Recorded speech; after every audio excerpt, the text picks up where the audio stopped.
Chapter 164 Declawed. Lu Yi watched as his blood was dyeing the ochre brown of the soil inside the ring red. He looked up again and saw the feline mutant arching her back with one hand to steady herself while her other hand wandered up to her mouth. She licked the blood off the sharp iron claws she wore. Her eyes twinkling with wicked glee, she purred as if to taunt him. A demented grin cracked on her face. She could see how exhausted and depleted Lu Yi was and how victory was waving at her. Sleek and smooth were her motions, sharp and deadly were her claws. She was no cat. She was a lioness out on a hunt.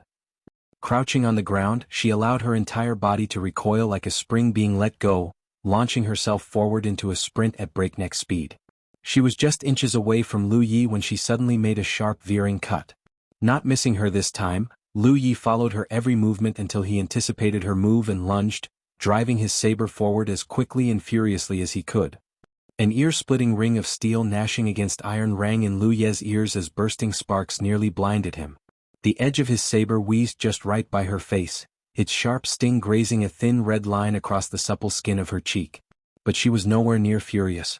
She was absolutely elated, for her claws were wrapped around the blade of Lu Ye's weapon. Lu Yi tried to withdraw his weapon but he just couldn't. He watched as the feline mutant's other claw mauled at his weapon, the tips of the claws glinting dangerously as they came down. Then he heard it. An audible and metallic crack, and the saber that had been Lu Ye's trusty weapon for the past several months was broken, leaving barely half its blade still intact. The saber was a prize he looted from an enemy he slew at Green Cloud Mountain. Enchanted to be stronger and sturdier than usual weapons as a spirit artifact, it was otherwise a very much ordinary weapon. The enemy Lu Yi slew back then was just a low-tier cultivator, which prevented him from using any good spirit artifacts. Even so, despite its relatively modest grade, Lu Yi had been able to use it with tremendous efficacy, all because of glyph, sharp edge that he regularly applied on the weapon. With this saber as a reliable partner throughout his journey through the battlefield, Lu Yi had managed to slay more than 50 to 60 enemies. If added to the number of enemy challengers that he had killed in the ring, the number could easily reach beyond 100. Yet today the one instrument that Lu Yi had depended so greatly upon had finally met its end. Meanwhile, at the Grand Sky Coalition side, everyone reeled with apprehension and dread. The loss of one spirit artifact undoubtedly meant that his or her ability to fight would be impaired. Especially since everyone believed that Lu Ye's ability to defeat so many enemy challengers beyond his rank was chiefly because of this weapon. On the other hand, sighs and exhalations of relief came from the Thousand Demon Ridge mob, with the leading champions all breaking into triumphant grins expectant of the outcome they had long awaited. Victory is at hand, each and every one of them believed. In the eyes of both the Grand Sky Coalition and the Thousand Demon Ridge sides, Lu Ye's saber must be a spirit artifact of the highest order. That he as a mere 5th-order cultivator could defeat so many 6th-order challengers was proof enough. If Lu Yi were a ferocious beast, then the saber would undoubtedly be his fangs, which he mauled and ripped at his enemies with. To that end, the Thousand Demon Ridge side had been raking their minds for ways to cripple Lu Yi by disarming him. Without the saber, they believed Lu Yi could lose. That was what the past few challengers had been trying to do. They weren't trying to defeat Lu Yi. Their sole purpose was to inflict as much damage as they could to his saber. Nevertheless, success had been eluding every single challenger who stepped into the ring, until now. Relying on her extraordinary dexterity and speed as well as her iron claws, she had finally ruined the very weapon which had spilled so much Thousand Demon Ridge blood. With his weapon all but wrecked, there was no way Lu Yi could win anymore, and the Crimson Blood sect would never survive. When the saber snapped, the feline mutant threw herself at Lu Yi at once, her fervor and her thrill getting the better of her. Her eyes flashed with the sparkle of anticipation, and she could see a huge mound of prizes waving its hand at her. Last but not least, she saw Lu Ye's broken saber swinging around in a deadly arc back at her. She would have chosen to duck. As a fighter that relied on her speed, the feline mutant had little to boast about in her defense. A blow like that could have easily killed her. But she did not. Disoriented by her own delusions and fantasies, she dove straight at Lu Yi, her right claw aimed towards where his heart would be. Crunch. Blood sprayed out like a geyser.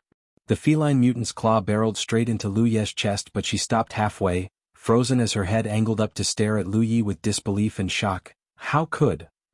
But the only response she got from him was a kick that sent her falling backward. As gravity slowly bore her down, she clutched and groped for her throat. She crashed to the ground and blood spewed out of where her hands were, with more gurgling out of her mouth and nose. Choking on the very fluid that kept her alive, she wanted to speak but she could not. It did not take long for the glow in her eyes to slowly dim and extinguish. Lu Yi clutched at the wound on his chest and inhaled deeply. He could sense that the wound was mostly superficial at best and the claw did not manage to get anywhere deep. He could have activated glyph protection.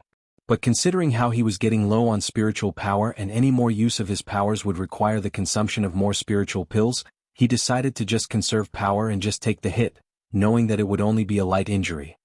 Lu Yi ignored the stunned silence that pervaded the entire plateau atop Golden Tip, dragging his broken saber while he made a beeline straight for the corner just in front of the Grand Sky Coalition side where he sat down and retrieved some medicinal powder out of his storage bag to apply on his wounds.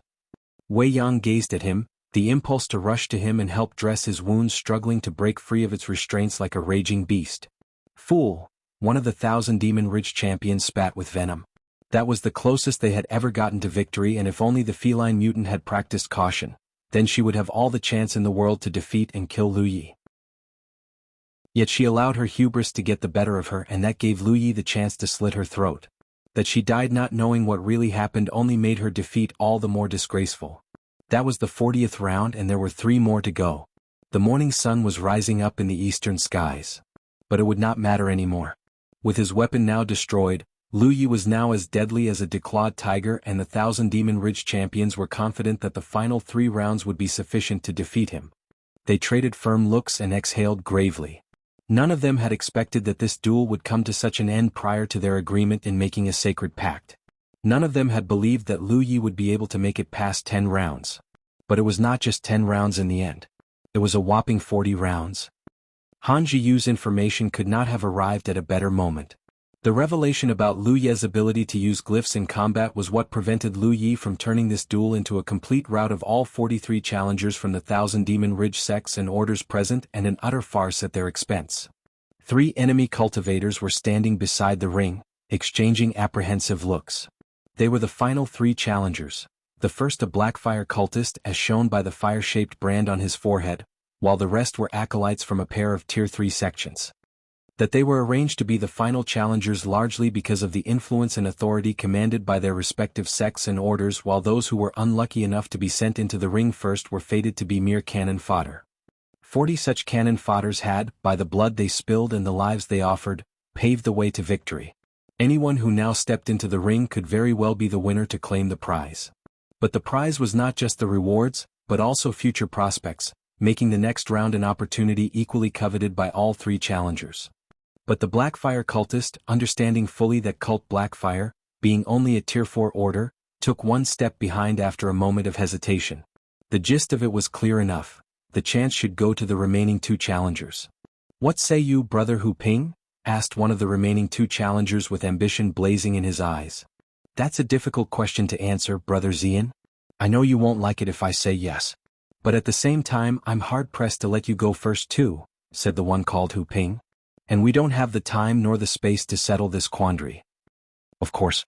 But nevertheless, this remains a dilemma that needs to be settled," replied the one called Xian. "How about we let him decide? Whoever he picks gets to go in first." "That's a great idea." The pair easily concluded their negotiation and stood there, watching Lu Yi, who was still taking his break like a pair of hungry wolves eager to sink their flesh into a lamb waiting for slaughter. In the meantime, Lu Yi was quietly examining himself. He wasn't feeling well at all. His body could barely recover any spiritual power even with the periods of respite he had, and the continuous fighting had expended his power so much that he barely had 3/10 left. There was hardly anything to be worried about his wounds. The medicinal powder Hua Si had specially concocted for him worked magically on all surface wounds, although he was still feeling somewhat giddy after losing quite a lot of blood. How many he had killed, Lu Yi had long lost count. He did not know how many more challengers were waiting, but so long as anyone was waiting, he would step forward and accept the challenge. That was the decision that he made and the path he had chosen. He was not afraid of death, but he had no wish to end his life just yet. The candle finally burned out. It was time for the next round. Lu Yi struggled to get up. Still holding on to his broken saber, he hobbled forward strenuously. Wei Yang's mouth opened to speak, but nothing came out. She wanted to tell Lu Yi that he only had 3 more rounds to go, but at the same time she wondered if telling him this might affect his condition. One could never know what might happen. The crest of Golden Tip never looked so crowded before. Two swarming masses clustered around a tiny circle in the middle. The masses comprised more than 5,000 men, and when Lu Yi was still resting, he could hear whispers and chatter coming from everywhere. But as soon as he got up and stepped towards the middle of the ring, all of Golden Tip became as quiet as a crypt. More than 10,000 eyes were on Lu Yi. Even the Thousand Demon Ridge mob, who earlier hurled ridicule and heckles at him, now watched him with pensive silence. A fifth-order cultivator who had just won 40 consecutive rounds of single combat against opponents beyond his rank. No one could dare besmirch such an exemplary record. Even Thousand Demon Ridge cultivators knew better than to show disrespect. But the sight of Lu Yi trudging to the center of the blood-drenched ring with his broken sword would be haunting the dreams of many great Thousand Demon Ridge cultivators for a long, long time to come. Lu Yi stood alone in the ring, hearing the mountain breeze howling around him. A pair of challengers stepped into the ring. The moment their feet went over the line, thousands of pairs of eyes from the Grand Sky Coalition side glared at them, including champions of the role of supremacy who hardly deigned to mask their anger at all. That was enough to have both the enemy challengers duck out of the ring. The atmosphere was just too frightening, mused one of them. Hu Ping quickly explained, "We mean no disrespect and certainly not trying to fight him together. But we only want to let Lu Yi pick his own opponent." Xian bobbed his head profusely, indicating that they would attempt no such dishonorable thing as trying to win the fight through sheer numbers. Lu Yi raised his broken sword and aimed its tip at Hu Ping. Stoically he said, "You then." Hu Ping was overjoyed at the surprising outcome. Reluctantly, Xian withdrew from the ring. Hu Ping took a deep breath. He was about to announce himself to Lu Yi when his peripheral vision caught sight of Lu Yi, a dusty and bloody heap hurtling towards him like a battering ram. Hu Ping panicked. Why on earth is this fellow on this sudden rampage when he usually announces himself all the time? What the hell is wrong with him? Chapter 165 I am Lu Yi. Lu Yi breaking his previous pattern and attacking his opponent right off the bat was something no one expected to happen. At the same time, many amongst the Thousand Demon Ridge side began to wonder if he was losing his composure and rationale at the impending arrival of death. Both challenger and target traded furious blows, their weapons gnashing and gnawing at each other with the same rage and rancor as their owners whenever they met amid the din of their clashes. Hu Ping not only was a combat cultivator, but he was also a user of the saber, although his saber was shorter in length but broader in width, the conventional manner which was how sabers were forged. Hailing from a Tier 3 sect, Hu Ping might not have Lu Ye's flair in being able to fight enemies beyond his rank, even so, few could match him in both skill and strength. Especially his epic style of fighting which illustrated his preference to overwhelm his opponents through force and momentum. If Lu Ye's aggressive style paralleled that of a vicious and destructive gale, then his was as violent and fierce as a storm. Yet in this duel against Lu Yi, he discovered that despite being one rank higher, he just couldn't fully unleash his repertoire of deadliness and force to its fullest. His opponent's saber might have broken, but Lu Ye's own strength and speed were not what his like could easily counter. Right after the first few blows they traded, Hu Ping began to realize that he was losing ground. He was gradually being forced backward and the back of his palm was feeling numb and sore every time their weapons collided with each other like the flesh and skin were going to break. He was not fighting a mere fifth-order opponent. This was a beast. A raging beast lunging and mauling its claws at him. What in heaven's name is this kind of pressure? He thought. With a deafening clank from which another exchange of blows elicited, Hu Ping found himself staggering rearward again. Only this time, not only did the force nearly fling his weapon out of his grasp, but he also nearly fell. He tried to steady himself but he couldn't. Planting his foot into something greasy he slipped. Too many had died in the ring and every one of those predecessors of his who had spilled their blood on Golden Tip each had a part in dyeing the crest red, and because of that, Hu Ping who stepped into the ring for the first time found himself undermined by this. As the cold glint of steel arced dangerously near, Hu Ping desperately tried to keep himself upright while he swung his weapon forth to meet it. Yet before he could parry away the blow, the enemy's saber deftly whizzed past his own and pounced straight into him. It was too late for any hopes of defending himself. In a streak of reckless abandon, Hu Ping, who had had his fair share of fighting to the death himself, decided to just return to Lu Yi the favor by veering his saber at Lu Ye's throat as well. Barely 10 seconds had lapsed since the round began, but that did not stop both combatants from trying to turn the heat up and the crowds were thrilled. Unfazed, Hu Ping had little fear in Lu Ye's broken saber. He was confident that it could do him no harm. It might have been of remarkable quality in its best days, but now broken, he strongly doubted if it could do anything at all. On the flip side, he was certain that if his blow to Lu Ye's throat was fast enough, then he could end this duel so long as his opponent did not manage to activate his defensive glyph in time. As expected, just as the edge of his saber was about to cleave into Lu Ye's throat, a shield-like glyph appeared out of nowhere. But Hu Ping wasn't going to stop. He drove his saber further as much as he could in a bid to try to exhaust his opponent's spiritual power as much as he could. But what made him stop was a stab of pain coming from his chest. The tang of blood and warmth from the liquid indicated that he was bleeding, and the wound was real. Hu Ping immediately pulled off his attack, and using the momentum of his thrust, he vaulted himself backward instead to dislodge. He lowered his gaze and was shocked to find a gash on his chest almost a foot long, and the brigandine that he wore on the inside of his tunic was ripped open with its magical glow all but faded. Feeling a sensation of numbness on his scalp, Hu Ping failed to comprehend what was going on. Half the reason he dared to take a blow from Lu Yi while he delivered one of his own was because of his brigandine. The leather armor, enchanted with magic, was supposed to defend him against a blow from a broken weapon with whatever magical properties it carried severely crippled. Many a time it was this leather brigandine that had saved him from certain death and helped to turn the tide of the battles he had fought before. Yet this time his brigandine not only failed to protect him, but it was also torn apart instead. Isn't his saber broken? Why is it still so dangerous?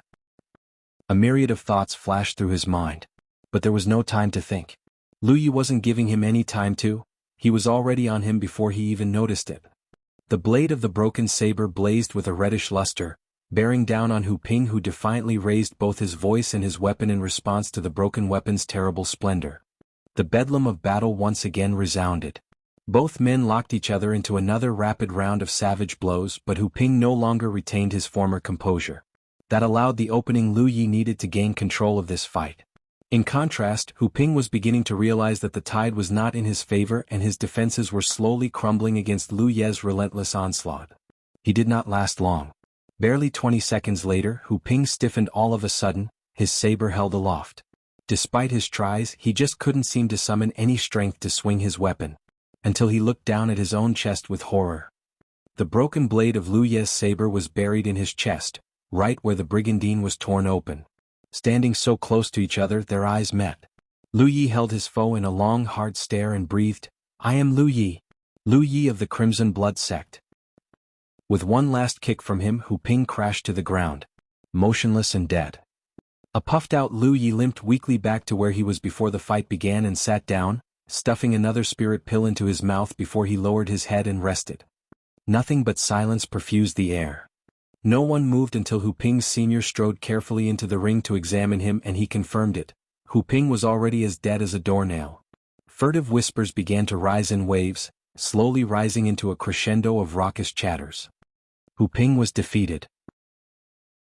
Just when the Thousand Demon Ridge side believed that victory was as certain as the sun that rises in the east, Hu Ping was killed.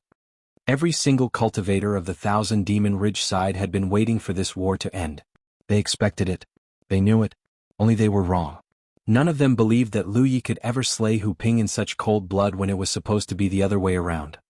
Few realized that Hu Ping was killed after taking just 2 blows from Lu Yi.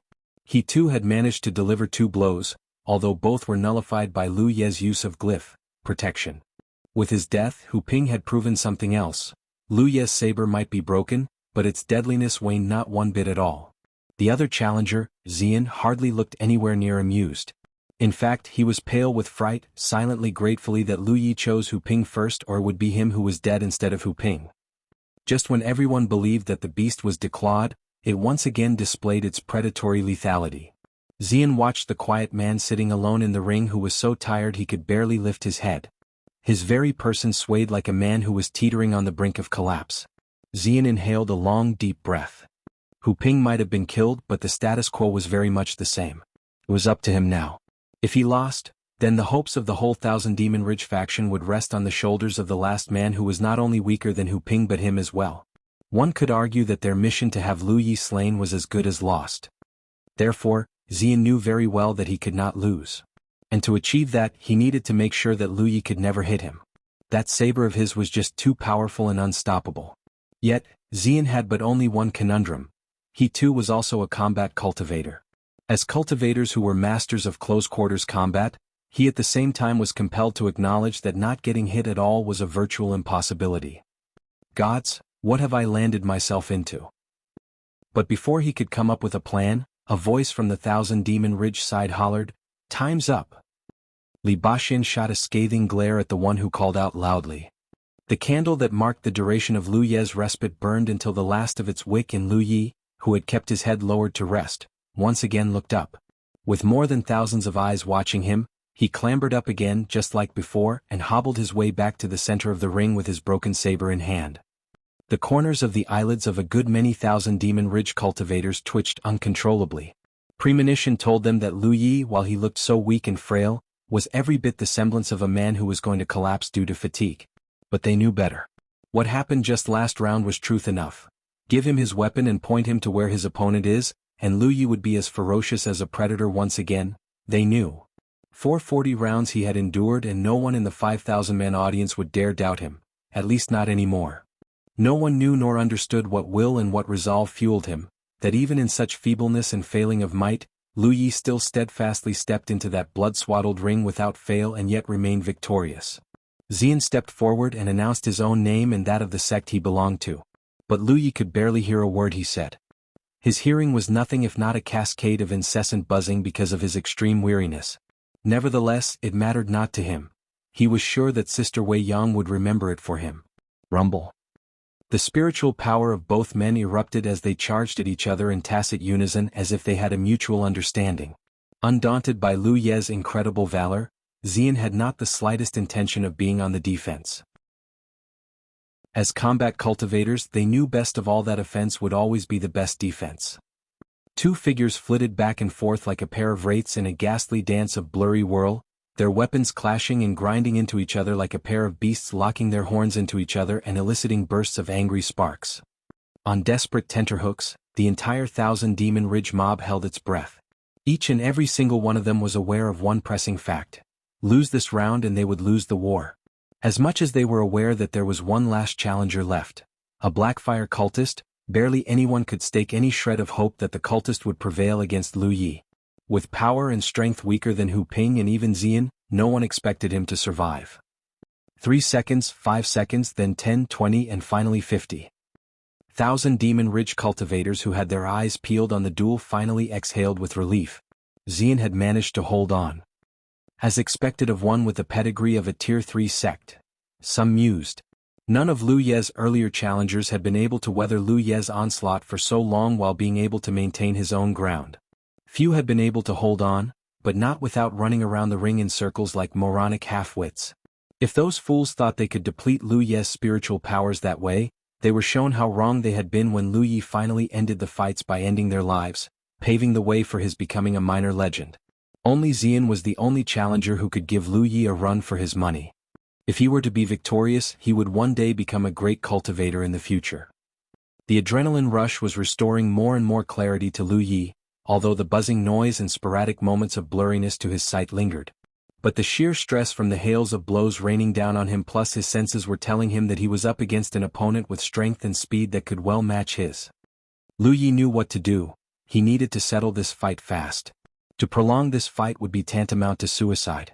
His spiritual power was on the verge of being fully drained, and there was no way he would ever hold on after that if his opponent could still fight while he couldn't.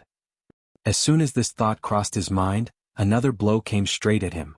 Instead of evading, he drove his saber straight into his opponent in a ruthless response. That Lu Yi would dare to take a direct hit from him was something that shocked Xian greatly.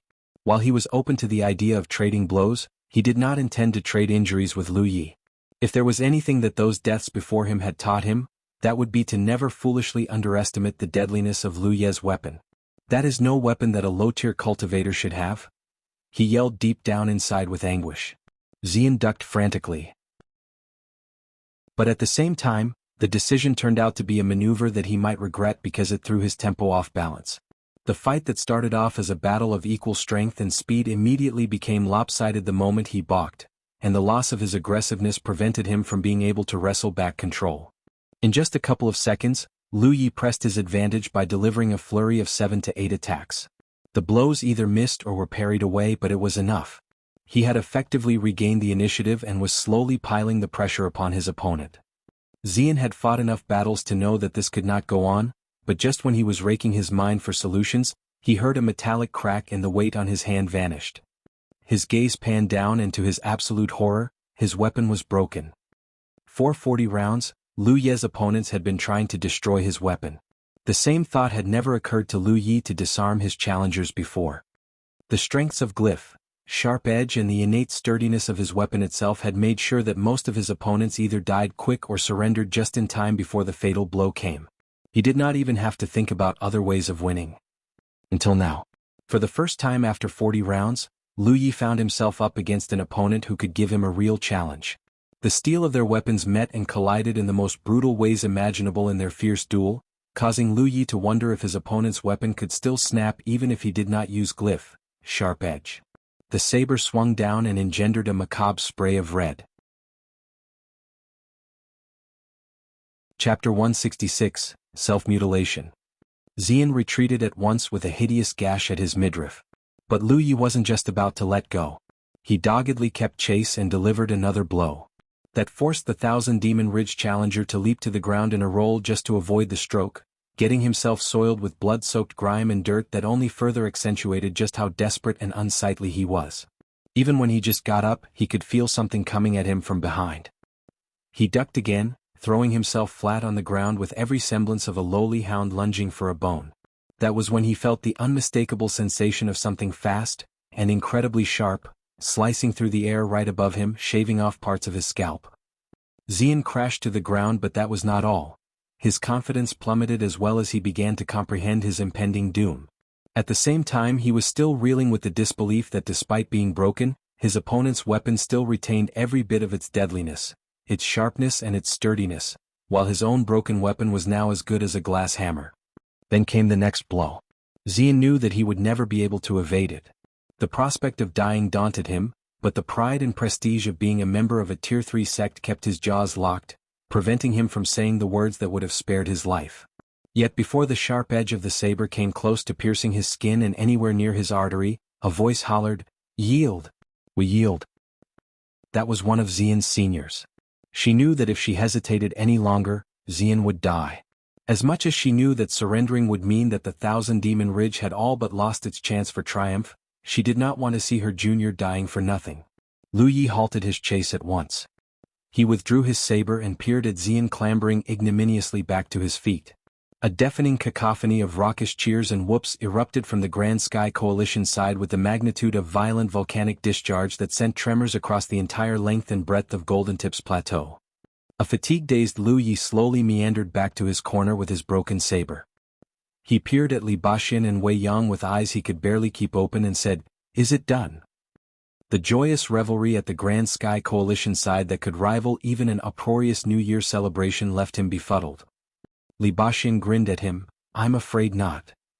Lu Yi sat back down and tossed another spirit pill into his mouth and activated his gluttonous feast cultivation discipline to expedite his assimilation.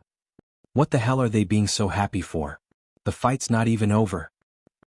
"You have only one more fight left," added Li Baxian from over his shoulders.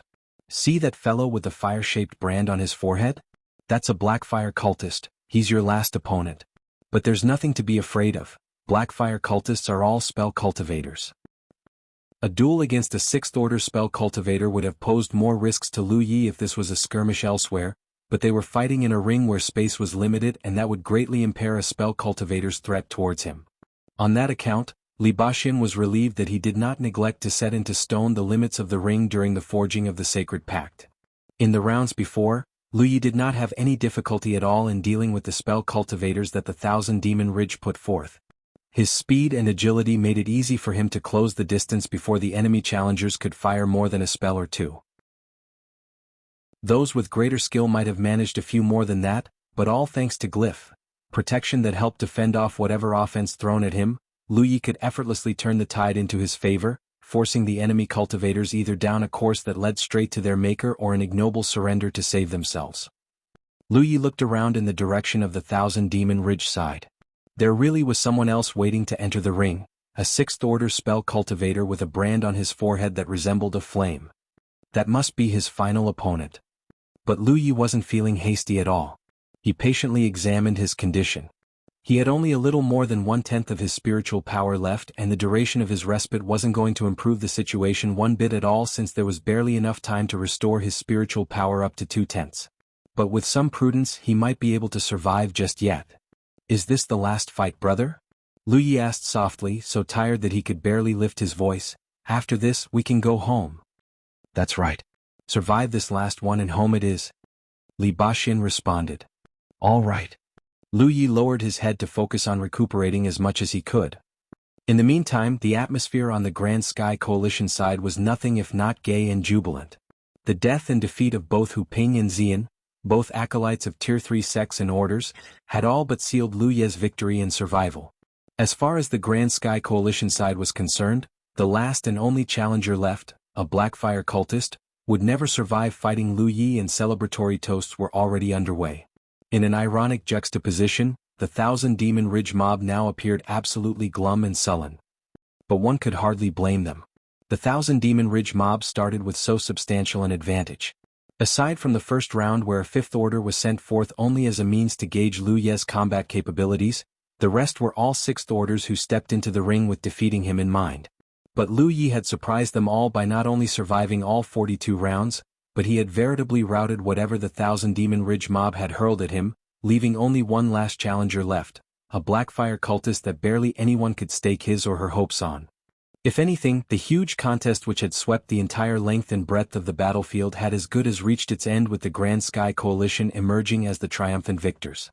The Thousand Demon Ridge had suffered losses. But an all-out war against the Grand Sky Coalition would undoubtedly incur losses, as casualties are just part of the deal. But what daunted the leading champions here were the prospects of facing their mentors and the greater leadership of their respective sects and orders. Fierce admonishments, if not punishments, would surely await them in the aftermath of their failure to kill Lu Yi. The leading Thousand Demon Ridge champions all huddled around the Blackfire cultist, speaking to him in hushed and furtive tones, and the cultist's ominous shake of his head left them all looking grimmer than ever. Lu Ye's moment of respite quickly came to an end. For the 43rd time Lu Yi stood up again. Armed with his broken weapon, he paced to the center of the ring and stood there, waiting for the Blackfire cultist to make his entry. Yet there he stood, motionless with his head kept low. The boisterous Grand Sky Coalition crowd behind Lu Yi took this as a sign of cowardice. Calls roared from all sides, calling for Lu Yi to attack, with some taunting the cultists, heckling them to just give up and retreat with ignominy. But if the Thousand Demon Ridge cultivators had all but lost hope in besting Lu Yi in this final round, they were not yet eager to admit defeat in verbal warfare against their counterparts in the Grand Sky Coalition. Scores of enemy cultivators hurled insults and jeers back in the direction from whence they came, and the war atop Golden Tip just exacerbated from one of blood into one of saliva and spit. But there was little doubt that this violent bicker would have deteriorated into a melee if not for the Sacred Pact. Just when the Thousand Demon Ridge mob thought that everything was lost, a figure stepped into the ring. The discordant and chaotic mayhem immediately died down in the blink of an eye as several thousand pairs of eyes panned toward the figure. It was not the cultist that everyone saw earlier, but rather a female cultivator. "What is the meaning of this, you Thousand Demon Ridge lot?" Li Baxin thundered with an enraged glare. There was no other reason for Li Baxin's simmering wrath. Despite being also a Blackfire cultist herself, everyone could see even with their naked eyes that the glow the female cultivator radiated indicated that she was not just a sixth order, but rather a seventh order cultivator. From the looks on their faces, it was apparent that even the leading Thousand Demon Ridge champions did not see this coming either. The terms of the Sacred Pact had limited all challengers to be at the sixth order and no higher. That cult Blackfire would put forth a seventh order was a blatant disregard for the rules agreed upon. Direct disobedience to the authority of heaven was not only audacious but also foolish. As soon as heaven let its vengeance fall, every single champion, and the de facto leaders of all Grand Sky Coalition and Thousand Demon Ridge sect and order present, every single person who had left their mark on the Sacred Pact, would be bound by the sacred rule of the pact to attack cult Blackfire, whether the cult was an ally or not. No one has ever survived defying heaven before, not since the inception of the Spirit Creek battlefield. For all the oddities and eccentricities that Blackfire cultists were famed for, that they would dare to endanger their very own existence was a wholly new level of madness. Despite the outwardly fierce and threatening appearance, Li Baxin was rather pleased. If doom was what Cult Blackfire wished for, then this would veer the status quo in Lu Ye's favor. Have these lunatics really gone insane because of that holy fire nonsense? He mused with glee. And he was hardly the only one. The rest of the other champions of the Grand Sky Coalition were having the exact same thoughts, or they would have acted to strike down the 7th Order cultivator before she could ever get further into the ring. Just what in heaven's name do you think you're doing? The leading champion of the Thousand Demon Ridge side and one of the role of Supremacy's 20 best demanded of the champion of Cult Blackfire furiously. Even if they were about to lose, a direct defiance of heaven's sacrosanct authority would bring about terrible retribution. As if on a cue, just as soon as he finished, the sky rumbled with thick dark plumes clustering over Golden Tip with menacing flashes of illumination in the middle of sporadic groans of mounting wrath. So fell the vengeance of heaven for this transgression. The Thousand Demon Ridge mob roused with panic. Those who were anywhere near the Blackfire cultists retreated at once, giving them such a wide berth that the cult's members all stood together like an island in the middle of a storm. Yet even in the face of impending doom, the cultists all looked as composed and serene as ever. For one moment, enemies and allies all looked at them and felt a tinge of admiration for their fearlessness, although that would do little to rewrite the dismal fate that would befall them all. We are the flame that lights the darkness, in the face of death we feel remorseless. The champion of Cult Blackfire and cultist's de facto leader on site chanted softly. Standing in the ring, the female cultivator kept her head low like a reverent devotee before the god she worshipped and echoed after her champion, reciting, "We are the flame that lights the darkness, in the face of death we feel remorseless." At the same time she raised aloft a hand and held out a thumb, which she tapped a spot just below her chest with and pressed very very hard. "That's..." Li Baxin gasped with dread as he realized what she was doing. Everyone heard a distinctive pop like a balloon being punctured, followed by the female cultivator staggering unsteadily, looking like she was going to collapse. But she managed to remain upright. At the same time huge violent waves of air and force burst from within her in destructive ripples, rumbling in all directions. She grunted with an unmistakable hint of grimace on her face, her spiritual power signature weakening rapidly. "She's destroying one of her spiritual points." Li Baxin yelled over the riotous pandemonium, his teeth gnashing with frustration at not being able to stop her. Everyone, no matter Grand Sky Coalition or Thousand Demon Ridge cultivators, tottered unsteadily in the tossing winds from the raging tumult with shock and disbelief. For one to destroy his or her spiritual points was easier said than done, especially with the repercussions that followed, since anyone brave or otherwise foolish enough to do so would have veritably given up all future prospects for advancement. He or she would forever be stuck in the Spirit Creek realm, unable to ascend any further. Li Baxin was living and walking proof of such a setback. Blessed with gifts that even the Grand Master of the Northern Profound Sword Sect himself admired so greatly, the destruction of his spiritual points had indefinitely delayed his ascension for more than 10 years and counting. Stuck forever in the 8th Order, he could come nowhere to completing his last microcosmic orbit and thus preventing him from ascending into the 9th Order. While the damage to one's spiritual points could be repaired, to do that would nevertheless incur a hefty cost. That and the risk of not being able to recover made self-mutilating one's own spiritual point a disastrous folly that no one would dare attempt. Yet, right in front of several thousand pairs of eyes from both the Grand Sky Coalition and the Thousand Demon Ridge, the female Blackfire cultist had, in all her valiant lunacy, destroyed one of her own spiritual points with the serenity of one clipping off her hair. The sheer resolve and callousness she displayed could make even the bravest of all cultivators shiver, more so, the thousands of cultivators who could feel numbing sensations crawling all over their scalps. She really lives up to the name of being one of the Blackfire lunatics. How could she do such a thing? Many mused in silence and bewilderment. But everyone swiftly recollected themselves from the initial shock and looked up into the skies to observe the stirring storm clouds overhead, the gathering storm that would bring heaven's retribution. When she first stepped into the ring, heaven's machinations immediately whirred into motion like clockwork. There was no doubt that retribution would come, and the dark clouds that heralded its coming sent everyone in the vicinity reeling with fright and apprehension. But as soon as she had destroyed her spiritual point, effectively falling back into the 6th Order, the baleful and malefic dark clouds looming overhead Golden Tip immediately dispersed into nothing, and heaven ceased its execution. Radiant rays of sunlight once again showered upon Golden Tip. And every 1,000 Demon Ridge cultivator all beamed with joy. Chapter 167 The Sacred Child of Cult Blackfire. Impressive, the leading 1,000 Demon Ridge champion boomed gloriously. He too had been thinking that the Blackfire cultists must have gone terribly insane to dare challenge the authority of heavens when he saw the female cultivator stepping into the ring. Even he did not think of such a masterful stroke as destroying one's own spiritual points to avoid breaking the sacred pact. As much as it was a loophole, the heavens ceasing its wrath was sign enough that it acknowledged the sheer ingenuity of the move.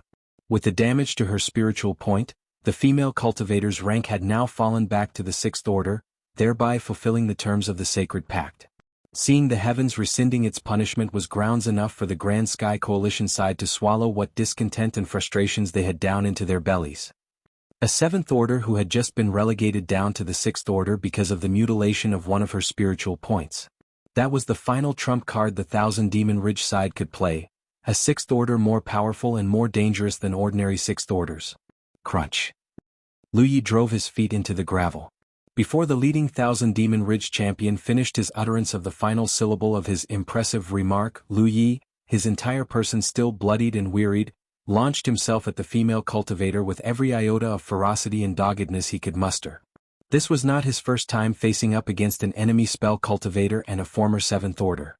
In fact, he had fought in and even managed to survive one such encounter some time ago when he just ascended into the 5th order. Extremely worn out and stuck in a feverish state of fatigue delirium he might be, and he could barely tell what was going on, but Lu Yi knew that someone had entered the ring and he knew who it was. A challenger. That was reason enough for him to attack. 70 meters. That was the distance Lu Yi covered in almost a blink of an eye as he raced forward with the overwhelming ferociousness of a raging predator. The figure of the female cultivator was clearly reflected in his red vein-filled eyes. 30 meters. 15 meters. The broken blade of his saber blazed once more with a red fiery sheen with flame-like tongues lashing out. He might be weakened, his powers might not be as pure as before, and his weapon might be broken, but he knew that he could always depend on Glyph, Sharp Edge, to make his weapon invincible. The female cultivator did nothing to run. There was no way she could ever best Lu Yi in a contest of speed, and since she was willing to risk so much to step into the ring and take on Lu Yi, she knew what to do. She lifted both her hands and channeled her spiritual powers.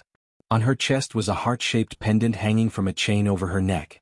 It rose, levitating in the air, and it began glowing with fiery incandescence as she injected her powers into it. Next second, the pendant expanded rapidly until it was big enough to envelop her inside like a protective cocoon. Molten lava flowed and dripped down the edges and curvatures of the fiery red cocoon like syrupy tears of fire.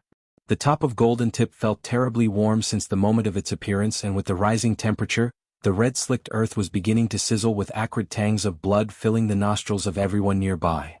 "That's the Molten Heart," cried a voice from within the Grand Sky Coalition. Someone had recognized what that pendant was. The Molten Heart, a spiritual artifact the properties of which were carefully guarded secrets of Cult Blackfire. It was said that only 5 could be forged in each generation, and only the incumbent sacred child, the male or female acolyte who was also the designated future heir of the cult's leadership, of that generation could carry one. The Molten Heart had rarely seen use in battle, but those who lived after having witnessed its flaming and impetuous splendor could talk about its incredible defensive ability, that so long as its wielder's spiritual powers remained present, the Molten Heart's shield would never falter. Only enemies with powers far beyond its wielder could possibly hope to destroy the Molten Heart's shield with just one blow. After all, what could be used to defend against an enemy of incredibly superior strength and power? Hence, the possession of the Molten Heart showed who the female cultivator really was, the sitting sacred child of Cult Blackfire. This is madness. The sacred child of the cult sacrificing her own future just to win this duel? Thought many of the Grand Sky Coalition cultivators.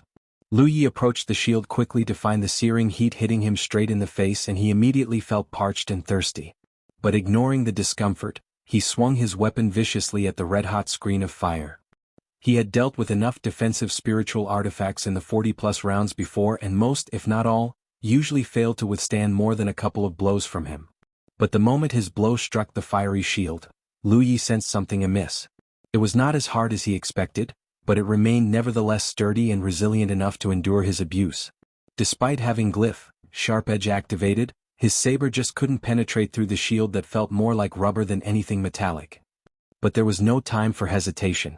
He swung his weapon for a second time, then a third and a fourth. The hand that gripped the saber was singed incessantly by the flames, but Lu Yi did not let that stop him. Watched by more than thousands of eyes, he went on hacking and slashing like a madman as if he felt no pain at all. "Oh no," Li Baxin murmured. He did not know what the sacred child was up to inside that flaming cocoon, but whatever it was, she must be preparing some spell that could cause wide area of effect damage. The fights where Lu Yi had easily defeated challengers who were spell cultivators had allowed the Thousand Demon Ridge side to learn something. Spell cultivators failed to pose any threats to Lu Yi because of his ability to activate his defensive glyph freely during combat, and the glyph's particularly sturdy defense could help ward off most spells without any difficulty. If the sacred child thought that she could defeat Lu Yi just because she thought that being a former Seventh Order would make any difference, then she would be mistaken, just like the other spell cultivators whom he had slaughtered. For spell cultivators to defeat Lu Yi inside this ring, there would only be one way. That was to use a spell with wide area of effect damage that his glyph, protection could not fully protect him from. But area of effect spells were hardly the forte of Seventh Order spell cultivators. Only those at the Ninth Order could perform such complex conjurations. But as the sacred child of Cult Blackfire, she must have unique and exceptional talents that allowed her to do just that. To that end, she immediately activated the Molten Heart and used it to keep herself safe so that she could have all the time in the world to prepare unhindered. Lu Yi must have realized this too, for his blows grew swifter and more forceful. In the meantime, inside the Molten Heart cocoon, the sacred child, whose icy expression had barely stirred even during the mutilation of her own spiritual point, finally had her imperturbable dispassion broken.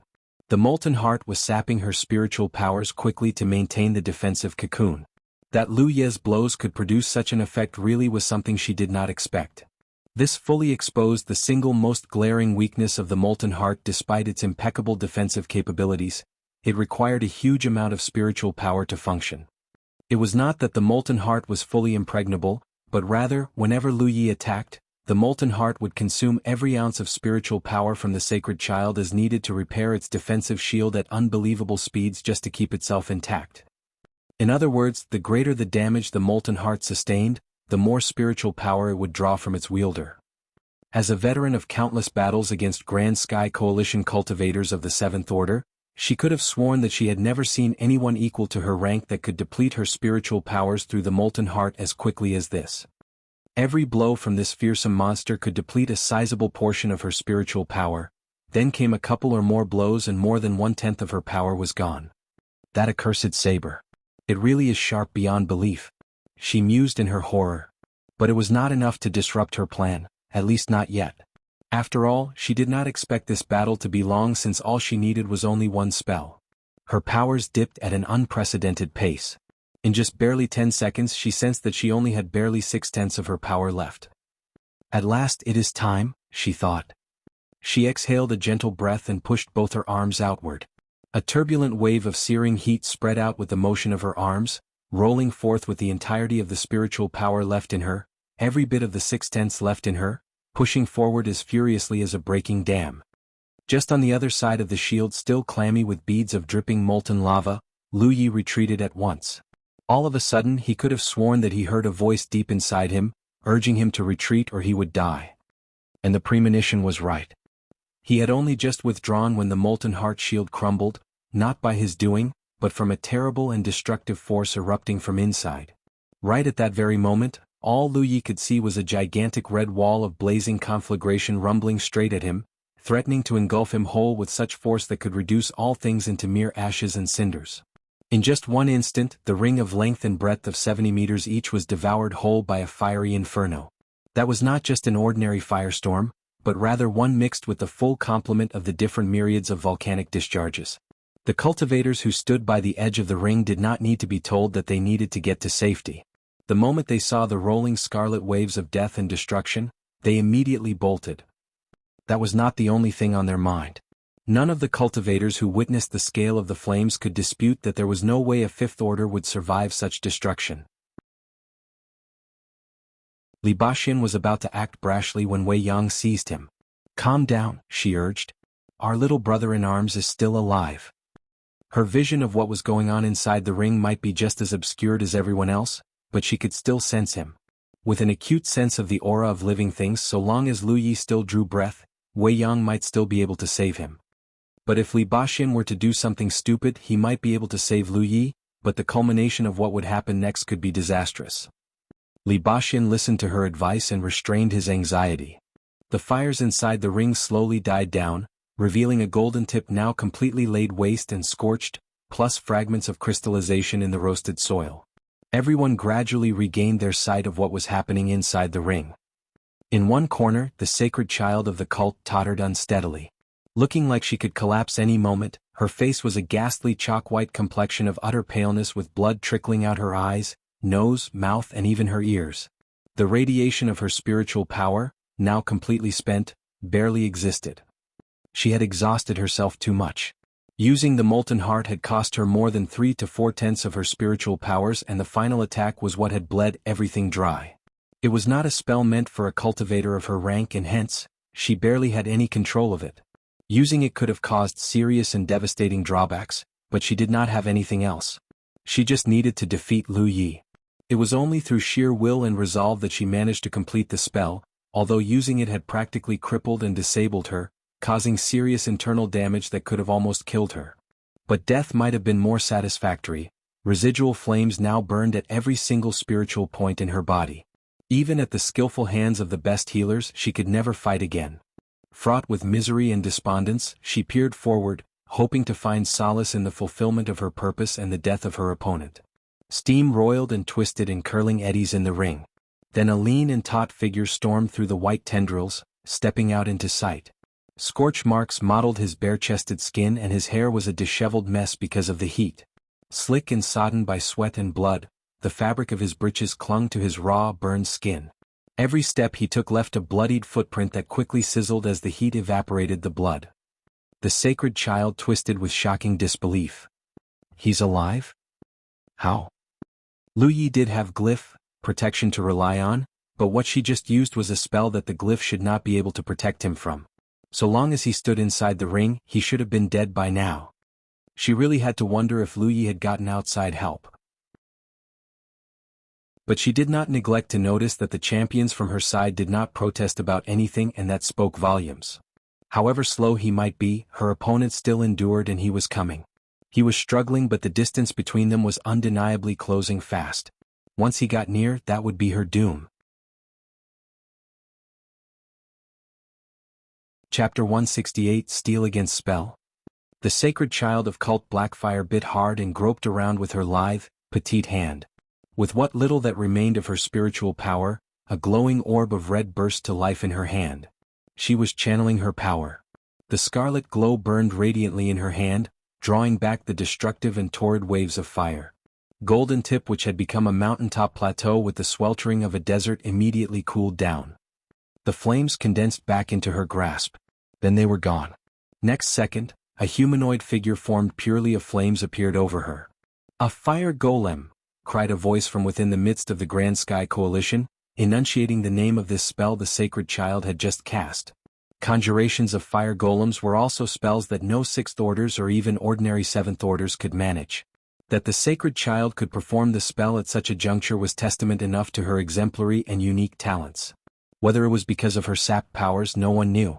The column of flames with the torso of a human would have looked intimidating and impressive if it were a gigantic colossus of fire, although even with just the size of an ordinary human being and features obfuscated by roiling tongues of fire, the elemental simulacrum of flames still looked large and bulky enough that it stood protectively over its mistress, preventing Lu Ye's advance. But using this spell completely exhausted the sacred child, who promptly collapsed to the ground, completely spent. Nevertheless, no one could dispute that she has a keenly strategic mind. With the last ounces of her power, she had chosen to conjure a fire golem instead of firing spells at Lu Yi. She knew that spells could be easily avoided and that would only expose herself to retaliation which she had neither the strength nor speed to escape from. Pain stabs like 1,000 needles were burrowing into her mind, and the blood that trickled out of her mouth, her eyes, her nose, and even her ears were black and thick. Crumpling to her knees would have made her look defeated if not for the defiant glare she gave Lu Yi as she controlled the fire golem with her mind, willing it to march towards her foe. The hulking mass of flames bore down on Lu Yi and he instinctively swung his broken saber straight into it. It was all thanks to glyph protection that Lu Yi was able to survive that firestorm just now. Just before the fiery waves of death hit him, he had conjured a shield wide and large enough to keep the whole of him safe from the torrents of scorching heat. But that also expended the entirety of his spiritual powers. Then again he was fortunate enough that the sacred child's firestorm spell did not last long, or he would have run out of spiritual powers and the flames would have incinerated him. At that moment, Lu Yi knew that he still had enough spiritual power for one last glyph activation, and he needed to save it for last instead of squandering it over the seemingly meaningless hocus-pocus right before his eyes. With his sight obscured by his own blood, the whole world had turned red all around him. If the sacred child had become completely enervated after the last exchange, then so was he. All around the ring the onlookers from both factions watched intently. Never did anyone know that a contest between low-tier cultivators of only the 5th and 6th orders could become such a savage and brutal bloodbath. At any other time the duel right now would have looked as hilarious and silly as a ridiculous clown show.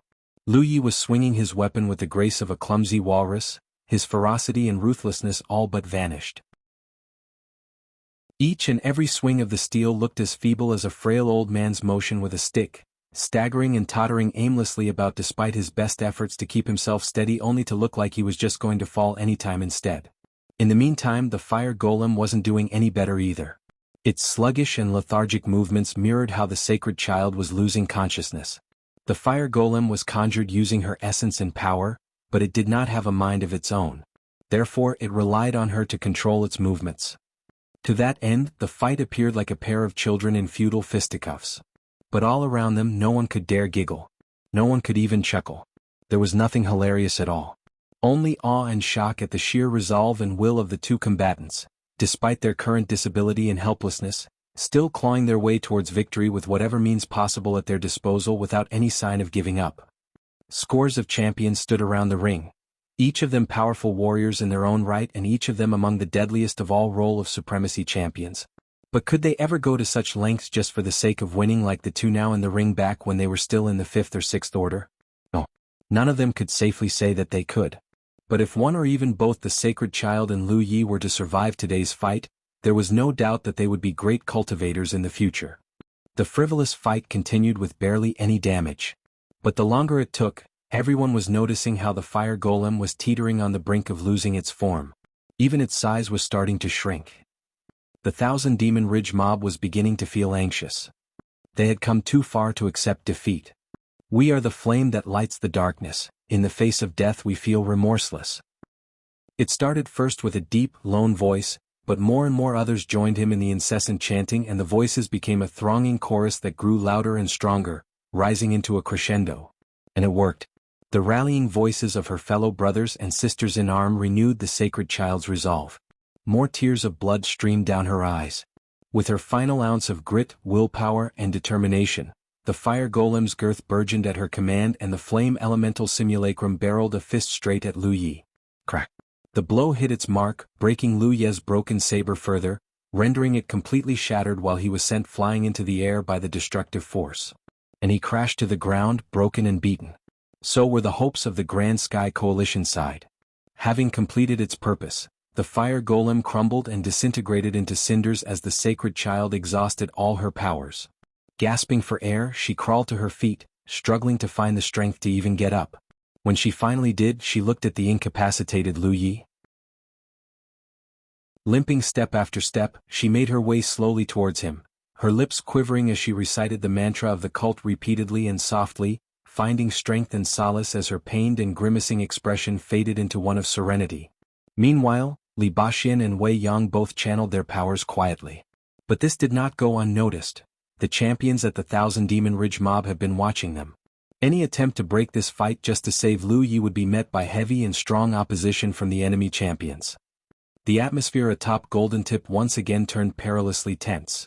Inside the ring, the sacred child produced a sword from inside her storage bag. Even that was strenuous and taxing enough for her.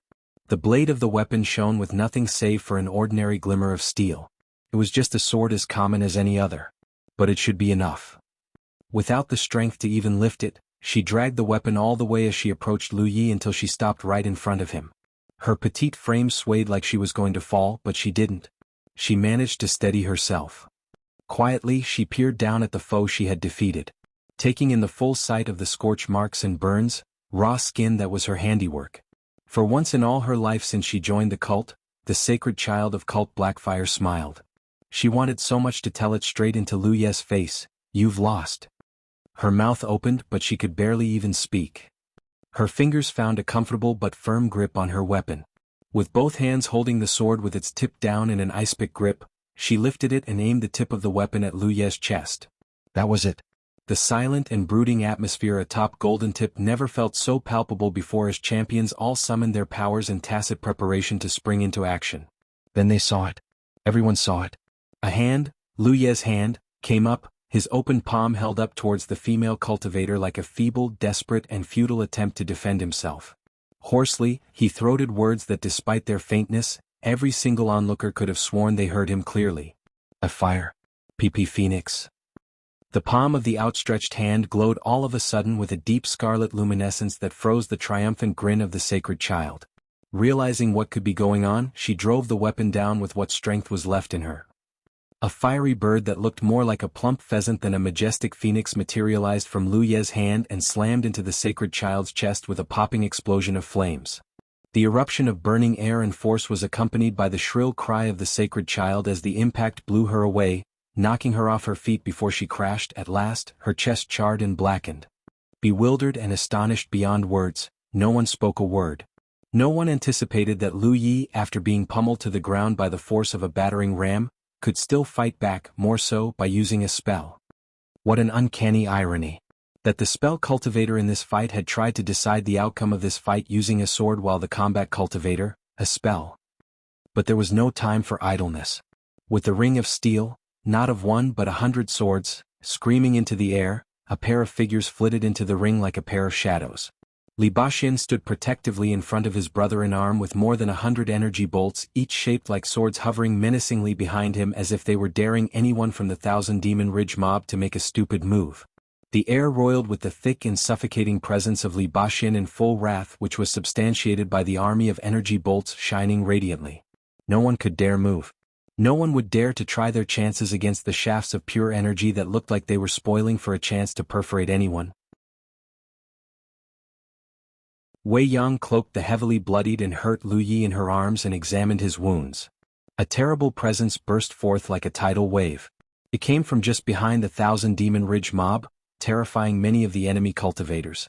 When they swiveled around to look, they were horrified to find a gigantic colossus more than hundreds of meters tall, towering so high over the mob that its mere length could blot out even the sun overhead, bearing down on them. Those who had survived enough battles to have watched her in battle before knew what it was. A cloud golem? Only 3 people in the entire battlefield were capable of a spell this intricate and elaborate. "I would suggest that you remain where you are, or your lives could be in danger," cried a girlish voice somewhere from the cloud golem. Many Thousand Demon Ridge cultivators looked up. Tracing the origin of the voice, they discovered that it came from a woman sitting on the shoulder of the golem. Her tiny size was a stark contrast to the massive and behemothing size of the golem, but everyone knew better than to discount how dangerous she really was. The number 1 name on the roll of supremacy, the queen who had reigned all of the battlefield supreme for more than a decade.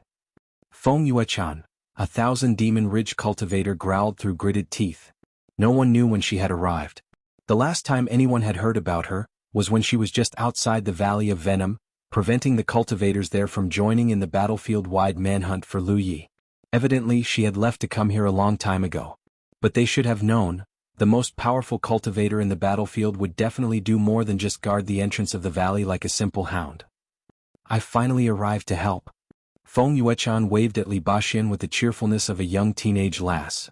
With hardly any interest to berate her for her levity, Li Baxin merely nodded in acknowledgement and said loudly to her, "Kill anyone who moves." "Aye aye." Feng Yuechan responded stiffly, mildly miffed that he did not respond to her affection. Inside the ring, Wei Yang fed Lu Yi a spirit pill and some unknown potion to keep his condition stable. His lips quivered. Wei Yang only heard some incomprehensible gibberish. She bent down closer and asked, What were you saying, Lu Yi? Is it done? Lu Yi croaked raspily. Yes. It is done, she nodded. Lu Yi could barely keep his eyes open. One was tightly shut and keeping the other squinted as far as he could get it wide enough to see. He could not even smile despite surviving at last. But he really could use a rest.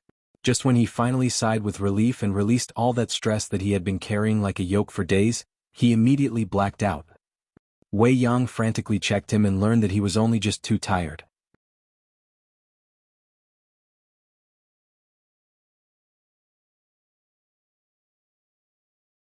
Chapter 169 The Devoted Ones. The bloody Battle of Golden Tip finally came to its curtain call.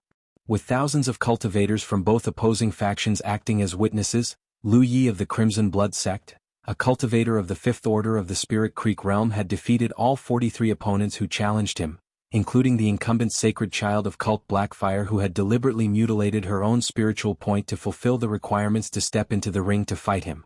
Formerly a Seventh Order cultivator, the Sacred Child intentionally demoted herself so that she could kill Lu Yi, only to be slain by him instead. Word of the outcome of the battle swept across the battlefield and reached even the ears of those in the real world of Jianghu through various channels. Word that rocked both dimensions simultaneously. No one would have batted an eyelid at a lowly Fifth Order defeating a single opponent above his rank, but to pull off something like Lu Ye's exploits at the Battle of Golden Tip would definitely make some heads turn. Even so, to the entire faction of the Thousand Demon Ridge, Lu Yi did not escape certain death unscathed. It was said that he was grievously wounded, and some were keeping their fingers crossed, banking on the fact that he might not survive. At the turbulent watch stronghold in Jianghu, Tang Yifeng could barely believe his ears when he heard about what happened. How the young lad looked when he accepted him as his student 6 months before had faded from his memory. The boy had only just unlocked his first spiritual point back then, if memory served. Therefore, that Lu Yi was capable of the exploits that Tang Yifeng had only just heard about left him wondering if the turbulent watchman who brought him the news did not mistake Lu Yi for someone else. One could expect that Lu Yi must have had some sort of fortuitous encounter during his travels in the battlefield. That would explain how he managed to reach the Fifth Order in the unbelievable span of just 6 months. Chances and opportunities teemed the battlefield like weed after all. But for a Fifth Order to single-handedly slay more than 36 of Sixth Orders, that was teetering on being ludicrous. He did not notice such potential in Lu Yi back when he accepted the lad as a student. The Crimson Blood Sect's former prestige, respect, and fear had been lost for decades until now. The Battle of Golden Tip had once again propelled it back to prominence just when the whole world thought that it would be just a distant memory or just a simple name in the pages of history. Those who had discounted the sect now realized their error. Hence, barely 2 hours after word of the outcome of the Battle of Golden Tip got out, various Thousand Demon Ridge sects and orders relayed explicit orders to their acolytes still inside the battlefield. If Lu Yi were to succumb to his injuries, then all would be well. The Crimson Blood Sect would face imminent dissolution and triumph would once again be theirs. But if the fates had deemed that his end should not be thus, then so long as the natural laws of the battlefield permitted, all Thousand Demon Ridge cultivators must do whatever it took to ensure that this victory and his life were short-lived. Such a figure needed to be eliminated quickly before he reached full bloom.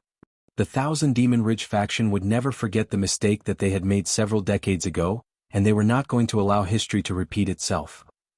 At the Devoted One's main stronghold in Bingzhou province, a Tier 2 sect of the Grand Sky Coalition, the Devoted Ones held great power and authority, such that the Devoted Ones nearly made Tier 1 if not for a huge mishap that occurred several decades ago. It was during that mishap that the Devoted Ones lost a good many good men and they waned in strength and influence until they managed to clamber back to their feet in recent years.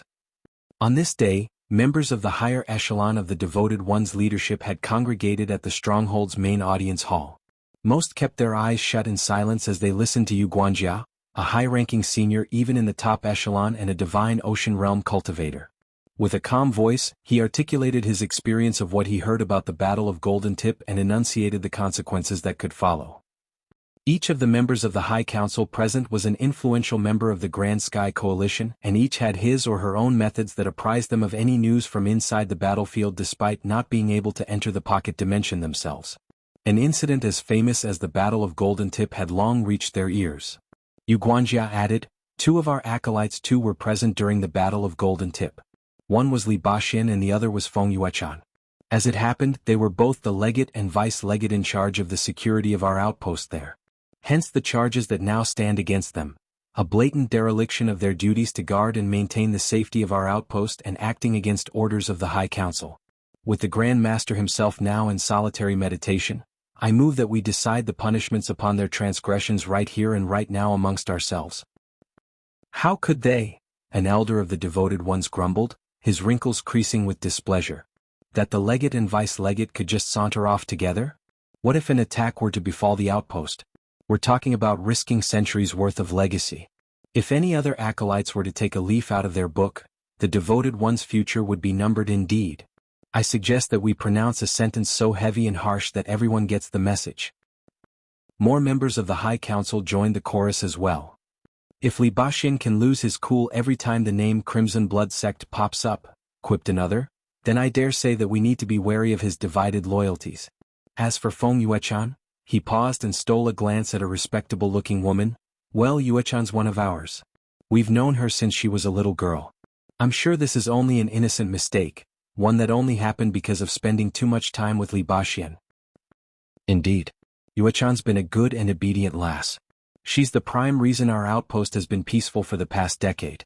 I too agree that this is a small error that we can all overlook. Nevertheless, she has broken the rules. I suggest that we sentence her to mandatory solitary meditation. The sooner she could ascend, the better it is for all of us. After all, she's languishing in the Spirit Creek realm for far too long. That's a great solution. As for Li Baxin, we can command him to return to his post immediately.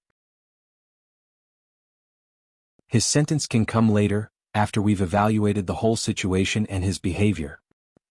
The men talked about how they would lay down the punishments upon the acolytes Li Baxin and Feng Yuechan, but anyone with any shred of intelligence and wit could see the stark difference between how they were both treated. Feng Yuechan was like a doted daughter who would escape with not so much as a slap on the wrist, while Li Baxin would have to bear the brunt of his misdemeanor with the full contempt and prejudice of the entire High Council like an unwanted bastard child. Yu Guanjia finally turned his focus to the woman just now. What do you think, Sister Chiu? The woman rose up from her chair stiffly. With no sense of her decorum lost, she quietly retreated out of the audience hall with not a word, much to the bewilderment of every other member of the High Council. Please carry on without us. Yu Guanjia spoke to his colleagues hastily before he chased after her. Yu Guanjia caught up to his junior sister Chiu in midair. Flying in the air abreast with her, he implored solemnly, looking rather anxious, Please, Sister Chiu. You need to understand the burden and responsibility that now rests on my shoulders in the Grand Master's absence. As the Keeper of Seals, it's my job to handle things that take place inside the battlefield. Li Baxin and little Yuechan have unmistakably broken the rules, and for that, they need to atone for their wrongdoings. I know that one is your own daughter and the other is as good as a son to you, but you know as well as I do that he is actually as much a senior as you and I. Nothing good will come out of little Yuechan's little infatuation with him. This is a good chance to drive a wedge between them both. Speak to her as a mother, please. Have her ascend as soon as possible. I know that you won't want her to jeopardize her future any longer, and it would be such a shame if we lose a talent with such gifted potential. Chiu halted and turned around to glare at Yu Guanjia. Senior? She retorted with frost. Last I checked, you took a new concubine, didn't you, brother you? If it's seniority that we're talking about, that young girl could easily call you grandfather, no? Yu Guanjia could feel his cheeks burning. My private life is not the subject here. Whatever, Chiu muttered, her face stony and cold. You are the one in charge in the Grand Master's absence. So just do what you want. But if you dare lay a hand on Li Baxin, you'll have my sword to contend with.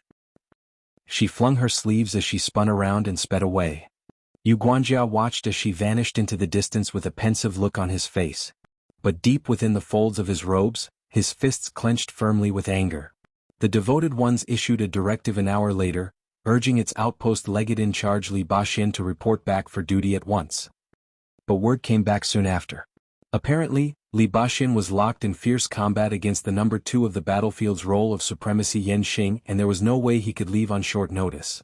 In the meantime, at the main stronghold of the righteous sect, a group of Cloud River realm cultivators was huddled together gambling.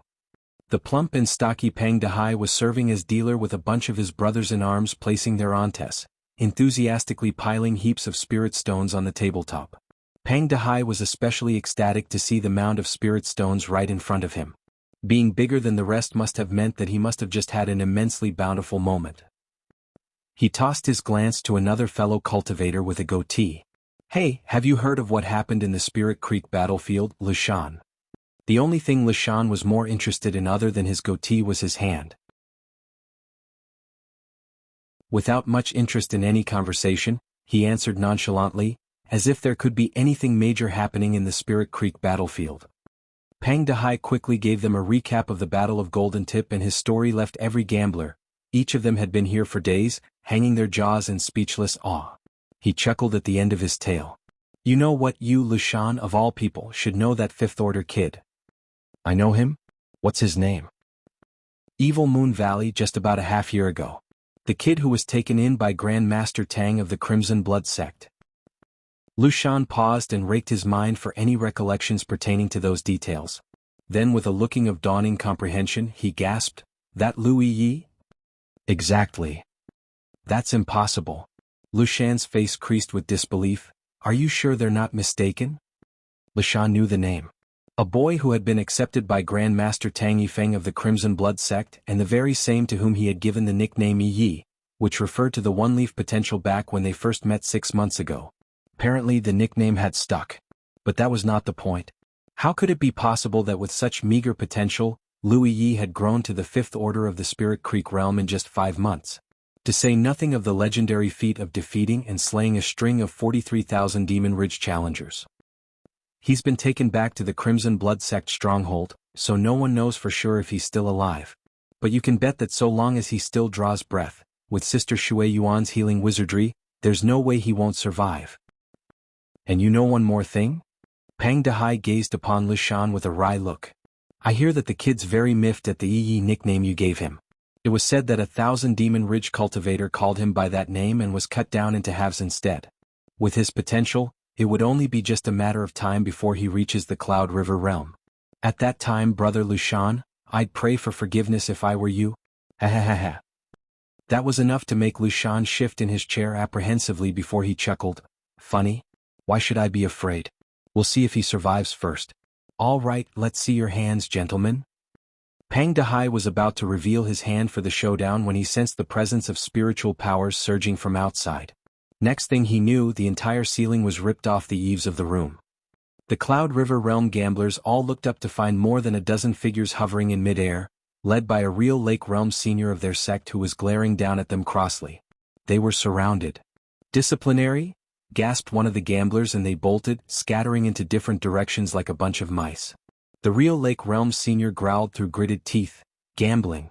To think that this is the example you're setting for your juniors. Seize them all."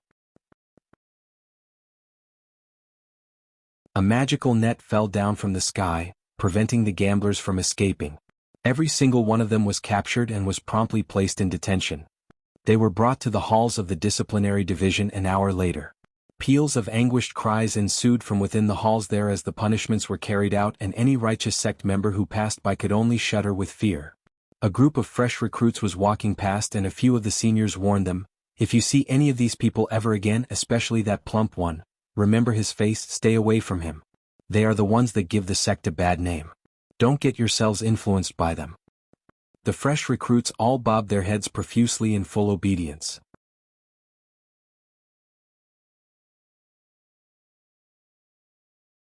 Chapter 170 Recuperation. In the vast and boundless darkness, an eddy swirled. It grew wider and larger, spreading further and faster, and something stirred.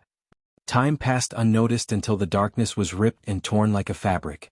Next came the waves of indescribable pain and soreness, a pair of inseparable Siamese twins that existed in tandem, before Lu Yi finally blinked his eyes open abruptly. He could see 2 figures standing beside his bed. One of them sat down and took his head. Warmth seeped into his hands. The warmth of a hand that cared, funneling spiritual powers into him to examine his condition. He could not see who it was. His vision was still blurry. But he sensed that it was a woman. The other person remained standing. Lu Yi struggled to get a proper look, and he seemed to be his mentor. His mouth opened to speak, but the warm and soothing energy coursing through him was only making him more lethargic and drowsier. Then he heard his mentor asking, "How is he now?" A lilting voice rang, "He's dying." "Stop it, girl," Tang Yifeng berated. "Stop scaring me after I've gone to such lengths to." Lu Yi missed the rest. He felt as if he had fallen further and further away from the world as sleep took him. He woke up once again later. Someone was sitting beside him again, and whoever it was injecting more spiritual power into him to heal him. Lu Yi felt better this time. At the very least, he did not feel so blurry and drowsy anymore. As his vision gradually gained clarity, he could see that the person sitting next to him was a girl not much older than he was. The pretty young woman had eyes as pellucid as the waters of the clearest lake, but what was more intriguing was how uncanny her resemblance to Sister Wei Yang was. On a more serious note, she looked like a younger version of Wei Yang, and the airs that she exuded made her look like a younger and more blithely lass than the latter. "You're up." Lu Yi croaked, his throat so parched that he could breathe steam. She smiled at him. "I'm your sister Shui Yuan. I'm more junior compared to Wei Yang." That would make her something of a second big sister? Lu Yi thought. "Where are we?" Lu Yi wanted to look around, but then he found that he could not move his neck. "This is the Crimson Blood Sect stronghold, Brother Lu Yi," said Shui Yuan. "You've come home." "Home? Have I finally achieved what I've always wanted since the day I was sent to the battlefield?" Lu Yi could feel as if something that had been tense and taut for so long slackened at last. Then he remembered Yi and Amber. "What about my mount? Where is he?" If Yi and Amber were here, they would surely be by his bedside all the time. Still at the turbulent watch outpost. "Without a pact between you and the tiger, there was no way we could bring him out here. But I've arranged for him to be taken to our outpost. So when you get better you can go see him." Lu Yi knew nothing about making pacts, but he had spent enough time in the battlefield to know that some sort of prerequisite condition needed to be met for a form of transmission to occur between the real world and the battlefield. Nevertheless, with Yi accompanying Amber, there was nothing much to be worried about. Being at the Crimson Blood Sect outpost should be safe enough. Lu Yi examined himself. His spiritual power had been fully depleted. But having endured this before, he wasn't too worried. While his body recovered, so would his spiritual power. And that looked like it was going to take some time, for Lu Yi then discovered that he was now wrapped up like a spring roll. Aside from his eyes, nose, and mouth, every other part of him was pretty much bandaged with not even a square inch of his skin exposed. At Sister Shui Yuan's doing, that was not the only thing he was wrapped in. A soft and tender layer of energy enveloped him firmly, eliciting an endless wave of soreness, pain, and even itchiness. The methodology was a match of how Huaxi used to heal him, although she used wood elemental powers, while Sister Shui Yuan's powers were of the water element. The spiritual powers of these two elements held great healing properties since both wood and water are vital to the nurturing of natural life. That would mean that Sister Shui Yuan must be a medical cultivator too. But Sister Wei Yang and Brother Li Baxian were nowhere in sight. The same could be said for their mentor Tang Yifeng and one more brother, or sister-in-arms which he had not yet met. Sister Wei Yang had mentioned to him before that she was the first student, and if Sister Shui Yuan and Brother Baxian were the second and fourth students respectively, that would mean that Lu Yi still had one more senior. 2 hours later, Sister Shui Yuan stopped channeling her powers. "Stay put," she instructed. "Just give me a call if you need anything. I'll be just outside."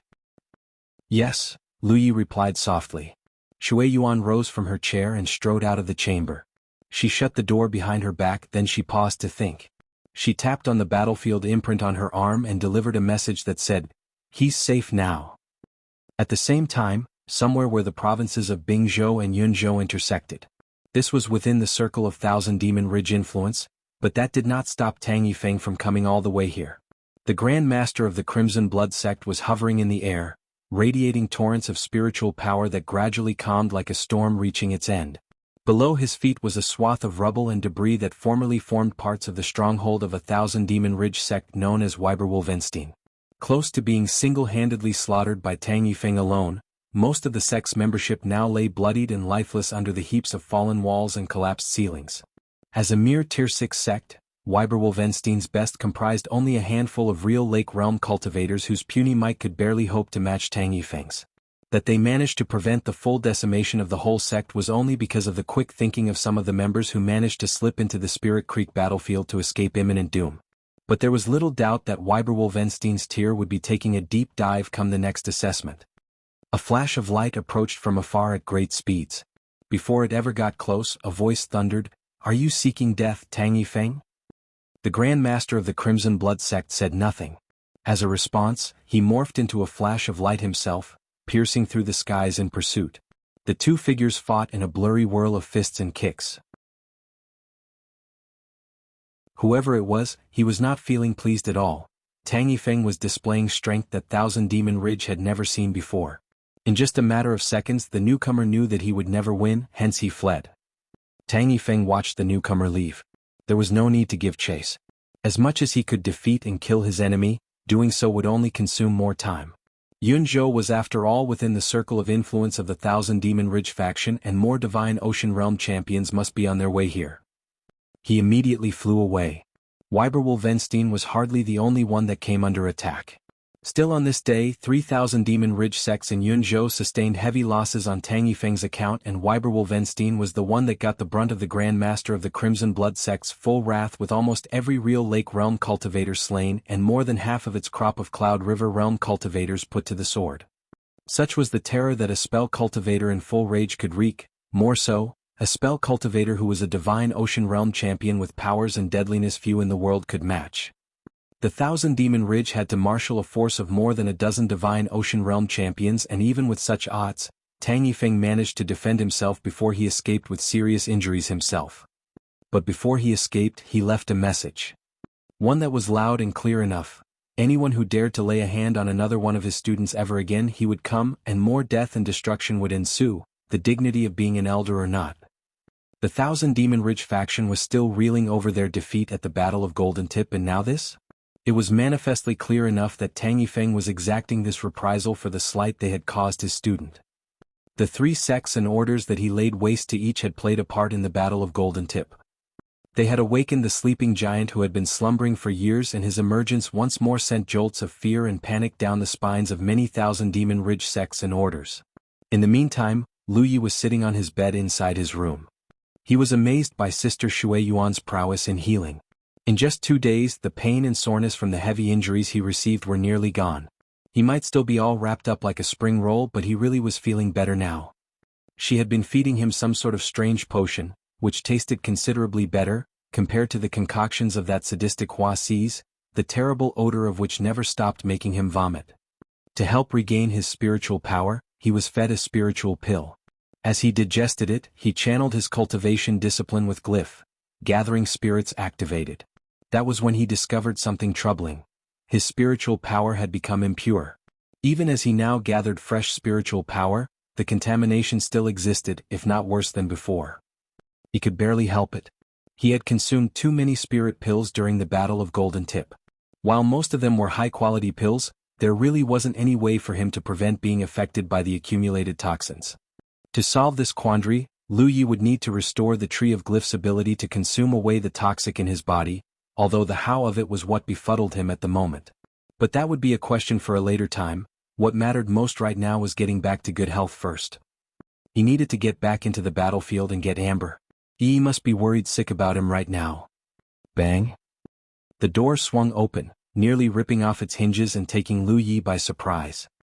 He looked and saw a large bed coming in upright through the threshold. It was Sister Shui Yuan trying to lift the bed in despite her petite frame. Being taken care of by her for the past few days was enough for Lu Yi to understand that Sister Shui Yuan was a gentle and kind woman, unlike Huasi, who might wear her damsel-in-distress facade like a mask to disguise how cunning and devious she could be. In fact, she had been so attentive in her care of him that Lu Yi was wondering if he was her long-lost son, long separated since birth. That said, nothing explained the reason behind how angry she looked as she carried the bed into the chamber. Sister Shui Yuan?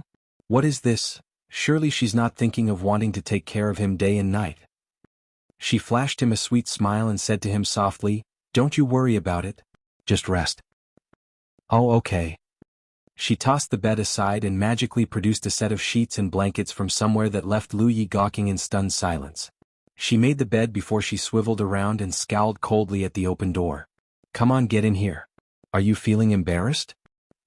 Only then did Lu Yi realize that there was someone else outside. He tried looking but he found no one, hence he could only throw furtive and quizzical glances at Shui Yuan. "You either come in or I'm gonna be making you come in," she snorted crossly. Ahem, a gruff cough came from outside the door. Is this how you speak to me in front of your junior fellow student? An elderly man stepped into the chamber, looking stern as he stroked his beard. Enter Tang Yifeng, the Grand Master of the sect and their mentor. The whites of Lu Ye's eyes trembled. He got up at once. But before he could stand up, he nearly lost his balance and fell. Tang Yifeng rushed forward and held him. Their eyes met. Lu Yi could see the guilt in his eyes. The aged, wrinkled lips of the old man quivered as all myriads of emotions condensed into one short sentence. Much you have endured, my child. He did not expect this, nor did he wish this to happen to Lu Yi the day he accepted him as a student. It was a debt the Crimson Blood sect incurred, and Lu Yi, as a fresh recruit who had not even laid eyes on the door of the stronghold before, should not have borne the brunt of, which had nearly cost his life, alone. For the past few months he knew that Lu Yi was alive. But he lacked the manpower for a battlefield-wide search to find him. He had Shui Yuan roped in several independents that he knew and pleaded for their assistance in tracking down Lu Yi. But the battlefield was a huge haystack, and finding Lu Yi, the proverbial needle in this case, was a job that no low-tier independents could easily complete.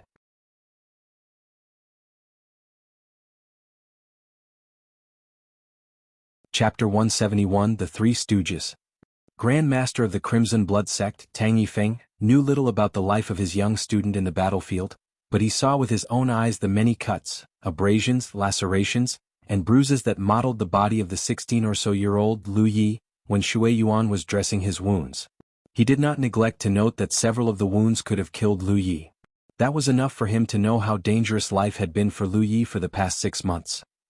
That his youngest student had to endure such hardships and perils, Tang Yifeng could only blame himself. He attributed it all to his incompetence, and to vent his anger, he went a rampage into Yunzhou right after Lu Yi came back. At least, he needed to ensure that no injustice like what happened at the top of Golden Tip would ever repeat. The Thousand Demon Ridge faction clearly needed a reminder that he was still Grand Master of the Crimson Blood sect, and so long as he still lived, he would never allow his students to suffer the threat of death and humiliation for nothing. To that end he even exposed his true power. True power that he had kept hidden for at least decades. Back inside the chamber where Lu Yi was still recuperating, Tang Yifeng placed a hand on his youngest student. It's good that you are safe and you're back here now, son. Have a good rest. He beamed proudly. Yes, sir, Lu Yi responded reverently. Nevertheless he was very curious. Tang Yifeng looked absolutely beat up with all the bruises and swells that littered his face. Was he doling out the beating, or was he actually on the receiving end? But that would explain the bed that Sister Shui Yuan was carrying in earlier. So are you coming here yourself, or do you need me to give you a hand? Shui Yuan barked sharply. Tang Yifeng got to his feet and dismissed it with a casual smile. It's just some light wounds. Like I said, there's no need to, Teacher. Lu Yi cried as he watched so much blood spewing out of Tang Yifeng's mouth all of a sudden that all colors left his face. Tang Yifeng struggled to maintain a grin. No problem. It's just some clotted blood inside. Once it's out I'll, arg. Shui Yuan drifted over at once and whisked Tang Yifeng off into the other bed to administer some healing magic and stabilize his condition. At length, she grumbled, albeit with her eyes red and moist that belied her thorny temperament. Quit pretending you're strong. Sooner or later you'll get yourself killed out there. How do you suppose we'll be able to collect your dead body then? Funnily enough, Tang Yifeng did not seem to dare chastise her. All he could do was grumble and lament about his misfortune at having such a disrespectful student. Meanwhile, Lu Yi was frightened by Shui Yuan's rapid change in demeanor. Suddenly, Sister Shui Yuan, who had been so gentle and soft with him, did not look so gentle and soft after all.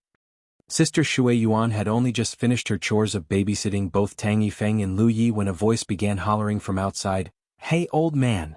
Sister Shui Yuan? I'm back. Lu Yi recognized the voice. Is that Brother Baxin? He called. A tall and rangy figure appeared at the door. It really was Li Baxin. Their eyes met. Li Baxin flashed Lu Yi a grin, only to fall face down into the ground amid a puff of dust and soot the next second, much to everyone's shock. Brother Baxin? Are you all right? Lu Yi exclaimed. Li Baxin rolled himself around and sat on the ground. He flashed Lu Yi a thumbs up, saying, Don't worry about me. I'm fine. Shui Yuan, who had just finished tucking Tang Yifeng into bed, came around in the blink of an eye. She seized Li Baxin by the scruff of his neck and surveyed him briefly. A tinge of annoyance fleeted by her stare. What in heaven's name did you get yourself into? Li Baxin beamed broadly at Shui Yuan. Well, at any rate, I've given Yan Xing a good walloping myself. The honor of the sect is intact. Although he immediately blacked out the next second. Shui Yuan delved into round of tucking in another one that needed her care and help.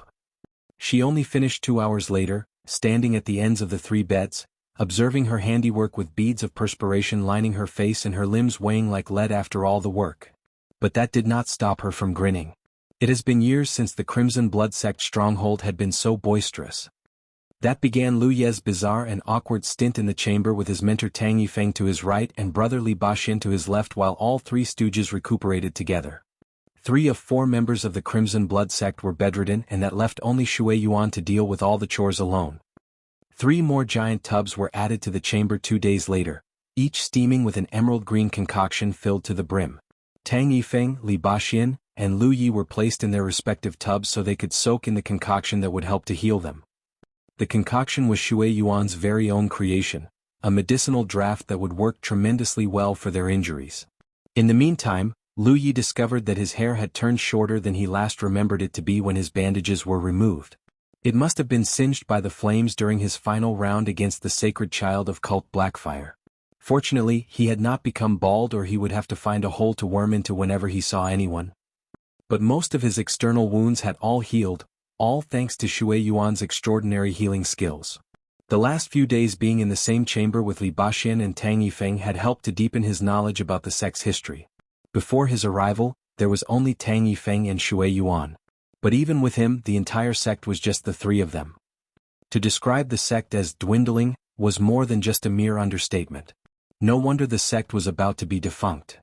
Li Baxin might have been a Crimson Blood Sect acolyte back when he was still a young boy, but he later joined the devoted ones.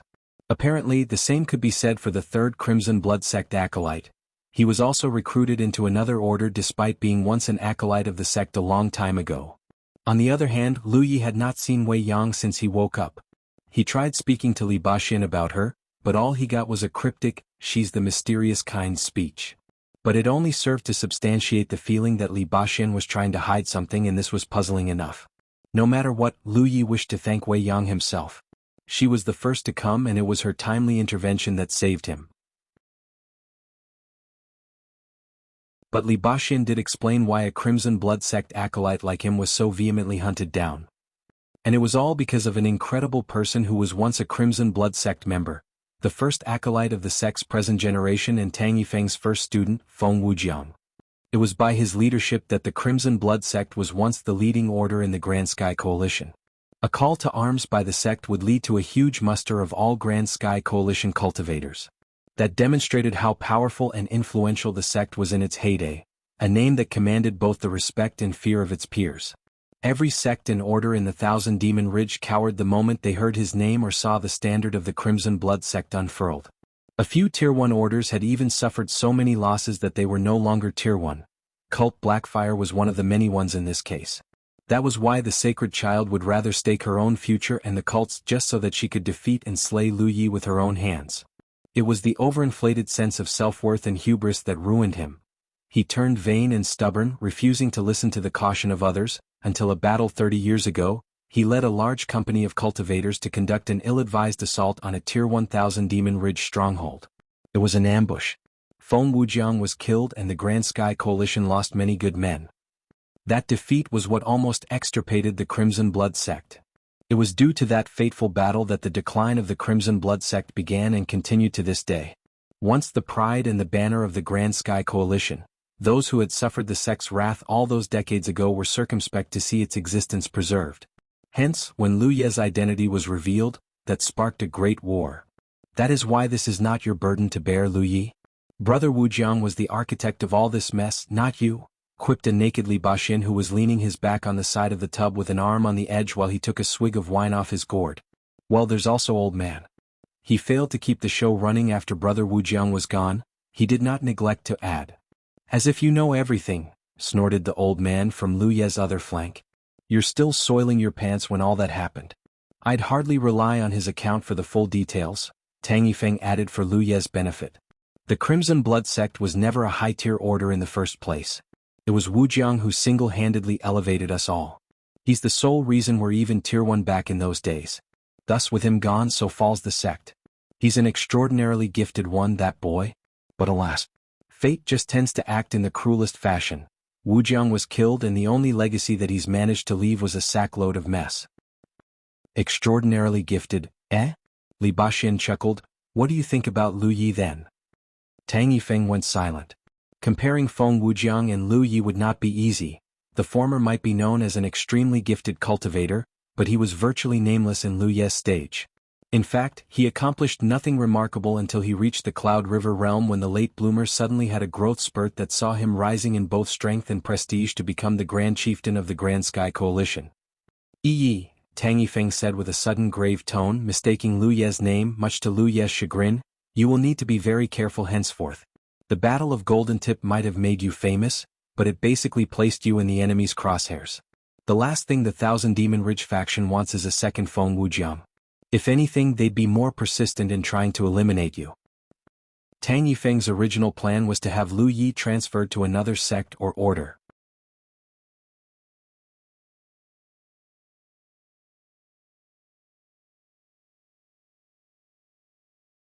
Chapter 172 Legate in Charge. Lu Ye's injuries had almost fully healed by the 7th day.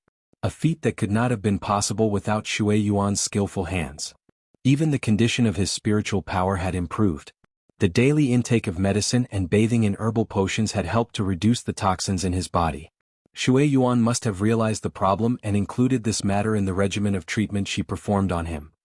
Last but not least was Shui Yuan's masterful cooking skills. She could turn medicinal herbs that tasted bland or bitter into a dish of sumptuous food which was not only amazingly delicious, but also immensely nourishing that, after a few days, made Lu Yi feel his vigor improving, if not enhancing. But all the love and care were not without reason. Lu Yi was the newest recruit. In fact, he was the only recruit the Crimson Blood sect had seen in recent decades, and he had to endure being hunted down like a dog before the Battle of Golden Tip, which made Shui Yuan feel that she owed Lu Yi a lot of love and care. On the other hand, Li Baxin was showered with scorn and ridicule for coming over this side to get a free meal and free treatment for his wounds. Sister Shui Yuan did not stop giving him a piece of her own mind every now and then, especially during mealtimes. The Crimson Blood sect might have been a shadow of itself from decades ago, but that did not mean that they were lacking in resources and supplies. They might not be enough for high-tier cultivators, but they were definitely helpful to Lu Yi, who was still progressing up the ranks of the Spirit Creek realm. It was noon in the Sanctum of Tranquility that sat on the Summit of Fortitude. The Summit of Fortitude was one of 100 mountain peaks that sat within the wide and spacious Crimson Blood sect grounds, and in their heyday were teeming with scores of acolytes thronging about when the sect was still a hive of activity. But a long time had passed since then, and most of the mountain peaks had all been abandoned, leaving only the Summit of Fortitude as the only one still being used. The summit was where Tang Yifeng and Shui Yuan usually lived. Once set up on another mountain summit called the Summit of Tranquility, the Sanctum of Tranquility housed the many memorial plaques that belonged to every Crimson Blood sect cultivator who had passed on since the founding of the sect. Lu Yi was kneeling solemnly before the tens of thousands of memorial plaques with Shui Yuan and Li Baxin quietly standing in a corner. Tang Yifeng planted 3 incense sticks into the brazier that stood before the multitude of memorial plaques and bowed very reverently. I am Tang Yifeng, 10th Grand Master of the Crimson Blood sect. To the forebears of the sect, here I present native of Bingzhou Lu Yi. Kind of heart and noble of soul, he demonstrates fortitude and strength, talent and heroism. The long paean left Lu Yi bashfully awkward. Hence on this day, it is my honor to offer Lu Yi a place as a member of the Crimson Blood sect. May the forebears watch upon you and keep you safe. He turned around and faced Lu Yi. Pensively he said, from this day onwards, you are hereby a true initiate of the Crimson Blood sect. You will strive to live up to the name of the Crimson Blood sect, and you will do nothing to dishonor it. May our forebears shower their blessings on you that, Tang Yifeng paused for 1 second and tapped gently on Lu Ye's head, you shall remain safe at all times. Lu Yi did not have to be a genius to guess that more words of praise and ambition must have been uttered under usual circumstances. But with only just the 3 of them, there was hardly any place nor need for exaggeration. What mattered more to Tang Yifeng, especially after the Battle of Golden Tip, was something else. Lu Ye's well-being. Yes, sir. Lu Yi responded crisply, bowing deeply. A half-year ago when Lu Yi and Tang Yifeng came under attack, the latter had made an oath with heaven as his witness that Lu Yi was recognized as an acolyte of the Crimson Blood sect. But since the oath was made hastily, the ceremony today was to properly acknowledge Lu Yi as a real member of the family. Lu Yi gazed at the tens of thousands of memorial plaques, feeling as if the predecessors of the sect were all watching him. He stood up slowly. This was the first time this loner felt that he belonged. I belong here. From this day hence, this is where I belong. He wanted so much to exclaim that out loud. Congratulations, Brother Lu Yi, Li Baxin beamed at him. Brother Baxin. Lu Yi bowed deeply, not only to convey his gratitude for Li Baxin's painstaking efforts to make sure that he survived during the Battle of Golden Tip, but also as a form of respect. Sister Shui Yuan, Lu Yi bowed to Shui Yuan as well. Shui Yuan could feel her eyes throbbing with redness. Li Baxin was still a young child when the Crimson Blood sects fell from grace, but not her. Seeing the Crimson Blood sect falling into ruin was a huge blow to her, and seeing Lu Yi now being officially inducted invoked memories of the bright and young faces of new recruits so eager to join the sect back when the sect's name was still filled with pride and loftiness. The Crimson Blood sect of old? Oh, how majestic it was. Shui Yuan approached Lu Yi at a slow pace and took his right hand. Then she produced a seal. The object glimmered with the bright luminescence of a miniature sun the moment it appeared. Next, after a deep breath, she declared coyly, keeper of the seal and an 11th generation acolyte of the Crimson Blood sect. Shui Yuan invokes the heavens as witness. I hereby appoint 11th generation acolyte Lu Yi as the legate in charge of the Crimson Blood sect outpost in the Spirit Creek battlefield. With this seal, so I swear. She stamped the seal on the back of Lu Ye's hand. Everyone could feel the otherworldly sensation of the heavens acknowledging the oath. It was done. Lu Yi could feel his very own self shuddering. He stared at Shui Yuan incredulously. Sister Shui Yuan, what was that all about? Every sect or order has a legate and a deputy in charge of the running of its outpost in the Spirit Creek battlefield. I, for instance, am the legate in charge of the Devoted One's outpost, explained Li Baxin. Being legate gives you the responsibility of keeping the outpost safe from invasions, and it also affords you privileges. It will take a long time to glean through the details. I'll give you a jade slip containing thorough information about what the job entails. You'll understand better then. With you and Sister Shui Yuan being the only 11th generation acolytes left, Sister Shui Yuan could only rely on you to watch over the outpost, brother.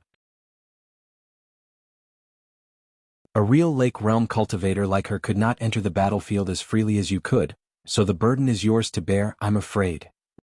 The outpost is not important, Shui Yuan added. I'm only appointing you as legate so that you can enter and exit the battlefield more easily. You're still in the Spirit Creek realm and the battlefield is still the best place for you to cultivate your power and hone your skills. But hasn't the outpost fallen into enemy hands? Lu Yi asked incredulously. He thought that with his identity now virtually public knowledge, the outpost should have come under attack by now. It used to be so until there were no benefits to be reaped, said Li Baxin. There's nothing there for anyone to plunder anymore. To say nothing about that beast. So long as it is still there, no one from the outer ring of the battlefield could possibly capture the outpost. The situation at the outpost is kind of complicated, added Shui Yuan. At the moment, it's mostly independents who gather around there. Those were the ones I used to help find out about you, although none of them managed to locate you. Whether you want to keep the independents there is up to you, Lu Yi. There is a handful that you could place your trust in, although the rest I'm not too sure about. Lu Yi bobbed his head. There was too much he did not know about the outpost, so there was hardly any need to make any hasty decisions. That could wait until he had a better look at the place. With Li Baxin as a fellow legate in charge, he could always rely on him for advice. By the way, that pet tiger of yours has safely arrived at the outpost, according to the turbulent watchman who sent him there. The tiger will be there when you go to the outpost. All right, I'm heading there now, Lu Yi said at once. Very well. Come with me, said Shui Yuan. She led Lu Yi to another chamber called the Sanctum of Providence. The strongholds of every sect and order each had a Sanctum of Providence of their own, one in the main stronghold and the other at the outpost within the battlefield, each with a divine opportunity column. Some called the Sanctum the most important of all chambers, and every stronghold for the column was how acolytes entered and exited the battlefield. So during an invasion, securing the Sanctum was usually one of the most important objectives, whether for the defense or the offense. Lu Yi placed his hand on the column as instructed by Shui Yuan. It reminded him of the first time he entered the battlefield. The moment he felt a tremor coming from the battlefield imprint on the back of his hand as it resonated with the column, the entire world around him warped into a blurry whirl. Remember to get a pact from the column once you get to that side for your pet. Shui Yuan's voice came from somewhere around his ears. In the blink of an eye, everything was clear again.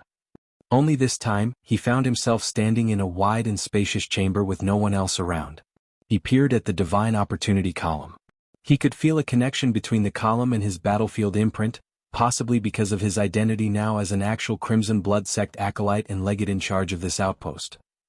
But that was not all. The column held something more. Something intangible that he could feel but not yet quite describe, although he sensed that he, as legate in charge, could alter and manipulate. As for how, that would need time to master and get accustomed to. He did not want to try anything yet. At the moment he had too much to learn and he should wait for more information from Li Baxian. His first order of business was to get to Amber as soon as possible. He must be worried sick about him. He stepped out of the sanctum and into the sunlight, basking in its welcoming and cheery warmth. Then he looked up and noticed something peculiar. The passage of time in the Spirit Creek battlefield and the real world outside seemed to be similar. That was when his peripheral vision caught someone looking at him. Lu Ye's hand instinctively reached for his weapon, only to find that nothing was there.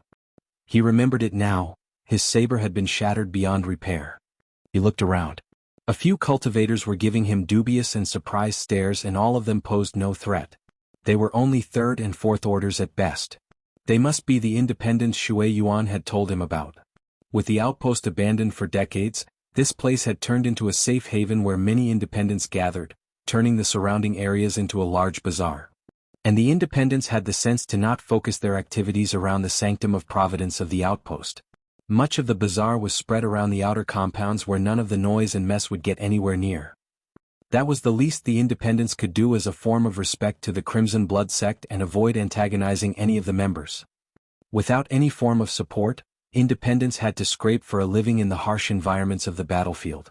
Those who could survive only managed because they had become experienced enough in the ways of the world and the attendant vagaries and subtleties. For this reason, no independents would knowingly choose to offend any member of a militant sect or order. The independents that resided in the bazaar of the Crimson Blood sect outpost knew that the outpost had been abandoned for decades. That someone just stepped out of the sanctum of providence was something barely any of them had seen before. Lu Yi stood there for a few seconds, then he heard the familiar sound of a tiger. He spun around and sped in the direction where it was coming from. He arrived at a wide square where the first thing he saw was the white furry girth of Amber.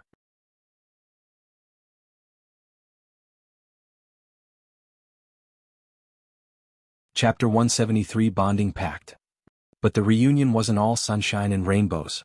A monstrous eagle of gigantic size was towering over Amber, and it was eyeing the tiger as if deciding if the tiger was food. Even with Amber's already massive girth, it appeared as tiny as a little cat next to the graphite-coated behemothic avian predator which could fully grasp Amber in its claws. That was just how colossal this eagle was. Lu Yi immediately recalled what Li Baxian told him.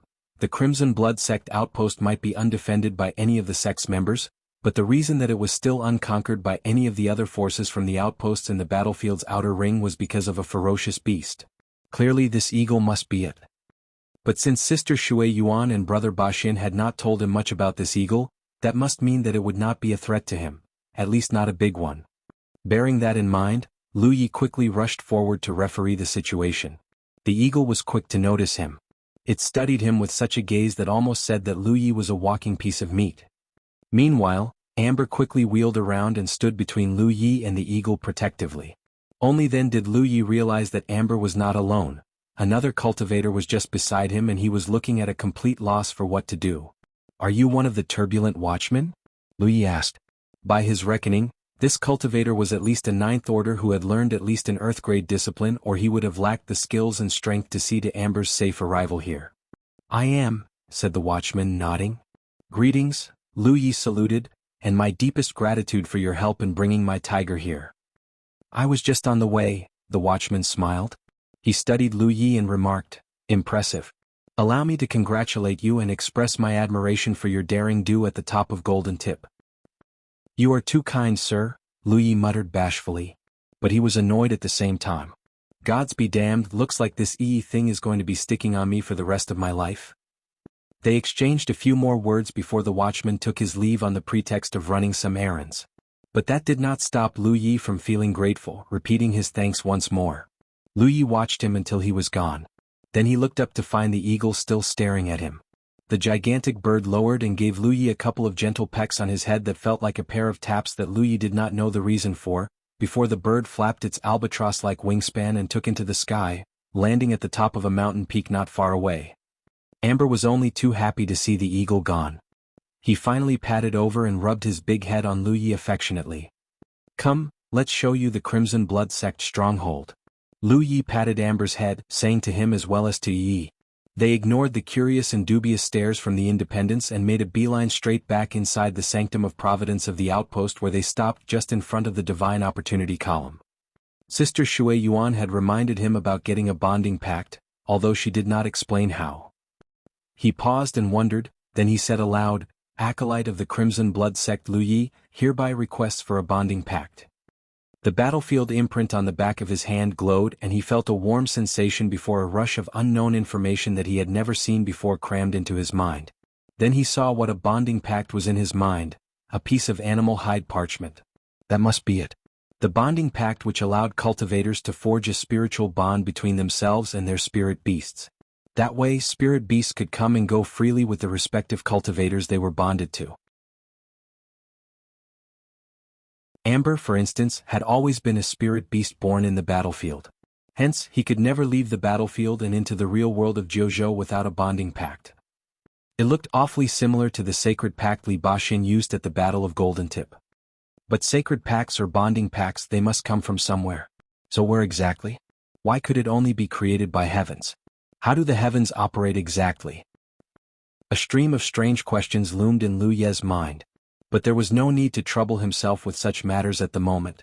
Whatever the truth was, it must be something of the utmost secrecy, and he needed to become stronger before he could unravel the truths himself. In the meantime, requesting a bonding pact was not free. It cost Lu Yi 100 contribution points, although Lu Yi only knew about the price from the stream of information that surged into his mind. He examined his battlefield imprint. Name, Lu Yi. Identity, Acolyte of the Crimson Blood Sect. Cultivation, 64 spiritual points. Position, the Spirit Creek battlefield. Contribution points, 943. He could barely confess to being satisfied. There had been little progress in his cultivation. He had unlocked his 63rd spiritual point back when he fought and slew Dong Shuyi. The days that ensued that fateful battle did not allow him the chance to focus on training and meditation. He had been busy running from his pursuers and killing anyone unlucky enough to have caught up. That would explain the huge increase in his contribution points tally. The last time he checked the tally after he had killed Dong Shuyi, the amount was hardly 400. But now it looked like he could reach 1,000 anytime.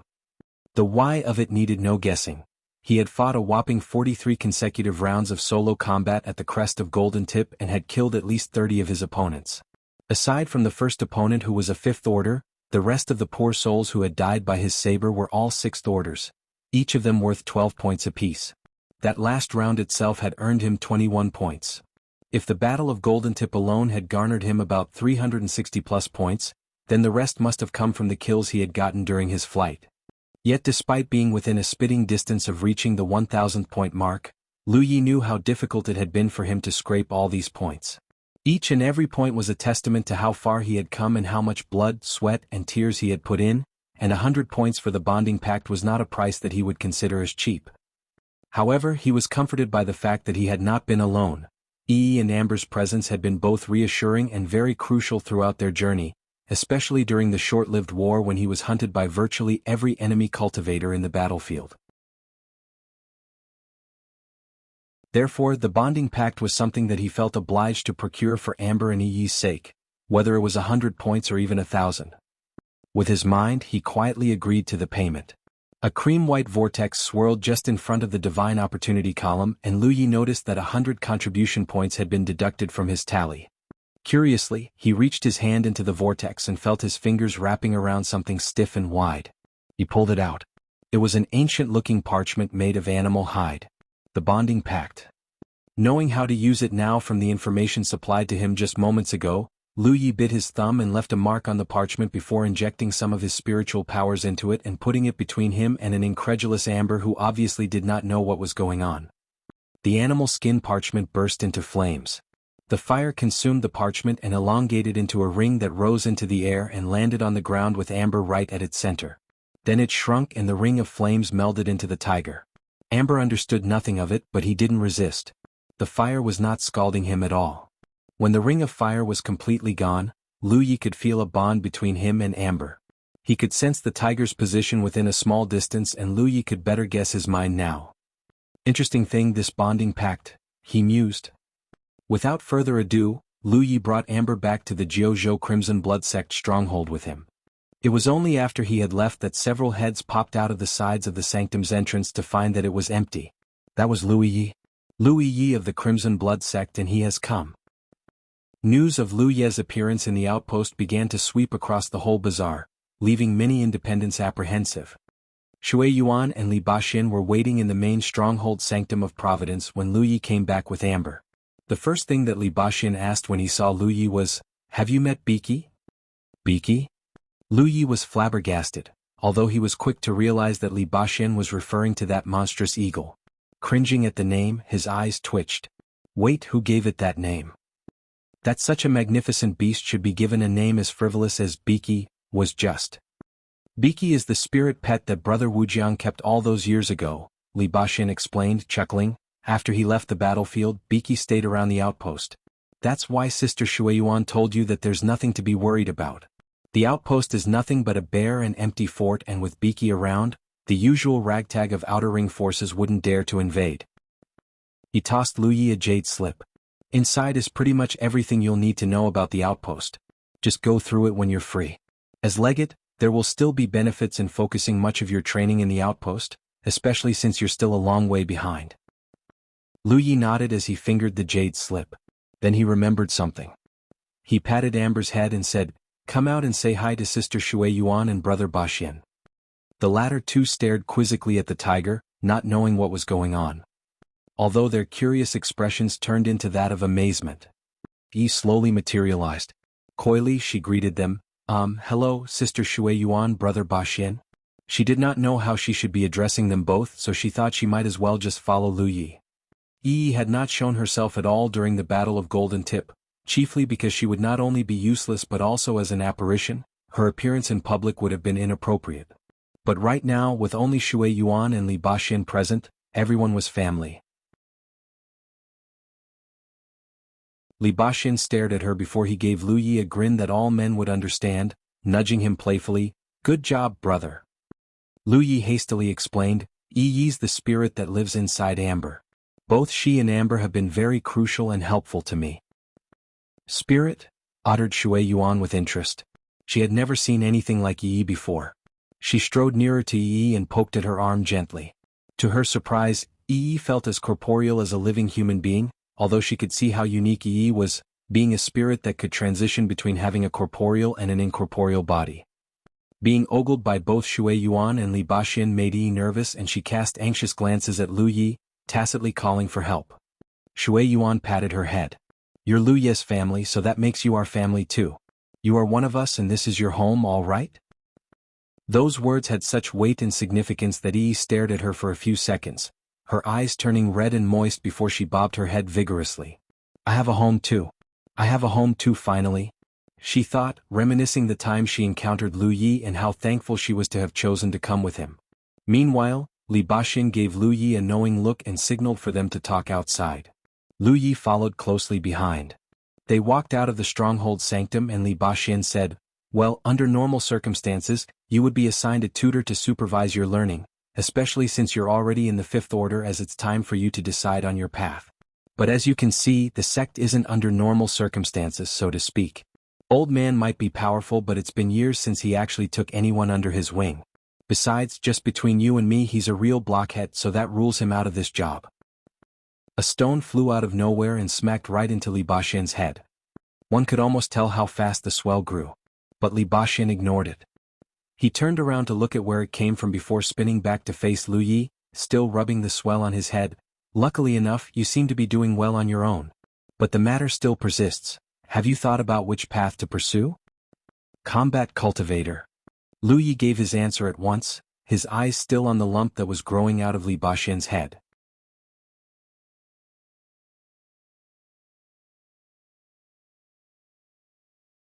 Chapter 174, The Vault of Providence. Lu Ye's journey into achieving the fifth order of the Spirit Creek realm did not come without all the many battles which he had survived with the help of his saber. It was such a model of fighting that not only had he grown accustomed to, but also defined the path that he had decided upon a long time ago. Combat cultivators are a broad breed, Li Baxian nodded. Chief among them practice the sword. It is widely regarded that swords are the most versatile of all weapons, and swordsman cultivators are especially deadly even among combat cultivators. Are you interested in being one?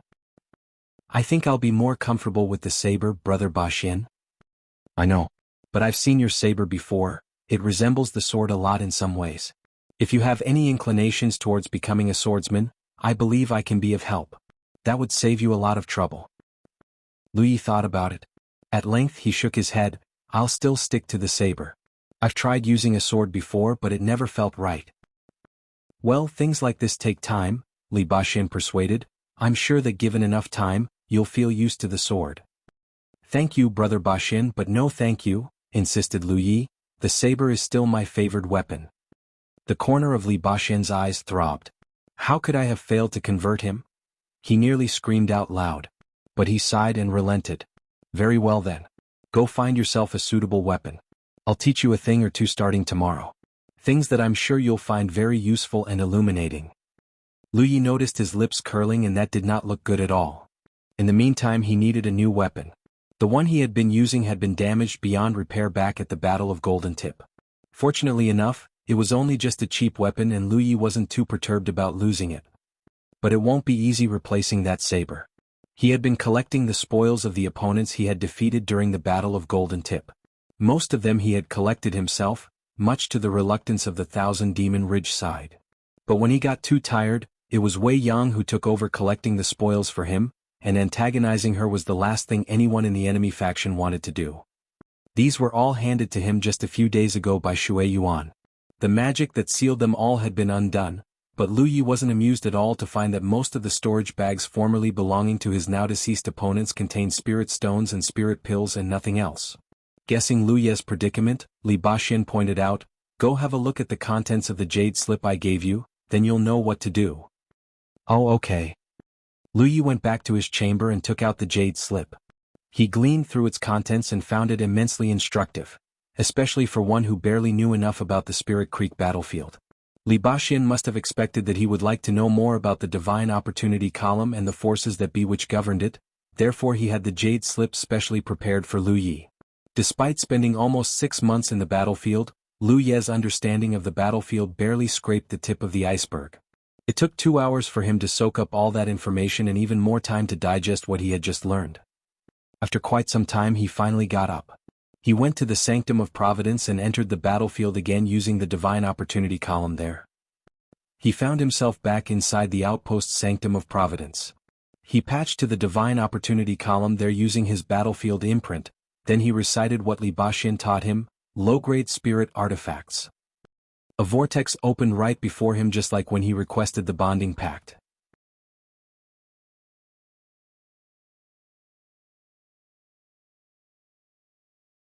To his dismay, it felt no better than the one he had used. He returned it to its position on the rack and picked another one. It was also the same. He paused to think again, then he said, 9 glyphs plus a reinforced blade. A spirit artifact's quality is contingent on the materials used and the number of enchantments layered on it.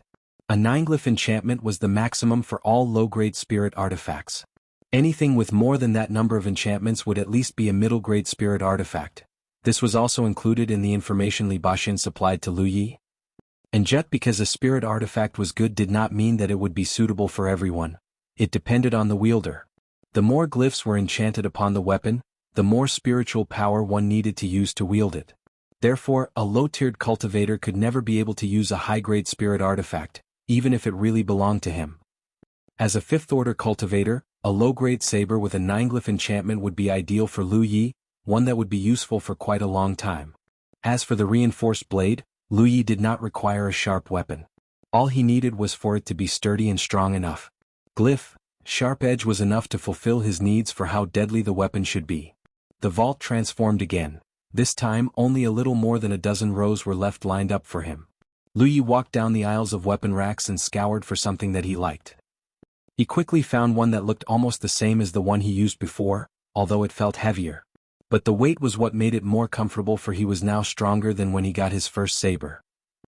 He examined it and noted that the 9 glyphs were merged in a very intricate manner.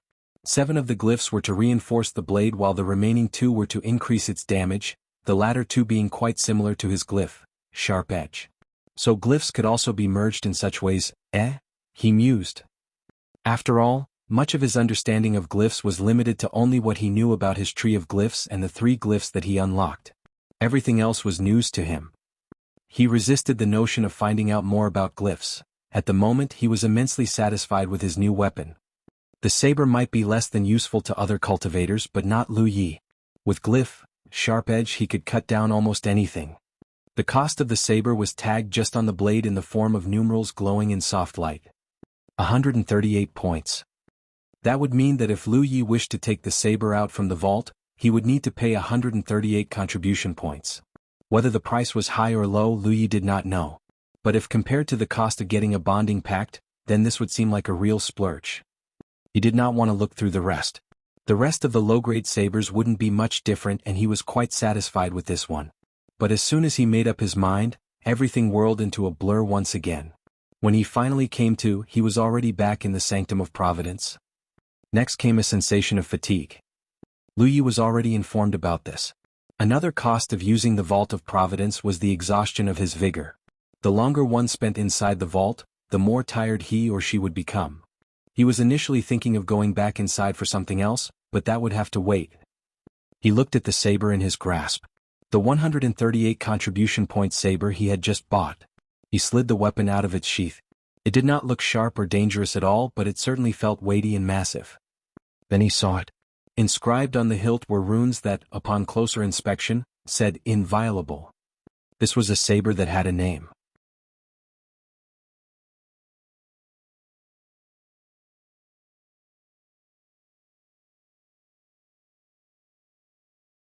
Chapter 175 Outpost. Lu Yi spent some time tidying up the training chambers, weeding the hedges outside in the compound before he finally found one which he liked and stepped inside. Despite the relatively deserted and neglected surroundings, the Crimson Blood sect once expended a great amount of resources and wherewithal into building this place. The training chambers were of crucial importance to the progress of the sect's younger generations. The last thing the former leadership of the sect wanted was to be flippant towards the future of the sect, and for this reason each and every chamber was guarded with specially erected enchantments to prevent strangers from using them. But it had been quite some time since the chambers were used and maintained, and that was the reason why the enchantment there had stopped working. Lu Yi looked around. The chamber wasn't quite as large as he expected, and the furnishing was modest. But his eyes immediately caught sight of a magical circle inscribed on the floor. It was a magical circle designed to gather all spiritual qi in the atmosphere nearby and focus them here to help facilitate their training process. The Circle of Boon. In addition to the circles, Lu Yi noted tiny little hollows around the circle. Spirit stones could be deposited there to help thicken the atmosphere with more spiritual qi when the magic circle operated. The atmosphere in the outpost compounds was often richer with spiritual qi compared to the environment outside. The atmosphere in the Crimson Blood sect outpost compound, for instance, had 1/10 more spiritual power than that in the wild. It wasn't a lot by usual standards. The outpost hadn't been manned in decades, and hence the increment afforded by the Divine Opportunity column was only at its bare minimum. But so long as the column continued to operate, the entire compound of the outpost would still have more spiritual qi than outside. Which was also part of the reason why independents chose to gather around the outpost, so that they could also make use of the denser spiritual qi in the vicinity. But once an outpost was conquered, the Divine Opportunity column of that outpost would lose its increment. One such instance would be the Divine Opportunity column in the stronghold at Mount Ing, where Lu Yi could barely feel any difference to the environment there compared to outside. An additional 1/10 of the spiritual qi richness in the atmosphere was the most basic increment for all Divine Opportunity columns. With enough contribution points, one could purchase more increments from the heavens to further intensify the richness of spiritual chi in the outpost. Most of the outposts in the core region of the battlefield, redoubts that belonged to the more elite sects and orders, oftentimes carried increments that were few or even dozens of times richer in spiritual chi than outside. That made training and meditating in such an environment extremely efficient. Hence the Crimson Blood sect outpost, with a divine opportunity column that carried no additional increments, operated only the most basic amplification of spiritual chi. Fortunately, the training chambers still had circles of boon. Which was also why Shui Yuan had recommended Lu Yi to train at the outpost. But the circle of boon wasn't working. It had long run out of its sustenance to continue functioning. Hence Lu Yi did not have to hurriedly activate it. He first began by studying the circle itself. A thorough study of the magic circle gave him a conclusion. The patterns of the circle of boon were very similar, up to 8/10 at least, to the glyph, gathering spirits that he used. One could argue that they might share the same provenance. In fact, glyph, gathering spirit was very much a miniature circle of boon. Lu Yi took out 8 spirit stones. He placed each of them in one of the 8 cavities around the circle of boon, then he placed his hand on the circle and channeled his power. As he felt his spiritual power seeping into the circle bit by bit, it began to operate. The air began to thicken with spiritual chi. In mere moments, the spiritual chi in the air inside the chamber had grown more abundant than outside. It was not just because of the circle working, but also due to the 8 spirit stones being used as the catalyst to intensify its effect. Nevertheless, there was a limit to the circle's ability. Just when the air was 2/10 denser in spiritual chi than outside, it did not go any further.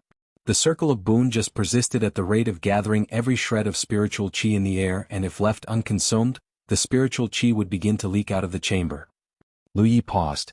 He placed a hand on the wall and created a glyph, gathering spirit circle using his spiritual power. The air roiled and swirled with even more spiritual chi. He had a feeling that his guess would be correct. The bigger a glyph, gathering spirit circle was, the stronger its effects would be. And today he finally confirmed his hypothesis. Moreover, unlike the circle of boon which required the use of spirit stones as sustenance and catalyst, the circles of glyph, gathering spirit could consume spiritual chi as fuel to keep running. He examined himself. Creating such a large glyph, gathering spirit circle had taken a toll on his spiritual power reserves. He had never created one so big before, although he was certain he could make another one. It did not take long. Lu Yi created a second gathering spirit circle on the wall, and the exertion felt like a huge gaping hole in his gut. But it was not for naught. The air was now practically teeming with so much spiritual chi he could almost taste it. At the same time, he was curious to know how fast he could progress with 1 circle of boon and 2 glyph, gathering spirit circles working in tandem. He extracted a cushion from his storage bag and tossed it on the floor. Next, he sat on it and began creating tiny glyph, gathering spirit circles all over himself. The process of creating 64 miniature glyph, gathering spirit circles over each and every single one of his spiritual points took almost a half hour. It was like being in the eye of a squall. Spiritual chi percolated into his body in huge torrents, and his cultivation discipline was burning on full cylinders to keep on converting the spiritual chi into his spiritual power. That helped to replenish his exhausted reserves.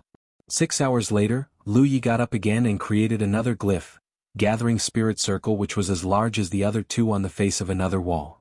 The amassing of spiritual chi became more incredible. He scanned himself. In the end, he was genuinely surprised to find that meditating for 1 day and night under this condition was akin as consuming 5 spirit pills. It was when Lu Yi was unlocking his 29th spiritual point that he had discovered the marvel of using glyph, gathering spirit.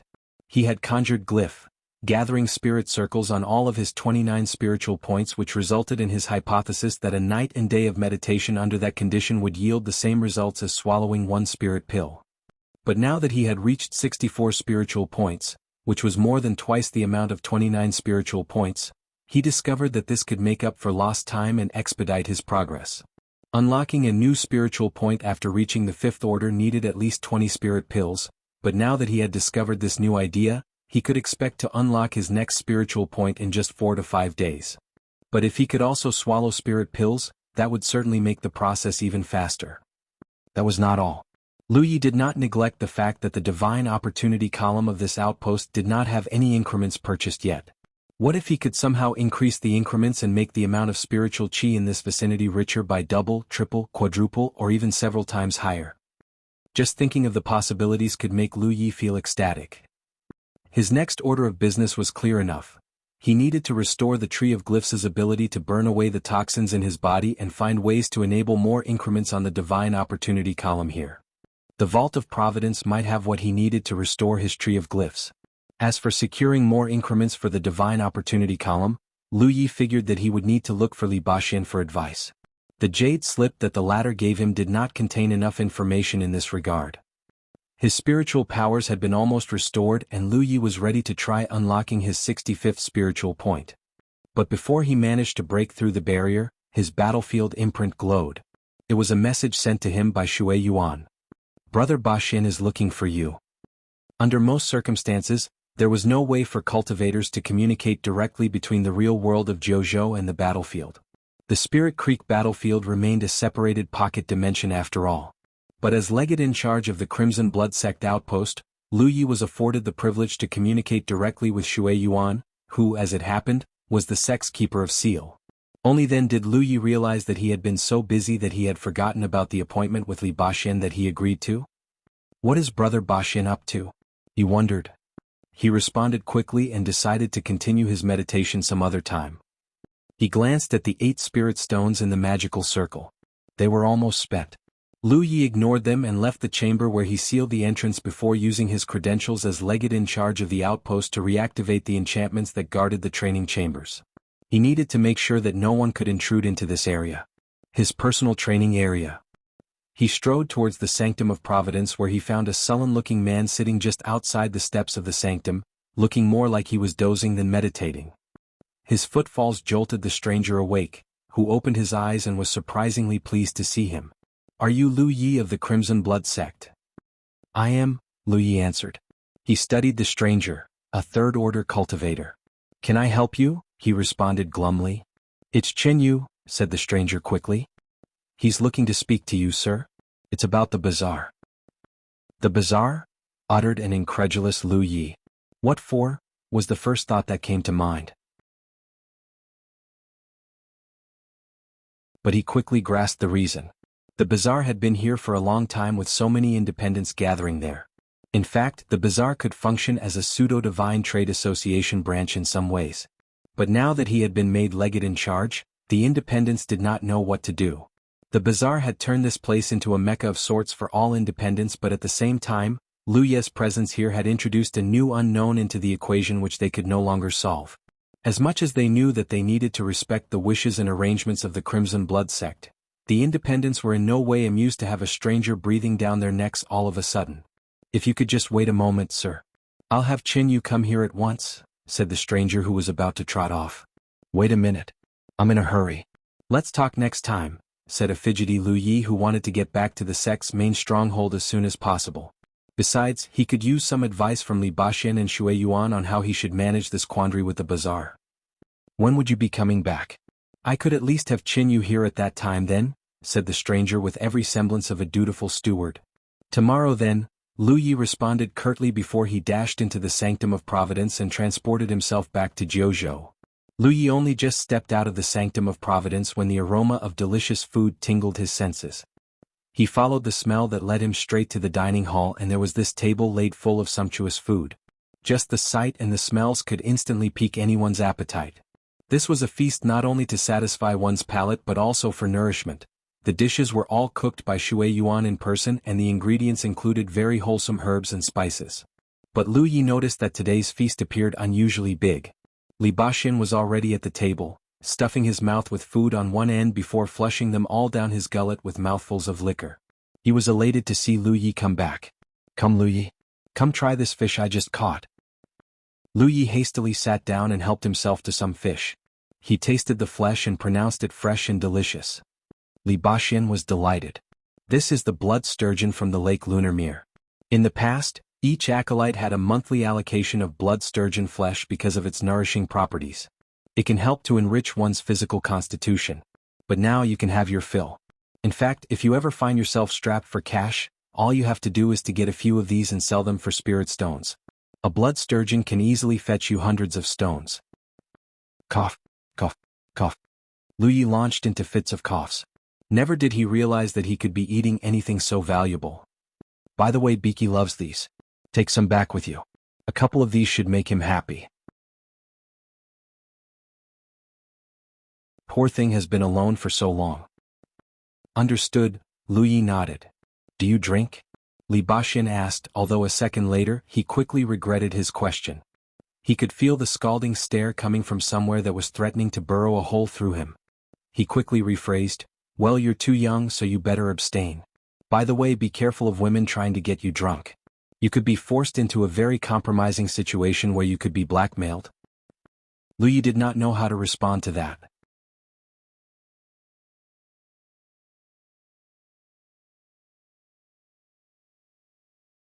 Chapter 176, Li Baxin's Advice. Lu Yi placed a hand on the hilt of his sheathed saber hitched to his waist as he stood at the square outside the main audience hall of the Summit of Fortitude. Overhead, the standard bearing the golden motif of a flame woven on a bloody red field snapped in the winds as he looked on with a vacant and taciturn look on his face. Facing him was Li Baxin, who was twirling a sword in his grasp, playing with it like a toy. Chuckling, he said, in barely 6 months, you've gone from unlocking your first spiritual point to becoming a fifth order. It's good, but it's too fast, and sometimes growing too fast isn't all that good for you. That's because people will have spent more time honing their skills and techniques. You won't. And that's never good news, especially for a combat cultivator like you. Combat skills are important, crucial even. During the Battle of Golden Tip, your most glaring weakness was that you lacked skill, even though you managed to defeat every opponent the enemy side threw at you.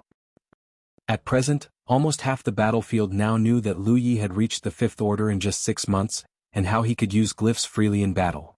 Lu Yi was half expecting Tang Yifeng to question him about that, and he was ready to tell his mentor the truth. Oddly enough, Tang Yifeng had spoken nothing about his use of glyphs at all. If anything, he had specifically warned Lu Yi to be careful during the time when all three of them were recovering from their wounds together. It was public knowledge to everyone in the battlefield that he must have had some unknown encounter that had ended up with him being able to use glyphs freely, something which could have placed him in the crosshairs of many nefarious parties. But he might just be overly concerned, as Tang Yifeng admitted himself. Growing to the fifth order in just 5 months might be rare, but not unheard of. In fact, there have been people who progressed much faster than Lu Yi as well. An ordinary man was once heard to have reached the 9th order in just 1 year after a fortuitous happenstance somewhere in the battlefield. That was what the Spirit Creek battlefield was all about. Chance and opportunities abounded the battlefield, but it all boiled down to luck and fate on whether anyone could find them. Incidents like this appeared once every few years and no longer came as a huge surprise. But that did not make others feel any less jealous. But real cultivators who wished to become stronger would not have time to feel jealous. That they lacked such luck only made their devotion to becoming better and more resilient greater than before. Old Man's a spell cultivator while Sister Shui Yuan's a medical cultivator. But it's been years since both had ever taught anyone anything. So I dare say they have little to offer to you. But fear not. As your brother in arms, I shall teach you everything you need to know to be a combat cultivator. Li Baxin beamed radiantly as if giving advice to Lu Yi was the best job in the world. You're a fifth order now, so I'll keep my spiritual power to the same rank. Now come at me and let me see what you've got. As he spoke, he took a swig of liquor off his gourd.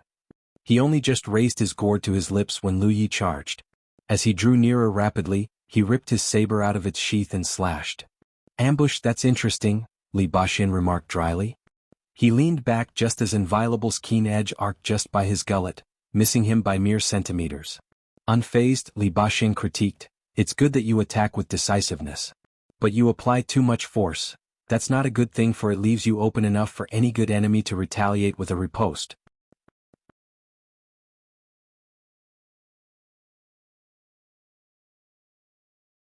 If not for a hand that seized her shoulder. She turned her head around and there was Shui Yuan shaking her head at her. He will meet enemies that would show him anything but mercy. I would rather that he faces some hardships today than face the pain of death in the future. Yi was sure that Shui Yuan only had Lu Ye's best interests at heart. As much as she felt worried for him, she knew that she could do nothing else but sit by and watch. At the same time, she began to understand why Shui Yuan prepared a large basin of medicinal potion. One more time. Lu Yi grunted, taking a deep breath. He was only an inch from having his heart perforated, but he could trust Li Baxin's impeccable skills and he was certain that he would be safe. Brandishing his saber, he lunged once more. It did not take long for another spray of blood and Li Baxin's voice, insouciant voice pronouncing the end of another round. "You're dead again, Lu Yi." Another few minutes later, the same voice rang out again. "That's the third time, Lu Yi." 2 hours later, Lu Yi laid on the ground, pallid and incapacitated. Poke marks scattered all around him. Although none of them were life-threatening, the loss of blood was enough to render him motionless and wearied. In just the span of 2 hours he had died, almost 100 times by Li Baxin's sword, which would have really killed him if Li Baxin had not been careful to stay his hand. The glaring light of the sun blinded Lu Yi. A shadow loomed over him.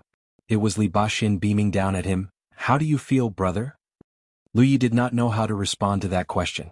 Should he just say terrible? At the risk of being insolent he finally asked, Brother Baxin? Is this how the Crimson Blood sect trains its acolytes? A tad too brutal, don't you think? "Nah, not even close," Li Baxin giggled. "It's only because you're the only one left here, so we're showering you with our unbridled love and care. Anyway, there's nothing to be worried about. That delicious and nourishing food you ate just now? They're good at reviving your vigor and replenishing what blood you've lost today. All you need is one good night of rest and you'll be as fit as a flea tomorrow." Lu Yi finally knew the reason behind such a lavish and nourishing meal. "But have you trained anyone before, Brother Baxin?" "Can't say I have." "That means you know nothing about training someone." But that made sense somehow. Because Li Baxin did not know how he should train Lu Yi, the best way that he could come up with was for Lu Yi to remember the palpable sense of danger through pain, a sensation that his body would never allow him to forget. That way he would forever remember this lesson for as long as he walked the battlefield. Li Baxin placed a hand on his shoulder. Solemnly he admitted, "Well, we'll just try to do this for each other's sakes, all right? This is Sister Shui Yuan's idea, by the way, not mine." Before he could finish, Shui Yuan appeared out of nowhere and seized him by the scruff of his neck, and dragged him to a corner. Then she came back for Lu Yi. She got him back to his feet and helped him to a chamber just nearby where the potion was already waiting. Shui Yuan's skills as a healer once again performed miracles. All thanks to her potion and her incredible skills, Lu Yi could feel his vigor renewed and the superficial wounds all over him recovering at a noticeable rate. Come evening, Lu Yi could get up on his own already. The wounds were still healing, but another night should be able for him to restore back to fighting form.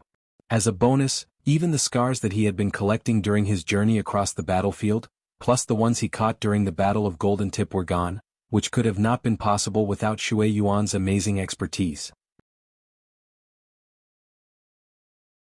That night, Lu Yi had another feast of medicinal delicacies before he went back inside the battlefield via the Divine Opportunity column. He wanted to spend the night inside the battlefield where he would have the most efficient progress in his training. Lu Yi had only just emerged from the outpost Sanctum of Providence when he immediately noticed that he was not alone. He wheeled around and noticed a pair of heads staring at him. One was the independent he encountered yesterday and the other, a stranger that he did not recognize. But the latter's emanation of power showed that he was a Seventh Order. Lu Yi paused and decided to approach them. The Seventh Order looked overjoyed to meet him. He bowed and saluted as soon as they were near. "Are you Lu Yi of the Crimson Blood sect?" "Greetings, my name's Chen Yu." Lu Yi nodded and tossed Chen Yu a pact. "Leave your mark on it if you have no problems with it." "Huh?" Chen Yu gasped with bewilderment. He quickly peered through the contents of the pact. Lu Yi had discussed with Shui Yuan and Li Baxin about how he should handle the situation with the independents when he was still at the main stronghold earlier, and Shui Yuan had given him a thorough walkthrough of the status quo. She might have been away for quite a long time, but there have been a handful of independents that she would gladly vouch for.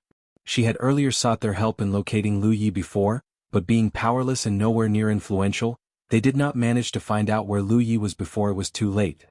It was also these independents who had been keeping her informed about the ins and outs of what had been going on inside the battlefield. Among this number of trusted independents was Chen Yu, the strongest of the independents and the de facto chief of the group of independents taking refuge here. Being a Seventh Order, he had reached a level where he was powerful enough to survive in the outer rings of the battlefield. As chief of the bazaar, it was imperative for him to speak to Lu Yi as well. The bazaar area here varied slightly from the townships and cities that Lu Yi had visited before. Owing to the fact that this was the Crimson Blood sect's territory, the Divine Trade Association did not have a presence here. that allowed the independents to operate their bazaar here. Even so, that did not mean that the bazaar would pale in comparison to a divine trade association branch. The bazaar here had always been busy, and because of the richer spiritual chi in the atmosphere compared to outside, this place was the nearest the independents could get to a proper safe haven in these parts.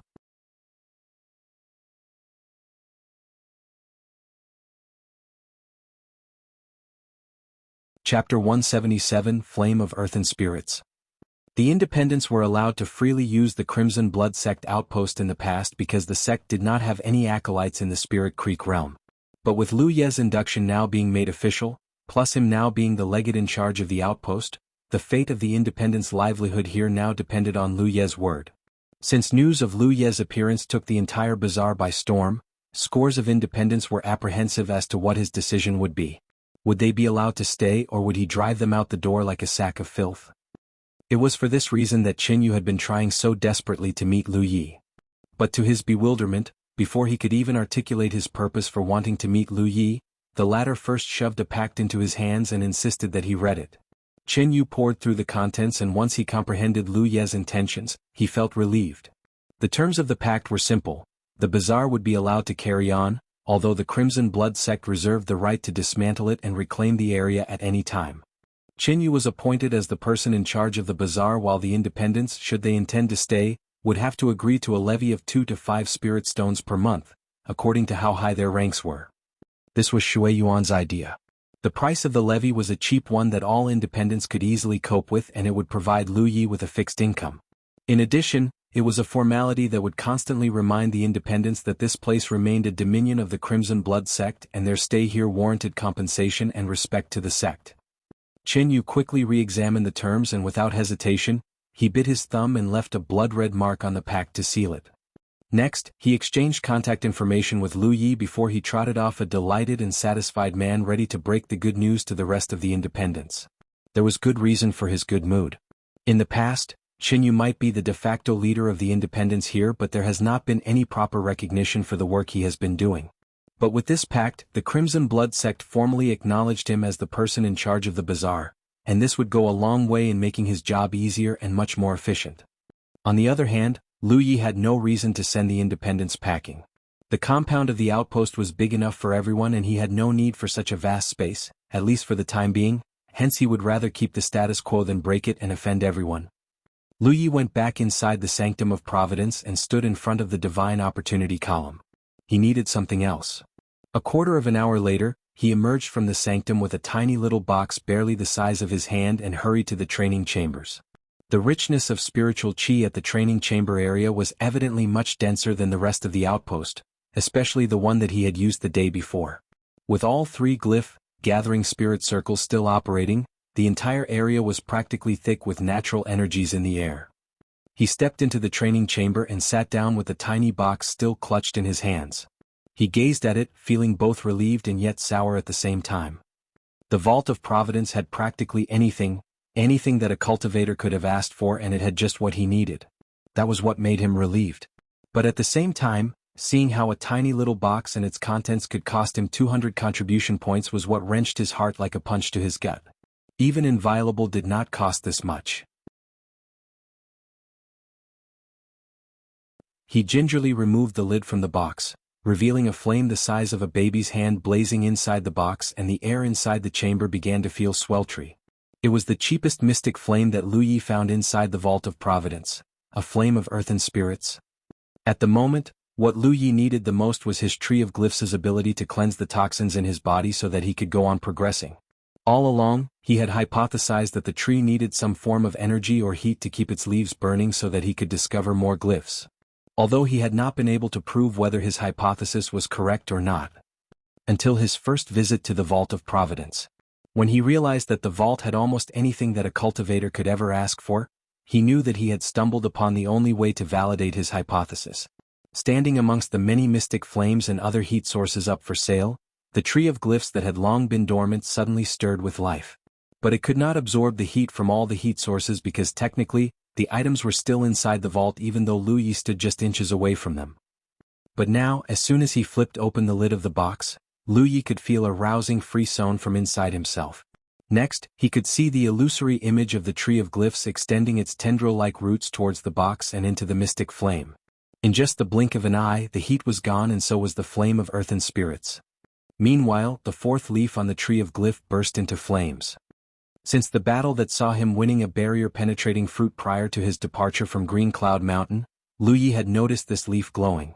But without enough sustenance, the tree could not experience any changes yet.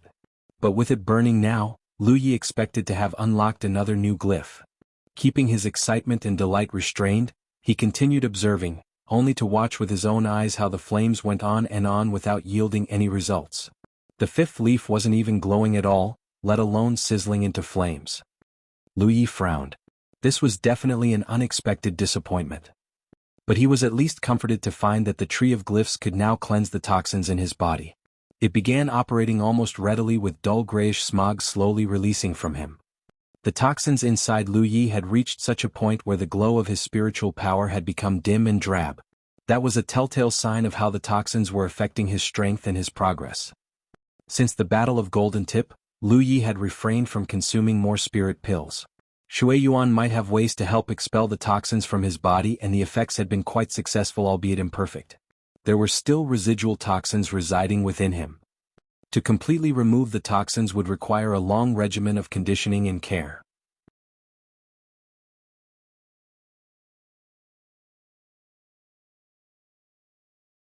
After all, he could hardly profess to have the same physical properties as the white tiger. But if the circle of boon could draw out its power, then it could be a safer way for him to consume the energies from the scale without harming himself. Lu Yi began creating glyph, gathering spirit circles over his spiritual points. Once his preparations were complete, he swallowed a spirit pill and began his meditation. Before long, the air swirled with thick curls of spiritual qi mixed with a reddish tinge, with the reddish effluence looking more like dragons the more Lu Yi looked at it. Days went by like an arrow. He would spend his days under the brutal tutelage of Li Baxin, honing his skills and finesse, and suffer being killed by Li Baxin again and again. Not one day passed without him being bloodied, and the more holes he collected, the more he felt like a beehive. Fortunately enough, there were always Shui Yuan's potions to rely on which he would dip himself in for hours to heal himself. He would stay there until the night when he would return to the outpost to study more about the secrets of the Divine Opportunity Column and the privileges that he was entitled to as legate in charge, or he might enjoy another tour inside the Vault of Providence to further see and observe what else was inside, or he would just head back to the training chamber to meditate. Li Baxin had not been teaching him any techniques. No tricks and no fancy moves, for Li Baxin believed that these had more aesthetic value than actual worth in combat. The simplest and most direct thrust, slash, or hack was oftentimes the best way to kill. But what Li Baxin was trying to instill in Lu Yi was the invaluable intangibles, the awareness and feel of fighting, by allowing Lu Ye's body to remember via muscle memory how he got killed every time.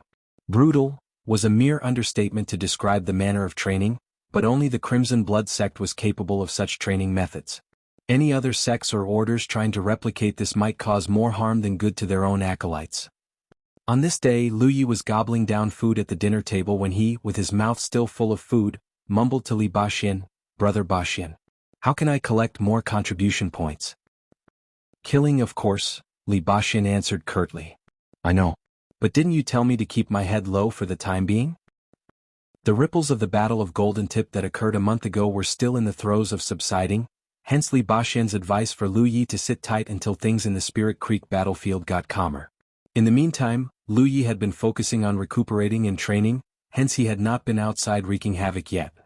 Well, otherwise you could always trade items with the vault.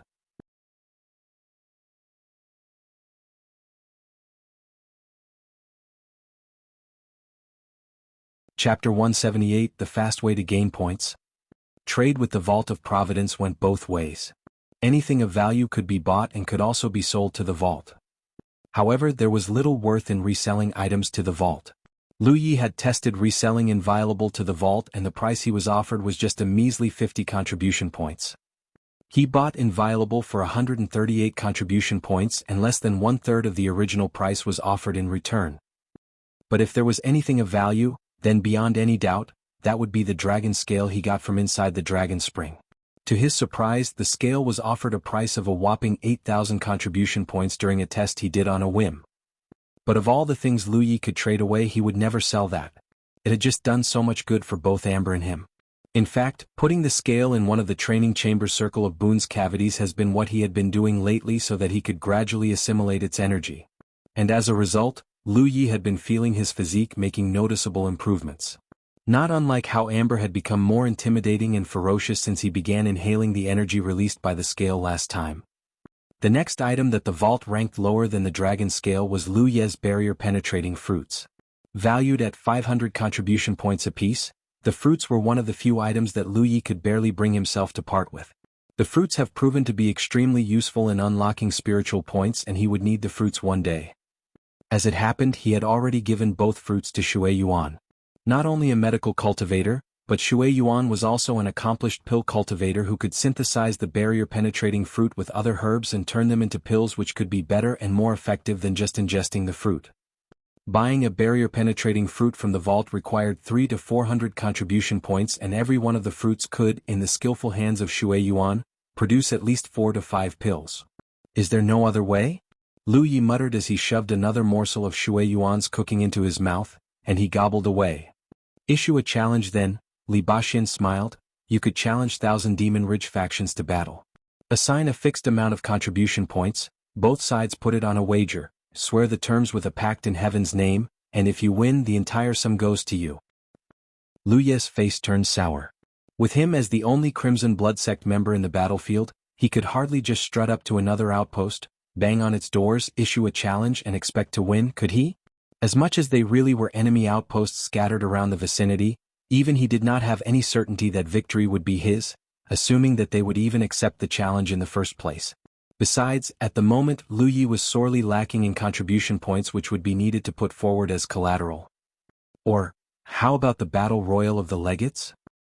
The suggestion only just slipped out of Li Baxin's tongue when Shui Yuan gave him a nasty glare. Lu Yi could hardly just keep his head low for the rest of his life, could he? There's no way that you, Sister Shui Yuan, an old man, could mollycoddle him for the rest of his life. Lu Yi is a proper acolyte of the Crimson Blood Sect now, and hence, he should be allowed to see the world and broaden his perspectives for his own good. Shui Yuan glumly added more food to Lu Yi's plate without saying a word. Lu Yi peered at her and saw how she was avoiding his gaze, so he asked, "What's the battle royal of the legates?" The results of the tier assessment will be out in almost a half-month. Usually that's when the battle royal of the legates begins, said Li Baxin, and he went on explaining further. Lu Yi now knew what this battle royal was all about. Most of the sects and orders would come to an understanding to keep a temporary peace until the tier assessment had concluded. Any disturbances or turbulence with the assessment being so close could very well jeopardize their performance, and that was certainly what no one wished to see. But the Spirit Creek battlefield was not called a battlefield for no reason. Peace, however lovely and cheerful, is just so brittle and fragile. The specter of horrific carnage that just couldn't stop haunting the battlefield still loomed. So, the sects and orders each agreed to a huge festival of violence, the Battle Royal of the Legates. The Battle Royal was a contrivance of the heavens or fate or whatever sustained the battlefield. A malefic design shaped by the very unseen hands that kept the battlefield's existence. No one could stop it from happening. If anything, it only seemed like the heavens wished to further ignite the powder keg between both the Grand Sky Coalition and the Thousand Demon Ridge that was already about to blow. As soon as the tier assessments had ended, the legates in charge of the outposts in the battlefield would be allowed to submit their names. With one level of enhancement on the outpost's Divine Opportunity column as a wager, the legates would be magically transported into another unknown pocket dimension where the many-sided melee would take place, and the defeated of every skirmish would not only yield to the victor his or her life, but also the level of enhancement that was waged. Enhancements applied to an outpost's Divine Opportunity column were what strengthened the richness of spiritual chi in the outpost, where every level of enhancement increased the richness by 1/10. Each enhancement was valued at 500 contribution points.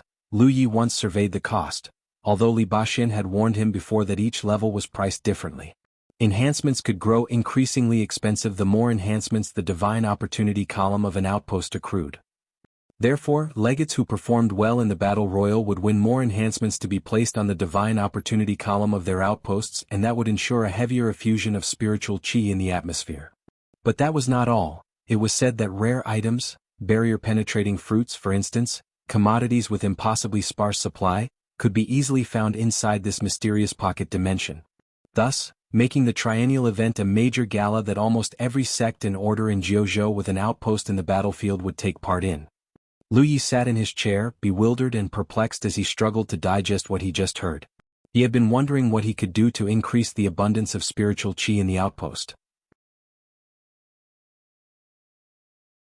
If it was not for the hefty price tag, he would have invested in at least one level of enhancement already. That the news of this tournament came at such a timely moment really was a pleasant surprise. Naturally, only legates and prolegates from each sect and order would qualify for the Battle Royal. Still, even with only 2 contestants from each denomination in both the Grand Sky Coalition and the Thousand Demon Ridge, the total number of contestants nevertheless made up a sizable crowd. But wait, Brother Bashian. I'm only just a 5th order. Although I might be able to hold up against 7th order enemies, what if I encounter those from the centermost areas of the battlefield? Lamented Lu Yi. As much as he was thrilled about the Battle Royal, he realized that his chances were slim.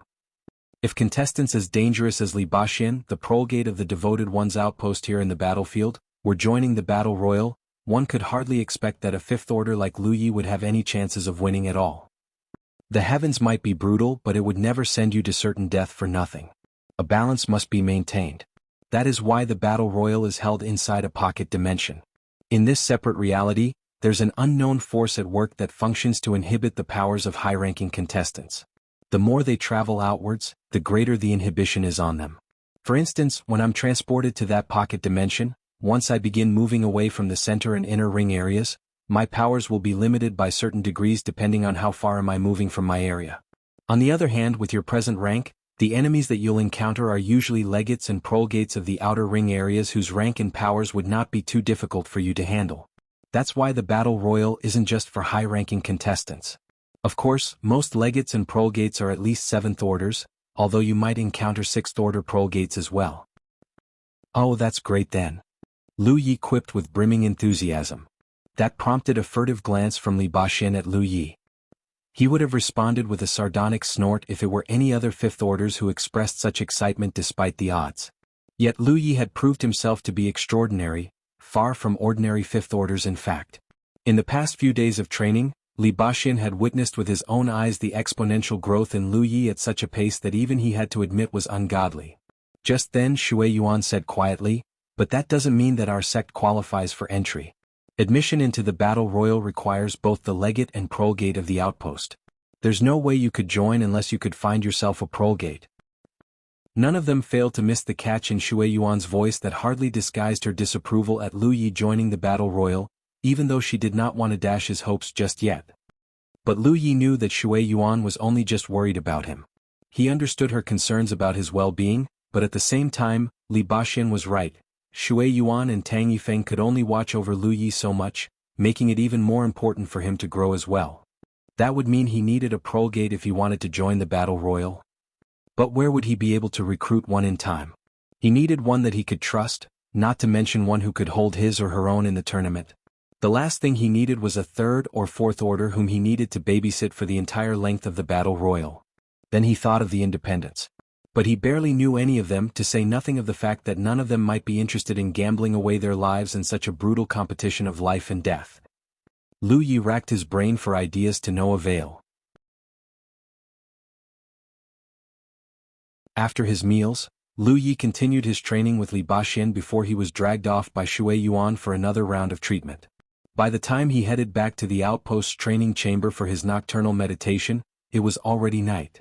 It was during one of his meditation sessions in the outpost when Lu Yi felt a fleeting and ethereal sensation sweeping the whole compound. It was coming from the outpost's sanctum of providence. Squinting his eyes with curiosity, he got up and paced quickly towards the sanctum of providence where the answer to the strange phenomenon was revealed immediately. The tier assessment results had been announced. The assessment itself was an act of the heavens that no one could sway. The Crimson Blood sect should have been defunct in this year's tier assessment, but due to his induction, the sect managed to endure. But it was also due to the fact that the sect had at least one member each in the Divine Ocean Realm and the Real Lake Realm, otherwise the sect would have lost even its present Tier 9 status. The tier assessment was done based on the heavens' very own ordained set of standards which remained an enigma to most, But what was certain about the grading was that the number of members of a sect or order and the overall strength of the members had direct influence on the performance of the group in the assessment.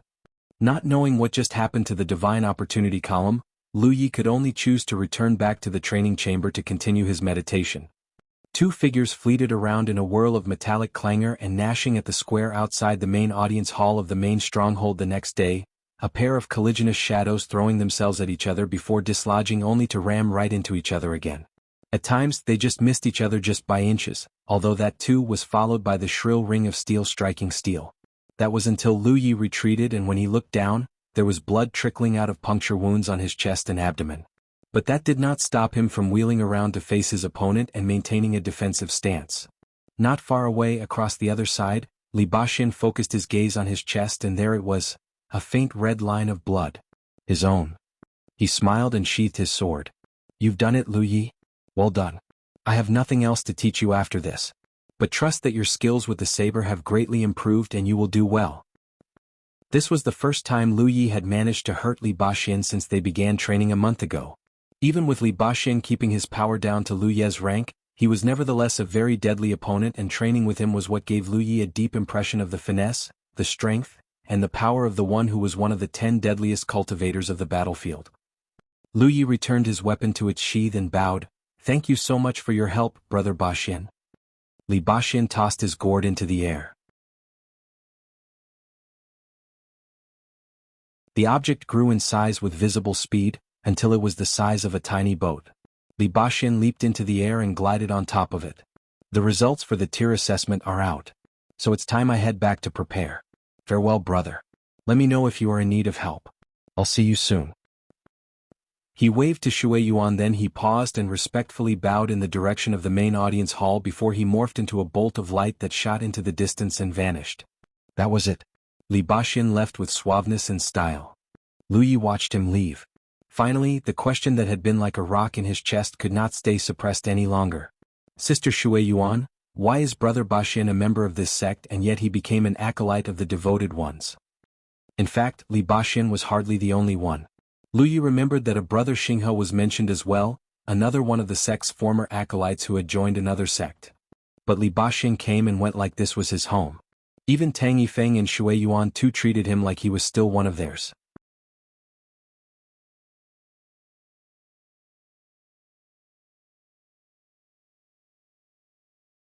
Chapter 179, Revisiting Mount Ying. Still, the answer to the puzzle remained elusive, for Shui Yuan flatly dodged the question. Whatever her reasons were, Lu Yi felt that she was holding back the answer from him. But since she refused to tell him now, Lu Yi did nothing to pry.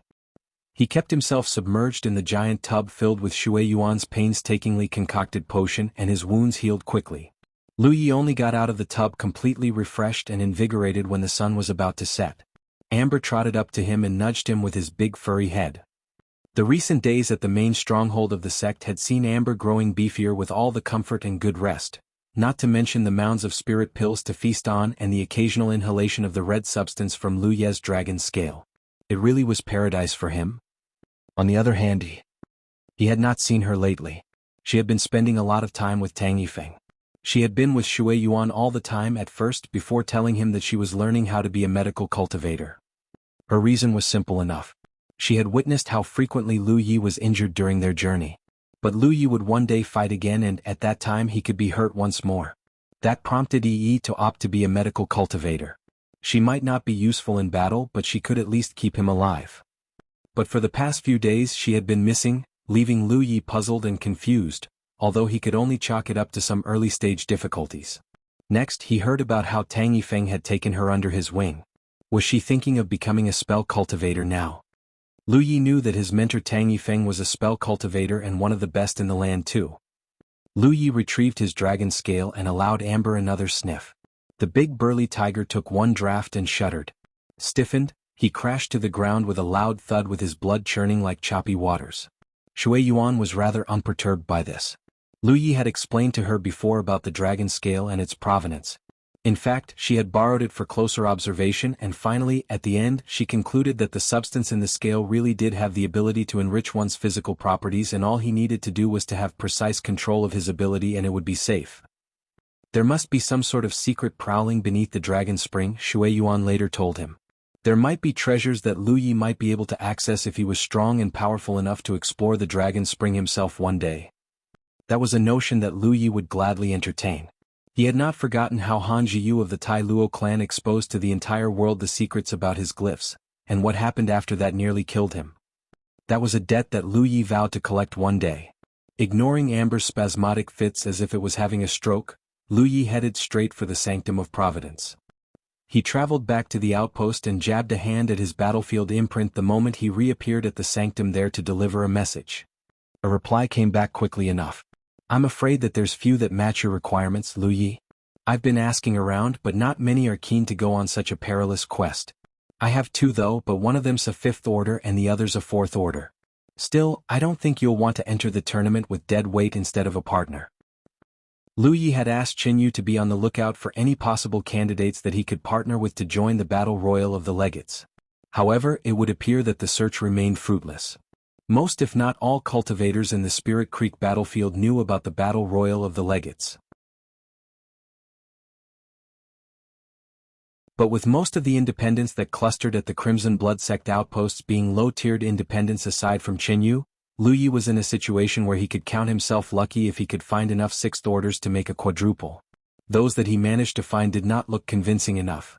Needless to say, a bunch of cowards that Lu Yi could barely rely on.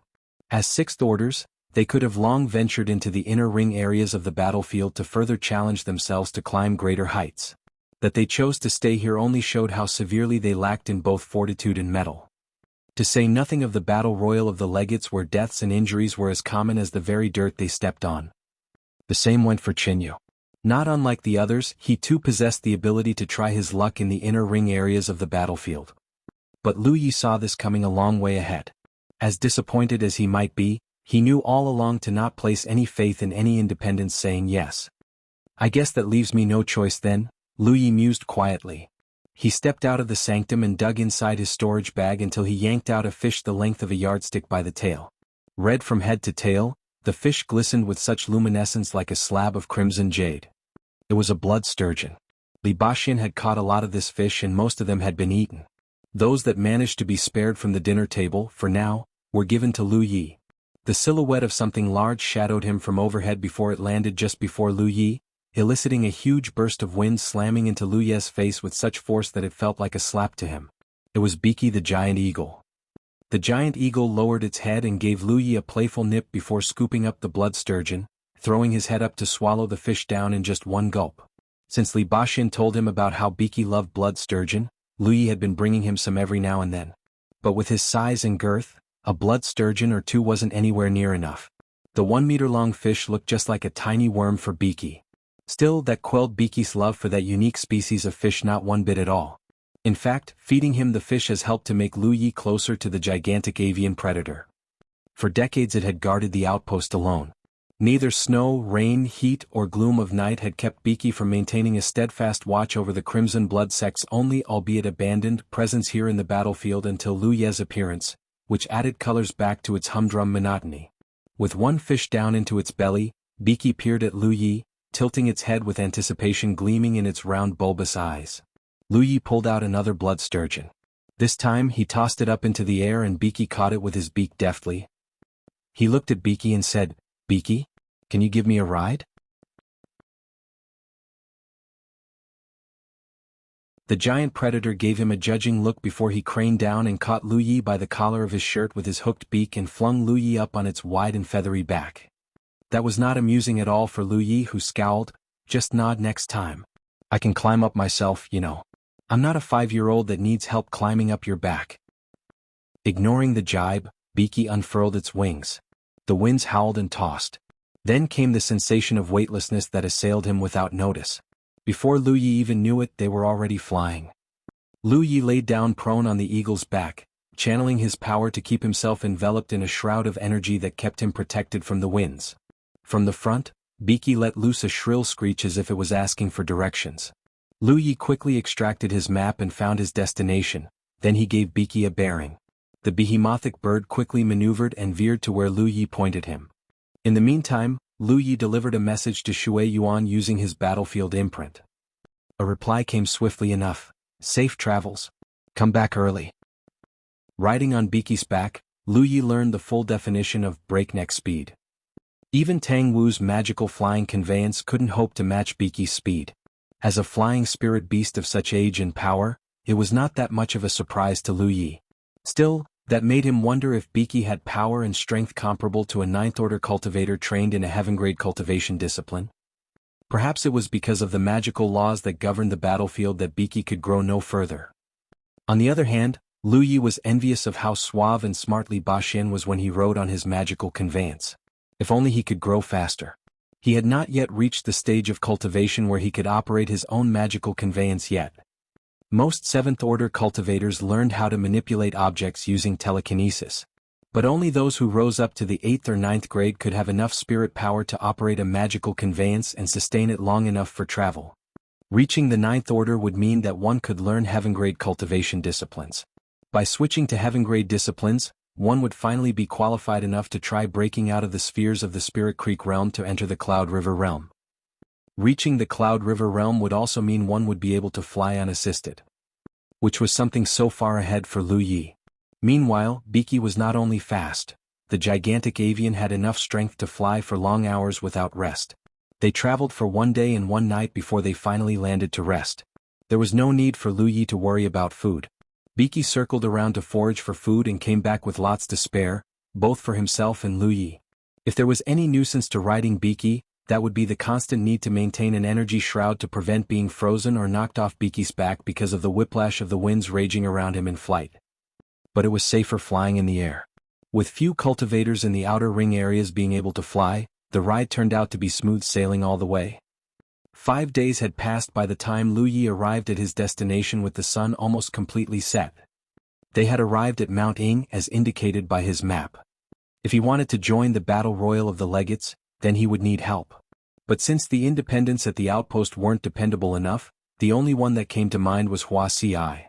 When they last met, Wuxia was a 5th-order medical cultivator, so Lu Yi expected that she might be a 6th order by now. That would qualify her for the tournament. Plus, the fact that she was a medical cultivator would make her a valuable asset since she could provide healing if and when he got hurt.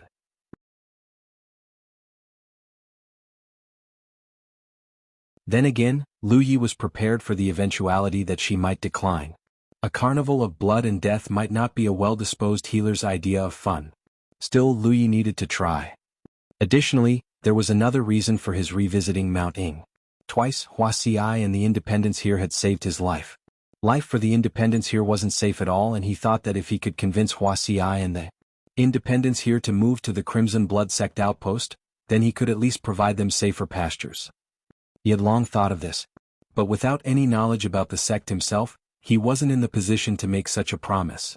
A miniature cyclone buffeted the bamboo-constructed buildings around the empty expanse where Biki landed with a grace that belied his gargantuan girth, causing people to frantically evacuate the buildings in fear of collapse. Panicky and terrified stares came from all sides, centering on the stranger and his behemothic avian mount. Lu Yi immediately caught sight of Wuxia Ruan Lingyu, and the ever-so-brawny Kong Nyo, plus a few other faces that he could not recognize. Has the Rogue Wanderers Club recruited new members? Lu Yi mused. But what was slightly disturbing was the fact that the newcomers were all powerful cultivators. A 7th order, a 6th order, and... Your name please, friend? The 7th order called loudly at the same time, quietly channeling his power, Lu Yi did not fail to note. As Lu Yi panned his gaze in Huaxi's direction, the smile on his face evaporated. There was an unmistakable laceration on her fair and slender neck that could have been caused by a sharp object. He quickly realized that it was not a light on either, although the angle and position did not quite suggest that she was attacked. If anything, it rather indicated that Huaxi did it herself. Did you just try to kill yourself, woman? Lu Ye's face creased with disbelief. Just then Huaxi's hand shot up, forming a hand seal. Immediately, grayish waves of smog burst from her, rolling in all directions around her. Wan Lingyu squealed loudly, "Kill them, Lu Yi! Their Thousand Demon Ridge!" With a loud bang, Kong Nyo stomped into the ground and launched himself at a 5th order like a battering ram. They locked each other in a furious melee. But the skirmish only just broke out when the enemy cultivator began showing signs of faltering. Tiny objects were blooming inside his mouth like poisonous mushrooms, causing a much-needed distraction for Kong Nyo.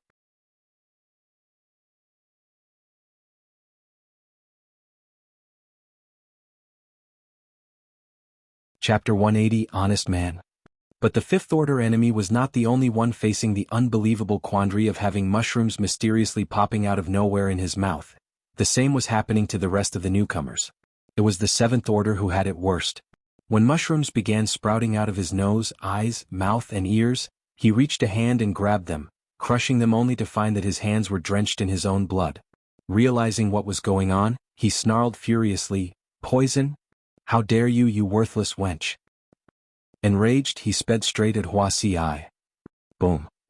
Lu Yi launched himself off Biki's back and hurled himself to just in front of Ruan Lingyu and Wuxia, where he ripped Inviolable out of its scabbard and swung it without any hesitation.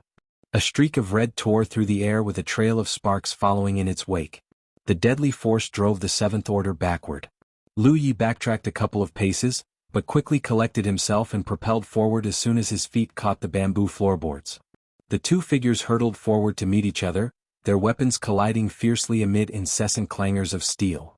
This was Lu Ye's first skirmish against a fully fledged seventh order, and he was positively feeling the challenge. Fortunately, he was no longer the Lu Yi of the Battle of Golden Tip.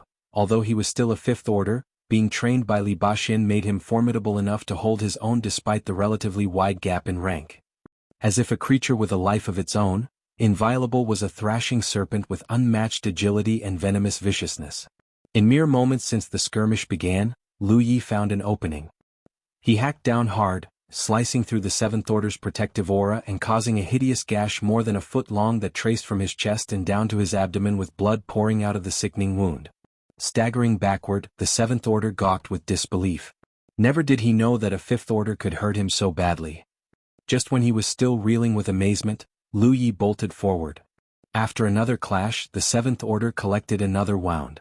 By then his surprise had turned into terror. Whoever this fifth order was, he noted, his speed and strength unequivocally outstripped his own. But what truly terrified him was how the weapon just managed to draw blood whenever it grazed him. Whatever type of toxin he was poisoned with, the seventh order could feel his vision blurring and his ears ringing. His power was plummeting at a noticeable rate, and more vibrantly hued mushrooms were blooming all around his face. It was the poisonous spores that were sapping his power, causing the mushrooms to bloom. That would mean that he needed to settle this fight quickly and apprehend that wench to obtain an antidote. He immediately dug inside his storage bag and drew out a spirit artifact which he flung into the air with a low grunt, "Geo." The artifact shot off into the air with a stream of sparkles in its wake, dashing straight for Lu Yi, a seventh order who had learned telekinesis. Lu Yi could have sworn that his hair instantly stood on end the moment he spied the artifact being set loose by the enemy seventh order. An engulfing sensation of lethal danger expanded all around him, threatening to swallow him whole as he could barely take his eyes off the streaking glow. Time seemed to have paused for that 1 second as he quickly calculated the trajectory of the object. That was when he finally saw what it really was. That was the effect of his physical enrichment at play. All thanks to the mysterious red substance from inside the dragon scale, he was not only becoming stronger and faster, but his vision was enhanced to a superhuman degree. His body wasn't the only thing that could react more quickly than before, his vision could too.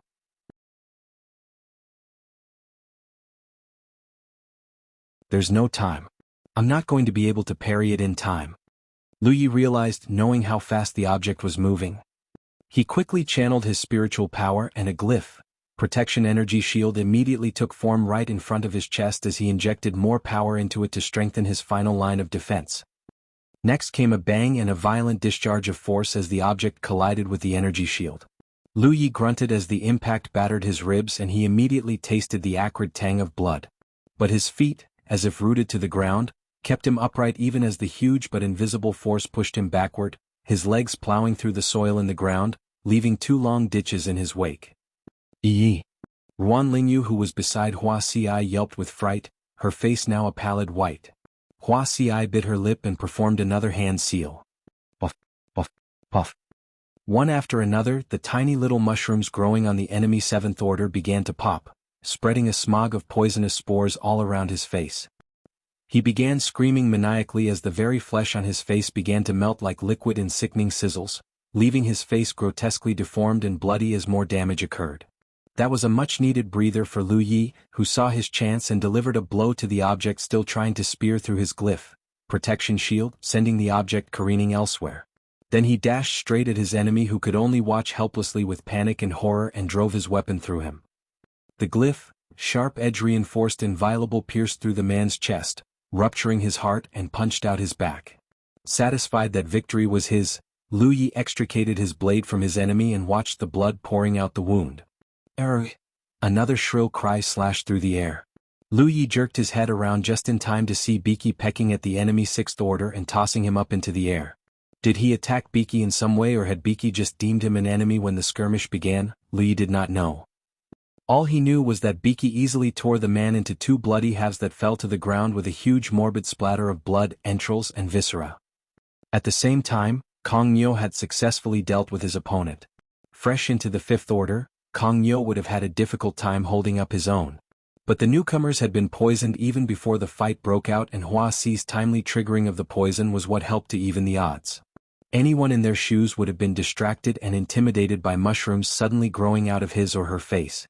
More so, mushrooms that could sap one's spiritual power as sustenance to grow. With the impromptu melee now concluded, Lu Yi flicked the blood off his saber before sliding it back into its sheath. He rubbed at his chest to ease the gnawing soreness. Glyph protection might have saved him from certain death, but it did not manage to prevent the entirety of the impact at all. Who were these people? Lu Yi asked, creasing into a worried frown. That was more than just a concern. He only just arrived, wanting to visit a friend when he stumbled upon Hua Xi trying to kill herself before Ruan Lingyu's squeal sparked what turned out to be a bloody brawl. Just a few pieces of filth from the inner ring areas, Hua Xi muttered quietly. She looked at Lu Yi, upset that he was hurt. Are you all right? Lu Yi shook his head. Let's come inside, Hua Xi motioned toward her bamboo abode. Lu Yi went with her. Ruan Lingyu and Kong Nyo stayed outside to help clear up the bodies. Hua Xi poured Lu Yi a cup of water once inside. The latter did note that she looked slightly at ease than she was earlier. At any rate, the weary look on her face must mean that life had not been too kind to her lately. Lu Yi lifted his cup and sipped at the water. Are you in trouble? He did not have to ask. The look on her face was enough for Lu Yi to guess what was going on. In fact, this was exactly what he had been worried about back when he first visited Mount Ing. As a local household name in the villages and townships nearby, any cultivator who got injured often sought her treatment and help, and Hua Xi would be willing to provide it in exchange for a small payment which she relied on to get her supplies. It was only a matter of time before somebody powerful and dangerous heard of her, someone that the Rogue Wanderers Club could do nothing to resist. As a Fifth Order cultivator, Hua Xi and the club, a band of barely more than a dozen independents, had been able to keep themselves safe in the outermost areas of the battlefield. But trouble often comes when you're least expecting it. Hua Xi was eventually discovered when the enemy Seventh Order came looking for her when he somehow heard of her name, wanting her to heal his injuries. Naturally, Hua Xi was reluctant to provide her services to a cultivator of the Thousand Demon Ridge. Unfortunately, she had little choice but to do as she was told. By the time the enemy Seventh Order was fully healed, he flatly refused to leave. Seeing her as a golden goose, he enslaved her and used her to earn spirit stones. So long as he could control her, he would not have to venture into the inner ring areas of the battlefield anymore. He was only hurt because he lost a battle during his time in the inner ring areas, and that was what brought him to these parts. More than 3 weeks had passed since then, and every spirit stone that Hua Xi made was surrendered to the enemy Seventh Order and his band of ruffians just so that the rest of the Rogue Wanderers Club could be safe. What of the rest?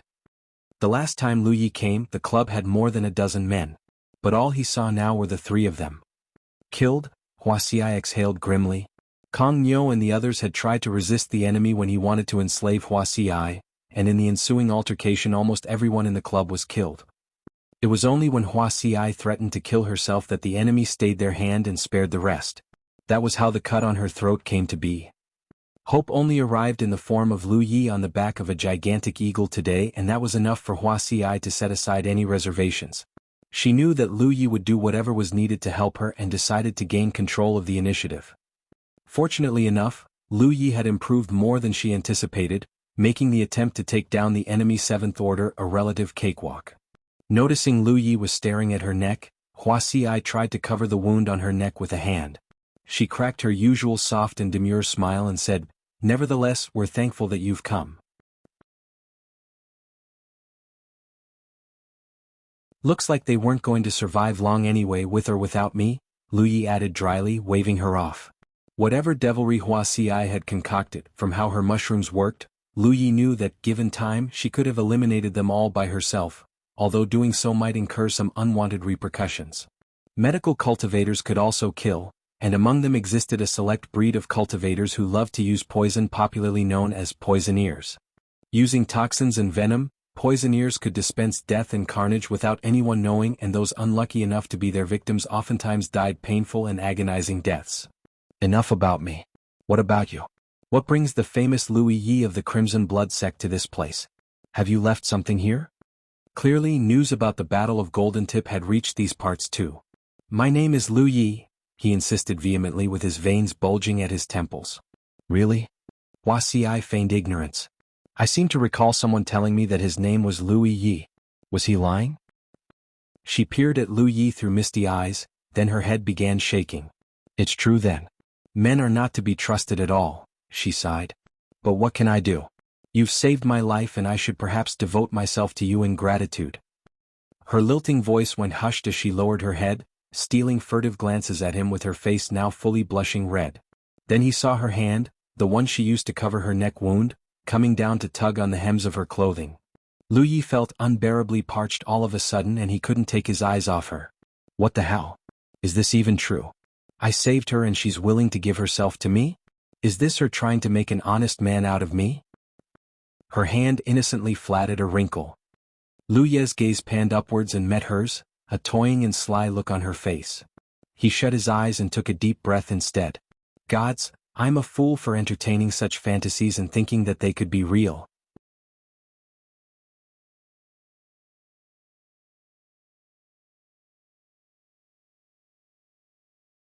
Chapter 181. You're pretty fast yourself. In the building, a kittenish smile tugged at Huaxi's lips while Lu Yi stared at her in annoyance. The stare down continued for a while before Huaxi finally let out a chuckle. "You've only saved my life once, but I've saved yours twice, so technically you still owe me one. If there is someone here who should be offering their benefactor their body, it would be you, don't you agree?" "You're completely right," replied Lu Yi while nodding his head repeatedly. What kind of man would decline such a fabulous offer? So, he took 2 steps toward the woman and started undressing himself. Huaxi watched him with an unchanging smile. When he loosened his shirt and was about to drop his pants though, her eyebrows finally twitched involuntarily. Alas, it was not meant to be. Ling Yu suddenly burst into the room while calling, "Sister Huaxi." Not a moment too soon, she realized she was staring at Lu Yi with his shirt loosened and his hands on his pants. Silence descended on the trio for a moment. "I'm so sorry." Ling Yu backed out as quickly as she could before shutting the door with a light touch. Her face had turned completely red, and her heart was thudding like it was about to jump out of her chest. Since when did Sister Huaxi and Senior Brother Yi get together? No wonder he was willing to travel all that distance just to see her. Back in the room, Lu Yi took his time putting his clothes back into order before giving Huaxi the nod. "You win this time." Huaxi took a sip of water from her cup before asking lazily, "So, what brought you here this time?" Lu Yi collected his thoughts before explaining the reason for his arrival. When he was done, Huaxi nodded and said, "I see. Give me a moment." Lu Yi allowed it, knowing there was no forcing a decision like this. "Sure. Take your time." He then stepped out of the building to give Huaxi the space she needed. Coincidentally, he met eyes with the stoic Kong Niu and was rewarded with a smile that was uglier than a cry. Not far away, a blushing Ruan Lingyu was trying to avoid Lu Ye's eyes but kept sabotaging herself by sneaking looks at him from time to time. Lu Yi thought it necessary to explain things to her, if only because she seemed disturbed by the scene she had accidentally stumbled upon earlier. But before he could even start, Ruan Lingyu preempted him with a question. "Are you finished already, Senior Brother Yi? That's faster than expected." Realizing she had misspoken the second she finished her sentence, she added, What I mean to say is, shouldn't you keep Sister Huaxi company a little longer?" Lu Yi sucked in a deep breath. Suddenly, he thought it would be better if he said nothing at all. It was at this moment someone opened the door behind him. Huaxi stepped out into the open and declared, "I've made my decision." "Already?" Lu Yi exclaimed in astonishment. Sure. You were pretty fast yourself, weren't you? Wuxia teased him. Lu Yi glared at her slender, pale neck as he fought back the urge to strangle her on the spot. At the same time, he realized that his decision to seek out Wuxia had been a total mistake. What was I thinking? I should have just left her to fend for herself. Wuxia ignored his expression and explained things to Ruanlingyu and Kong Yo. You already know this, but Yi is a disciple of the Crimson Blood sect. The reason he came today is to escort us to his sect. I've decided to go with his plan, but what about you two? Would you like to follow him or do you want to set out on your own? Either decision is fine. It was only then Ruanlingyu finally realized what Lu Yi was here for. Without hesitation, she nodded and declared in excitement, Count me in. Kong Yo was silent, but he too nodded his head to show he was going with them.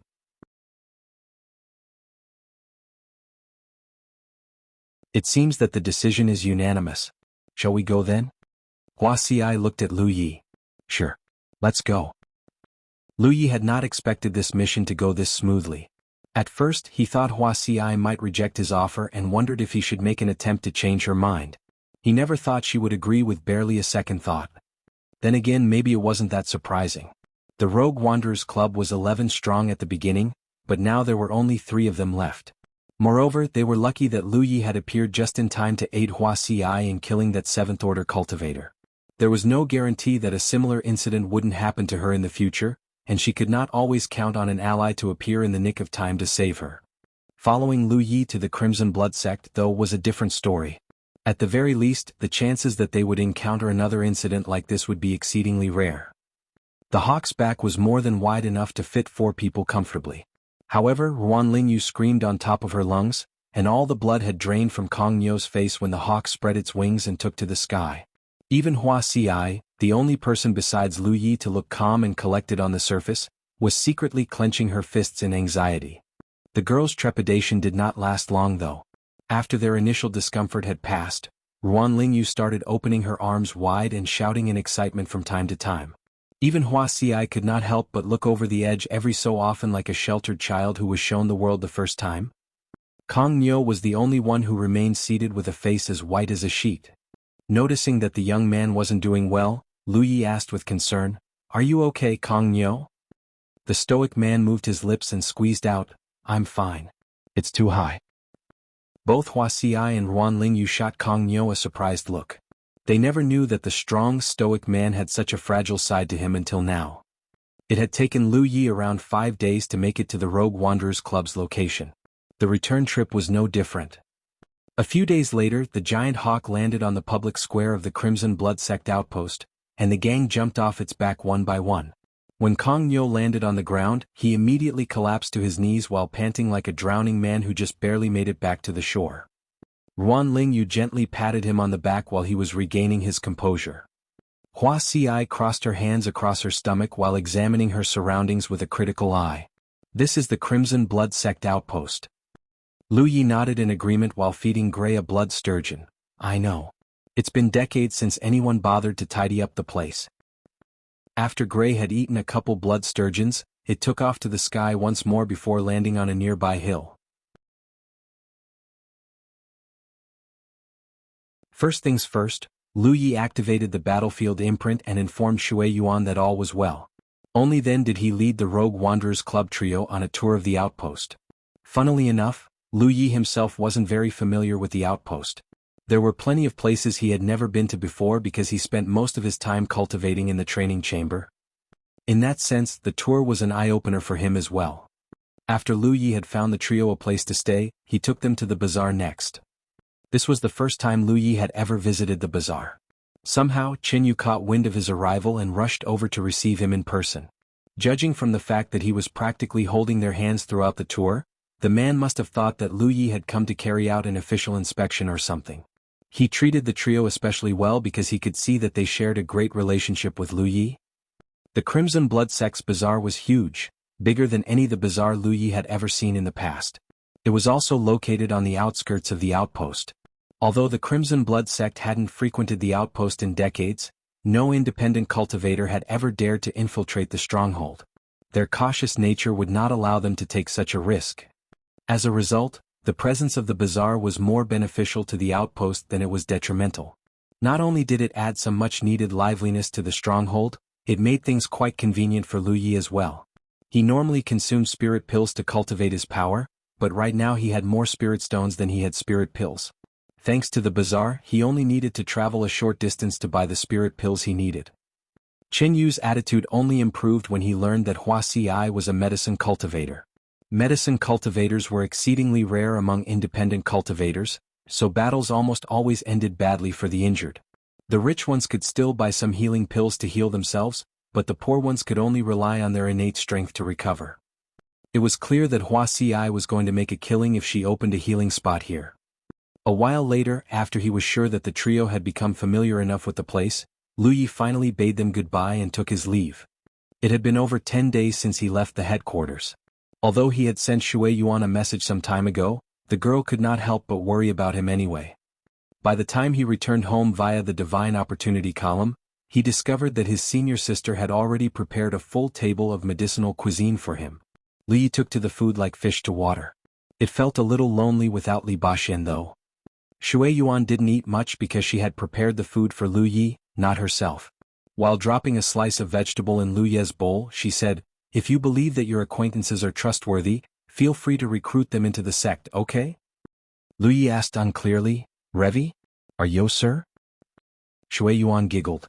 "You are a legate in charge. Of course you have the authority to recruit potential cultivators.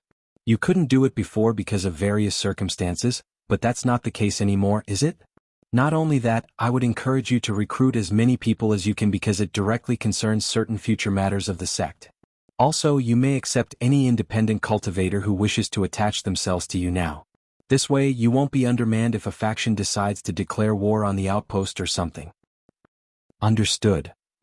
Feel free to recruit anyone at your discretion. The old man and I are confident in your judgment, even if the people you brought in are independent cultivators. That said, if you plan to make them an official member of the sect, then you must remember to bring them to the headquarters. I must register their names and investigate their background." "Sure." Lu Yi was still in the middle of eating when Yi ran into the room. She sat down beside him and watched him with a smile on her face. "Did something good happen?" Lu Yi watched her suspiciously. "No." The girl shook her head. "You've been away for a while, so I just came over to see you." "Sure. Keep your secrets." Lu Yi swallowed before remembering something. "Oh right. Do you still remember Ling Yu and the others?" "Of course. How could I forget?" Yi nodded before growing nervous all of a sudden. "Are they okay? Did something happen to them?" "Well, the Rogue Wanderers Club ran into a little something and lost most of their people. There are only 3 of them left now. Don't worry, Wuxia and Ling Yu are both fine. In fact, I've brought them all to the outpost." Yi's eyes widened like saucers. "You brought Ling Yu to the outpost?" She then dashed out of the door like the wind while saying, "I'll go meet her now." Just a second later, Lu Yi heard her shouting, "Amber! Amber!" "Wait for me," cried Lu Yi while looking behind his back, but the girl was gone already. He shook his head helplessly while commenting, "Oh, the impetuousness of youth." Not wanting to keep Yi waiting, he gobbled up everything in a couple of bites and patted his stomach in satisfaction before rising to his feet. "I'll be taking Yi to the outpost, senior sister." "Be seeing you," Shui Yuan replied smilingly while clearing the table. To Lu Ye's surprise, he was unable to find Yi or Amber despite circling around the entire headquarters. Eventually, he came to the conclusion that the duo had already left the headquarters. It wasn't until he entered the outpost that he finally found Yi chatting excitedly with Ling Yu. Confused, he asked, "How on earth did you get inside?" Yi is Amber's ghost spirit, and Amber her tamed beast. Normally, they should not be able to enter the outpost without his help. A smug expression on her face, Yi raised her right hand and channeled her spiritual power. A battlefield imprint immediately appeared on the back of her hand. Lu Yi wasn't expecting to see this. "You have an imprint too?" "Yeah. The sect master imprinted it for me himself." Yi giggled. "In other words, I'm a Crimson Blood sect disciple now." "Seriously?" Lu Yi was a bit speechless, to be honest. It was a good thing though. Now that Yi had a battlefield imprint, she and Amber could visit the outpost anytime they wanted now. Their freedom was no longer limited by him. It was at this moment Lu Yi realized something. Wait a second, does that mean you're my junior sister now? Yi rose to her feet and saluted him respectfully. Crimson Blood Sect disciple Yi greets senior brother Yi. Lu Yi immediately raised his palm threateningly. What a polite junior sister you are. Now get over here so I can spank you. Yi let out a yelp and hid behind Wuxia immediately. She then poked out her head and stuck out her tongue at Lu Yi.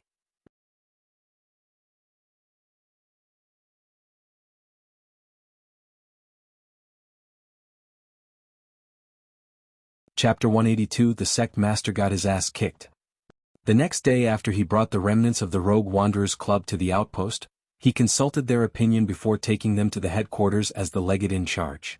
After Shui Yuan imprinted them with the battlefield imprint in her capacity as the keeper of the seal, and the standard ceremonies were performed, they officially became members of the Crimson Blood Sect. In other words, the Crimson Blood Sect now had 5 Spirit Creek Realm disciples including Lu Yi. Ruan Lingyu was obviously happy with the outcome, and even the stoic Kong Nyo wore a bigger-than-normal smile on his face. After all, life as independent cultivators was austere in the best of circumstances. Now, they no longer had to worry about that. Wuxia though. Lu Yi could sense that she didn't care nearly as much about joining a sect, but that was hardly unsurprising. As a 6th Order medicine cultivator, there was no outer circle sect who wouldn't accept her with open arms. Medicine cultivators would always be a must-have to major sections. The reason she still joined the Crimson Blood Sect despite not really feeling it was because of 2 reasons. 1, she wanted to give Ruan Lingyu and Kong Nyo some stability especially after that harrowing incident.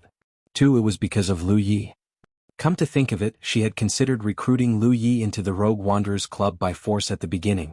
However, she ultimately decided against it because she was afraid that he belonged to a major faction or something. Now the Rogue Wanderers Club was gone, and she herself had joined the Crimson Blood Sect instead. Life truly was as interesting as it was unpredictable. All Crimson Blood Sect disciples were paid a monthly salary. All sects provided this basic benefit.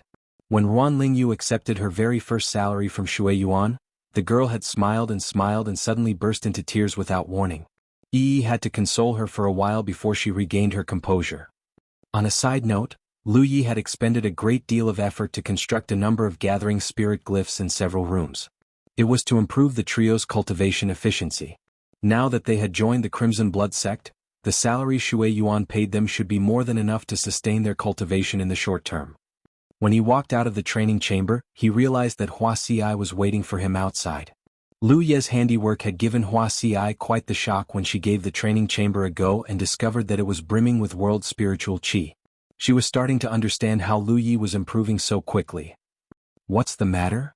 He asked. Wuxia replied, the reason you sought me out at Mount Ing is the battle royale of the legates, isn't it? Who told you that? Lu Yi exclaimed in surprise. He was going to wait another 2 days before bringing this up to Wuxia. He did not expect her to find out the truth herself so quickly. Qin Yu's the one who told me about it. He said you were planning to sift through the independent cultivators and see if there's anyone suitable who will join you. Lu Yi nodded. That is the plan, yes. Then why didn't you tell me sooner?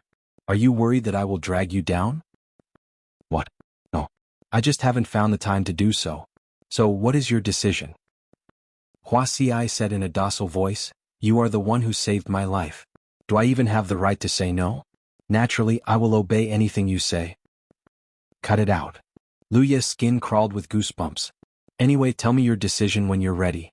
If you're joining, then you should know that the registration will happen in a couple of days.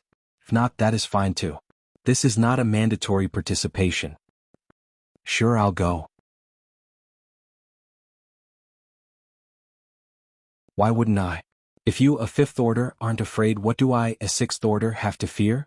Wuxia replied with a sweet smile on her lips. Lu Yi nodded and started toward the Sanctum of Providence. However, he didn't go far before turning back and looking at Wuxia seriously. Just so you know, the opposing legate in charge has at least 1 7th Order cultivator. There will be danger. Are you sure you want to come? I already told you I'm coming. She giggled. Who will bury your corpse if not me? Lu Yi snorted before leaving for real this time. It took him almost no time to arrive at the Sanctum of Providence. After connecting to the Divine Opportunity column as the legate in charge, he spent 500 contribution to purchase a blessing.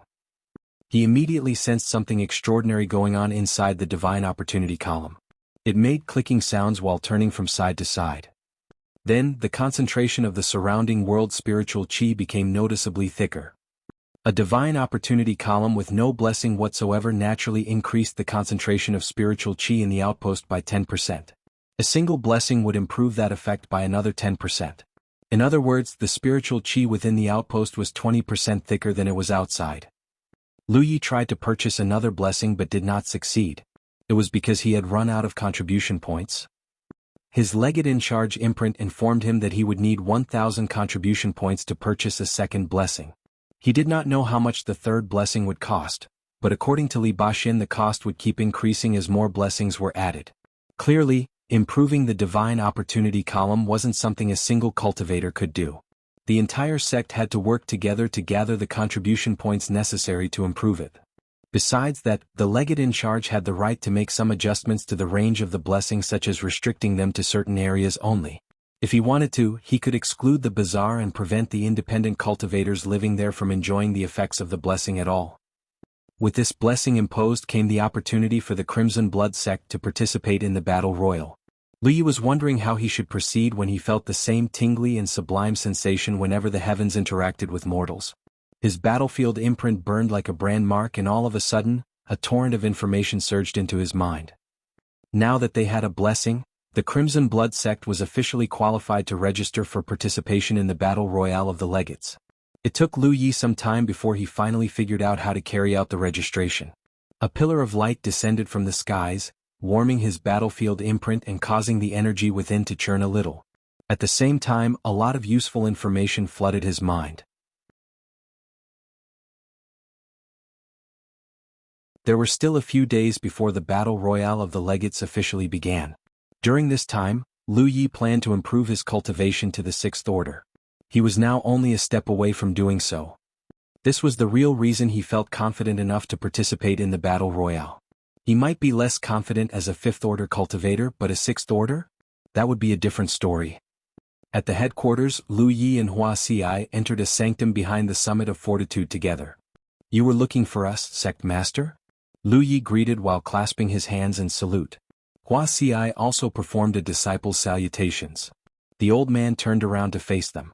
"Your senior sister told me that you are planning to join the battle royale of the legates, and that you've already completed the registration. Is that true?" "Yes, Sect Master. It will be a good experience." The Sect Master nodded slightly. "It's been decades since the Crimson Blood sect has accepted a disciple, and your presence has made the sect so much livelier than it was before.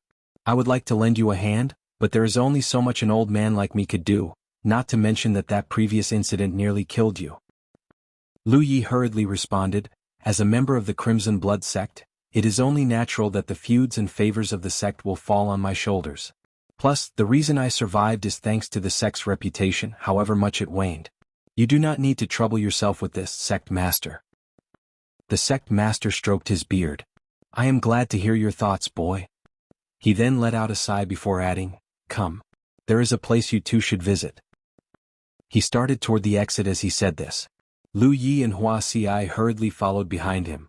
After they left the sanctum, the Sect Master flapped his sleeves once and summoned a powerful gust of spiritual power. It wrapped around Lu Yi and Wuxia and carried them all into the sky. A moment later they landed on the summit of a spirit peak. Lu Yi looked around and spotted the Summit of Fortitude just a short distance away from them. It probably meant that this spirit peak was still within the boundary of the headquarters. There was a building on the summit, but it didn't look like a sanctum, a tower, or anything like he had ever seen actually. It was pretty unique looking.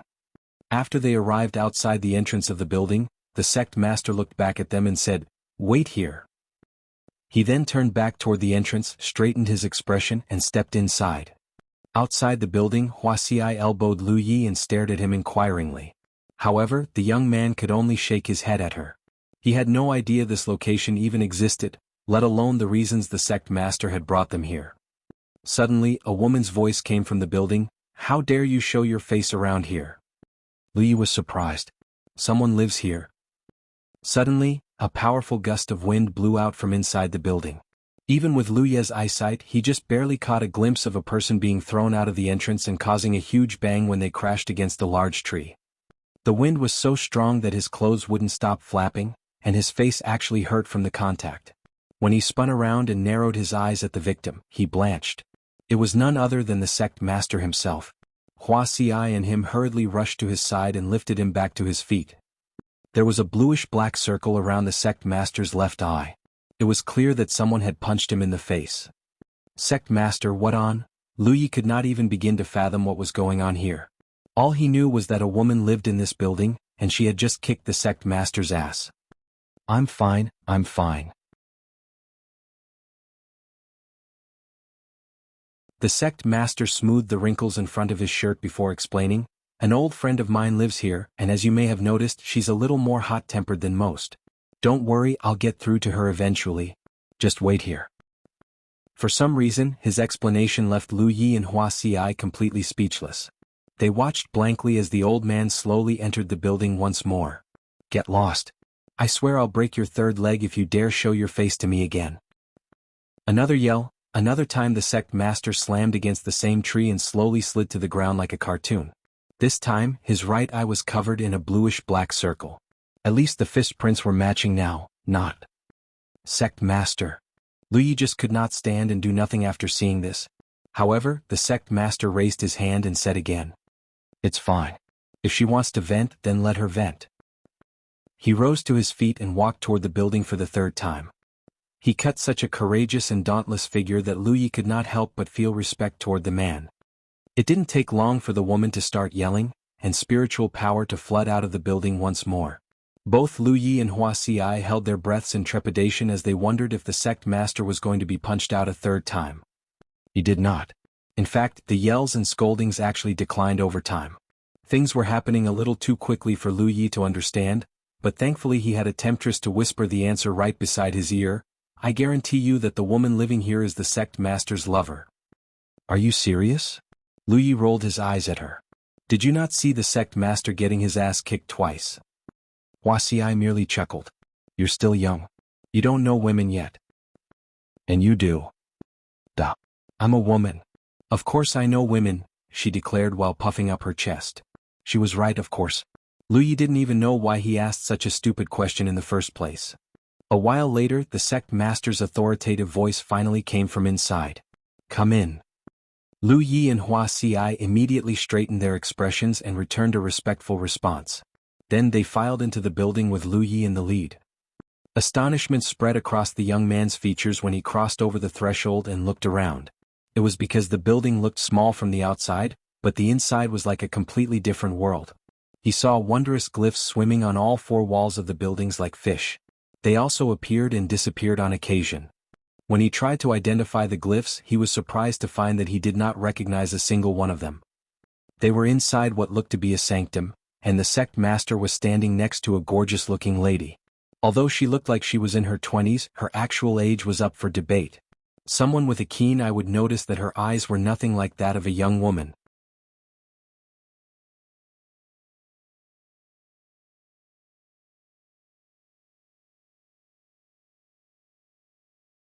Chapter 183 Tattooed Glyph Transient Winks.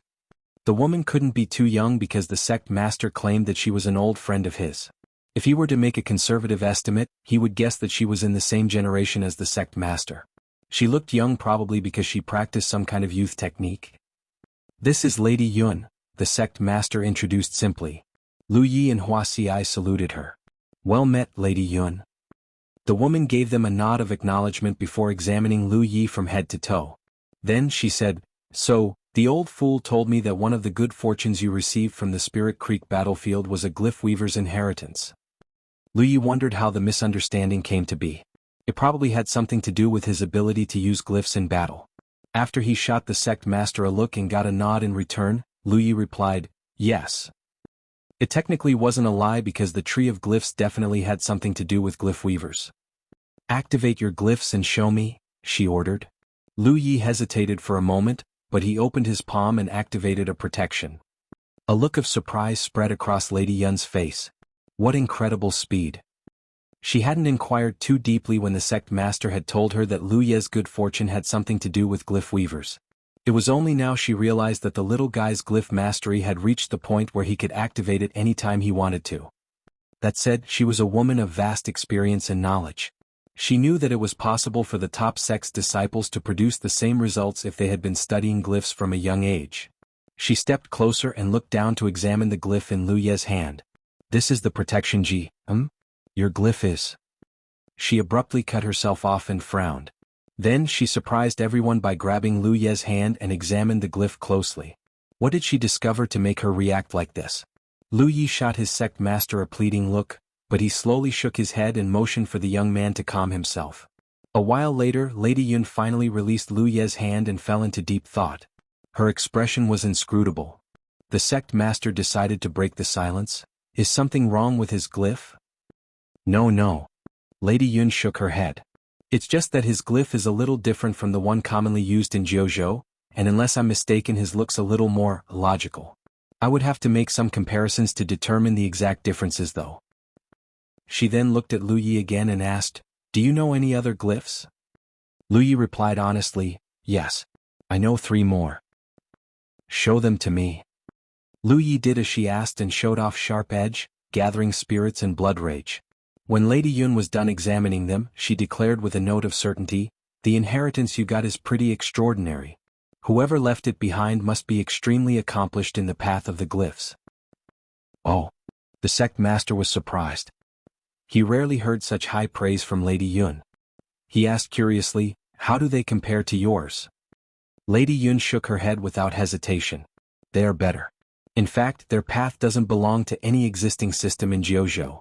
Despite being an original expression, these glyphs are much stronger than their Jianghu counterparts. She looked at Lu Yi again.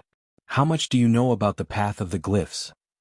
Lu Yi replied with an embarrassed look on his face, I only know how to use these 4 glyphs and I know nothing else. Lady Yun looked surprised but broke into an understanding chuckle. It seems that the inheritance you received is incomplete. That is pretty normal.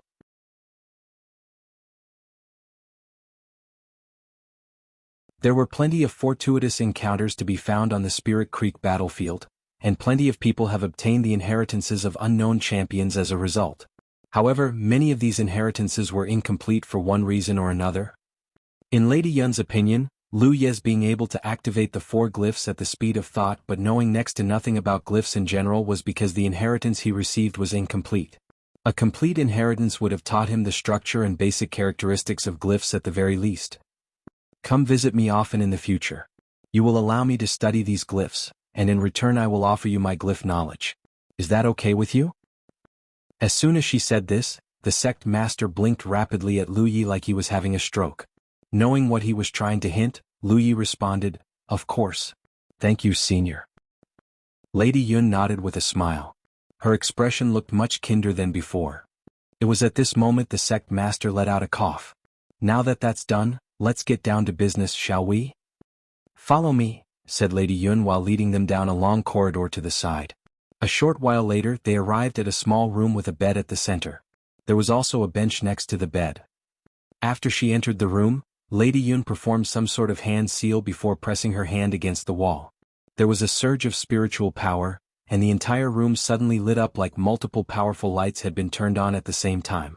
However, the light felt soft instead of glaring. Take off your shirt and lie down on the bed, Lady Yun instructed. Lu Yi was confused until the sect master explained things to him. Lady Yun will be tattooing a glyph onto your body. We call this type of glyph a tattooed glyph, and it functions just like a normal glyph. We believe it may help you in the upcoming battle royale. This was the first time Lu Yi heard of something like this, so his curiosity was immediately piqued. This was probably the real reason the sect master had brought Wuxia and him to this summit. His doubts settled, Lu Yi took off his shirt and laid down on the bed. Lady Yun sat down on the bench and took out a jade box. She opened it to reveal a stack of needles of varying lengths. Where is it? Lady Yun held out her hand to the sect master. After he passed her a bottle, she opened it and gave it a tentative sniff. She raised her eyebrows in surprise.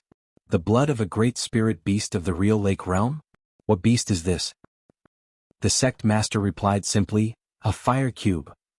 That is pretty rare. Lady Yun nodded approvingly before ridiculing him a little.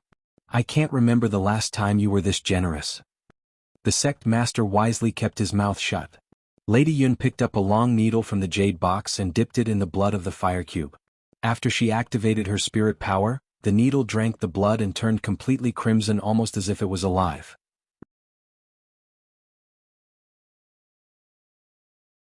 She raised the needle and pressed a hand against Lu Ye's shoulder blade. It will hurt a little. Try to endure it. She then stabbed the needle into his back. Lu Yi felt something entering his flesh before a kind of burning pain flared from the point of contact. It wasn't particularly painful, but it irritated like an itch that could not be scratched. It was incredibly difficult to endure, but Lu Yi had no choice but to grit his teeth and soldier on. In the process, Lady Yun kept changing the needles she was using, slowed or quickened her movements whenever necessary, and even changed the intensity of her spiritual power from time to time. The one constant throughout all this was that her hands were incredibly steady. Wuxia stood next to him while the tattooing was happening. She watched as the peculiar picture of a glyph slowly took form on Lu Ye's back. 2 whole hours later, when Lady Yun had pierced his skin for the last time, she finally let out a long sigh of relief and patted Lu Ye's back lightly. It's done. Lu Yi slowly climbed to his feet and took a moment to feel things out. Not only did he feel like something had been added to his back, something that was fused to his very skin, yet still felt like a foreign object, he had the distinct feeling that he could channel spiritual power into the object and activate it. The sect master explained, your cultivation level is still pretty low right now, so tattooing a permanent glyph to your body would be a bad idea. The tattooed glyph Lady Yun gave you is a temporary glyph that grants you the power of flight. If you ever encounter a champion that is beyond your ability to defeat, simply channel your spiritual power to activate it. Transient Wings is the name of this glyph. Lady Yun added. At full activation you'll be able to fly for 6 hours max. Any longer than that and the tattooed glyph will lose its efficacy. A glyph of flight? Lu Yi thought in shock. If he didn't know the sect master cared for him before, he knew now. The battle royale of the legates was right around the corner, meaning that there was only so much power he and Wuxia could cultivate before then. On the other hand, this glyph of flight was an instant power-up. It granted them the ability to escape if they ever ran into a champion they couldn't hope to defeat. It was hardly low cost, however. Forget that it took a master like Lady Yun to tattoo the glyph. The blood of a fire cube alone was a rare treasure. He wouldn't have wasted the blood of a real Lake Realm Great Spirit beast on a Spirit Creek Realm cultivator like himself. Lu Yi was touched to say the least. Well, what are you two still standing here for? Get out. Lady Yun suddenly shooed them with a stern expression. After the sect master and Lu Yi had scrambled out of the room, she shut the door firmly behind her. After the sect master led Lu Yi out of the sanctum, he asked, it takes practice to master flight properly. Would you like to give it a try now, Yi? Of course. Lu Yi could barely suppress his excitement. Countless people had dreamed of flying at least once in their life. Although he had flown before, to fly while being carried on someone's back and to fly via one's own strength were two completely different things. Originally, he thought he would have to cultivate to the 8th or 9th order before he could attempt true flight, but now his experience had been expedited thanks to none other than the sect master himself. Although Transient Wings would only last 6 hours before losing its efficacy completely, the sect master was also right that he needed to practice the ability. Otherwise, he might screw up if he waited until danger was right on top of him. So, he channeled his spiritual power and poured them into his back. When Transient Wings activated, a pair of wings covered in a fiery red spiritual power shot out of his left and right shoulder blade with a whoosh. The pair of wings looked rather thin. Judging from its shape, it resembled the wings of a spirit beast. He reckoned that it was the same shape as a fire cube's. Anyway, he sent a mental command to the wings and caused them to flap a little. The next thing he knew, he was blasting off diagonally like a meteor. The sect master immediately waved his arm and enveloped Lu Yi in a gentle gust of spiritual power. The young man's ascent was stopped before he could crash into anything. Cold sweat broke out of Lu Yi's forehead as he stared at the tree he damned near crashed into. If the sect master hadn't been here to watch over him, he would have suffered quite the concussion. Again and again he lost control and nearly crashed into far more objects than he cared to count as he practiced. But eventually he got the hang of it and was able to steady his flight to an extent. He still didn't dare to fly too quickly though. He knew he would lose control if he pushed it beyond a certain point. A full hour later, Lu Yi was finally able to let loose and fly freely in the sky. He had a lot of fun and wanted to enjoy it more, but considering that transient wings time was limited, he reluctantly returned to the ground and allowed them to fade away. Transient wings was absolutely one of the best escape tools he could ask for. Its only flaw was that it consumed a lot of spiritual power. He had only been flying for an hour, but his spiritual power had already dwindled to 30%. The tattoo should be saved for crises where it was the only viable option left. A while later, Wuxia exited the sanctum as well. The sect master and Lu Yi walked up to Lady Yun to bid her goodbye, and the lady responded with a wave before walking back into the building. Lu Yi raised his eyebrows at Wuxia and asked, "Do you want to test out your wings now?" The sect master said it takes practice to master flight properly. Wuxia nodded in agreement. Sure. There was a surge of spiritual power, and a pair of green wings grew out of Huaxi's back. She wobbled a little as she slowly floated into the air, but it took her little time to stabilize herself. A short while later, the young woman was flying across the sky as lively as a butterfly. Lu Ye's eyelid twitched at the sight. Why is the difference so big?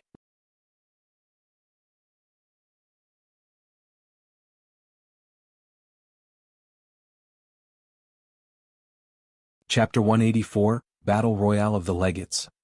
In the outpost training chamber, a circle of boon and 3 gathering spirits were drawing in world spiritual chi like crazy. The entire room was overflowing with spiritual chi and wisps of blood chi that looked like spirit snakes. Both types of chi were drawn into Lu Ye's body non-stop by some sort of indescribable power. Not only that, his stomach was rumbling like thunder. It was his gluttonous feast working its magic. Suddenly Lu Yi opened his eyes. He looked down at the back of his hand. The battlefield imprint was warming up a little, and the power of the heavens were giving him a sign. It was time. He paused his cultivation techniques and took back the dragon scale he had placed on the circle of boon. Then he left the training chamber. Within moments he was standing in front of the divine opportunity pillar at the Sanctum of Providence. Huaxi hadn't arrived yet. As of late, she and Shui Yuan had stuck to each other like glue doing God knows what. If he had to guess, his senior sister was probably teaching her stuff regarding medicine cultivation. They were both medicine cultivators after all. While waiting, Lu Yi activated his battlefield imprint and inspected his own personal information. Name, Lu Yi. Identity, Crimson Blood Sect Disciple.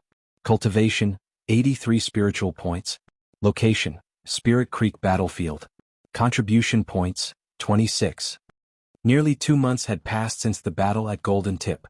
Since he recovered from his injuries and restored the Tree of Glyph's ability to burn pill poison, his cultivation had been improving by leaps and bounds.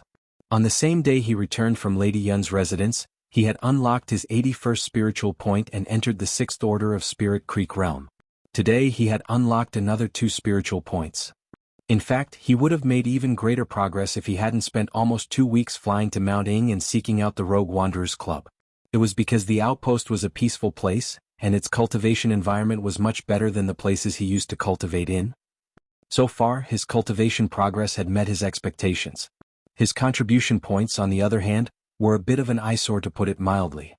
This was after he had killed that 7th order cultivator at Mount Ing too. He would have had 5 contribution points instead of 26 otherwise. In the past, Lu Yi had no idea what contribution points were good for, but after he learned of the existence of the Vault of Providence, he realized that contribution points were an extremely attractive currency to any cultivator. In his case, he needed to spend contribution points to purchase suitable resources for the Tree of Glyphs as well, so he foresaw that his need for contribution points would be tremendous. Accumulating contribution points by killing other cultivators alone, unless the targets were of a higher order, was too slow. This was why the Battle Royale of the Legates was a great place to collect contribution points. Since every participating sect would be betting 1 blessing in the Battle Royale, a powerful cultivator could easily amass a tremendous number of contribution points. In fact, Lu Yi had considered bringing Amber with him to the Battle Royale because he had formed a bonding pact with the tiger, meaning that it was his tamed beast and a part of his strength. Rule-wise, there was nothing stopping him from taking Amber with him. Shui Yuan and Li Baxin strongly advised against this idea, however. The tremors caused by the battle at Golden Tip had just subsided recently, and plenty of people knew that Lu Yi was accompanied by a massive white tiger. If he were to bring Amber into the Battle Royale, it would be all too easy for fellow cultivators to recognize him. Consequently, the Thousand Demon Ridge could gang up on him if they realized his identity.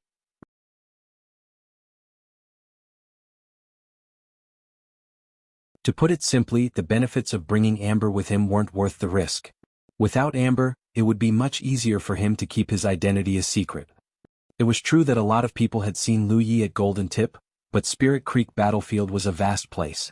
There were far more cultivators who had never seen him before. It was at this moment a sweet-smelling figure entered into view. Wuxia had finally arrived. Lu Yi looked her up and down once before asking in a surprised tone, "New clothes? Are you wearing it for good luck or something?" Wuxia was wearing something very different today. It was a tight-fitting white dress with small red flowers adorning the hems of her skirt. The pure colors complemented her soft, fair skin perfectly. Lu Yi quickly noticed something off, however. It seemed that the beautiful dress wasn't just a beautiful dress. A spirit artifact? Lu Yi raised his eyebrows. It's a gift from senior sister Shui Yuan. She used to wear it until her cultivation level outgrew its usefulness. Lu Yi thought skeptically, is Shui Yuan even big enough to wear something like this? It's the perfect size for Wuxia, sure, but Shui Yuan? I can only imagine her wearing this on a Chinese opera stage. He also felt a tad neglected and voiced as much. I'm the one who joined the sect first. Wuxia giggled behind her palm. Senior sister Shui Yuan mentioned that combat cultivators like you shouldn't wear defensive spiritual artifacts. Excessive protection will cause you to lose your edge. Lu Yi mulled over the explanation and nodded. That makes sense. It was what he learned when senior brother Li Baxin was still teaching him as well. A combat cultivator who refused to dance on a knife's edge could not improve themselves. If he kept relying on outside power to win his battles, it was only a matter of time before he became overly dependent on said power. Suddenly he felt something touching the top of his head. He immediately turned toward Wuxia and stared at her with a mixture of annoyance and disbelief. What the hell are you doing? The woman was patting his head like he was a child. Wuxia smiled kindly like an older sister. Nothing? I just thought that this wasn't a bad feeling is all. Lu Ye's eyes became hidden behind his hair. Did no one ever teach you that a man's head should not be touched thoughtlessly? Of course not, replied Wuxia matter-of-factly. What will happen if I do it? Lu Ye's eyes suddenly turned sinister and... It's begun. Wuxia abruptly turned serious and pressed a hand against the divine opportunity column. Lu Yi shot her a look but placed his hand on the pillar as well. Their surroundings became distorted as the heavens swirled around them. The vague sound of lapping waves resounded beside their ears.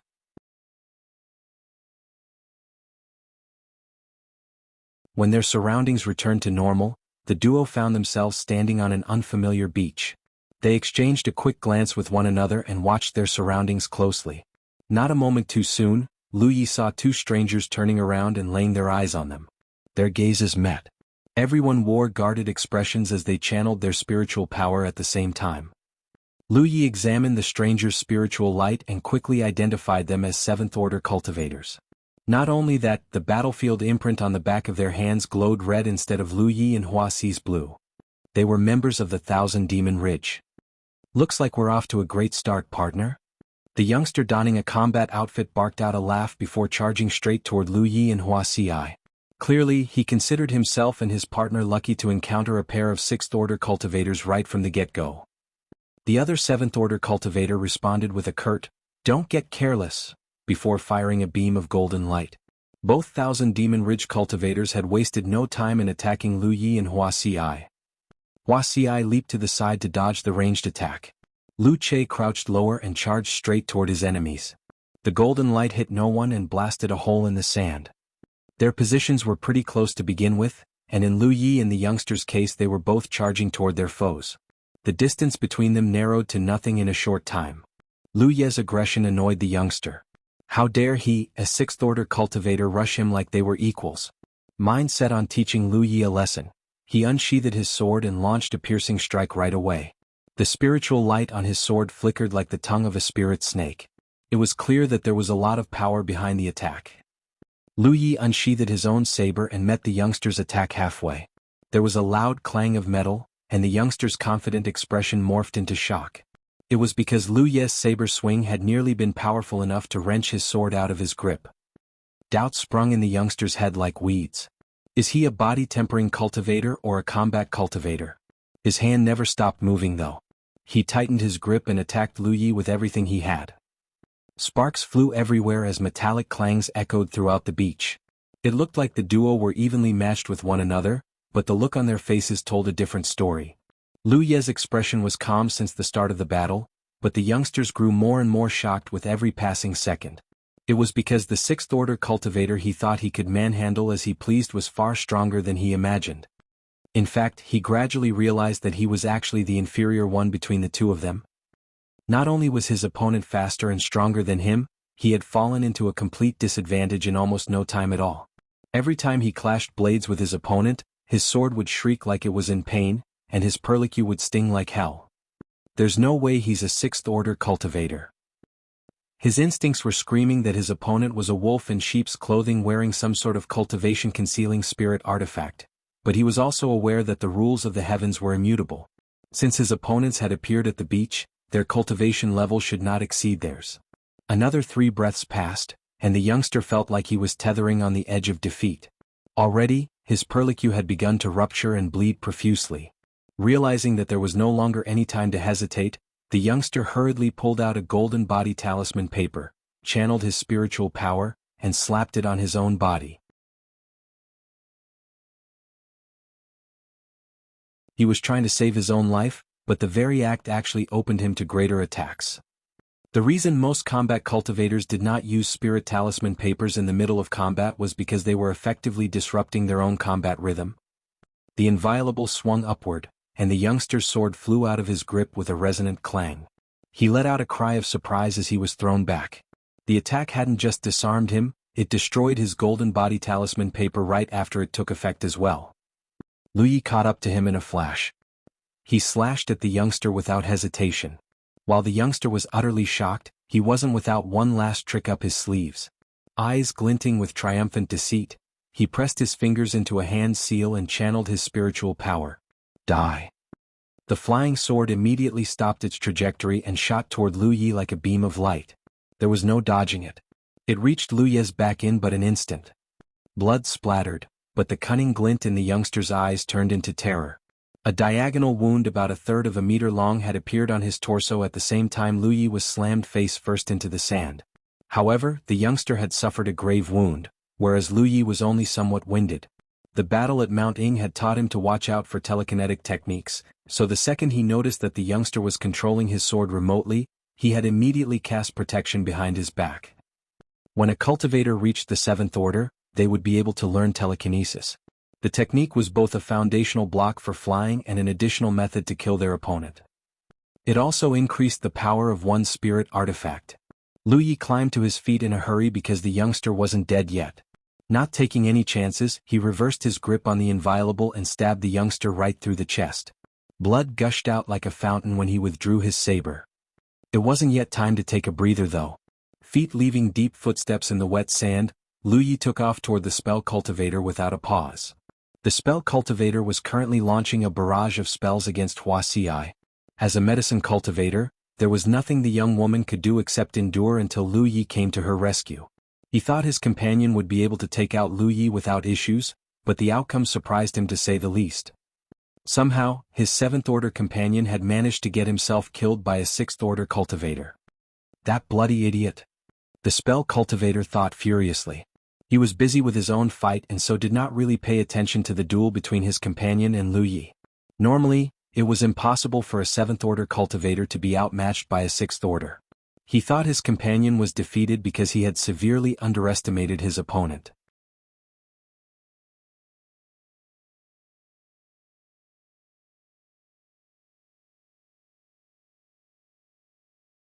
Chapter 185 Chess C. The spell cultivator had no choice but to abandon his assault on Wuxia when he saw that Lu Yi was rushing straight toward him. The golden light in his hands changed directions and began blasting away at Lu Yi. Lu Yi swayed left and right as he charged toward the spell cultivator. It looked like he was just barely dodging out of harm's way, but he really had full control of the situation. The spells weren't moving so fast that his eyes couldn't capture their trajectory. His body was keeping up with his brain's commands as well. In other words, it would take an extremely fast spell or one with a wide range to hit Lu Yi. In just 3 breaths, the spell cultivator's eyes had become filled with shock and disbelief. It was because Lu Yi had perfectly dodged each and every one of his spells. He hurriedly backed away from Lu Yi and channeled his spiritual power at the same time. Judging from the huge ball of golden light gathering in front of his chest, he was about to cast a powerful spell technique. It was at this moment an aquamarine arrow struck his side. Since the spell cultivator's attention was completely on Lu Yi, he never saw the attack until it was too late. The spell technique had struck him hard enough to stagger him and dispel the spiritual power he just gathered in haste. The attack came from Wuxia, of course. She was a medicine cultivator, but that didn't mean she was incapable of combat. An independent cultivator who couldn't fight would have died a long time ago. Moreover, Wuxia wasn't just a medicine cultivator. She was also a spell cultivator. Sure, she only knew a handful of spell techniques and none of them were particularly powerful. For example, the aquamarine arrow had failed to inflict a serious wound on the enemy spell cultivator, but it didn't matter because it had achieved its intended effect. It had interrupted the enemy's powerful spell technique. By the time the 7th Order cultivator recovered, Lu Yi was already in front of him. Left with no choice, he cast his golden light and blasted at Lu Yi again. Lu Yi easily sidestepped the spell and brought down the inviolable. The saber passed through the spell cultivator's body with ease, shattering the golden light covering his skin and leaving a massive wound across his chest. The guy screamed in pain and stumbled backward, but Lu Yi followed him like a maggot sucking on his marrows. He stabbed the man right through the solar plexus. His saber was empowered by sharp edge, so it met little resistance even though its blade was thick and heavy. The spell cultivator's expression was filled with incredulity even as he grabbed the blade in a futile attempt to save himself. It was only now he realized that his companion hadn't died because of a moment of carelessness. His enemy had simply been too formidable. Blood and severed fingers flew through the air as Lu Yi withdrew his saber with a flourish. The spell cultivator swayed on his feet for a moment before collapsing heavily on the ground. A pool of blood formed beneath his body. His eyes were wide open even as he drew his last breath. After Lu Yi had gotten close to the 7th Order cultivator, he had killed the man in just 2 strikes. On the surface, killing a spell cultivator seemed far easier than killing a combat cultivator, but anyone who thought that would be making a grave mistake. Most of the time, assuming that their cultivation levels were identical, a combat cultivator would be hard-pressed to close the distance between themselves and the spell cultivator. In fact, Lu Yi had experienced this exact scenario when his cultivation level was still poor. Of course, that was in the past. These days, it was nigh impossible for a spell cultivator at his cultivation level to even put a scratch on him, much less survive after he got close to them.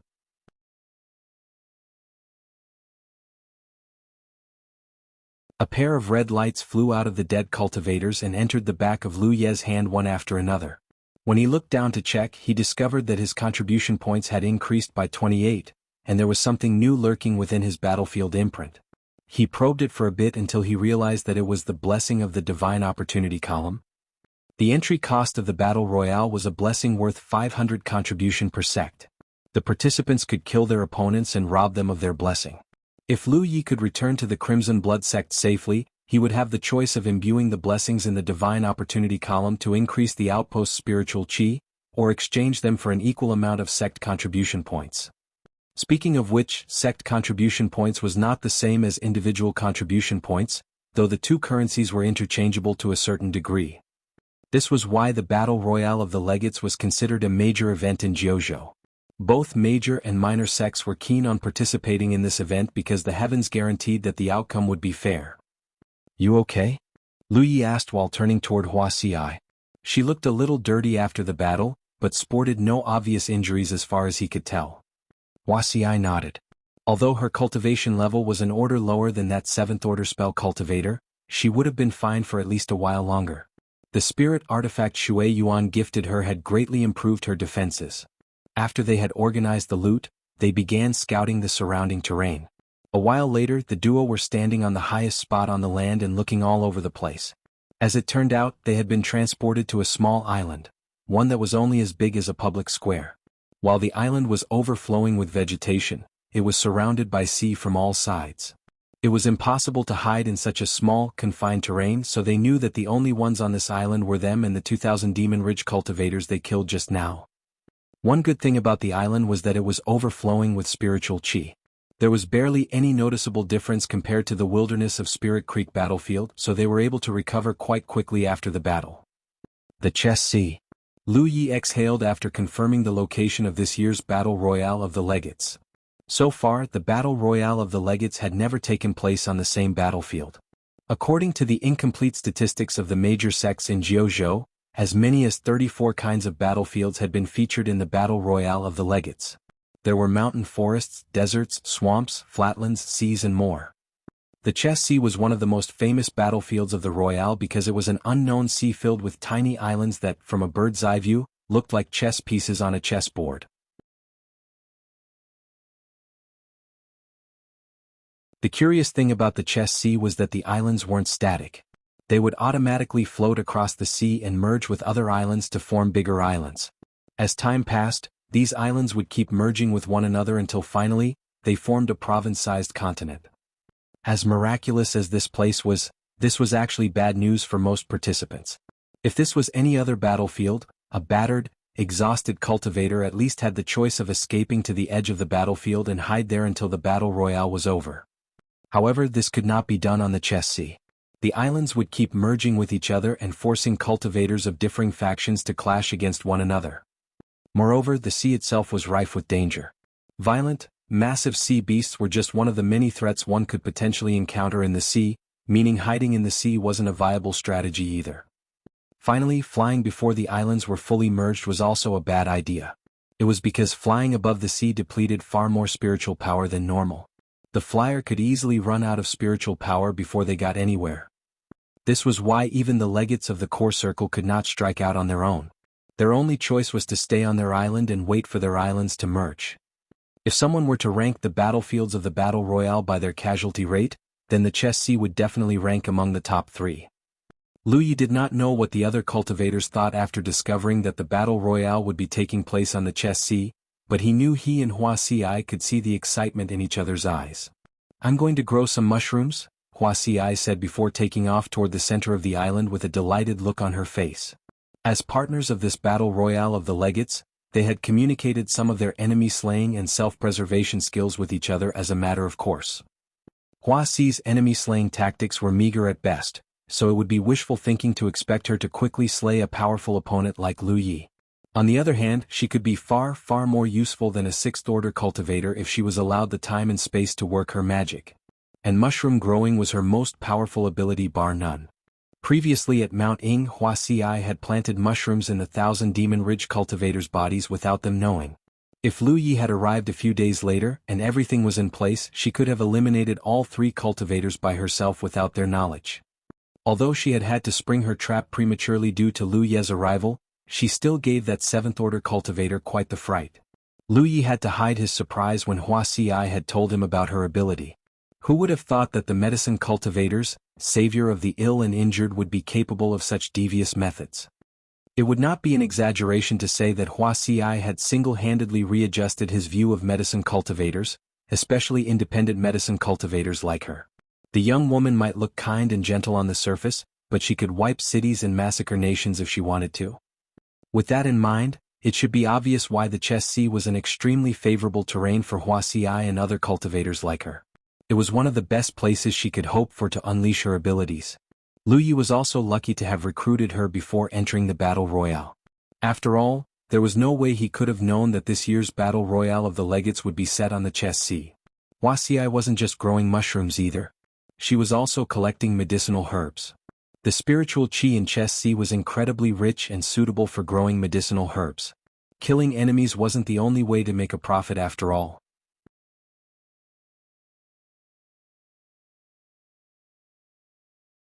Lu Yi remained on guard while Wuxia was busy doing her thing. It wasn't difficult since the island was small enough that he could literally view it from one end to another. He also sensed that the island was moving toward a particular direction at high speed. He could not help but wonder how the island managed to float on the sea. After all, it was no boat and there was no way it was an empty shell, right?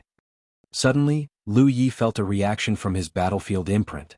He inspected it and discovered that Li Baxin had sent him a message. His senior brother was the prolgate of the Devoted Ones, so of course he was participating in the Battle Royale and present in the Chess Sea as well. He had to be in the centermost area though. The message contained Li Baxian's knowledge of the chess sea and one message: do your best but don't go overboard, junior brother. Lu Yi responded with a thank you message.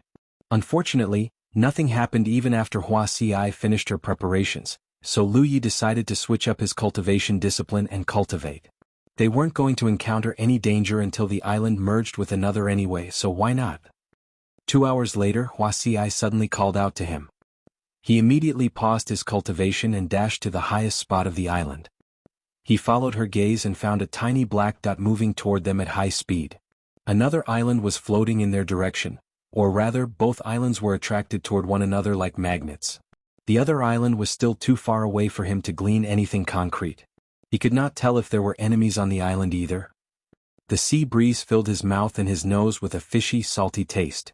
Lu Yi took a moment to calculate the island's speed. At this rate they would collide in less than an hour.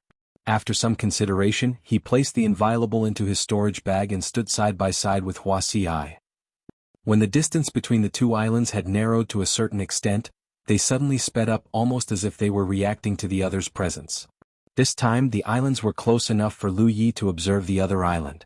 He could see two people standing on a high place and observing them in turn.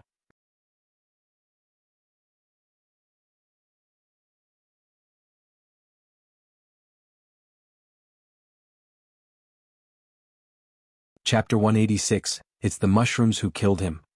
Both sides confirmed each other's cultivation level after a moment of observation. The two cultivators on the other island were 7th-order cultivators. They carried a saber and a sword, respectively, and they looked like combat cultivators. Before the island got close, the thinner of the two cultivators called out to them, "Which faction do you belong to, fellow cultivators?" "We belong to Grand Sky Coalition." Their battlefield imprints weren't responding yet because they were still pretty far away from each other. At a close enough range, the imprints would automatically light up and expose the person's faction just like when they had fought the 2000 Demon Ridge cultivators before. This was one of the rules of the Battle Royale of the Legates. It made it easy for the cultivators to recognize each other's factions. Lu Yi did not respond to the thin cultivator's call. He simply stared at the man expressionlessly. The thin cultivator said again, "If you don't mind, can you please show your battlefield imprints, fellow cultivators? We would like to avoid friendly fire, you see." This time, Lu Yi responded by channeling his spiritual power and raising one arm. The next moment, a fat fire bird flapped its fat wings and flew straight toward the opposing island. Hua Xi was so stunned by how rotund the fire bird was that she blanked out for a second before following up with an aquamarine arrow. This was the first time she saw Lu Yi using a spell technique, much less one with such an impressive style. If not for the inappropriateness of the occasion, she would have burst out laughing already. Now she understood why Lu Yi had put away his saber. The spells had been launched straight at the other party. While Lu Yi could not tell if the other party was lying, he was certain they harbored questionable motives at the very least. In Jianghu and the Spirit Creek battlefield, it was common sense for unfamiliar cultivators to hide their factions from each other. That they had given up their faction so readily only made him suspicious. That was why Lu Yi had decided to attack first. If the other party was from the Grand Sky Coalition, then he wouldn't mind offering them an apology after the islands were merged. But if they hailed from the Thousand Demon Ridge, then he would be making the first move against them. One way or another, he wanted the initiative to be in their hands, not the other party's. There was a burst of spiritual power as the thin cultivator exploded in anger. "How dare you launch a surprise attack against us? You must be looking to die real bad." The guy was mouthy, but he certainly wasn't slow. Both men dodged out of harm's way in an instant. Neither Lu Ye's Fire Phoenix technique nor Hua Xi's aquamarine arrow was particularly fast or powerful, not to mention that they were still quite some distance away from each other. Therefore it wasn't difficult for them to dodge the spells.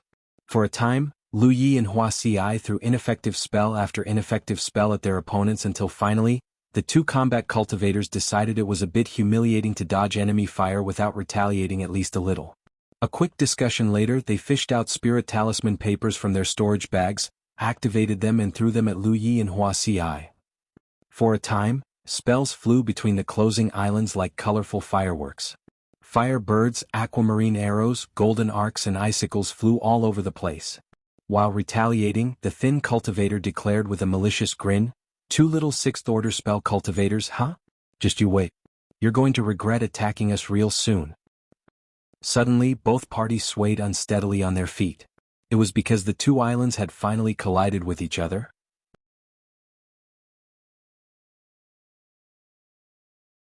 As if on cue, Lu Yi and Wuxia floundered all over the place as if they had no sense of balance at all. On the other hand, the two combat cultivators quickly steadied themselves and rushed toward Lu Yi and Wuxia at high speed. As the distance between them shortened, the back of everyone's hand started glowing brightly.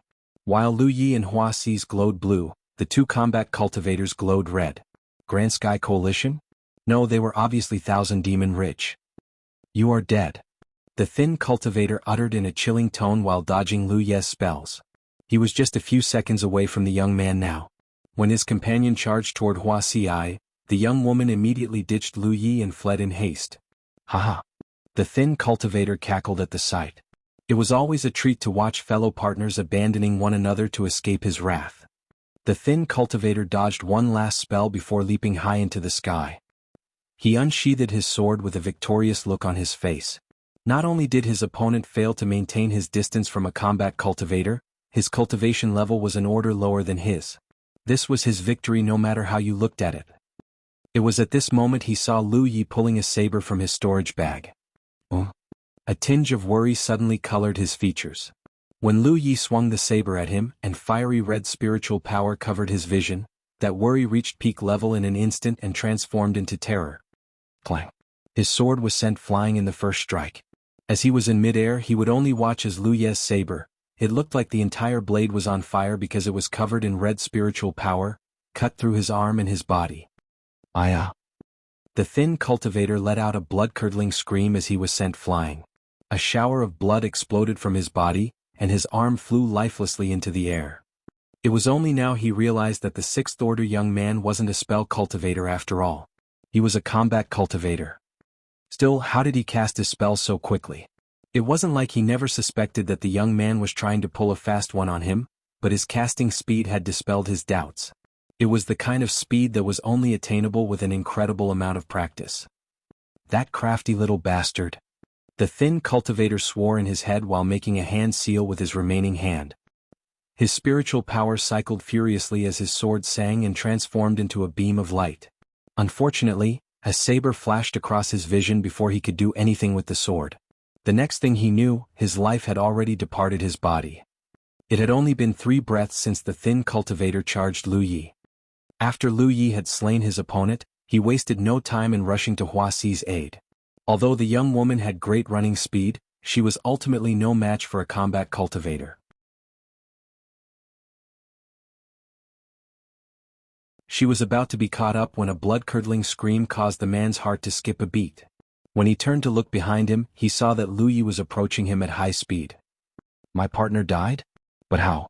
Also, I thought that young man's a spell cultivator, so why is he wielding a saber? One difficult question after another popped into his head. He was just deciding whether to turn around and face Lu Yi or continue his pursuit when suddenly, vertigo struck him without warning. He had accidentally stepped on a gray mushroom. 9 invisible spores clung to his body and entered his lungs as he breathed. He had no idea what just happened, but he instinctively channeled his spiritual power and chased away the uncomfortable feeling. It was only a moment's delay, but Lu Yi was already in front of him and swinging his saber. He had no choice but to fight the young man. Metallic clangs rang across the battlefield. Sparks flew everywhere as spirit artifact clashed against spirit artifact. Since she no longer had to flee for her life, Huaxi turned around and cycled her own spiritual power.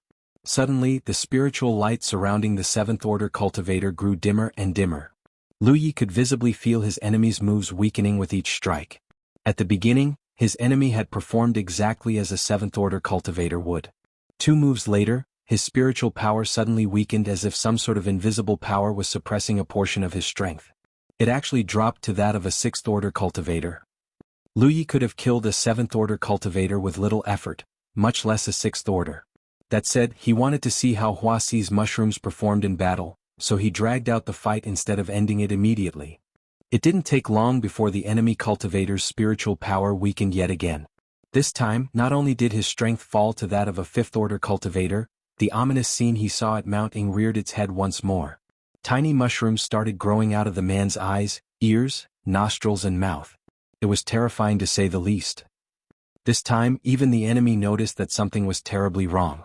After he drove Lu Yi away with an attack, he yelled at them in panic and anger, "What did you do to me? Is this all?" Lu Yi asked Wuxia.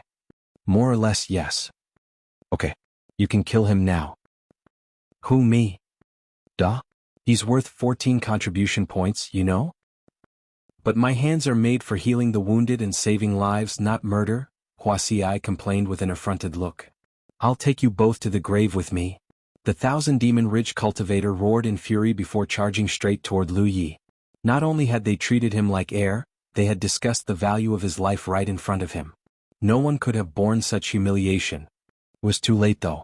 Before he could reach Lu Yi, the tiny mushrooms growing out of his head suddenly exploded in rapid succession like tiny fireworks. When the explosions ended, the man's face was a gruesome goo of melted flesh, and he hit the ground with a resounding thud. Even the blood pooling beneath his body was greenish-red instead of normal red.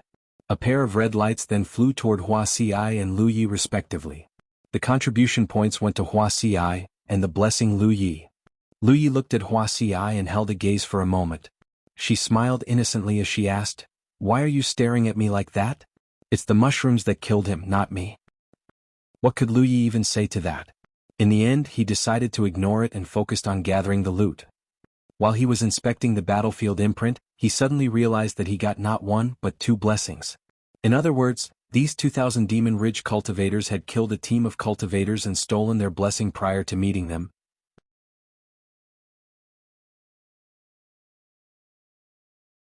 His face turned thoughtful when he realized this. From the looks of it, the longer they survived and the more enemies they killed, the greater the rewards they would receive. He could only imagine what kind of reward they would receive if they managed to kill the final team.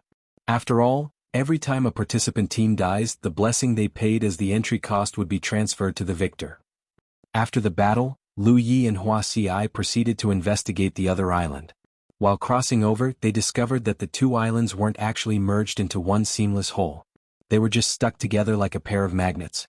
At the same time, they were both floating in a certain direction. Wuxia walked to the other island with a spring in her step. She was going to grow her mushrooms, of course. Ideally, she wanted to transform every island that floated their way into an invisible death trap. This way, anyone who dared to enter their territory would have to endure hell. Lu Yi did not follow her this time. There was no danger since the enemies had already been killed. Lu Yi discovered that the world's spiritual chi of the island had become richer after the merging. Since he hadn't used up much energy during the fight, it only took him a moment to return to full strength. 2 hours later, Wuxia returned to his side while humming a song he had never heard before. She seemed to be in very high spirits. "Your mushrooms seemed more powerful than before," Lu Yi voiced his thoughts. He was pretty sure they weren't this strong when she had used the same tactic against that 7th Order cultivator at Mount Ing. They hadn't taken effect nearly as fast either. "Senior sister Shi Yuan's the one who taught me," she explained.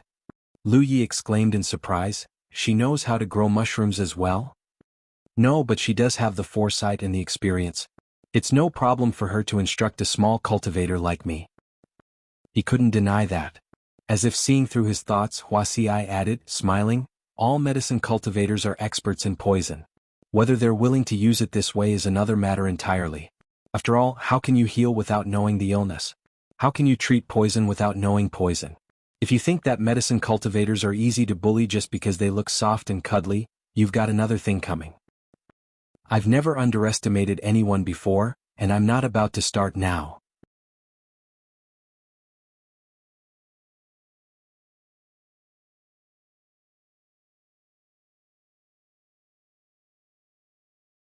Chapter 187 Bone Fragment. 3 days later, Lu Yi and Huaxi's island had become 10 times bigger than before. A few more islands had merged with their island during this time. Some contained enemies and some were completely empty. There was a time Lu Yi observed the merging islands in hopes of finding a pattern of some sort, but he quickly discovered that the mergers were completely random. When they first appeared at the Chess Sea, it had taken 2 hours before the first island showed up. After that, nothing happened for half a day before the second and third island appeared on the horizon at nearly the same time. Their appearance had scared Lu Yi and Huaxi quite a bit because fighting 2 islands worth of enemies even with their setup was hardly easy, but it all turned out okay in the end. All islands that came afterward had also appeared on the horizon without warning. There was no discernible pattern that Lu Yi could identify. All he knew was that these islands would keep drifting across the Chess Sea until they got close enough to attract each other. So far, Lu Yi and Wuxia had taken out a few teams of Thousand Demon Ridge cultivators. Their coordination had only improved after their first kill. Every time they spotted the enemy, they would pretend to be spell cultivators and bombard them with spell techniques. The enemy could never resist charging them if they were a combat cultivator or a body-tempering cultivator, and Lu Yi never failed to reward their predictable behavior with a pleasant surprise. There was one time they ran into a team of 2 spell cultivators instead and exchanged a passionate dialogue of spells and more spells with each other. In the end, Lu Yi and Wuxia had to pretend that they ran out of stamina and fled before they finally managed to lure their adversaries to their island, a massive death trap that was overflowing with Huaxi's mushrooms. Their fate was as good as sealed after that. Whenever Wuxia activated her mushrooms, they would release a cloud of tiny, nigh-invisible spores that invaded the target's body. While they weren't immediately fatal, their main function was to corrupt the cultivator's spiritual power and seal a large portion of their strength. Not only that, these spores would absorb their target's spiritual power to grow tiny mushrooms out of their eyes, ears, nostrils and mouth. It shouldn't need to be said how alarming it was to experience such a phenomenon in the middle of a battle. It came as no surprise that no one was able to survive Lu Ye's saber after the mushrooms took effect. Huaxi's method of killing might be incredibly tedious and nowhere as cathartic as Lu Ye's, but there was no denying its effectiveness. Of course, her mushrooms weren't unstoppable. Fire-type spiritual power could suppress the invading spores to a great degree or destroy them completely. If someone knew about the traps and flushed the area with fire-type spell techniques first, then all of her hard work would be destroyed. It had been 3 days since they entered the Chess Sea, and they both had a fair amount of rewards to show for it. The contribution points they had received weren't great, but the blessings were a different story. If they could survive until the end of the Battle Royale and invest all these blessings into the Divine Opportunity column, the quality of the outpost's spiritual chi would surely improve by leaps and bounds. Another battle ended, and this time Lu Yi was covered in blood. Some of it belonged to his enemy and some was his own. He panted heavily as he stood amidst a pool of blood and 4 dead Thousand Demon Ridge cultivators. Their luck had run out during the latest merging. The other island contained not 1, but 2 teams of Thousand Demon Ridge cultivators. If it wasn't for Huaxi's mushrooms, there was no way he could have survived this.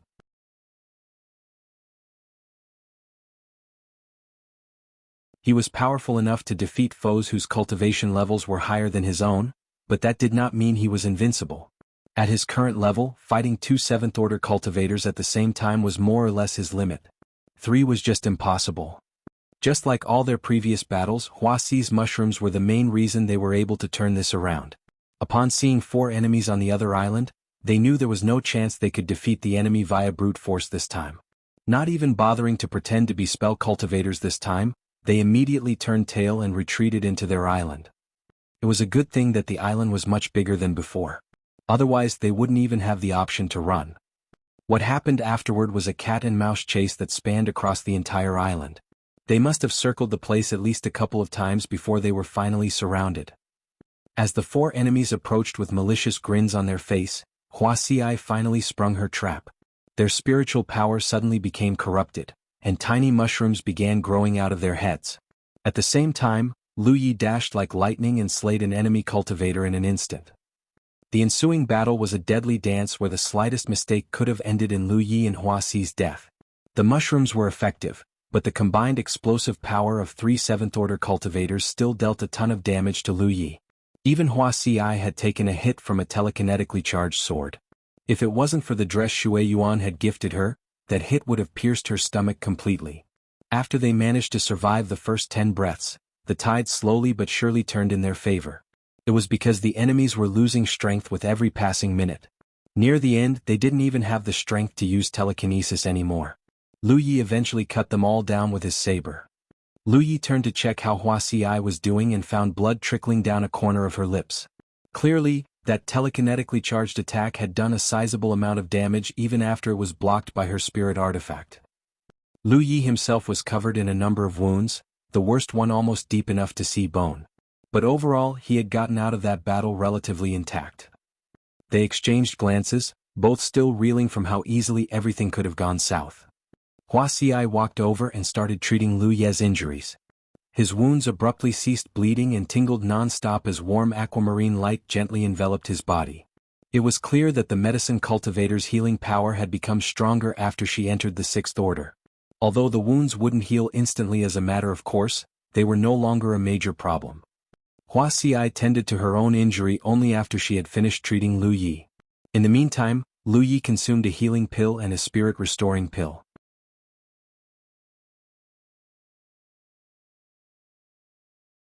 He kept a watchful eye on their surroundings while switching his cultivation discipline to quicken his recovery.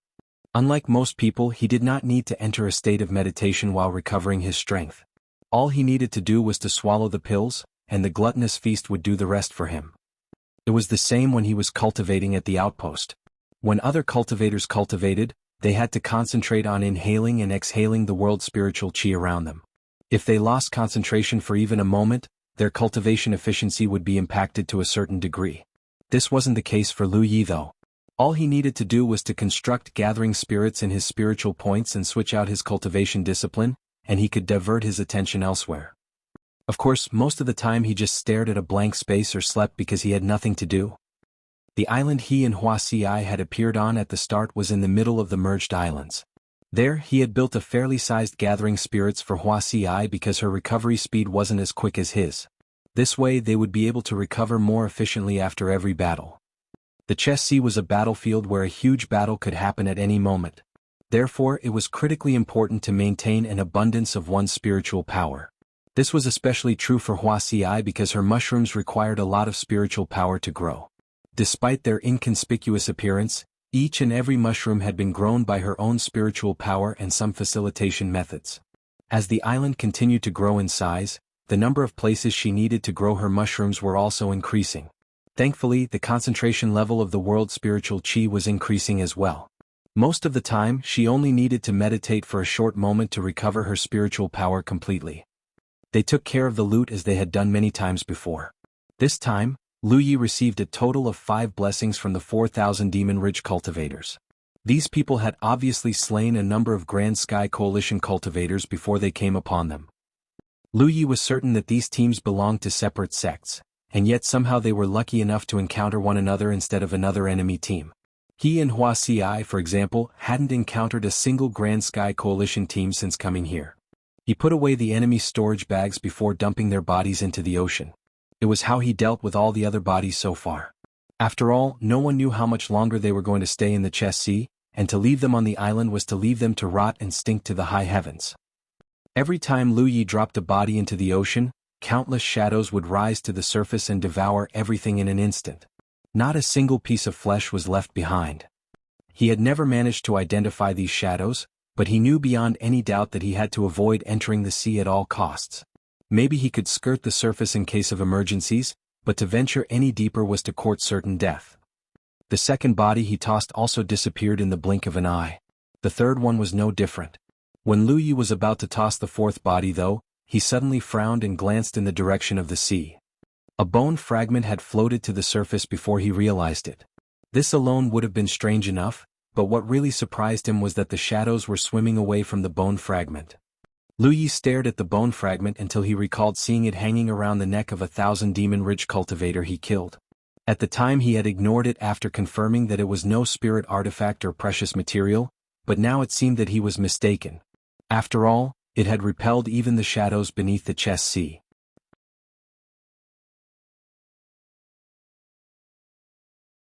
Lu Yi thought for a moment before setting down the body he was carrying on the ground. He then pulled open their shirt and grabbed the item around their neck. It was another bone fragment. It was definitely the same as the bone fragment on the sea. He tried channeling spiritual power into the object but failed to elicit any reaction from it. When he tried squeezing it, he discovered that it was exceptionally tough. It definitely wasn't a spirit material. So what on earth is it? At first, he thought that the bone fragment was just a meaningful trinket to the cultivators who wore them. However, he found the theory unlikely because the wearers of the bone fragment did not belong to the same sect.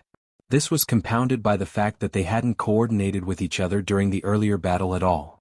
So, these two cultivators wore the same pendant even though they belonged to different sections. Was it just a coincidence? Or was there something else here? He left the body where it was and left temporarily to find a long branch. Once he came back, he fished out the bone fragment that was floating on the sea. Only then did he dump the rest of the bodies.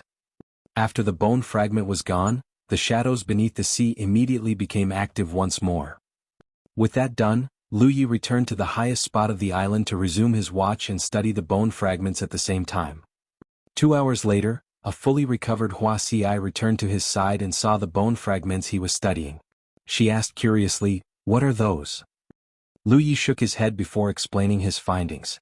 Feeling even more curious, Wuxia said, "So, you're saying that 2 cultivators belonging to different sects are wearing the same bone fragment pendant for some reason?" "Yeah."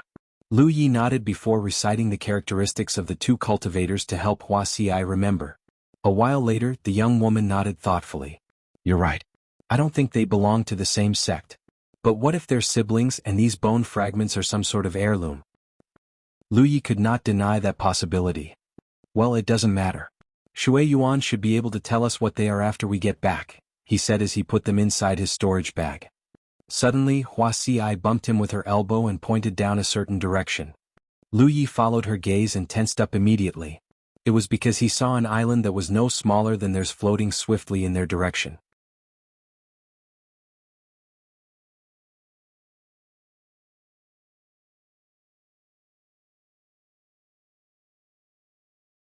Chapter 188 Reinforcement. All islands in the Chess Sea were pretty small at the beginning. At most, they were as big as a public square. Over time, they grew bigger by attracting other islands and merging with them. The bigger the island, the greater the enemy's strength and numbers might be. It was because such an island would have gone through multiple mergings and battles already. Of course, there were always exceptions to the rule. For example, Lu Yi and Wuxia had managed to amass quite the island despite being 6th-order cultivators only. Suddenly, Lu Yi noticed something unusual. He could see flashes of spells from time to time and hear the sounds of fighting. The commotion only grew more obvious as the islands moved closer and closer to each other. The fact that there was combat could only mean that cultivators from both Thousand Demon Ridge cultivators and Grand Sky Coalition were present on that island. It was impossible to tell who had the upper hand from where they stood though. Judging from how fierce the battle was, it was clear that neither party was aware that an island was fast approaching their direction. Lu Yi considered his options for a moment before saying to Wuxia, "I'm going to fly over and check things out. You stay here. Be careful." He channeled his spiritual power, and a pair of fiery wings came to life behind his back. He then flew toward the other island. The second he crossed over to the sea surface, Lu Yi immediately sensed his spiritual power pouring out of his body like someone had drilled a hole in it. It was as bad as maintaining a protection that covered his entire body. Although he had been warned about this before, he couldn't help but feel surprised by how much spiritual power he was losing anyway. No wonder flying, or rather flying over the sea surface, was something to be avoided unless one had a specific purpose in their mind. He wondered why the energy consumption was so terrible over the sea surface, but that wasn't a question that was going to be answered anytime soon, so he pushed it to the back of his mind. The good news was that the 2 islands were already fairly close to each other. It only took him a couple of breaths to land on the other island and withdraw his wings. After that, he suppressed the presence of his spiritual power as best he could and carefully sneaked his way toward the sounds of combat. He didn't have much time though. The 2 islands could collide into each other at any moment. When that happened, the combatants would take notice for sure. Luckily, the island wasn't so huge that it would take him too long to reach the battlefield without being detected. A short while later, Lu Yi saw 5,000 Demon Ridge cultivators attacking 2 Grand Sky Coalition cultivators. Not only that, there were 3 dead bodies on the ground. It was clearly a fierce battle. The 1,000 Demon Ridge party of 5 was made up of 2 spell cultivators, 1 body tempering cultivator, 1 combat cultivator and 1 ghost cultivator. The 2 Grand Sky Coalition cultivators were a man and a woman who were covered in blood and wounds. They weren't going to last much longer. This was a 2 versus 5, so of course they were no match for their opponents. The reason they managed to last until now was because the man was a resilient body-tempering cultivator with a powerful physique and overflowing vitality. He also wielded a shield spirit artifact that made it even harder for the 1,000 Demon Ridge cultivators to punch through his defenses. Of course, one of the reasons the battle had dragged on for so long was because the 1,000 Demon Ridge cultivators wanted to play it safe. Why take unnecessary risks when the battle was already won?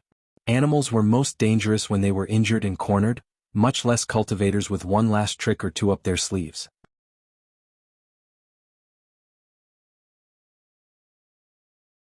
One of their companions had perished precisely because they had ignored the age-old adage. At the beginning, this was a 6 versus 4 battle instead of 5 versus 2. After they had taken out the first Grand Sky Coalition cultivator, one of their companions grew impatient and tried to end the battle as quickly as possible. Instead, they were dragged to the grave by their prey. Right now, all they needed to do was to trap their prey until the body-tempering cultivator's shield was destroyed. The battle was as good as over after that. The 3 melee-ranged cultivators kept encircling and harassing the enemy while their spell cultivators launched spell after spell from a safe distance. Already, the spiritual light on the shield spirit artifact was so dim that it could falter at any moment. The 2 Grand Sky Coalition cultivators looked grim-faced and determined. It was because they knew that their chance of surviving this was next to zero. The thought of begging for mercy never crossed their minds because they knew it would be useless. All it would earn them was more humiliation, especially for female cultivator. It did not take a genius to know what would happen if the woman fell into the enemy's hands alive. That was why they weren't aiming to win. They were aiming for the opportunity to drag an enemy down to the grave with them. And it came. There was a terrible boom and the ground suddenly shook like an earthquake. The 2 islands had finally collided with one another. No one was able to stay steady on their feet. The 5,000 Demon Ridge cultivators blanched at the same time. They had encountered the Grand Sky Coalition's island less than 2 hours ago. No one was expecting another island so soon. Watch out! Someone cried out in warning, but it was too late. The instant the islands had collided, the 2 Grand Sky Coalition cultivators rushed toward the combat cultivator at the same time. The body-tempering cultivator let out a furious roar and brought his shield to bear, covering for the beautiful woman behind him. The determination and ruthlessness in their eyes were so that the combat cultivator could not help but panic a little. Ah! A blood-curdling scream cut through the air, but it hadn't come from the combat cultivator. It left all the combatants in shock and confusion. The 1,000 Demon Ridge cultivators spun toward the direction of the scream and found one of their spell cultivators convulsing on his feet, the tip of a blade poking out of his chest. Behind him stood a man they had never seen before. What the hell just happened? How did he show up this quickly? From the moment the islands collided, they already knew that a new party might interfere with their battle. If the newcomers belonged to 1,000 Demon Ridge, then it was a happy ending as a matter of course. If they belonged to Grand Sky Coalition, then the situation might become a little dicey.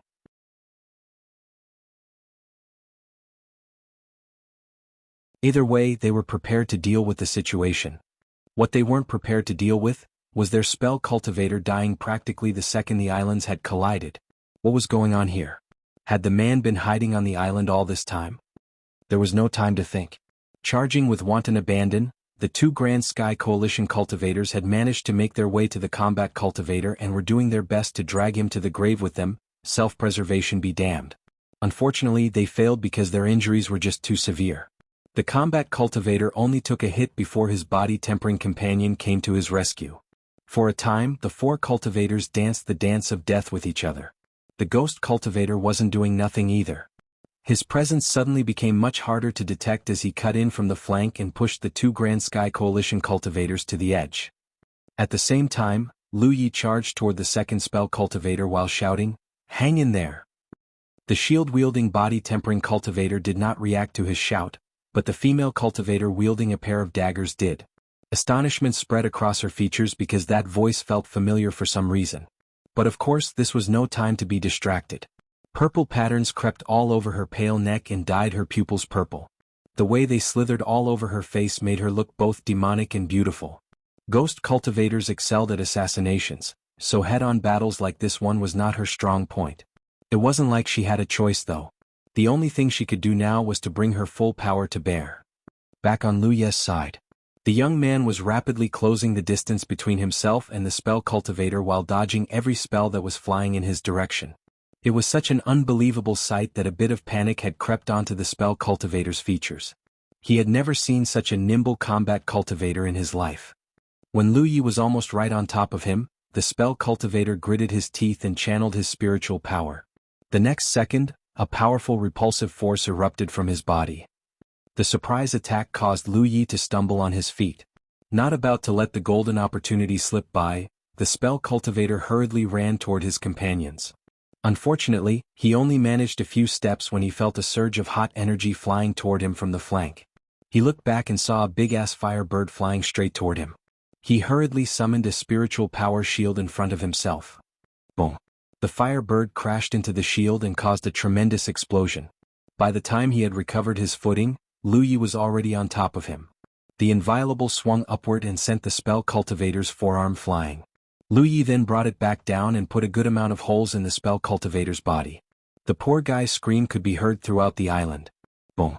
Seconds before his death, the spell cultivator cast one last spell that struck Lu Yi squarely in the chest. Despite protection, the spell was still powerful enough to send him flying through the air. When Lu Yi clambered back to his feet, he was just in time to see the spell cultivator falling forward on his knees. A dot of red light floated toward him at the same time. Lu Yi turned sideways and spat out a mouthful of blood. This was why he had sworn to kill any spell cultivator that annoyed him. The battle wasn't over yet though. He ran straight toward the two Grand Sky Coalition cultivators. Maybe it was because Lu Ye's appearance gave them hope, or maybe it was because their plan to drag their enemy to the grave had failed.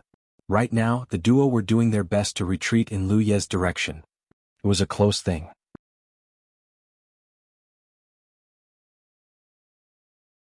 Their injuries were so severe that they were leaving bloody footprints with every step they took, not to mention that this was still a 2 versus 3. The 3,000 Demon Ridge cultivators were also doing their utmost to overwhelm them before Lu Yi could reach them. But they did it. They managed to hold out until Lu Yi reached them. When the battle was joined, the female cultivator finally recognized their savior. Her feelings were mixed. This was the last place she had expected to see him again. Go! Lu Yi yelled while blocking an attack with the inviolable. They were still at a disadvantage even though their numbers had equalized. While Lu Yi was sure he could survive the 3 enemy cultivators, the 2 Grand Sky Coalition cultivators would die if they continued fighting any longer. The duo looked hesitant, but Lu Yi shouted again, "Go!" This time, they obeyed his order and made their escape. The pressure on Lu Yi increased dramatically. Not even he could withstand the assault of 3 7th-order cultivators for long. A protection the size of a table appeared in front of Lu Yi at the cost of a tremendous amount of spiritual power. The trio kept attacking and putting cracks on the glyph, but the young man simply injected more spiritual power into it and restored it anew. He only managed to hold on for another 3 breaths though. By the time he reached his limit, his internal organs felt like they were vibrating, and blood threatened to spill out of his mouth. He dished out a horizontal slash at the same time as he cancelled protection. While the trio backed away from the attack, he immediately turned tail and ran. Lu Yi was at least 30 meters away by the time the 3 cultivators noticed that he was escaping.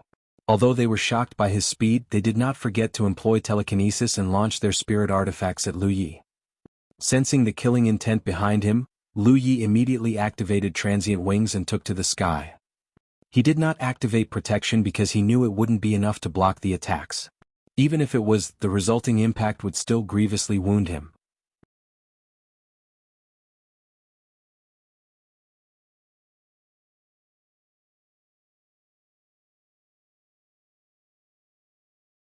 Chapter 189 My Medicine Cultivator is a Scary Woman. Transient wings, the glyph Lady Yun tattooed on Lu Ye's back was a big help this time. The 3,000 Demon Ridge cultivators visibly blanked out for a moment when the young man suddenly soared into the sky. No one was expecting him to be capable of flight, of all things. Bathed in red light, Lu Yi flew like the wind while being chased by 3 spirit artifacts carrying different colors of spiritual lights. They almost looked like rainbows from a distance. Not every low-level cultivator could acquire a tattooed glyph. After all, there weren't many glyph weavers in Jianghu, much less glyph weavers who possessed the knowledge and technique to tattoo a glyph. In fact, there were less than 20 glyph weavers across the entire cultivation world of Jianghu who were capable of such a feat, and it so happened that Lady Yun was one of them. If it wasn't for the sect master, it would have taken much more effort to convince her to tattoo a glyph for Lu Yi and Wuxia. Lu Yi must have flown at least 100 meters before the pinpricks of danger gradually faded from his back. When he felt confident enough to look back, he discovered that the 3,000 Demon Ridge cultivators had withdrawn their spirit artifacts. It was because Lu Yi had escaped beyond their attack range. Telekinesis was great, but it was hardly omnipotent. For these 7th-order cultivators, 90 meters was their absolute limit. Anything more than that would cause them to lose contact with their own spirit artifact. After Lu Yi was gone, the three cultivators exchanged hesitating glances with each other. They didn't know if they should chase after the enemy or not. Lu Ye's ability to take out 2 spell cultivators in a row was worrying, but they also knew his cultivation level was only 6th order. Moreover, the other 2 Grand Sky Coalition cultivators were so badly injured that they barely counted as a fighting power. Logically speaking, their best option was to chase and hunt down the enemy before they could recover. However, the other island was also the enemy's territory. It was never a good idea to chase into the enemy's territory recklessly, not to mention that there was the possibility of traps. It didn't even need to be a complicated trap. Assuming that the enemy had the numbers, even if the likelihood was pretty low, all they needed to do was to lie in ambush somewhere. A brief discussion later, it was decided that the Ghost Cultivator would sneak into the enemy island and scout out the area first. Of the 6 major cultivation systems, Ghost Cultivators were most adept at infiltration and assassination.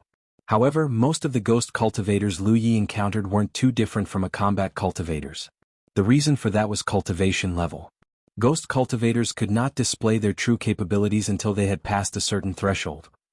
There was one edge a Ghost Cultivator had over other cultivators even at a low cultivation level, and that was their running speed. It was why the Ghost Cultivator was entrusted with the duty to scout the enemy, even if he wasn't exactly eager to bear the risk. It was simply their best choice right now. Thanks to the cover provided by his 2 companions, the Ghost Cultivator was able to infiltrate Lu Yi and Hua Xi's island with no issues. After scouting out the enemy from a far distance, he returned to his companions with both good news and bad news. The good news was that the enemy reinforcements they feared only consisted of 1 6th order cultivator. The bad news was that she was a medicine cultivator, and she was treating the 2 injured Grand Sky Coalition cultivators right now.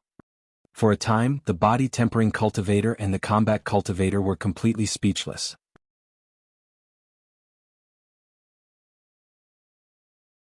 What kind of sect would assign a pair of 6th order cultivators to be their legate and prolgate, not to mention that one of them was a medicine cultivator? It wasn't like medicine cultivators could not study another cultivation system to make up for their flaws, but they still had to invest most of their time in studying medicine. Combat-wise, no one would dispute that medicine cultivators were the weakest of all types of cultivators. This was why medicine cultivators rarely showed up in the battle royale of the legates. In a battle royale, participants were expected to battle each other to the death most of the time. If the team wasn't strong enough, then the most likely outcome was death. With that in mind, who in their right mind would intentionally have their fighting strength by bringing a medicine cultivator? Were they planning on the medicine cultivator sewing their corpse back together after they were chopped to a dozen pieces? The 3,000 Demon Ridge cultivators just could not figure it out no matter what. Just who was the bizarre sect who came up with such an ingenious tactic? Regardless, their course of action was clear now. If they chose to stay idle, then it was only a matter of time before the 2 injured cultivators regained their strength. When that happened, it would be a 3 versus 4 where they were the disadvantaged party. They needed to end this before those 2 cultivators could recover. The 3,000 Demon Ridge cultivators hurried toward the other island upon coming to a decision. On the way, they discussed battle plans and agreed that the Ghost Cultivator would keep Lu Yi occupied. The way Lu Yi had slain 2 of their numbers and kept the 3 of them at bay before escaping to their sky was still fresh in their minds, so they knew that it would be idiotic to treat him as a normal 6th order cultivator. All they asked of the Ghost Cultivator was to keep Lu Yi occupied until they had taken out the other 3 Grand Sky Coalition cultivators. After that, there should be no reason they couldn't kill Lu Yi even if he could fly. Meanwhile, Hua Xi was in the middle of treating the 2 Grand Sky Coalition cultivators when she suddenly shot Lu Yi a look. The young man caught her meaning immediately. The body tempering cultivator asked, "Are they here?" "Yeah." He forced himself to rise to his feet and raised his shield spirit artifact. Thinking that this was it for all of them, he let out a resigned sigh in his head and smiled at Lu Yi. "Sorry for bringing such trouble to your doorsteps. I'll do my best to stop them." The female cultivator also rose to her feet and grabbed her dagger spirit artifacts. Hua Xi's treatment was useful, but the enemy had come too quickly. All she managed to do was to stop their bleeding. The female cultivator looked like she wanted to say something to Lu Yi, but in the end she didn't. It was at this moment Lu Yi slowly unsheathed his saber and declared in an indifferent tone, "Calm down, you two."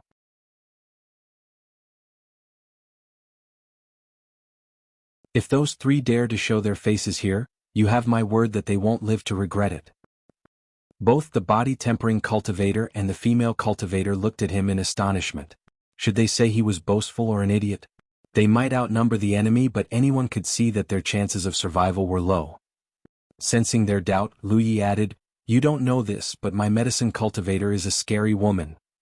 As if on cue, 3,000 ridge demon cultivators appeared at the distance. Lu Yi tightened his grip around the inviolable as the enemies launched their spirit artifacts at them using telekinesis. The brawny body-tempering cultivator let out a mighty roar and blocked in front of their group. He slammed his shield spirit artifact on the ground and channeled his spiritual power to summon a thick barrier. It was large enough to protect all four cultivators behind it. Every time a spirit artifact clashed against the barrier, the body-tempering cultivator's body would shake a little. However, he refused to budge as if he was rooted to the ground. The barrier began to crumble as it blocked more and more attacks, but that was fine because Lu Yi and the female cultivator had already rushed out of the cover. The female cultivator controlled one of her daggers using telekinesis in an attempt to give the combat cultivator a taste of his own medicine. The man had no choice but to channel his own spirit artifact to defend against his attack. Lu Yi had also channeled his spiritual power and launched a spell at the ghost cultivator. May him reign supreme for a time. Spiritual power rose and fell all over the place. Then Wuxia casually raised her hands, activated her spiritual power, and made a secret technique. The 3,000 demon ridge cultivators blanched at the same time. Their spiritual power had suddenly become corrupted, and it felt like they were trying to cycle sludge instead of energy. As a result, their strength plummeted like a rock and their skills became much weaker than before. Not only that, they could feel something growing out of their eyes, their ears, their nostrils and their mouths. Not only did it block their breathing and eyesight, their spiritual power was leaking like a burst dam. It scared the shit out of them as a matter of course. Then Lu Yi ran up to the ghost cultivator and took off his head in a single slash. 30 breaths later, the battle ended with the body-tempering cultivator crushing his counterpart's head to bits with his shield spirit artifact. Lu Yi had returned his saber to its sheath, and Wuxia looked so calm it was as if a battle hadn't happened just now. The only ones who were affected were the body-tempering cultivator and the female cultivator. When Lu Yi told them that his medicine cultivator was a scary woman, they hadn't really taken him seriously. Maybe he was right, but how scary could a medicine cultivator really be? Everyone knew that a medicine cultivator's niche was saving lives, not taking them. Then Wuxia shattered their worldview completely. They hadn't even seen it happen properly. All they saw was tiny mushrooms growing out of their enemies' heads all of a sudden and severely impeding their performance in every aspect. The next thing they knew, they had killed the 3,000 demon ridge cultivators as easily as taking out the trash. They had never heard of such a treacherous method of killing in their lives. It wasn't like their sects didn't have medicine cultivators who could kill, but none of them was even close to being as scary as this one. Both Grand Sky Coalition cultivators had the feeling that the seemingly sweet-tempered medicine cultivator must have obtained a good fortune or an incredible inheritance in the past. It was the only explanation why she was so much deadlier than her peers. "I'll deal with this."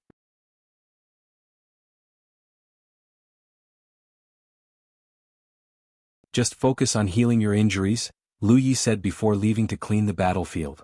Wuxia looked at her patients and asked sweetly, "So, who wants to go first?" The body-tempering cultivator and female cultivator exchanged a glance with each other before declaring in unison, "He will. She will." Wuxia beamed at them. "Relax. I'm not going to grow mushrooms in your bodies." The body-tempering cultivator scratched his head in embarrassment. "You go first, junior sister Lan. I'm a body-tempering cultivator. I can wait." And so the trio focused on treatment and recovery while Lu Yi put away the enemy's storage bags and spirit artifacts. He then dragged the bodies to the shore and dumped them all into the sea. Then he ran to the other island and did the same thing there. An incense stick later, Lu Yi returned with a strange expression on his face. He seemed to be holding something in his hand. "Junior brother Yi," the female cultivator called out to him. Wuxia had already finished treating her, though it would take her some time to recover to full health as a matter of course. "Senior sister Lan." Lu Yi smiled back at her. "We meet again." It had been a while since he rescued them, but it was only now they had the time to properly speak with each other. The female cultivator was none other than Lan Yudi of Mount Aurora. Over 2 months ago, after Lu Ye's identity was exposed and countless thousand Demon Ridge cultivators attempted to murder him, it was she who sought him out first and escorted him the entire way. Lu Ye received help from many more people during that time, but Lan Yudi was the one he remembered the clearest. When they parted ways last time, she and the Northern Stars were being besieged by the members of Thousand Demon Ridge. However, Lu Ye exposed his whereabouts willingly and lured a good number of them away. After the incident had settled, he messaged Lan Yudi and confirmed her safety. He never expected to run into her again in the battle royale of the legates, however. The fact she was here could only mean that she was a legate or a prolgate. "Thank you for saving our lives, junior brother," Lan Yudi said seriously. Lu Ye shook his head. "I would not be alive if you hadn't escorted me that day, senior sister. I'm the one who should be thanking you." "Then I suppose we're even now," Lan Yudi replied with a smile. Suddenly, Wuxia interrupted the conversation with an innocent look. "Didn't you tell me that the saved person should repay their benefactor with their body?" "What?" Lan Yudi shot Lu Ye a confused look. Lu Ye grunted. "Ignore her. My medicine cultivator also likes to talk crazy from time to time."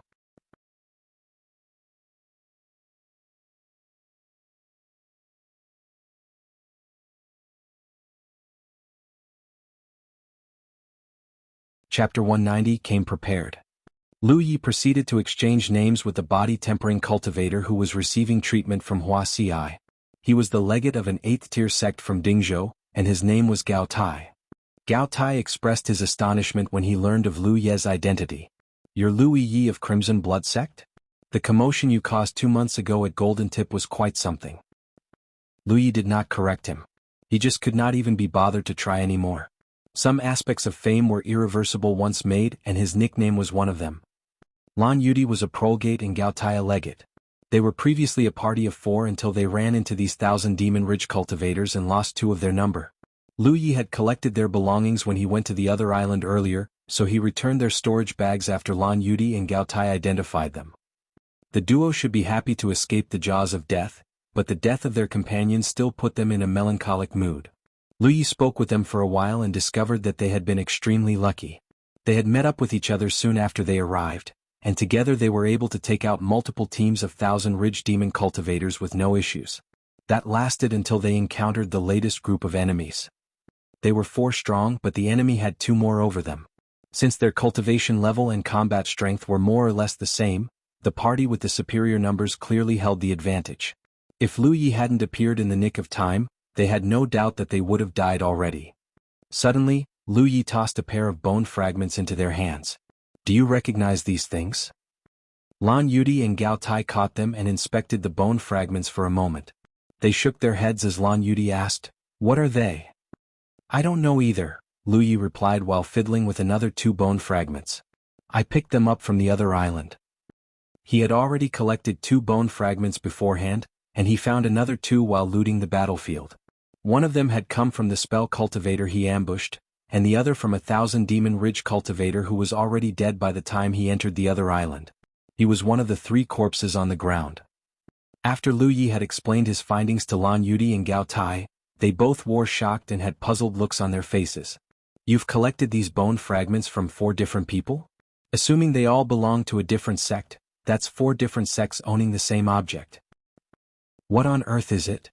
Lan Yudi attempted to channel her spiritual power into the bone fragment and failed to elicit a response. Squeezing it did nothing either. She even went so far as to hack it a couple of times with a dagger, and to her shock she was unable to break it in half. "I've never seen it either. Perhaps it is some sort of exotic spirit material that we do not recognize," Gao Tai guessed. "But why would they be in the hands of people from 4 different sects?" Lan Yudi had recognized the problem as well. Lu Yi wanted to know the answer too, but nothing came to him yet. Earlier, Wuxia had guessed that the 2000 Demon Ridge cultivators might be blood-related, and he had agreed with her assessment. But now he wasn't so sure. Assuming they were siblings, why would they each join a different sect? In the end, they weren't able to arrive at anything conclusive. He decided to ask Li Baxin about it. His senior brother should be far more equipped than him to find a clue considering his knowledge and experience. While Lan Yudi and Gao Tai were recovering from their injuries, Lu Yi kept watch and sent a message to Li Baxin. Wuxia had left to grow her mushrooms on the other island.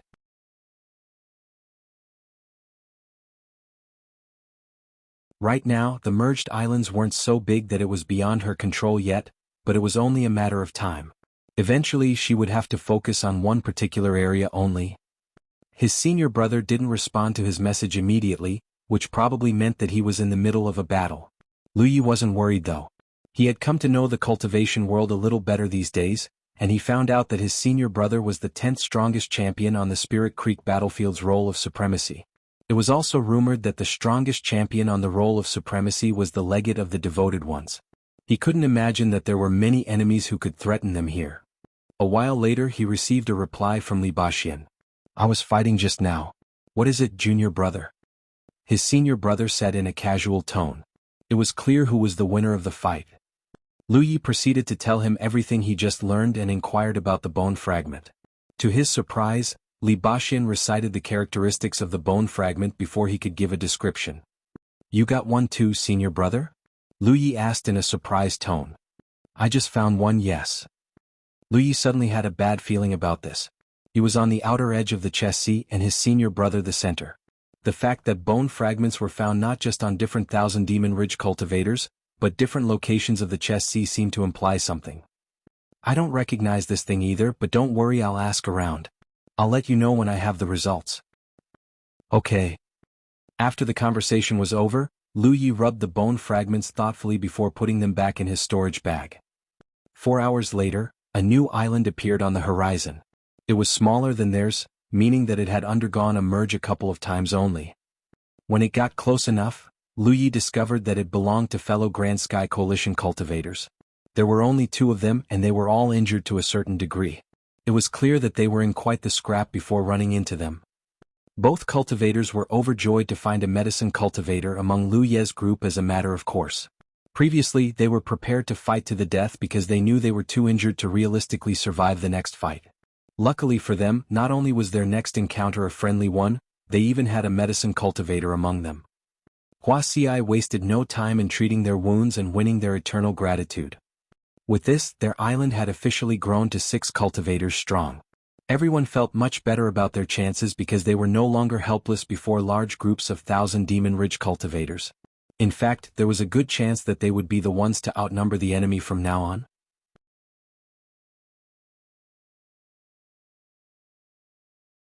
At the same time, countless fierce battles were being fought on countless islands across the entire chess sea. Without exception, each battle ended with one side being thoroughly annihilated. Looking at the bigger picture, there was no doubt that Thousand Demon Ridge held the dominant advantage in this battle royal of the legates. It was because most of the cultivators from Thousand Demon Ridge were able to meet up with one another, while those from Grand Sky Coalition were the complete opposite. It was a bad situation for Grand Sky Coalition.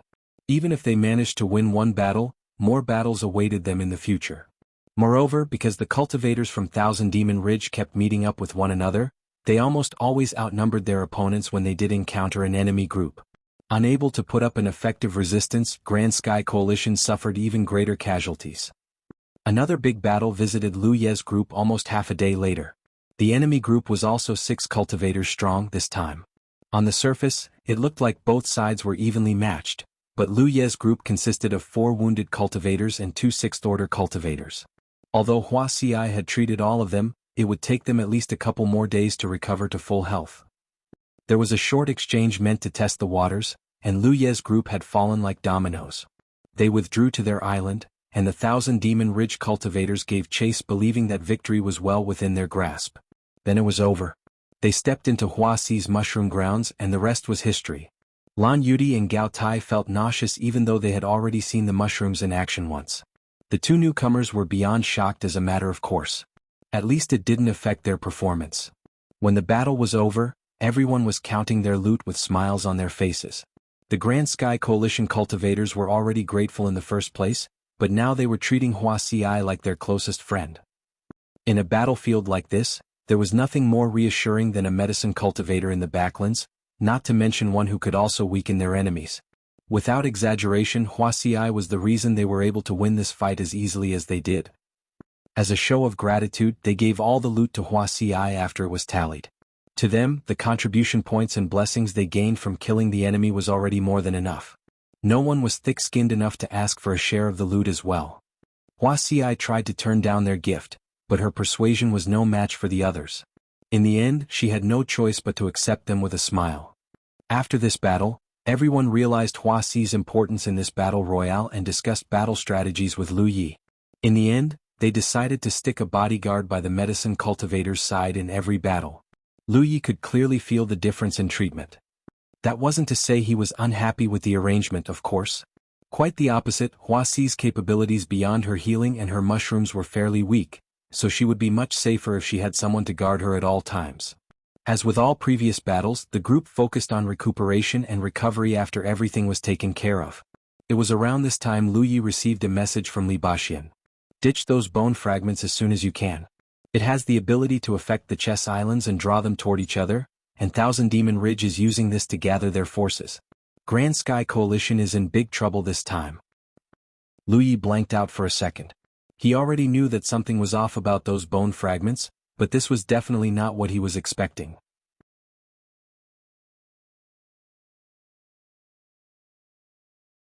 According to his senior brother, the bone fragment could affect the chess islands and draw them toward another bone fragment owner, effectively allowing Thousand Demon Ridge to snowball into an unstoppable force. This coincided with everything he had experienced in the battle royale so far. The 4 bone fragments in his possession had been collected from different Thousand Demon Ridge forces that were somehow able to meet up with one another in the vast ocean that was the Chess Sea. They could just be lucky, but the likelier explanation was that the bone fragments were affecting the chess islands. If this was true, then his senior brother was right. Grand Sky Coalition was screwed. Where did these bone fragments come from? Have they appeared in the past? Lu Yi messaged. From what I gathered, a Thousand Demon Ridge sect had accidentally discovered them in the Chess Sea decades ago. They were the remains of a powerful sea spirit beast. After they brought it back to the sect, they found a way to break it down to bone fragments and distributed them to every sect that's participating in this battle royale. Li Baxian responded as quickly as he could. You absolutely must be careful, junior brother. Try to meet up with other Grand Sky Coalition cultivators and hang in there until all the chess islands are merged. I'll find you then. Don't worry, senior brother. I can manage things here. You should take care since you have a bone fragment yourself, Lu Yi replied. Lu Yi frowned deeply after he ended the conversation. He had no doubt that Thousand Demon Ridge had come prepared. In fact, they must have been plotting this for a long time. They had purposely withheld all information regarding the bone fragments until the battle royale of the legates happened.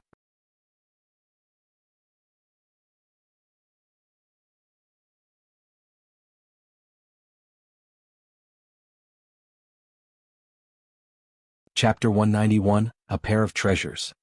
There was also the possibility that Thousand Demon Ridge had always passed out the bone fragments in the battle royale of the legates. They just weren't useful in most instances because the selected battlefield wasn't Chess Sea. The bone fragment was not a spirit material. Therefore, it drew little to no attention even when it fell into the hands of a Grand Sky Coalition cultivator. So far, Thousand Demon Ridge's preparations had given them a massive advantage over their opponents practically since the start of the battle royale. His senior brother was in great danger right now. There was no way Thousand Demon Ridge would be satisfied with just killing some insignificant 7th or 8th order cultivators with this scheme. Lu Yi had no doubt that their true aim was the legates and prolegates in the core circle. These talented cultivators were expected to become the pillar of their sects in the future. If they were all killed in the battle royale, it would be wishful thinking to say that a rupture would happen in the Spirit Creek realm level, but Grand Sky Coalition would definitely be missing a tremendous amount of future pillars in the next few decades. Thousand Demon Ridge was playing the long game here. Even if the effects of the bone fragments were leaked, Thousand Demon Ridge still had nothing to lose. The movement of the chess islands was fully automated, so the participants could only passively wait for the islands to merge with one another and lead them to enemies, allies, or no one at all. Until the chess islands had merged into one giant continent, it was unlikely that anyone, not even a champion like Li Baxian, would attempt to fly across the sea and escape to another island either. It simply cost too much spiritual power to do so. Lu Yi himself could attest to that. Naturally, the upper hand was firmly in Thousand Demon Ridge's grasp right now. Everyone looked stunned after Lu Yi shared the information he had learned from Li Baxian with them. None of them was expecting the bone fragments to have such a major effect in this battle royale. My senior brother wants me to throw away these bone fragments as soon as possible. Otherwise, they would continuously pull us toward Thousand Demon Ridge cultivators who also possess a bone fragment, Lu Yi said while playing with the bone fragments in his hand. He did not look like he was planning to throw them away, however. What do you think we should do, Lu Yi? Lan Yudi looked at him. What do you guys think we should do? Lu Yi deflected the question to everyone else. One of the two Grand Sky Coalition cultivators they rescued earlier spoke up. Brother Li is unaware of our circumstances, so it's only natural for him to ask Lu Yi to throw the bone fragments away. However, there are 6 of us here, and we have Sister Huasi's medicine skills and mushroom traps on our side. As long as the enemy count isn't higher than 10, I do not believe there is any group we cannot defeat. Therefore, assuming that the bone fragments truly work as Brother Li claimed, I believe we should keep them instead of throwing them away. I believe we should use them to get to as many thousand Demon Ridge cultivators as possible and kill them all. The man looked around after he finished giving his answer. His sect mate agreed as a matter of course. Lan Yudi and Gao Tai also nodded after exchanging a glance with each other. When everyone turned to look at Lu Yi, he smiled and said, "Since we are all of the same opinion here, then let's all carry 1 bone fragment each. I wonder if the effectiveness of the bone fragments will increase if we collect more of them? Well, better safe than sorry." He proceeded to give away 3 of the 4 bone fragments he was holding. Coincidentally, each sect got exactly 1 bone fragment.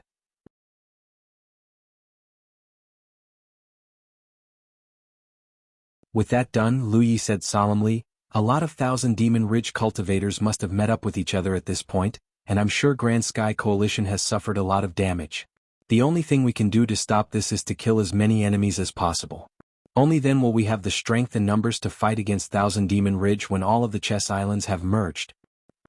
Lan Yudi nodded. Lu Yi is right. A sense of mission and honor suddenly seized Gao Tai. Does that mean it's up to us to save the Grand Sky Coalition now? The 2 cultivators from another sect also turned serious. Lu Yi broke out a chuckle. It's not that serious. Some of our allies will have to meet up with one another eventually. Anyway, all we need to do is do our best.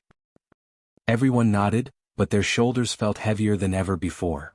If there isn't anything else, I'll be returning to my watch.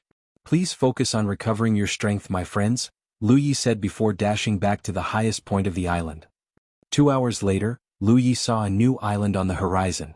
He immediately sounded the alarm and roused his allies from their rest.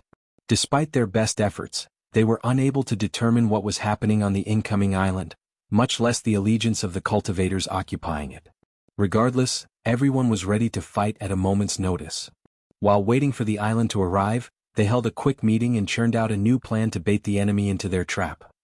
It was decided that Lan Yudi and Gao Tao would act as bait and lure the enemies into the island. Everyone else would remain at the back of the island. If the newcomers belonged to Grand Sky Coalition, then they would welcome them with open arms as a matter of course. But if they came from Thousand Demon Ridge, then Lan Yudi and Gao Tai would lure them toward their main force as best they could. Once the enemy had passed through Huasi's mushroom zone, it was simply a matter of killing the enemy and reacting to the situation as they saw fit. The reason Gao Tai was chosen to be the bait was because he was a body-tempering cultivator. Body-tempering cultivators were naturally sturdy and they could survive most attacks that would have killed a cultivator from another cultivation faction. With Huasi in the backline, he would recover as long as he didn't die on the spot or took fatal wounds. In short, Gao Tai would be acting as the enemy's punching bag. Lan Yudi's role was even simpler. She was to act as the beautiful damsel in distress.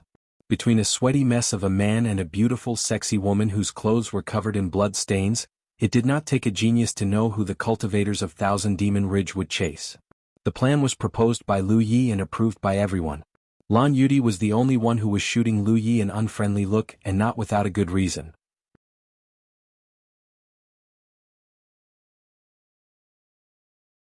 They put the plan into action immediately after the planning stage was over. While Lan Yudi and Gao Tai remained on the high ground, everyone else retreated to the back of the island and waited for the signal. A while later, the 2 islands collided with a boom, and the ground shook like an earthquake. Lu Yi focused his senses and waited for something to happen, and soon he felt fluctuations of spiritual power and heard the sounds of spells whistling through the air. After that, it didn't take long before he received a message from Lan Yudi. There are 5 enemies in total. 5 enemies meant that there were at least 3 hostile sects on the new island. There were only 5 probably because one of them could have died in an earlier battle. While Thousand Demon Ridge's scheme was devious, there was no way they would not sustain any casualties even if the battle royale ended with their victory. No one from Thousand Demon Ridge or Grand Sky Coalition was a weak-willed person. In a hopeless situation, they were all capable of sacrificing themselves to drag the enemy down with them. But of course, this determination did not amount to much after Huasi's mushrooms had weakened them. Rumbling noises came from the front non-stop. It wasn't long before Lu Yi saw Lan Yudi and Gao Tai fleeing in their direction in a hurry. They had split up so they wouldn't slow each other down. The pursuers were pretty cautious. While making sure that their prey did not escape their sight, they constantly checked their surroundings to ensure they weren't ambushed. Too bad for them, their fate was sealed from the moment they set foot on this island. Huasi could not say that her mushrooms were spread across the entire island, but she had trapped every key area in the island. Unless the enemy cultivators remained in the air the entire time, they would inevitably inhale some spores. And I knew it, expression appeared on the pursuers' faces when they saw Lu Ye's group. When they noticed that Lu Yi and Huasi were only 6th order though, they immediately let out a sigh of relief.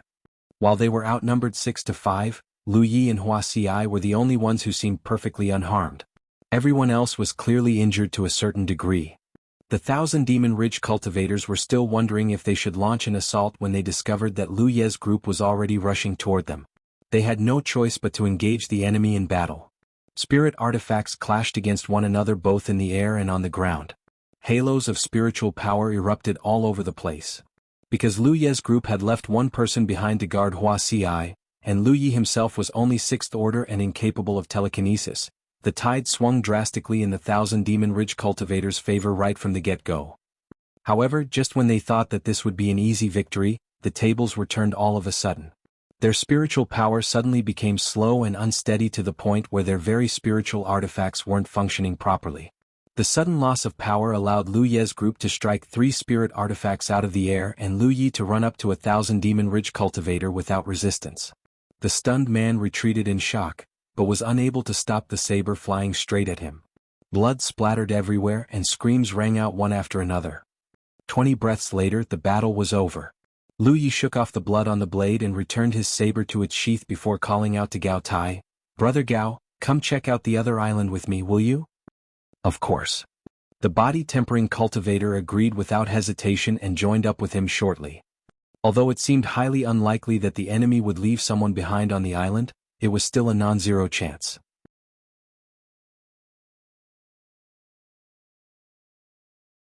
It would be terrible if they lost someone because they were careless.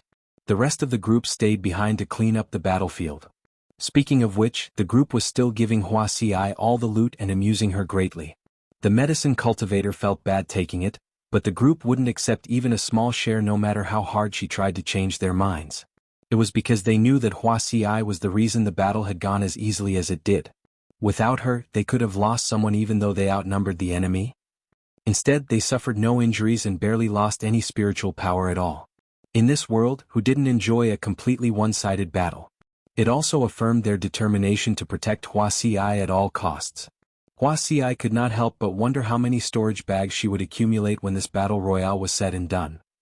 On the other side, after going through the island with a fine-tooth comb and confirming that there were no hidden Thousand Demon Ridge cultivators, Lu Yi and Gao Tai returned to their island. A short while later, Lan Yudi accompanied Huasi to the other island to make the necessary arrangements. With this latest expansion, it was no longer possible for Huasi to trap every inch of the island. It took a lot of spiritual power and effort to grow the mushrooms. That was why she had no choice but to grow them in certain key locations only. The good news was that Lu Ye's gathering spirit did wonders to recover her spiritual power.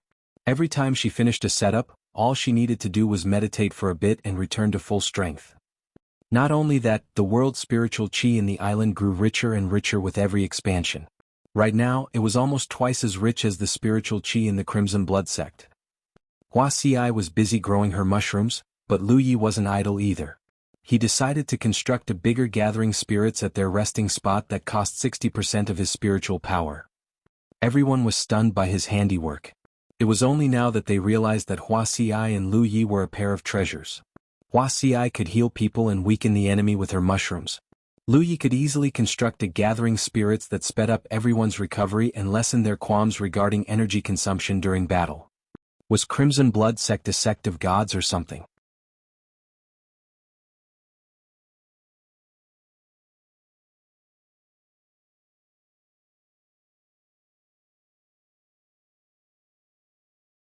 Chapter 192 Golem Master. Time passed quickly. Luye's island continued to collide and merge with other islands, and from time to time a huge battle would break out. Since their initial battle plan had worked flawlessly, Luye's group saw no reason to change it besides fine-tuning some details. Gao Tai and Lan Yudi would bait the enemy into their island, and they would take them out once they had inhaled the spores. The routine was nothing new but extremely effective regardless. There were many times the enemy had seen through their simple tactic, but so what? Unless the 1,000 Demon Ridge cultivators chose to remain on their island, victory was the only outcome. Of course, they also ran into cultivators from Grand Sky Coalition sometimes. The attraction and merging of the chess islands were probably decided by proximity. The two closest chess islands would be pulled toward one another, and it was the same with the bone fragments. 3 days later, over 20 Grand Sky Coalition cultivators had gathered on Luye's island. At this point, it was pretty rare for either Thousand Demon Ridge or Grand Sky Coalition to encounter isolated groups of cultivators. The weaker groups would have been slaughtered to the last, and all the stronger ones would have met up with some allies and formed groups of various sizes. A group of over 20 people was not an insignificant force. For one, it made their battles much easier than before. They weren't worried even when the enemy group was bigger than theirs. Thanks to Wuxia, they did not need to minimize their injuries every time a battle was engaged. The medicine cultivator would naturally treat them all when the battle was over. Luye's gathering spirits also allowed them to fully regenerate their spiritual power, meaning that they could go all out every time without needing to worry about energy consumption. The 1,000 Demon Ridge cultivators who had the misfortune of going up against them sometimes wondered if they had taken some drugs. At some point, Wuxia stopped growing her mushrooms altogether. It was because the island had grown beyond the limits of her control. Even so, she was a high-value target that was protected by 2 bodyguards at all times. Luye himself was no exception. Every time he walked down to the battlefield, Gao Tai would be there to protect him. The body-tempering cultivator followed him like a shadow and was ready to sacrifice his life to save him if necessary. Although their cultivation level was easily the lowest of all the legates and prolegates participating in the battle royale, their effectiveness in a battlefield like the chess sea could not be understated. Nobody dared to let anything happen to them. Aquamarine light caressed the edges of Luye's vision as a tingly sensation came from his wounds. Wuxia was treating him right now. Their latest opponent had been a tough nut to crack. They were a group of over 30,000 Demon Ridge cultivators, a terrifying force that was nigh unstoppable at this stage of the battle royale. Under normal circumstances, no one would be a match for them. Clearly, this group was able to meet up with many of their allies prior to encountering Luye's group. They had invaded the island in high spirits, believing that there was nothing the enemy could possibly do to stop them. Of course, that wasn't the case at all. The moment they had entered the kill zone, they lost at least a dozen of people in just dozens of breaths. The rest scattered in panic and lost a couple more members before they finally returned to their island. Luye's group gave chase as a matter of course, but it turned out that the enemy had also laid their own traps. After suffering some casualties and deciding to pull back for the moment, the battle came to a screeching halt.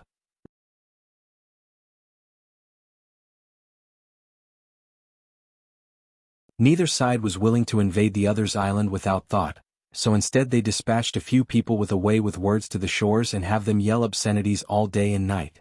For a time, it seemed like the battle of insults would never end, but Luye's group knew they couldn't allow the stalemate to continue. After a brief discussion, they decided to launch an attack on the basis that they had the numbers advantage and a medicine cultivator in the backline. In the chess sea, it was ill-advised to drag out a battle because there was no way to know when the next island would arrive. If the newcomers were allies, then all was well, but if they were enemies, then their situation would only worsen for them. After all, even with Luye and Huasi's help, they still needed some time to recover after every battle. Unfortunately, the second attack didn't go very well either. They didn't lose anyone this time, but they still had to retreat after sustaining some injuries. We can't drag this out any longer. Thanks to those bone fragments, the chances that the next island will also belong to a 1,000 Demon Ridge group is extremely high. The situation will get much worse if that happens, said the legate of an 8th-tier sect. It was no alarmist talk.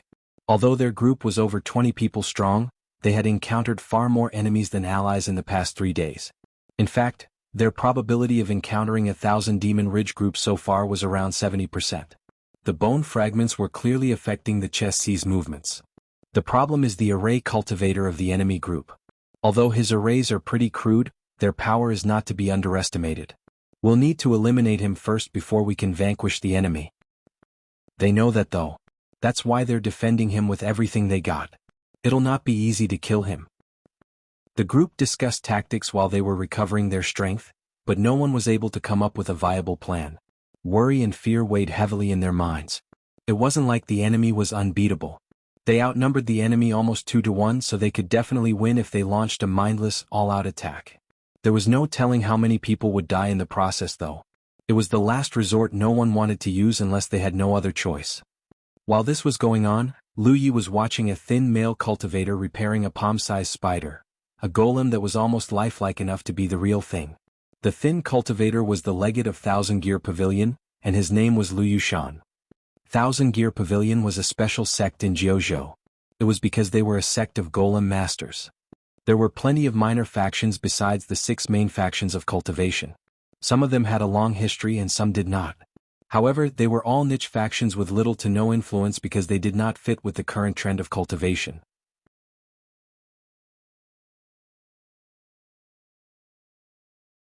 Lu Ye's sect master had owned a 2-wheeled horse-drawn carriage that was pulled by horse-shaped golems that almost looked like the real thing. Unfortunately, it was destroyed on the way to the Crimson Blood sect.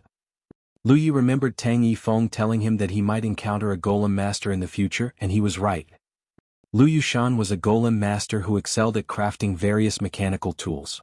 In the past, Lu Yi believed that golem masters were only good for crafting supporting equipment such as the 2-wheeled horse-drawn carriage, but he realized his perspective was too narrow after fighting side by side with Lu Yushan. They could craft powerful weapons that dealt huge damage to the enemies as well. Lu Yushan owned a spirit artifact named the Thunder Dragon Cannon. Its function was very simple. The spirit artifact would absorb the spiritual power from spirit stones and compress them into a ball. Once it was ready, it would unleash its power at the user's command. Lu Yi had seen with his own eyes a 7th-order combat cultivator taking a hit to the torso and losing half of his chest just like that. The attack was so powerful that even his protection wouldn't be able to stop it. That said, the cannon had plenty of flaws. For starters, it took ages to charge up its power, meaning that it was easy for the enemy to dodge out of the way if they knew where to look. That was why Lu Yushan rarely used it unless he found the perfect opportunity to do so. Second, it cost a lot of spiritual power to fire the Thunder Dragon Cannon just once, for spirit stones worth of spiritual power to be exact. The mechanical tools of golem masters were extremely sophisticated. Since they mostly relied on external tools to bolster their strength, very few of them ever became high-level cultivators. Of course, that didn't mean that the way of golem making was a dead end. Talented golem masters were perfectly capable of cultivating to a higher realm. One such example was the sect master of Thousand Gear Pavilion, a divine ocean realm cultivator. The only reason their sect was just an 8th-tier sect was because they had too few disciples. The spider Lu Yushan was repairing right now was a purely supportive mechanical tool that was used for scouting purposes only, a spider golem. It was how he scouted the enemy's island earlier. After Wuxia was finished treating him, Lu Yi picked up a spider golem and examined it curiously.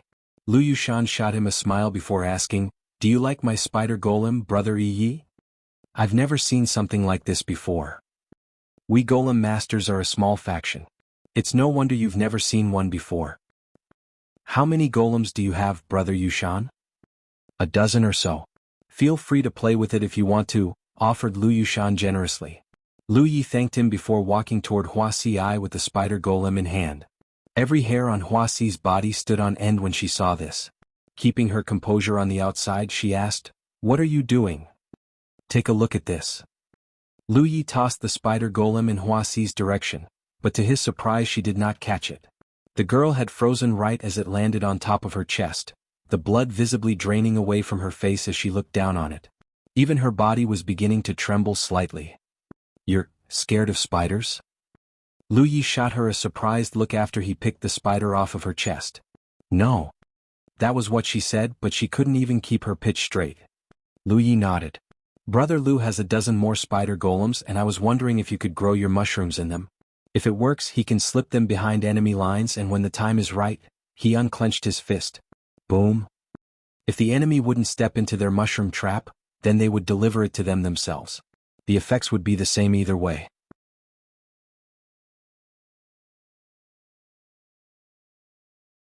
In the future, this meant that they were no longer limited to just baiting the enemy into their kill zone.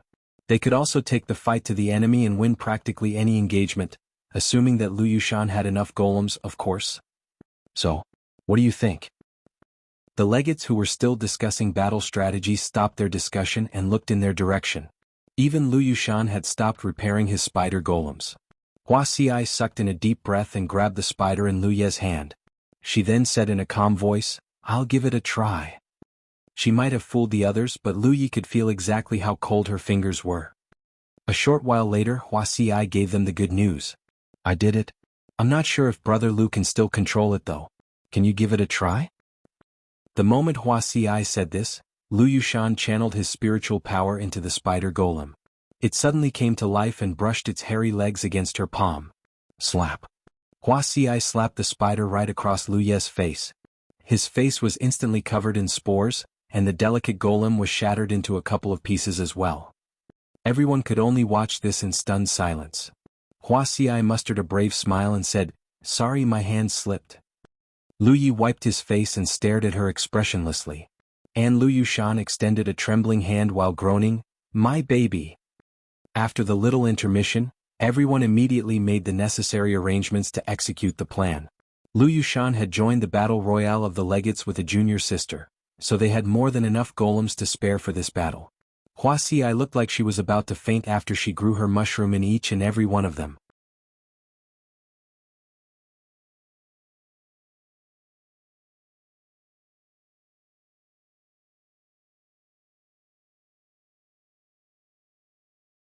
Chapter 193, Taking the Initiative. Once everything was set, all 20 or so Grand Sky Coalition cultivators started advancing toward the other island. The body-tempering cultivators led at the forefront, the combat cultivators followed behind them, the spell cultivators and ghost cultivators were in the middle, and finally Hua Xiai at the very back. She was accompanied by 2 bodyguards whose job was to block any attack that might fly in her direction. As usual, the battle began with spell techniques and telecontrolled weapons flying in both directions. For a time, spiritual powers and explosions flared all over the place. Lu Yi and Lu Yushan were currently standing at the highest point of their island. They did not join the battle this time because they had something more important to do. The Golem Master was currently sitting cross-legged in front of Lu Yi and controlling his spider golems to slip behind enemy lines. The reason the others were faking a forceful attack was to draw the enemy's attention and distract them from Lu Yushan's spider golems. Otherwise, they would have been discovered real quick because animal life did not exist on the Chess Islands. Lu Yi stood behind Lu Yushan not just to protect him, but also because he was waiting for the right time to act. The enemy array cultivator must be killed, or they would suffer casualties even if Hua Xi's methods worked as intended. He observed the battle for a moment before turning his head toward a different direction.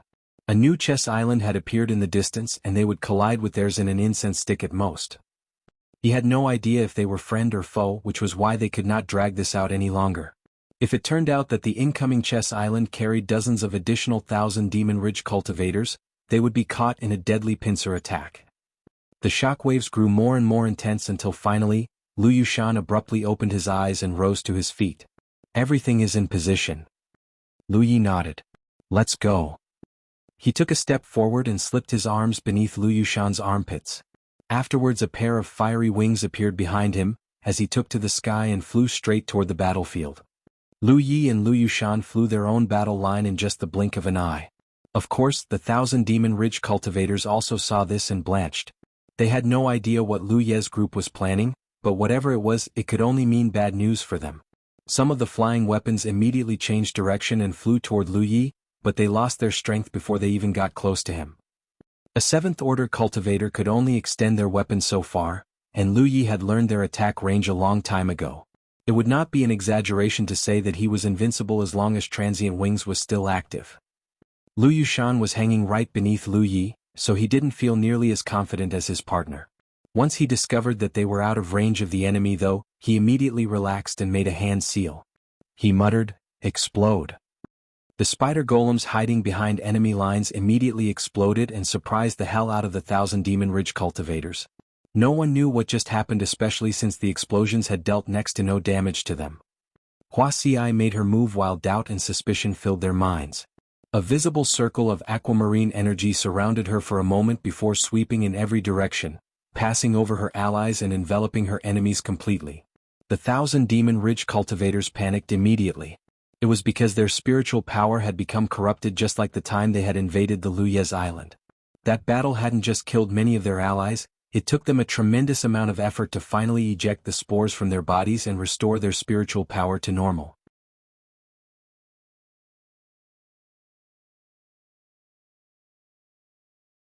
It was why they had given up on invading Luyez Island and chose to passively defend their corner for now.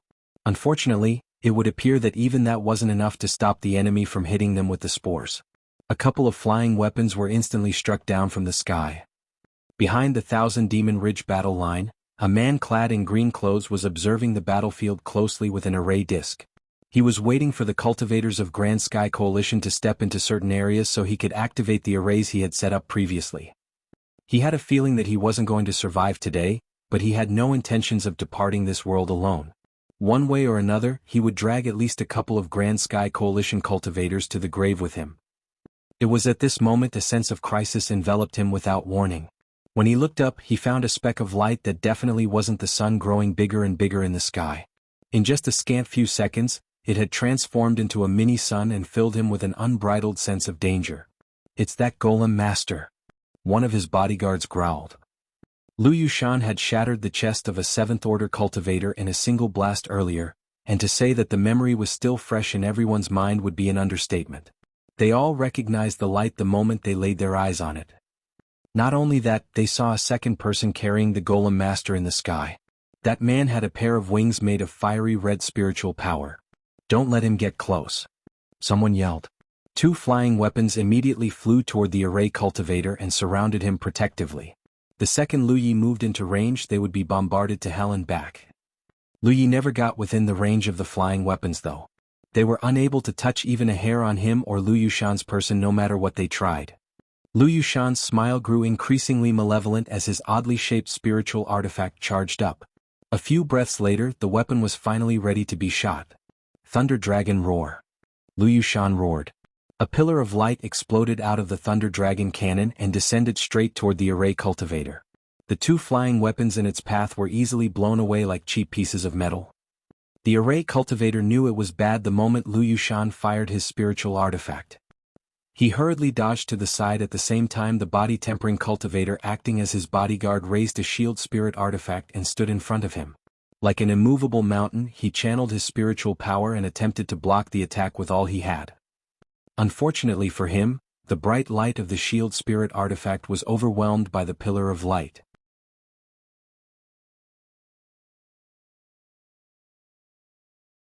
When all was said and done, the powerful spiritual power that once surrounded the shield scattered into many tiny light particles that popped into nothingness the second it made contact with the ground. The shield itself was covered in cracks, and it broke into a million pieces a couple of seconds later. At the same time, the body-tempering cultivator wielding it spat out a mouthful of blood and fell to his knees. The array cultivator himself was completely unharmed, but the shockwave of the attack still disoriented him greatly. He had just climbed back to his feet when a figure descended from the sky. The next moment, he saw a bright saber flashing before his eyes. Not far away, Lu Yushan hit the ground with a resounding thud. After scrambling to his feet and spitting out the dirt in his mouth, he looked in Lu Ye's direction and complained with a painful grimace, "You could have been gentler, damn it." Lu Yi had dropped him the second he fired his Thunder Dragon cannon. If he wasn't a 7th Order cultivator who had learned just enough telekinesis to cushion his fall, this could have been the end of him. He didn't blame the combat cultivator though. He knew that Lu Yi just wanted to kill that array cultivator as soon as possible. He himself had scrambled to his feet, grabbed his Thunder Dragon cannon, and ran toward the enemy backline. However, he had only taken a few steps when he saw Lu Yi soaring to the sky once more with blood spurting out of his body. A couple of flying weapons were chasing just a few meters away from his ass. "It's done," Lu Yi roared. "Kill them all." Gao Tai shouted from the front line and charged toward the enemy faster than anyone else. Now that the array cultivator was dead, the arrays he left behind were basically dead weight. They no longer had to worry about them. The battle ended quickly. The Thousand Demon Ridge group had lost their array cultivator, weakened by Wuxia, and was at an absolute numbers disadvantage. There was no chance they would be able to do anything. They quickly fell and were annihilated to the last man. It was yet another total victory. A few people were wounded but no one was dead. In fact, Lu Yi was the one who took the most damage. When he flew into the enemy backline and slew that array cultivator, he also took a number of hits here and there. Luckily, they were all flesh wounds that would be healed in just a short time. Keep fighting. Don't stop. Another chess island is about to hit us. Lu Yi shouted, and everyone figured out his plan immediately. The spell cultivators began channeling their spell techniques, and those who knew telekinesis clashed their flying weapons against one another. They made sure that the sounds of combat could be heard from far, far away. Meanwhile, Lan Yudi and another 2 cultivators had moved to a nearby hiding spot to act as scouts. A while later, the 2 chess islands collided with a massive boom. A few more minutes passed, and Lan Yudi sent a message informing that there was no need to keep up a charade any longer. Against all odds, the cultivators occupying the new chess island were Grand Sky Coalition, and there were at least a dozen of them. After the 2 forces met, their numbers jumped to almost 40. The new group was in far worse condition than Lu Ye's group, however.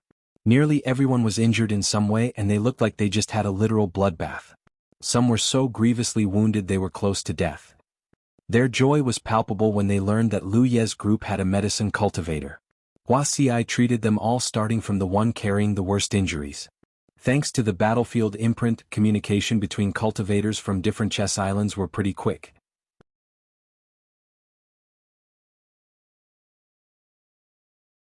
Soon, almost everyone had learned that Thousand Demon Ridge had joined this battle royale of the legates with the intent to massacre as many Grand Sky Coalition cultivators as possible.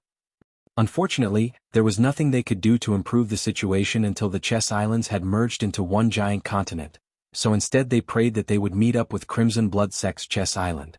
It was because they heard that they had a medicine cultivator that could treat their wounds, and several massive gathering spirits that allowed them to recover their spiritual power quickly.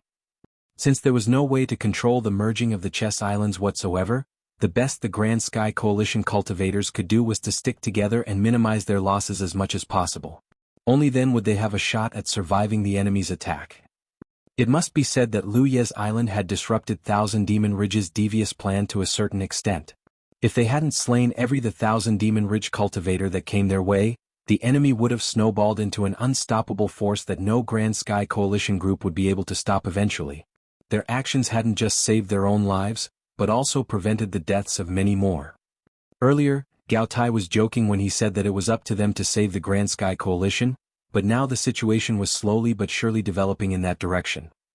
Moreover, the successful cooperation between Wuxia and the Golem Masters meant they now had a new way of dealing with their enemies. Instead of waiting passively for the enemy to come to them, they could also attack the enemy if the situation asked for it. To this end, Lu Yushan and his junior sister were giving their all to create as many small golems as possible.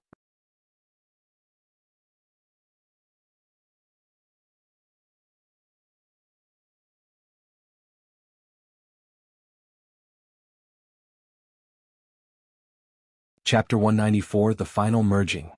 The 10th day since they entered the chess sea, over 100 cultivators had assembled on the chess island. It was so vast that it was no longer possible to view it from one end to another. On the 15th day, the number of cultivators increased to 200. The reason their numbers had grown so explosively was because each island now carried a considerable amount of cultivators on them. The smallest group were around a dozen and the biggest around 40 or so. This was a tremendous boost to their fighting strength as a matter of course, but the battles were also more intense than ever before. Just as Grand Sky Coalition was gathering their numbers, Thousand Demon Ridge was doing the same thing. Small-scale battles no longer happened and every battle filled the sky with spells and flying weapons. From what Lu Yi knew, the merging usually lasted between 18 to 20 days.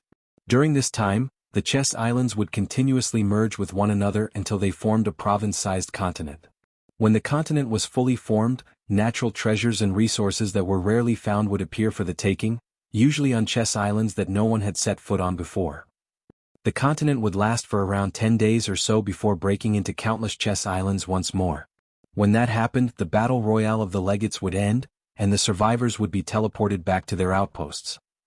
It was now the 15th day, meaning that the second and last phase of the battle royale was about to begin. Right now, everyone could only wait passively for their opponents to be delivered to their island. But once the continent was fully formed, they would be free to act however they pleased. The battle between the two factions would intensify dramatically, and the preparations Thousand Demon Ridge had made would finally come into play. The participants had kept each other up to date using the battlefield imprints, and from time to time the cultivators of Grand Sky Coalition would receive the terrible news that their allies had been slaughtered to the last. If too many Outer Ring Grand Sky Coalition cultivators had perished during the first phase of the Battle Royale, then Thousand Demon Ridge would drastically outnumber them when the continent was formed. With that kind of advantage, forget just knocking Grand Sky Coalition completely out of the game, they could even slaughter every last man and woman provided that there was enough time. The situation was even worse for the Grand Sky Coalition cultivators in the Inner Ring. The Outer Ring cultivators at least had the Crimson Blood Sect's Legate and Prolgate to rely on, but the Inner Ring cultivators could only rely on themselves. They had no one to reduce the enemy's forces or heal them when they were injured. They could only rely on spirit pills and meditation to recover if they ran out of spiritual power. After all the terrible battles they had fought, even cultivators who had cultivated Heaven Grade 8th or 9th Order cultivation techniques sustained a significant amount of casualties. Another 2 days passed, and the number of cultivators on Luye's island grew past the 300 mark. The latest Chess Island had carried a whopping 70-plus Grand Sky Coalition cultivators on them, and they were beyond overjoyed to learn that they had finally met up with the Chess Island belonging to Lu Yi and Huaxi. They even paid them a visit to get to know them better. 300 cultivators was an incredible force on the Chess Sea. They could not wait for the final merging to happen because it was the only way their still stranded allies could meet up with them and have a chance at survival. The day finally arrived. Every chess island on the Chess Sea suddenly trembled for a second before speeding down a particular direction.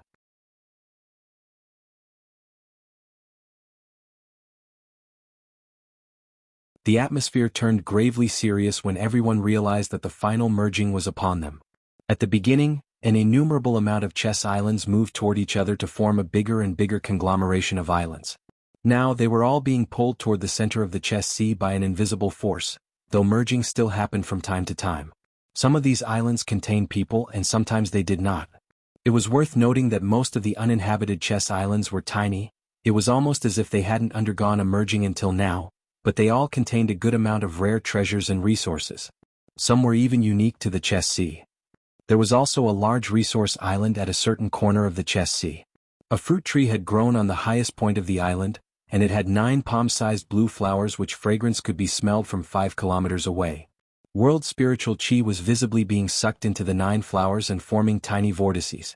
Over time, fruits began growing beneath the stems. It did not take a genius to imagine that these fruits were precious, and that the two factions were going to battle each other to the death for them. A great battle was destined to ravage these lands. The Chess Islands had not yet completed its final merging, but Lu Ye's group was embroiled in battle once more. It was because 2 chess islands had happened on them on their way to the center, and they just happened to sandwich their island in the middle.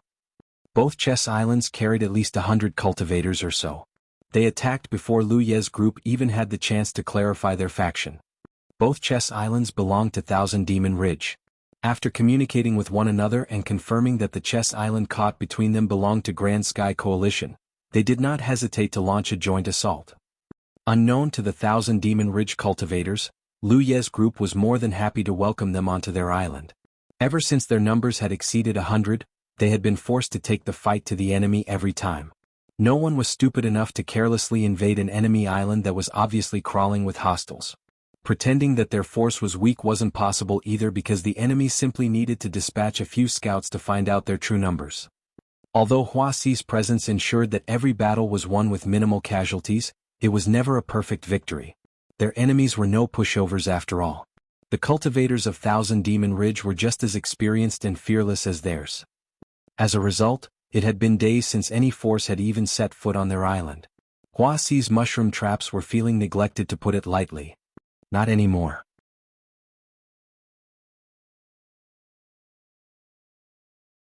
Believing that they held the advantage because they had caught the Grand Sky Coalition cultivators in a pincer attack, the Thousand Demon Ridge cultivators decided to launch a joint assault, not realizing that this was exactly what the Grand Sky Coalition cultivators wanted. The battle hadn't even begun, and everyone was already channeling their spiritual power in secret and waiting impatiently for the massacre to begin. Killing a legate rewarded not just contribution points but also their blessing. Killing a prolgate only rewarded contribution points, not to mention that there were more wolves than sheep on the battlefield, so to speak. Therefore, this wasn't a battle to defeat the enemy. Victory was all but confirmed from the moment the enemy had set foot on their island, but a competition to outdo their fellow cultivators and kill the most legates. The spoils would go to the ones with the keenest eyes and fastest hands. The 2,000 Demon Ridge forces had high morale and excellent coordination. On the other hand, the Grand Sky Coalition force looked like a disjointed rabble. When the spell techniques and flying weapons started flying across the sky, though, the 1,000 Demon Ridge forces abruptly realized that something was off with the situation. Is it just me, or do they outnumber us? But how is that possible? The 1,000 Demon Ridge cultivators could hardly believe that they were outnumbered, even though they were 2 chess islands against 1, but the battle had already begun, and to withdraw now would be to incur massive casualties. They had no choice but to grit their teeth and keep fighting. However, they soon realized that the Grand Sky Coalition force were unable to gain the upper hand despite their superior numbers because they did not have a unified chain of command. Assured by their enemy's apparent lack of coherence, their attack grew more and more ferocious. Unknown to them, the reason the 300 cultivators appeared incoherent and even distracted was because most of their attention was focused on a sweet-tempered woman. Her name was Wuxia. Speaking of which, Huaxi's number of bodyguards had increased to 5. They were a body-tempering cultivator, a combat cultivator, a spell cultivator, a ghost cultivator, and a golem master, Lu Yushan's junior sister to be exact. When the time was right, Huaxi raised her hands and activated her secret technique.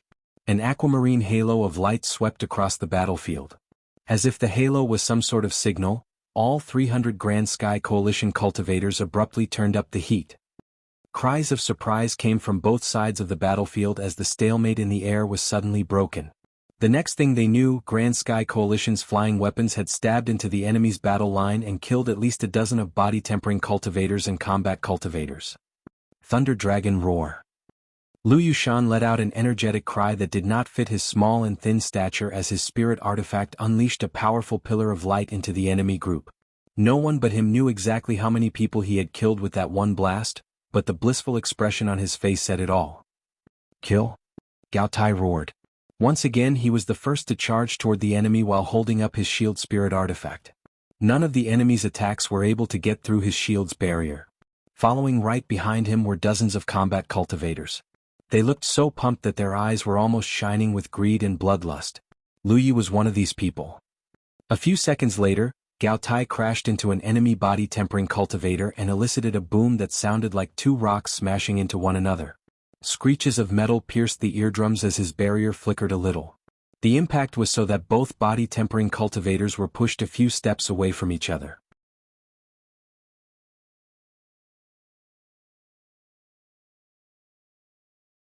On the surface it looked like they were equally matched, but Gao Tai was grinning from ear to ear because the combat cultivators he was protecting were already dashing toward his opponent.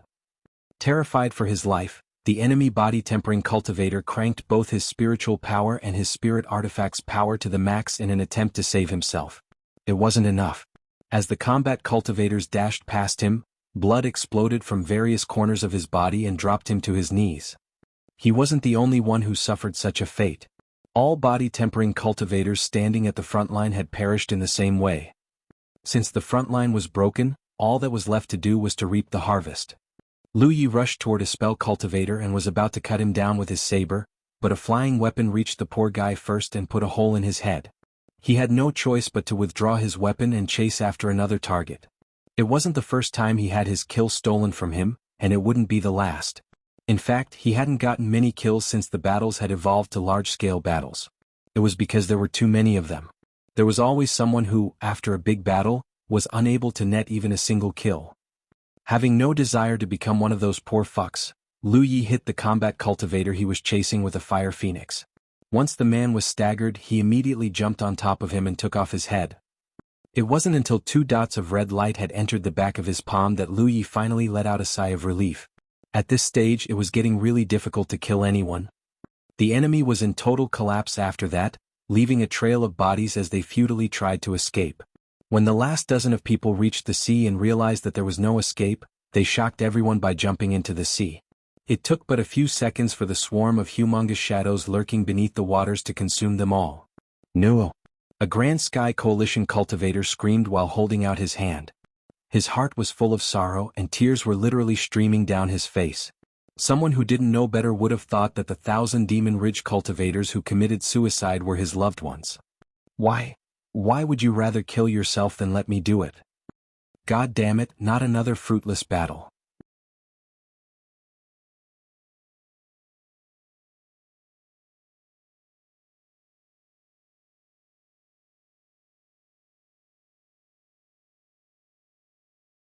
Chapter 195, Making Their Sect Proud. The battle Lu Yi was participating in had ended, and so was the one on the other side of the island. The loot was collected, the casualties were tallied, and the wounded visited Wuxia to receive medical treatment. All in all, it was yet another major victory with minimal losses. Lu Yi messaged Li Baxin and inquired about his situation. The chess islands still hadn't fully merged yet, so it wasn't possible for them to interfere with the business of another chess island. However, the final merging had already begun. The restrictions would be gone once the continent was formed. The reason Lu Yi sent Li Baxin a message was to know if his senior brother wished to meet up with him. For now, his force wasn't just doing okay, they were strong enough to overpower most 1,000 Demon Ridge groups they had encountered up until this point. If his senior brother wasn't doing okay, then of course he should meet up with him as soon as the final merge was complete. There was just one problem though. His chess island was in outermost ring. If Li Baxin were to come here, his cultivation level would definitely be suppressed. No matter which terrain the battle royale of the legates took place, the heavens always made sure to keep things as fair as possible. After all, the power gap between some legates were as big as night and day. Take the difference between Lu Yi and Li Baxin for example. Lu Yi was an Earth Grade 6th Order cultivator, and his senior brother a Heaven Grade 8th Order cultivator. On the surface, it looked like they were only 2 minor realms apart from one another. In reality it was 5. This was because the 9th order of an Earth Grade cultivation technique was only equal to the 6th order of a Heaven Grade cultivation technique. In terms of spiritual points, the 2 cultivation techniques shared exactly 180 spiritual points in total. In other words, the power gap was so massive that without the suppression of the heavens, Li Baxin alone could have murdered every 1,000 Demon Ride cultivator in the outer ring. It took some time before his senior brother finally responded to his message. He told Lu Yi that he still had some things to do, and that he would meet him after they were done. He also told Lu Yi to keep doing what he was doing. On the chess sea, a number of colorful lights could be seen streaking across its surface. The spiritual light at the forefront belonged to spirit artifact that was shaped like a calabash, and Li Baxin and Feng Yuechan were sitting right on top of it. They were both wounded to a certain extent, but Feng Yuechan looked especially pale. She was also leaning against Li Baxin's shoulder for support and coughing lightly from time to time. They were currently being pursued across the chess sea. Several lights, or 24 of pursuers to be exact, were flying behind them. Li Baxin let out a sigh of relief after responding to Lu Ye's latest message. His junior brother's safety had worried him since practically the start of this battle royale, so he was really glad to hear that everything was going fantastically on his side of things. His own situation was pretty bad, unfortunately. As Lu Yi had deduced earlier, 1,000 Demon Ridge hadn't come up with this plan just to take out some 7th or 8th order legates. Their real aim was powerhouses such as Li Baxin and Feng Yuechan. Assuming that they could kill off enough of them, 1,000 Demon Ridge would definitely gain the upper hand over Grand Sky Coalition in the next couple decades or so. 20 days had passed since they came to the chess sea, and Grand Sky Coalition's inner ring group had sustained huge losses during this time. Even Li Baxin and Feng Yuechan, for all their power, had taken some injuries.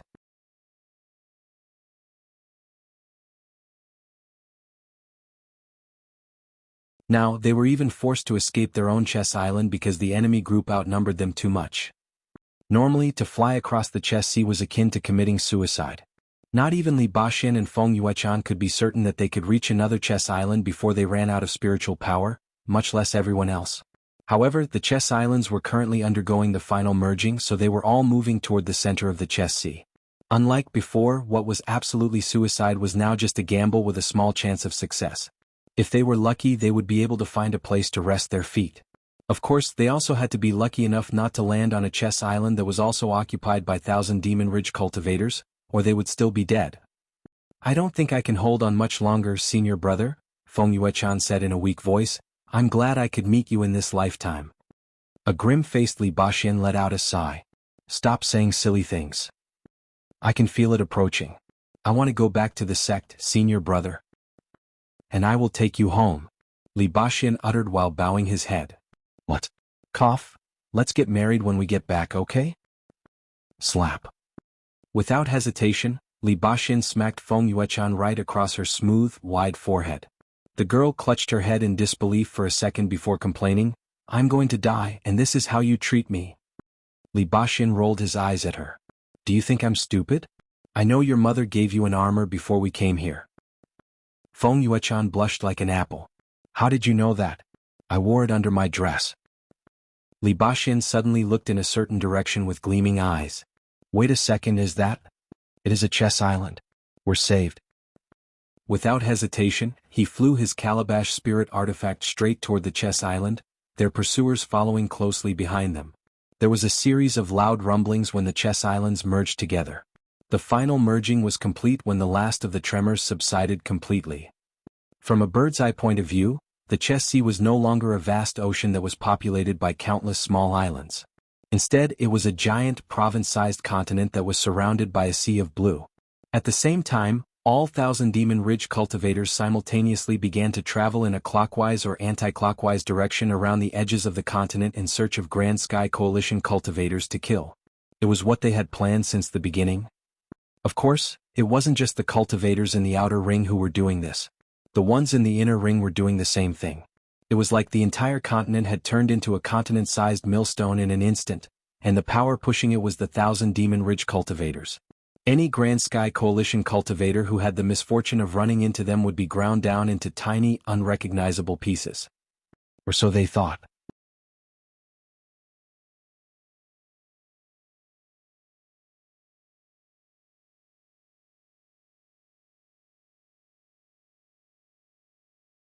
When she was just an independent cultivator, she was as famous as a weed in a prairie. Now, countless legates and prolegates were made aware of her name. Disregarding the benefits of having a large social network, most sects would do their best to protect her on the Spirit Creek battlefield if only to return the favor they owed. It was the same for Lu Yi, of course.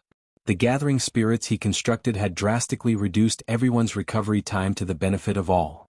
Even better, they had won all this recognition not because they were the disciples of the Crimson Blood sect, but because they were deserving of it. In fact, they had made their sect as proud as it could be. Suddenly, an angry roar erupted from the forefront. I spot allies being pursued by the enemy 15 kilometers ahead, and they are heading straight toward us. All squads get ready to fight. The continent was formed, and the sun was hanging in the middle of the sky. Now that they had a rough method of confirming one's location and communicating with others, pinpointing each other's locations became much easier than before. Show them no quarter. Someone roared in response. The Grand Sky Coalition cultivators started running down the hill while crying all kinds of battle cries. They sounded less like saviors and more like bandits in that moment. They did not need to run the full 15 kilometers because the other party was also running toward them. Not a moment too soon, Lu Yi felt spiritual powers clashing against each other at the distance. The squads at the forefront must have engaged the enemy already. The other Grand Sky Coalition group was escaping from the enemy, so of course their situation wasn't good. However, the tables turned immediately after Lu Ye's group met up with them. Caught like a deer in the sword light, the pursuers were forced to leave behind some bodies before they were finally able to disengage. The pursuers had become the pursued, and the pursued had become the pursuers. It was a hectic situation to say the least. Lu Yi himself had joined the pursuit after informing Hua Xi's of his intentions. Like an arrow, he flew straight over his allies, caught up to the escaping cultivators, and staggered one of them with his Fire Phoenix technique. Once he had cut down his target, he chased after the next without even bothering to pick up the loot.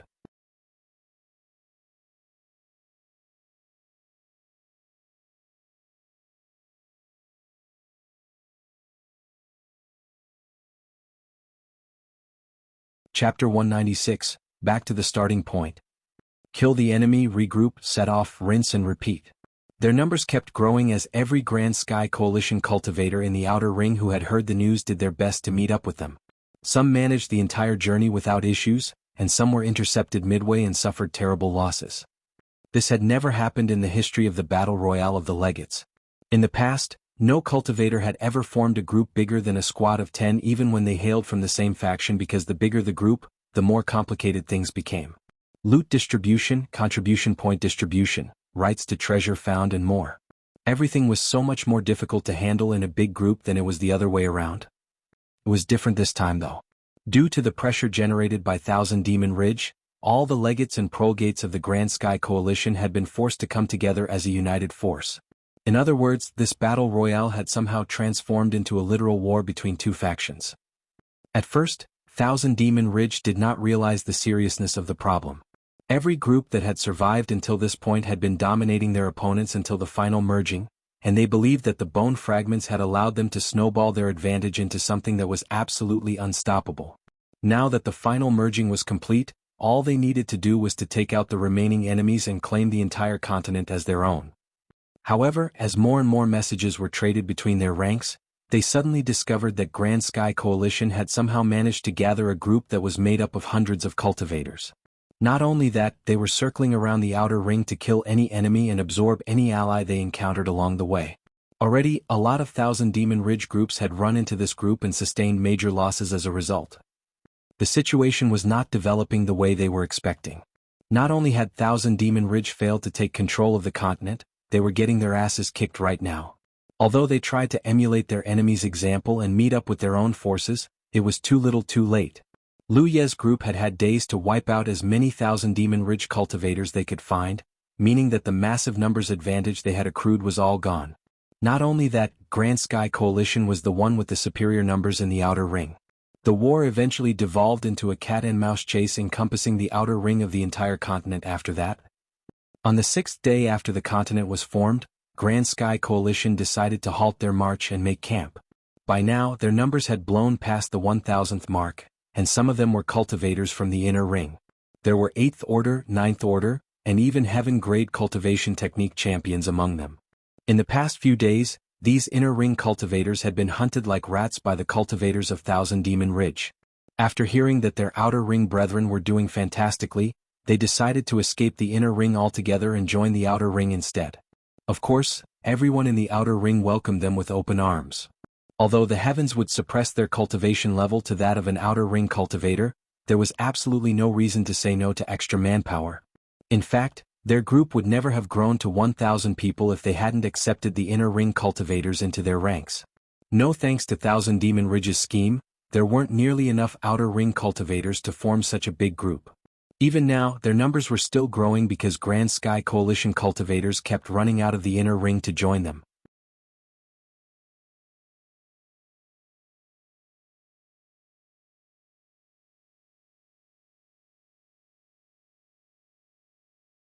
To say that the cultivators of Thousand Demon Ridge were pissed off for the past couple days would be an understatement.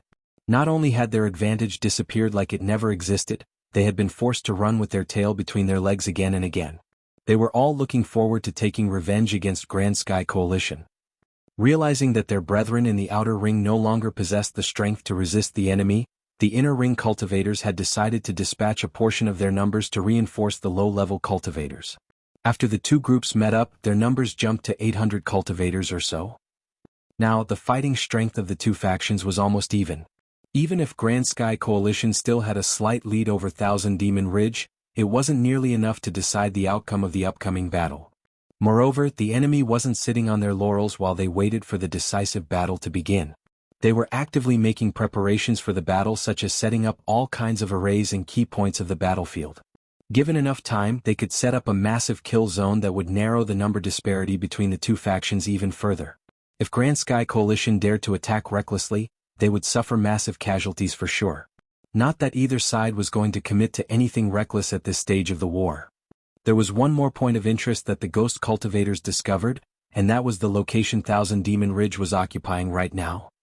The youngster looked at Lu Yi and asked, "Did you notice it yet, Brother Yi?" Lu Yi gazed into the far distance and compared it to their surroundings. He even checked the sun above his head to confirm he wasn't mistaken. Finally he nodded. "They've set up camp in our Chess Island." That was correct. Thousand Demon Ridge had chosen to set up camp at the Chess Island where he and Wuxia had appeared at the very beginning and stayed for nearly 20 days. There was no one besides Wuxia who was more familiar with the terrain than him. In fact, he could see the peak that they had used many times as a lookout right now. So, You're saying that we've come back to our starting point?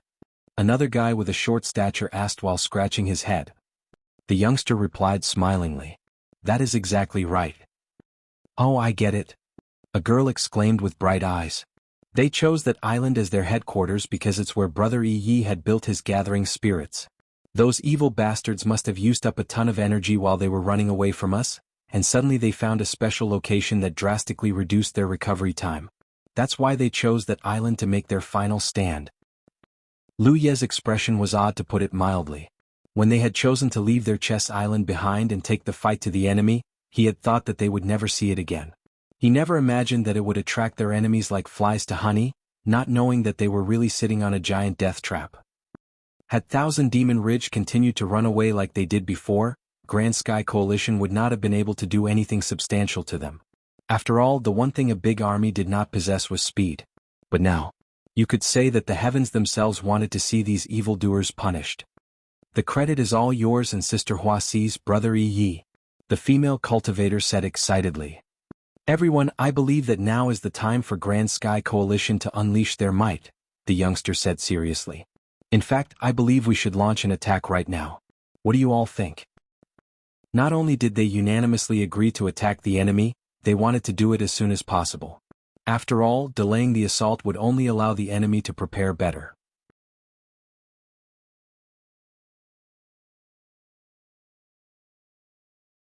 This battle could very well be the last large-scale clash between the two factions. Almost 2,000 cultivators would be participating in this battle. Assuming that everything went smoothly, Thousand Demon Ridge would lose the outer ring to Grand Sky Coalition completely. That said, they couldn't sound the horn of battle just yet. They still needed to discuss the best way to kill or wound as many enemies as possible. The 9 representatives were just discussing tactics when suddenly, Lu Yi received a message. He inspected his battlefield imprint for a moment before frowning deeply. Everyone, may I have your attention for a moment? I just received word that this may be an elaborate trap by the enemy. They all looked at him immediately. What do you mean? My senior brother, Li Baxin, just sent me a message saying that he spotted a troop of 300 hiding in a forest, and judging from the location they're only 10 kilometers away from us. Not only that, he's pretty sure that they came from the inner circle. Everyone exchanged worried glances with each other. It did not take a genius to figure out what this meant, and since the message was sent by Li Baxin himself, it was highly unlikely that this was a mistake. Did they find out about the mushrooms? A couple of people voiced the first thought that had entered their minds. Lu Yi considered this for a moment before shaking his head. I don't think so. Huasi's mushrooms are real mushrooms, so I doubt that Thousand Demon Ridge would pay them much attention even if they realized that they did not quite fit with the local flora, not to mention that everyone who bore witness to Huasi's technique perished to the last. Even if they figured out that the mushrooms were bad news and avoided them, we still have our golem masters to deliver the mushrooms straight to the enemy. In any case, I'm pretty sure it's just a straightforward ambush. If that's the case, then we'll turn their ploy to our advantage. The group quickly come up with a battle plan. At the same time, Lu Yi told Li Baxin to keep a close eye on the 300 ambushers and be ready to notify him at a moment's notice. Li Baxin agreed as a matter of course. Speaking of which, Li Baxin had joined Lu Ye's group a while ago. When they first entered the Chess Sea, he had promised to visit Lu Yi after the continent was fully formed because he believed he would be able to provide his junior brother protection.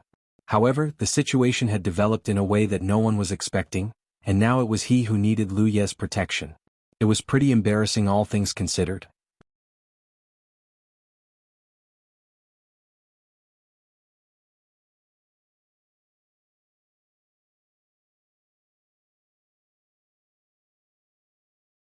Chapter 197, Turning the Enemy's Ploy to One's Advantage. The Grand Sky Coalition army split into 3 groups. The first group would meet the enemy head-on, and the other 2 would attack from the flanks. This way they would be able to form half an encirclement. There were several reasons they had left a gap for the enemy. 1. It was unrealistic to think they would be able to circle around to the enemy's rear and form a full encirclement.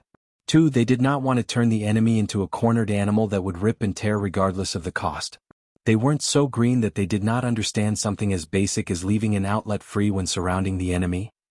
Their activity was detected by the Thousand Demon Ridge cultivators immediately, but not a single person had attempted to escape the battlefield. And why would they? This was their chance to repay all the humiliation they had suffered tenfold. They quickly formed battle's lines and formations before waiting patiently for the battle to begin. The three Grand Sky Coalition groups slowly arrived at their designated positions and waited for a moment. A short while later, a dazzling pillar of light pierced through the skies. It was Lu Yushan's Thunder Dragon roar and the signal to start the battle. All three groups and over 1,000 cultivators immediately charged toward the enemy. Spells and flying weapons clashed against one another in midair. It wasn't long before Grand Sky Coalition gained a small advantage because they outnumbered the enemy slightly. It wasn't obvious, but Thousand Demon Ridge was definitely being pushed back to a certain extent. The encirclement grew tighter and tighter over time, though it was partly because Thousand Demon Ridge was intentionally giving up ground as well. Cultivators clashed against cultivators, and teams tried to keep each other busy so they would not be able to interfere with another fight. For a time, it looked like both sides were evenly matched. Lu Yi and Hua Xiai were currently standing at the rear and staying out of the battle. It was because they were waiting for a signal. If Thousand Demon Ridge really had laid a trap for them, then they should receive a message very soon. The battle was in full swing when Lu Yi suddenly felt something from his battlefield imprint. After looking down and inspecting it for a moment, he gave Hua Xiai a nod and said, "It's our turn now." Li Baxin had sent him a message to inform him that the 300,000 Demon Ridge cultivators lying in wait 10 kilometers away from their current location had made their move. They were clearly planning to hit the Grand Sky Coalition's army while they were at their busiest. Theoretically speaking, they could rip a hole in the battle lines and catch them in a pincer attack. If they could overtake one battlefront, then they could continuously snowball their advantage and deal a massive blow to the enemy. This was why the 800-strong Thousand Demon Ridge's army was feigning weakness. For one, they weren't completely acting since the enemy did outnumber them, and two, they didn't want to resist so hard that Grand Sky Coalition would have second thoughts about their assault. It would be highly disappointing if the enemy withdrew and accidentally foiled their trap because they were putting up too much resistance.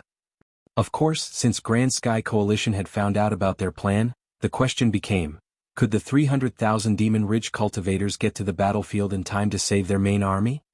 There was a burst of red and aquamarine light, and a pair of wings appeared behind both Lu Yi and Hua Xi's backs. They took to the skies, flew all the way to the front line and waited patiently at the center of the battlefield. Countless Thousand Demon Ridge cultivators looked up at them in that moment.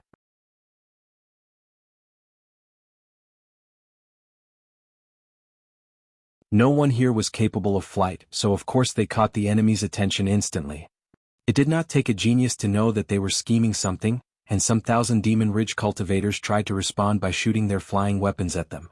Unfortunately, the weapons lost strength long before they even got close to Lu Yi or Hua Xiai. The duo were just too high up in the sky. Lu Yi was currently gripping his saber and hovering protectively over Hua Xiai. His task this time was very simple: protect Hua Xiai so she could unleash all of her power. After expanding her perception outward and confirming that the enemies were already infected by the spores, she gave Lu Yi a nod and declared, "I'll start now." She sucked in a deep breath, so deep that her wholesome chest visibly shuddered from the movement, before unleashing an aquamarine halo that swept over half of the battlefield instantly. Cries of shock immediately erupted from the ground. Countless Thousand Demon Ridge cultivators suddenly discovered that their spiritual power was flowing slowly and disjointedly, almost as if they were suffering from pill poison. Their fighting strength plummeted sharply in just a short amount of time. This wouldn't be too alarming if they were out of combat, but they were currently engaging the enemy in a deadly battle. What was an evenly matched battle quickly turned into a one-sided massacre in favor of Grand Sky Coalition. In just a few breaths, blood-curdling screams, blood and severed limbs pierced through the air. God knows how many Thousand Demon Ridge cultivators had been wounded or killed because of this. "It's that woman. Kill her."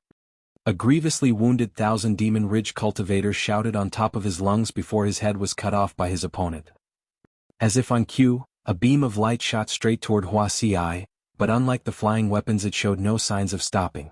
It was because it wasn't a flying weapon. Someone wielding a Bao Spirit artifact had shot an arrow at Hua Xiai. Unfortunately for them, Lu Yi easily deflected the shot with a swing of his saber. Twang twang twang. The Bao wielder possessed outstanding archery skills. His arrows flew toward Hua Xiai like tiny stars, and each time Lu Yi deflected one, his saber hand grew just a little number. Thankfully, the attack didn't last more than a couple of breaths. A few Grand Sky Coalition cultivators pounced on the bow wielder and cut him into many tiny pieces. Aquamarine halos erupted from Huaxi's body again and again. This was hardly the first time she activated her ability, but it was certainly the first time she performed it in rapid succession. The amount of combatants far exceeded any battle she had participated until now after all. She knew that the only way to end it as soon as possible was to go all out. It took only a tease time for Huaxi's face to turn pale. Some time later she called out in a weak voice, "Lu Yi."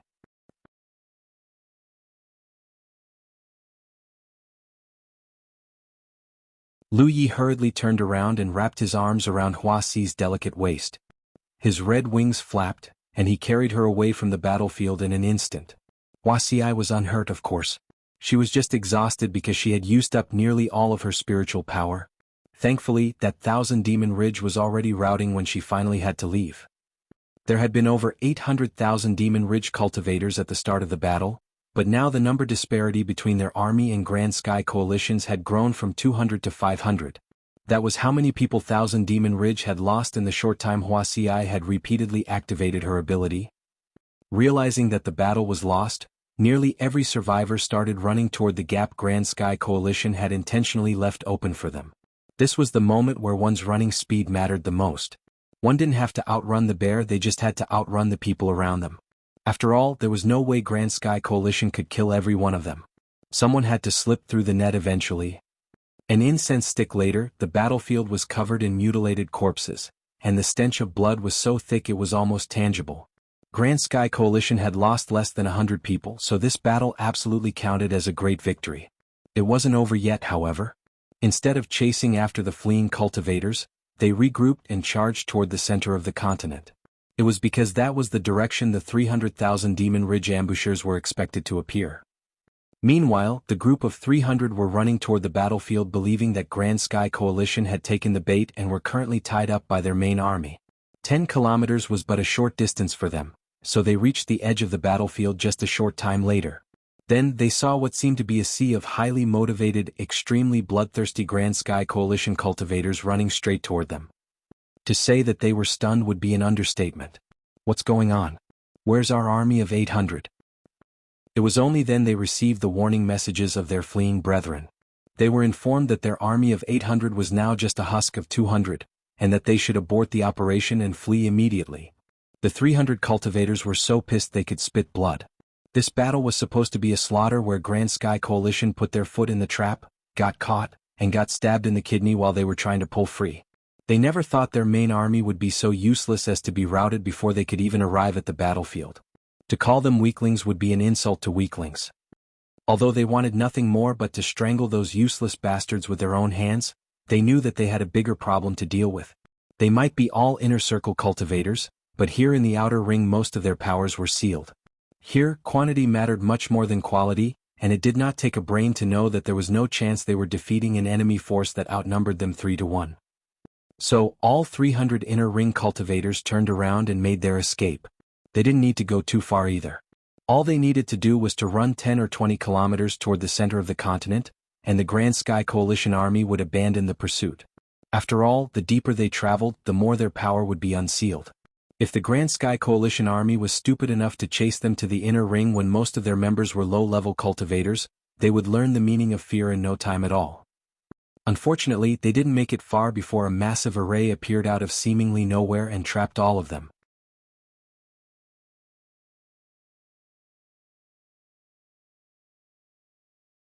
The array itself wasn't particularly deadly, but that was because its main effect was to increase their weight and slow down their movement. The group of 1,000 Demon Ridge looked left and right in shock as they attempted to find the person who was responsible for their predicament. They quickly found a petite female cultivator standing beneath a tree and beaming at them. She was also holding a shining array disc. "Feng Yuechan," someone exclaimed in shock as they blanched. Feng Yuechan alone would not have alarmed them so, but everyone here knew that the female cultivator was always accompanied by Li Baxian. In this case they were also accompanied by a bunch of Grand Sky Coalition champions. As expected, they heard Li Baxian declaring from somewhere, "Sword array rise." Sword lights started shooting from multiple directions inside the massive array.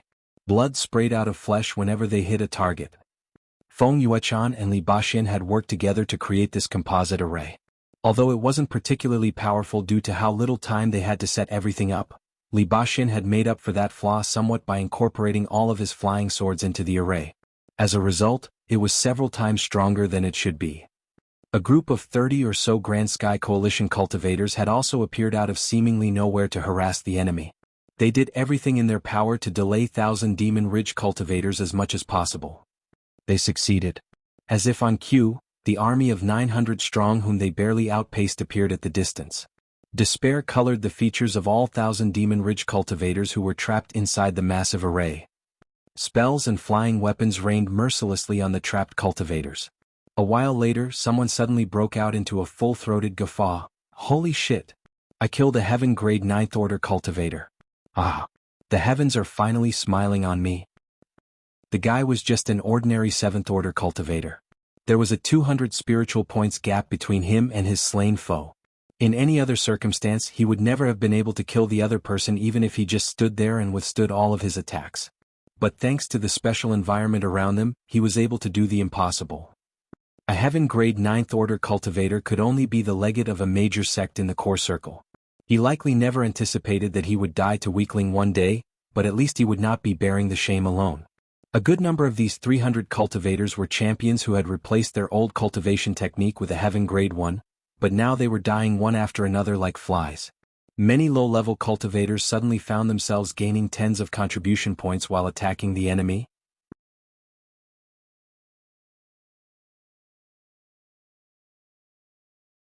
Seeing that the tides had swung completely in their favor, Li Baxin waved his arm and cried, "The time for revenge is now, my brothers and sisters. Charge!" He became the first to charge toward the nearest enemy. The 30 or so cultivators who had joined his little band also followed suit with bloody murder in their eyes. The past 3 weeks or so had been hellish for them, but now they were finally able to unleash the fury in their hearts.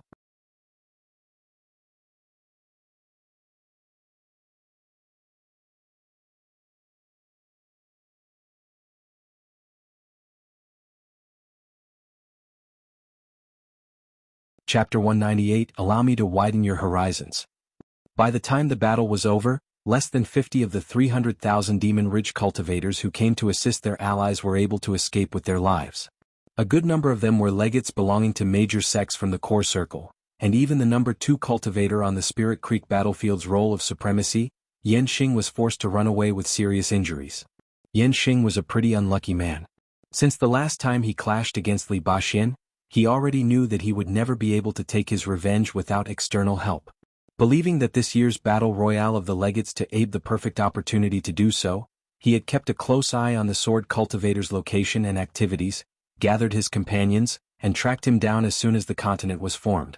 It wasn't a bad plan, but they just had to stumble onto this exact battle where a bunch of low-level cultivators he normally deigned too humble to even look at got the perfect circumstances to beat the crap out of them. Overall, this battle was a landslide victory for Grand Sky Coalition and a most joyous moment for the low-level cultivators. It perfectly embodied the phrase, strength in numbers.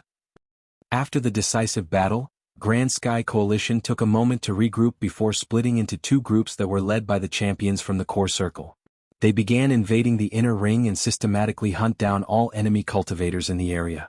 As news of their success spread far and wide, more and more cultivators from the core circle decided to meet up with the 2 groups to join in the hunt as well. At the beginning, Thousand Demon Ridge had trounced them so hard that they nearly sank into total despair. They never thought that their low-level cultivators would surpass everyone's expectations and single-handedly turn around what should have been an unwinnable war. Before the continent was fully formed, Thousand Demon Ridge definitely had more high-level cultivators and low-level cultivators than Grand Sky Coalition. Although Lu Yi and Hua Xi were able to rally a sizable force in the outer ring, it did not change the fact that Thousand Demon Ridge's scheme to rally their forces and cull their enemies using the bone fragments was mostly successful. Had they maintained the same level of dedication and unity they had at the beginning, Grand Sky Coalition would have continuously lost ground no matter how well they fought. They might not be able to eliminate every Grand Sky Coalition legate and prolgate on the continent by the end of the Battle Royale, but 80 to 90%? That result was considerably more likely. They would have accomplished their initial objective of culling most of Grand Sky Coalition's future pillars and ensuring that they would not be able to compete against Thousand Demon Ridge for the next couple decades. Unfortunately, Thousand Demon Ridge did not maintain their initial level of motivation. They thought they were dominating both the outer circle and inner circle and so grew lax at the most critical juncture of the battle royale. That said, no one could have predicted that two lowly cultivators would be able to dominate every Thousand Demon Ridge group and eventually rally themselves into a force to be reckoned with, much less sweep the outer ring of the continent in unstoppable fashion in just a couple of days. During the latest battle, they even managed to vanquish an incredible amount of high-level cultivators. As a result, they were able to rewrite the conclusion of this battle royale completely. Currently, Grand Sky Coalition's low-level cultivators vastly outnumbered their counterpart in Thousand Demon Ridges, but their number of high-level cultivators were more or less the same as their enemies even after the latest battle.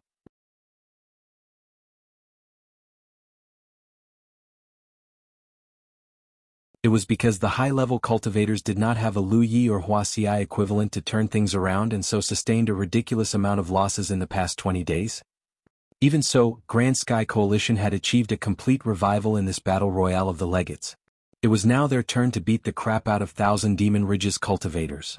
The two of you have brought so much honor to the sect that I bet the old man would wake up laughing in his dreams, Li Baxin said.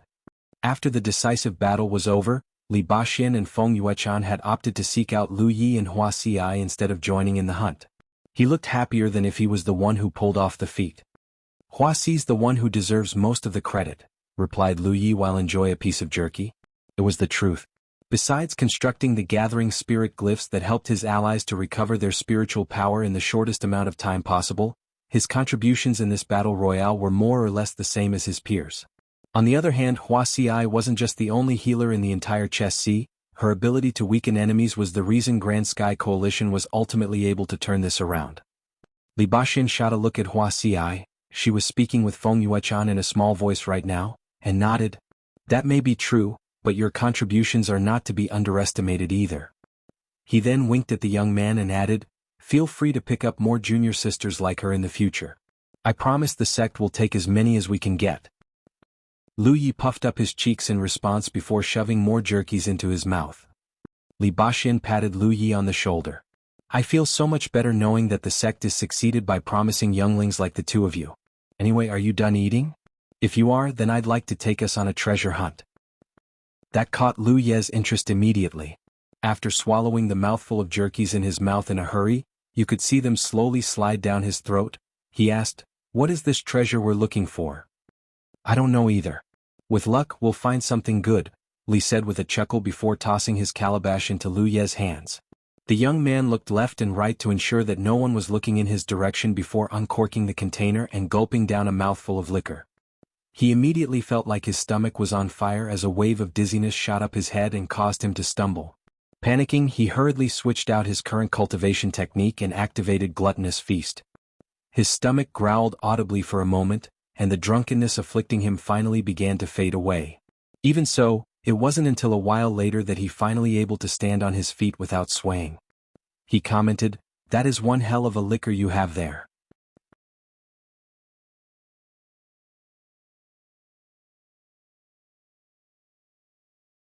He even tossed the calabash back into Li Baxin's hands not because he didn't want to drink more, but because he knew he literally couldn't handle more than a single mouthful. Li Baxin could not help but guffaw at his reaction. They set out on the treasure hunt afterward, but unfortunately they weren't able to find anything worthwhile. It wasn't like they didn't exist, but most of the good stuff had already been claimed by the other cultivators. Of the four of them, Huaxi was the only one who found plenty of useful herbs using her medical knowledge. She was accompanied by a wolf golem that Lu Yushan's junior sister had gifted to her. 2 hours later, Li Baxin suddenly stopped in his tracks and looked in a particular direction. He asked smilingly, say, do you think you can kill an 8th order cultivator, junior brother? It was a weird question to ask out of nowhere, but Lu Yi replied honestly after a moment of consideration, I think so. Really? Li Baxin was a little surprised to hear this. Back when Lu Yi was still a 5th order cultivator at Golden Tip, he had told him that he could kill a 7th order cultivator if he went all out. In fact, he proved that winning 43 duels in a row and killing the sacred child of Cult Blackfire who willingly crippled her own spiritual points to enter a duel against him, which was a feat greater than slaying just one 7th order cultivator. Lu Yi was a 6th order cultivator now. Li Baxin had asked the question only because he happened to recall what Lu Yi had said that day. He did not think that the young man would give him more or less the same response. You are aware that the gap between each minor realm after the seventh order is slightly greater than before, right? I know. Li Baxin watched him seriously for a moment before nodding. Very well. Allow me to broaden your horizons then. Lu Yi had no idea what Li Baxin was talking about until the sword cultivator looked in a certain direction and said, Do you want to come out yourself, or do you want me to blast you out of your hidey hole? Feng Yuechan suddenly flew forward and landed at a certain spot. Then she stared at the same spot Li Baxin was looking at. Lu Yi followed their gaze but could not find anything out of the ordinary. All he saw was a giant rock. He was quickly proven wrong, however. There was a distortion in the air next to the rock, and a thin man appeared as if stepping out of water. He was a shady-looking youngster with an aquiline nose and an expression dark enough to dye a white paper black. Lu Yi had no idea what cultivation technique he was using, but somehow he was able to hide himself from his senses perfectly. If Li Baxin hadn't exposed the guy, he could have stepped right over the rock and not notice a thing. Oh ho! Li Baxin's expression turned amused. It's you. What a coincidence. It looked like they knew one another. Flowing Cloud sect shares no grudges with the Devoted Ones or Crimson Blood sect, nor were we present during the Battle of Golden Tip. What do you want, Li Baxin? All I ask is you allow me to live, said the grim-faced youngster. Li Baxin chuckled as he scratched his chin. The only reason Flowing Cloud sect wasn't present during the Battle of Golden Tip is because you were in the middle of a war. Also, you belong to Thousand Demon Ridge and I to Grand Sky Coalition. Did your elders not tell you that the mere fact that we are born to different factions is enough of a reason to kill each other? The youngster's tone grew darker. Must we do this? He intentionally looked at Lu Yi and Wuxia when he said this, making it clear that he was implying a threat against the duo. He wasn't weak, but neither were Li Baxin nor Feng Yuechan ordinary cultivators, not to mention that they were practically glued to each other. To offend either one of them to offend both.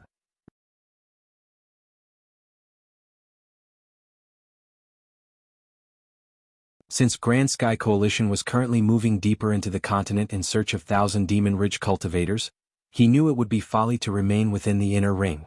His plan was to escape to the outer ring and hole up there until the end of the battle royale. He knew it wouldn't be a smooth journey, but he never thought he would run into Li Baxin and Feng Yuechan of all people. It was such terrible luck that it was comparable to choking on water. Well, I suppose I can give you a chance, Li Baxin replied smilingly. What is it? The sword cultivator put a hand on Lu Ye's shoulder before saying, You'll fight against my junior brother. If you win, then I'll let you go. Shock spread across Lu Yi and the youngster's face. It was only now Lu Yi understood what his senior brother had meant by broadening his horizons earlier. The youngster was fuming with anger despite being given an out, however. Is this a joke? I know you will kill me anyway if I wound or kill this guy. He knew exactly how protective Crimson Blood sect was of their own people. During the Battle of Golden Tip, a real Lake Realm champion of the Crimson Blood sect had invaded the Spirit Creek battlefield and killed a ton of low-level cultivators despite knowing they would be blasted by the soul-destroying divine lightning. As far as he was aware, there wasn't any other real Lake Realm cultivator in the entire Jianghu who would lower themselves to this extent just to protect their own. That was why he wasn't happy at all to hear Li Baxin's offer. He thought that the bastard was just making fun of him. You don't seem to understand your situation. Have you never heard of the saying, when in foreign lands, do as the foreigners do? Li Baxin's voice grew just a tad threatening. Feng Yuechan was also juggling what seemed to be a ball of compressed fire soundlessly. A vein popped on the youngster's forehead. He knew he had no chance of surviving against a sword cultivator and spell cultivator duo, not to mention that they were the first and 10th strongest cultivators on the roll of supremacy. Realistically speaking, there was only one choice he could make if he wanted to live, even if that choice was almost as suicidal.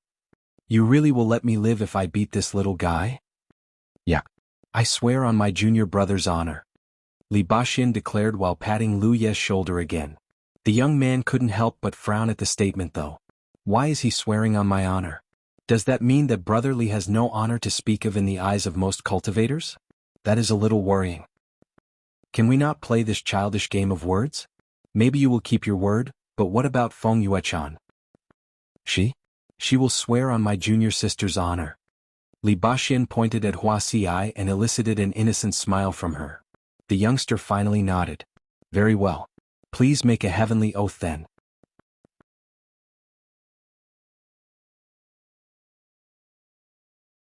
However, Li Baxin suddenly erupted. Who do you think you are to bargain with me? Either you duel my junior brother now, or I'll carve you up with my flying sword. Make your choice now. The youngster immediately turned as red as a gammon. Li Baxin wasn't done yet, however. He let out a cold humph as he exposed the youngster's true thoughts. Who do you think you're trying to fool? I know you want a duel against my junior brother. I know you're hoping to get lucky and drag him down to the grave with you.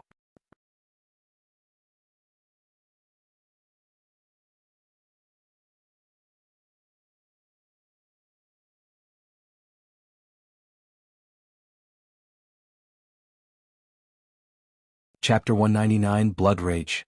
The youngster knew he was dead from the moment he was exposed by Li Baxin. The reason he put on that charade was just to conceal his true motive. Since the sword cultivator had called him out, he assumed a stance and gestured with his scimitars. Come on then. Let's get this over with. Lu Yi placed a hand on his saber and gripped it lightly. Li Baxin's voice rang beside his ear. Be careful, junior brother. Not only is he a ghost cultivator, he's really a heaven grade 7th order cultivator with over 240 spiritual points unlocked. The reason he's only an 8th order right now is because of the heaven's suppression. That said, the suppression doesn't extend to battle experience, and both his strength and speed are much greater than that of an ordinary 8th order cultivator as well. You might not be a match for him even if you are capable of killing an ordinary 8th order. I know. Lu Yi was charging toward the youngster even before he gave Li Baxin his reply. Whatever the reason his senior brother had decided to pit him against such a difficult opponent, it was a fact that the battle royale of the legates was going to end soon. He would not allow the opportunity to kill such a powerful opponent slip through his grasp. However, a stream of light flew toward his face almost as soon as he moved his feet. It took only an instant to get close to Lu Ye's face. Lu Yi responded by unsheathing his saber and slashing at the stream of light. The second the sparks flew, he felt a tremendous power transferring over the metal and splitting his perlicue instantly. In fact, it struck the inviolable so hard that it was pushed upward. Lu Yi flicked his saber upward so that the stream of light would be knocked into the air. The light turned out to be one of the enemy's scimitars, meaning that the enemy had nearly skewered him with just telekinesis. He didn't even get away unscathed. The chi of the flying weapon had left a bleeding wound on his chest. Before he could even steady himself, the youngster rushed him so fast that he looked like a blur to Lu Ye's eyes. Ghost cultivators were famous for their speed to begin with, not to mention that he was a heaven grade 7th order cultivator. While the heavens had suppressed his cultivation level for fairness' sake, he was still way faster than your ordinary 8th order cultivator.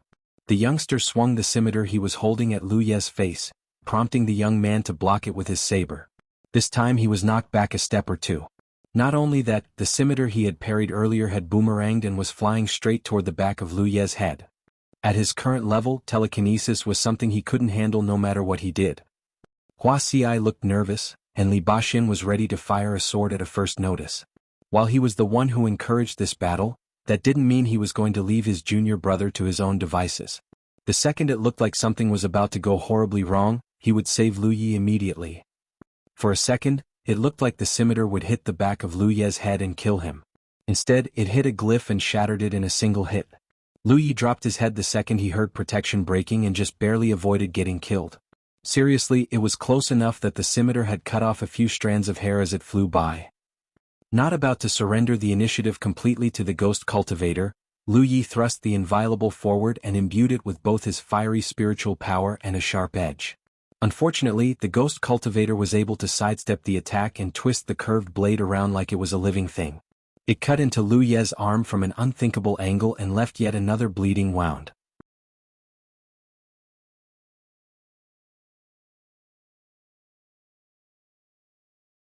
It hadn't even been 3 breaths since the battle began, and already Lu Yi had taken 2 wounds from the enemy.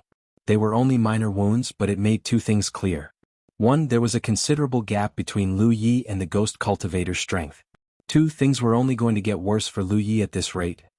Feng Yuechan shot Li Baxin an inquiring look, but he shook his head because he deemed it too early to interfere. The reason he had decided to pit Lu Yi against this ghost cultivator was because it was a rare opportunity to let Lu Yi experience the fine line between life and death. During his stay at the Crimson Blood sect, he had taught Lu Yi the art of combat for 20 days. It was a valuable lesson for the young man as a matter of course, but it couldn't teach him how it felt to dance on a knife's edge, something every combat cultivator must grow accustomed to. It was because they both knew Li Baxian wouldn't actually kill him even though he had beaten the shit out of him during those lessons. The situation at hand was different, though. Lu Yi was now facing off against a 1,000 Demon Ridge cultivator, and his opponent had every intention of sending him to the afterlife. In other words, this was the perfect opportunity to hone Lu Ye's ability to dance on a knife's edge. Barring some exceptions, it was a rite of passage all combat cultivators must go through if they wished to surpass their own limits. That said, Li Baxian could not help but wonder if his decision had been too rash. Lu Yi might have a shot at beating an ordinary 8th Order cultivator at his current strength, but this ghost cultivator was obviously too much for him right now. The only good news was that his fighting spirit hadn't waned in the slightest even though the enemy was completely overwhelming him right now. The two men exchanged a couple more moves in the blink of an eye, and the ghost cultivator proved that he was both stronger and faster than Lu Yi. Considering he could use telekinesis as well, Lu Yi was hard-pressed to do anything at the beginning. As time passed, he slowly but surely became accustomed to his opponent's combat rhythm. It wasn't enough for him to turn the tides, but he did manage to force a counterattack once in a while and protect himself from the flying scimitar using protection. They clashed a couple more times before the ghost cultivator abruptly called back his flying scimitar. It was because he realized that the infamous Crimson Blood sect cultivator of the Battle of Golden Tip was deserving of his reputation. At the beginning he had thought he would be able to defeat Lu Yi with ease. He had even planned out the speech to bargain for his life after he had defeated Lu Yi and taken him hostage. Instead, all he got was the realization that the young man's strength and battle experience were greater than his cultivation level suggested. He could not afford to drag out this battle.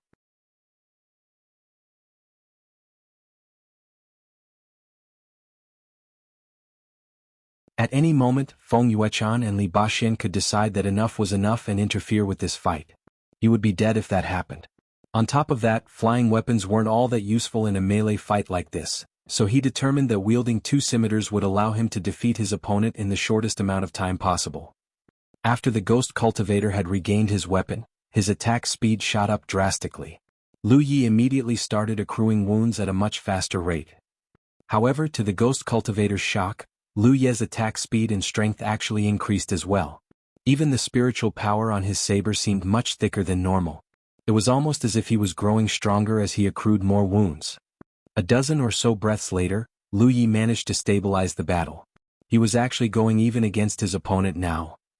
The ghost cultivator simply could not understand how Lu Yi was able to increase his strength and speed in such a short time, but this was just the beginning. Another dozen breaths passed, and he discovered that he was slowly but surely being outsped and outmuscled by Lu Yi. Lu Yi wasn't the only one who got hurt when they clashed blades now. He too was accruing wounds little by little. The inviolable's blade had turned completely crimson almost as if it was drowning in blood. In fact, a closer look would reveal that a thin stream of blood was surrounding Lu Yi as well. When the ghost cultivator finally realized this, he exclaimed in surprise, "Blood artifact." A blood artifact was a special spirit artifact that was branded with a glyph of blood sacrifice. If the wielder was hurt or if the wielder cut themselves to offer up their blood, a blood artifact would devour it and grow more powerful. When the ghost cultivator saw the inviolable's transformation, he thought that it was a blood artifact. While a blood artifact was incredibly powerful, it also put the wielder at great risk. It was because it would continuously consume the wielder's blood until the fight was over, or the wielder was sucked dry. That was why blood artifacts weren't very popular in the cultivation world. The average cultivator wouldn't use this type of spirit artifact either. If the ghost cultivator noticed that something was wrong with the inviolable in the middle of a fight, then of course Li Baxian had noticed it as well. His expression turned serious. The reason he encouraged this fight was to earn Lu Yi some battle experience against powerful enemies, but he didn't think his junior brother would go so far as to activate a blood artifact. Shui Yuan was going to bash his head in if his junior brother hurt his own foundation and vitality because of this. It was at this moment Hua Xi spoke up, "Don't worry, brother Li. It's not a blood artifact." "What is it then?" She explained, "Lu Yi knows a glyph called Blood Rage. It's most likely that." Back at Lady Yun's residence, Lu Yi had told her about his 4 glyphs. Since Hua Xi was present at the scene, she knew about them as well. Blood Rage. Li Baxin commented with a frown. He didn't know much about glyphs because he lacked the patience to study them. That was why he had no idea what blood rage might be. Still, it should be fine as long as it wasn't a blood artifact. The battle continued. Metallic clangs pealed incessantly through the air, and Lu Yi was covered from head to toe in wounds. Strangely, every drop of blood that dripped out of his wounds had transformed into mist that surrounded his person. If Lu Yi were to take off his clothes right now, they would see that a complicated glyph completely made of blood was cycling slowly at the center of his chest. Blood rage was a glyph that was applied to his body, not his weapon. Not only was he shrouded by a mist of blood, his eyes had turned crimson from blood rage as well.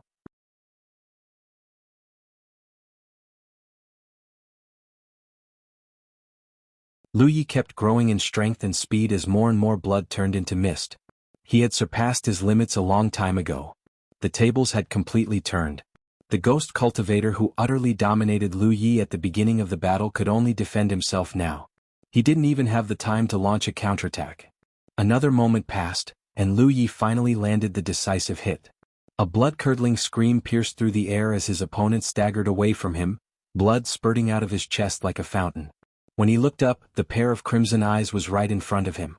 The young man, completely shrouded in a blood mist, descending upon him with an equally crimson blade.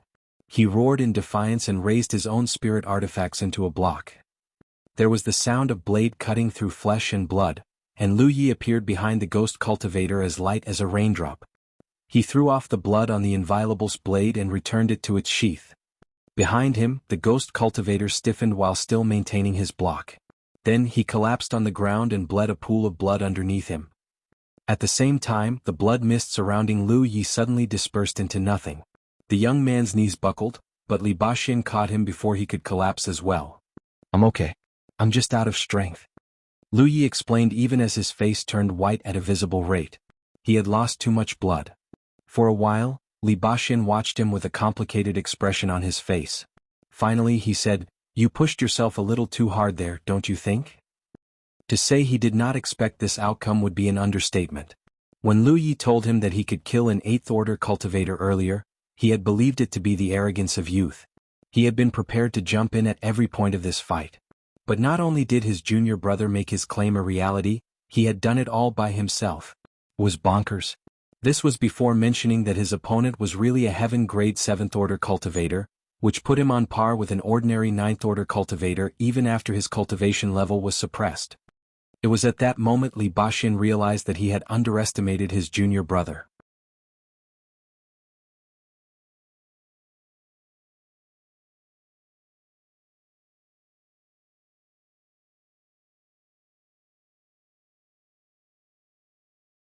Chapter 200 Becoming Famous Overnight.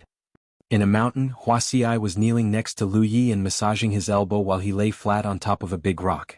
Every once in a while, she would inject refined streams of wood spiritual power deep into his muscles and repair injuries that were invisible to the naked eye. Li Baxin was sitting next to Lu Yi with an awkward expression on his face, while Feng Yuechan was standing guard nearby. She had laid down multiple arrays in the area so no one should be able to sneak up on them. They had set out at the beginning to look for treasures, but that plan was obviously a no-go now. Lu Yi hadn't just sustained massive injuries during that fight, he was completely exhausted. He was so sore that he did not even have the strength to lift a finger right now. When Lu Yi obtained Blood Rage, he learnt that he had gained a new trump card. However, he hadn't had the chance to test it out until today.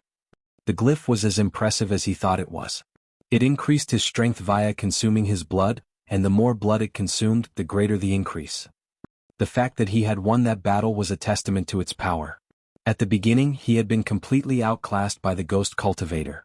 Not only were his speed and strength considerably greater than Lu Ye's, he could telekinetically control his scimitar as well. However, the gap was gradually closed as Blood Rage worked its magic. He even surpassed his opponent near the end of the battle. Lu Yi had the feeling that that wasn't Blood Rage's limit either. He was sure the boost would be greater if the battle had dragged on a little longer, and Blood Rage had consumed more blood. In the future, as long as the enemy did not possess the strength or skill to kill him in an instant, he should always have the chance to turn the tides eventually. Of course, it wasn't all positive. The price of unleashing power greater than his body could endure was threefold: muscle tears that spanned his whole body, excessive blood loss, and an incredible drain on his spiritual power. Unlike Sharp Edge or Protection, Blood Rage was a glyph that required a continuous upkeep of spiritual power. If he hadn't opened over 80 spiritual points and if he hadn't saved up plenty of spiritual power before the battle, he would not have been able to use the glyph in battle. It was basically a one-shot deal and a trump card. The moment he used it, the battle could only end in his or his enemy's death. This was after he used the dragon scale to temper his body too. Every time he cultivated in the training chambers, he would insert the dragon scale in the circle of boon to activate its blood chi. He would then devour and refine the blood chi to temper his body. Otherwise, he would have been even more hurt and exhausted than he already was. The good news was he had Wuxia with him. While enjoying her treatment, he produced his jerkies and gobbled them down like a starving man. In fact, he felt hungry enough to devour a cow after that battle. It wasn't until he had stuffed himself to the brim that his complexion finally looked a bit rosier. Half a day flew by like that before Lu Yi gingerly rose to his feet. Weakness still gripped his body, but it was no longer incapacitating. Now that he was aware of the repercussions of blood rage, he resolved to use it only if it was his last resort. Li Baxin asked concerned, "How are you feeling?" "I feel great. Thank you, senior brother." Lu Yi replied sincerely. If it wasn't for Li Baxin, he would not have had the opportunity to fight against such a formidable foe. That battle was so enriching that he was even tempted to prod his senior brother to seek out a couple more thousand Demon Ridge cultivators that fit the bill. He wasn't insane though. He knew he wasn't fully recovered even after Huaxi's treatment, so he pushed away the impulse.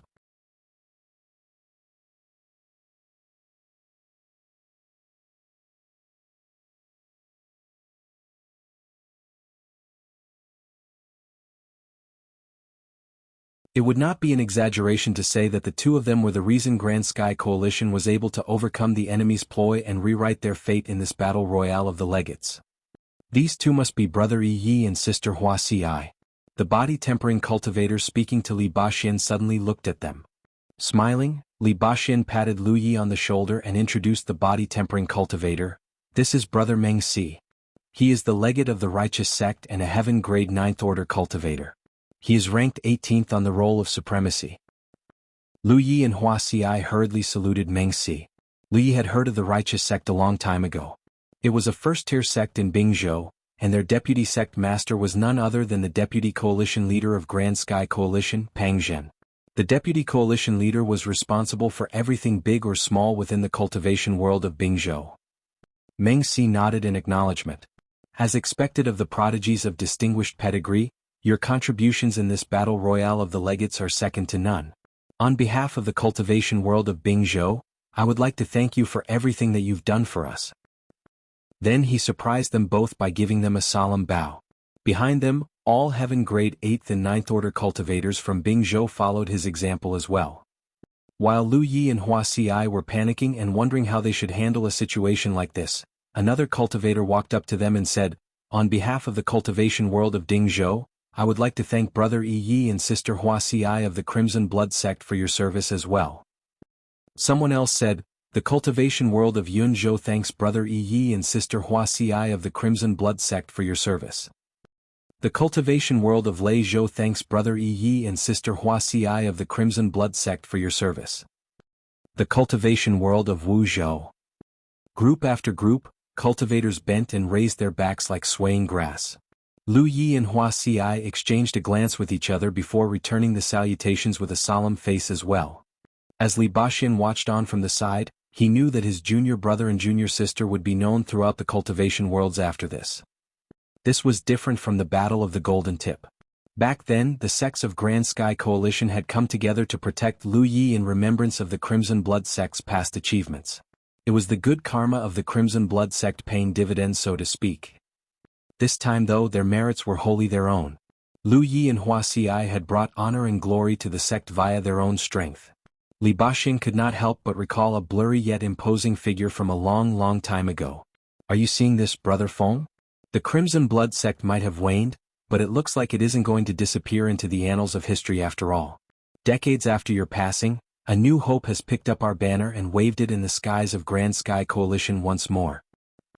Do pay our outpost a visit when you enter the core circle to train in the future, okay? We would very much like to have you as a guest," Meng Si said after the salutations were finally over. "The auspicious Cloud Palace welcomes you as well." Everyone else extended their invitations to Lu Yi and Hua Xi as well. Lu Yi had zero reason to turn this down, of course. He was a sixth order, so he could still linger in the outer circle for some time. When he reached the seventh order though, he would have to consider entering the inner circle. The day he reached the ninth order and replaced his cultivation discipline with a heaven grade 1 would be the day he entered the core circle.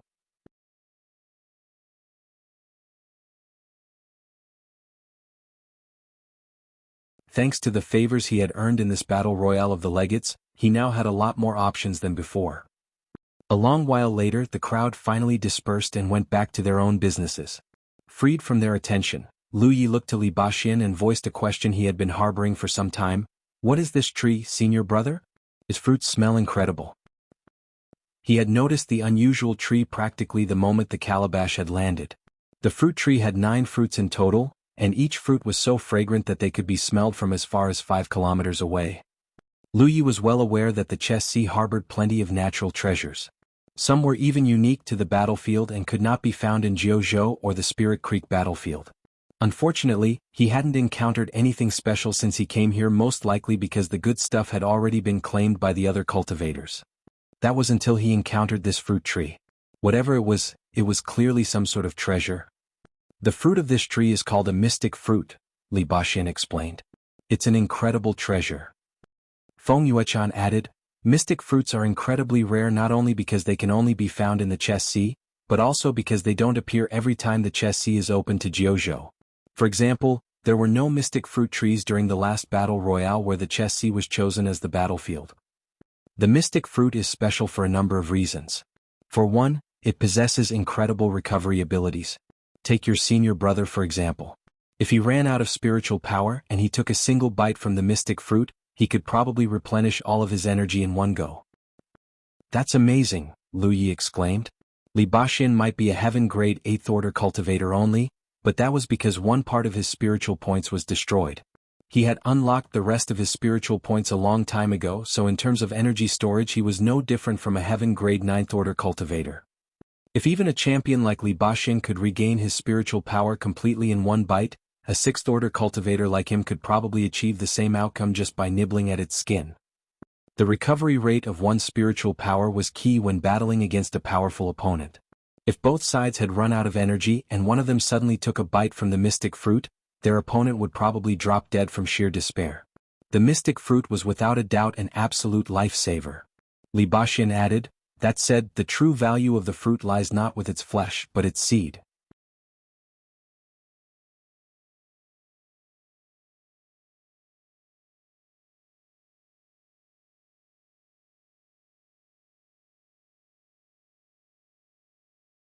Chapter 201 Well deserved.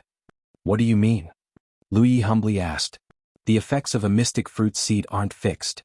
For example, there was a sect in Tianzhou who used a seed and was connected to a small, unknown realm that contained a top-quality spirit vein covered in high-grade and top-grade spirit stones. I don't need to tell you how valuable that was.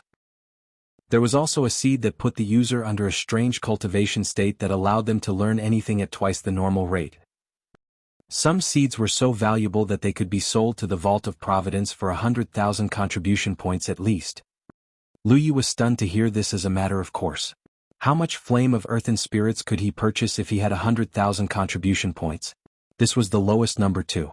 Assuming that the seed was that valuable, it should always sell for higher than 100,000 contribution points. There were also seeds that could be used as the core of certain arrays and multiply their strength by several fold. There's a second-tier sect at the core circle that was lucky enough to obtain this seed and propel their array to the strongest in the entire Spirit Creek battlefield. Not even the arrays of first-tier sects were a match for them. Li Baxin and Feng Yuechan took turns to tell Lu Yi all about the incredibly varied and mysterious effects of the seed of the mystic fruit. He thought that a treasure that could only be found on the Chess Sea would be pretty special, but it was still quite the eye-opening lesson. Previously, Thousand Demon Ridge had occupied this place. If Lu Yi and Hua Xi hadn't participated in this battle royale, it was likely that Grand Sky Coalition would not be able to claim even a single mystic fruit for themselves.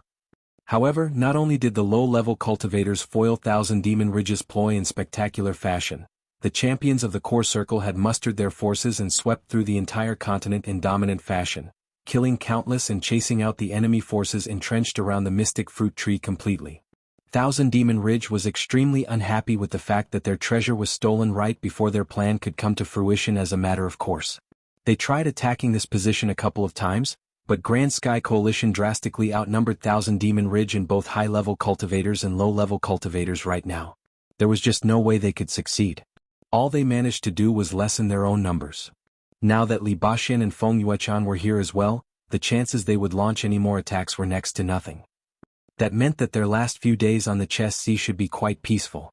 Grand Sky Coalition was going to stay here until the mystic fruits were fully ripe, and Thousand Demon Ridge could only seethe with hatred and envy from the sidelines. On a side note, the mystic fruits were definitely going to ripen before the battle royale was over, so no one was worried that their passive waiting during their last few days on the Chess Sea was for nothing. I count only 9 mystic fruits though. How on earth are we going to share it? Lu Yi voiced his doubts. The mystic fruits were valuable enough that anyone would like to get their hands on them. While low-level cultivators weren't a factor in this, they did not have the power, wealth or influence to compete for the fruits. The high-level cultivators were a different story. They couldn't settle this with a might-makes-right approach. Any infighting, even a friendly one, would only give Thousand Demon Ridge the chance to steal the mystic fruits from under their nose. Situations like this are usually resolved via bidding, Li Baxin answered without hesitation. He had clearly experienced such a scenario many times in the past.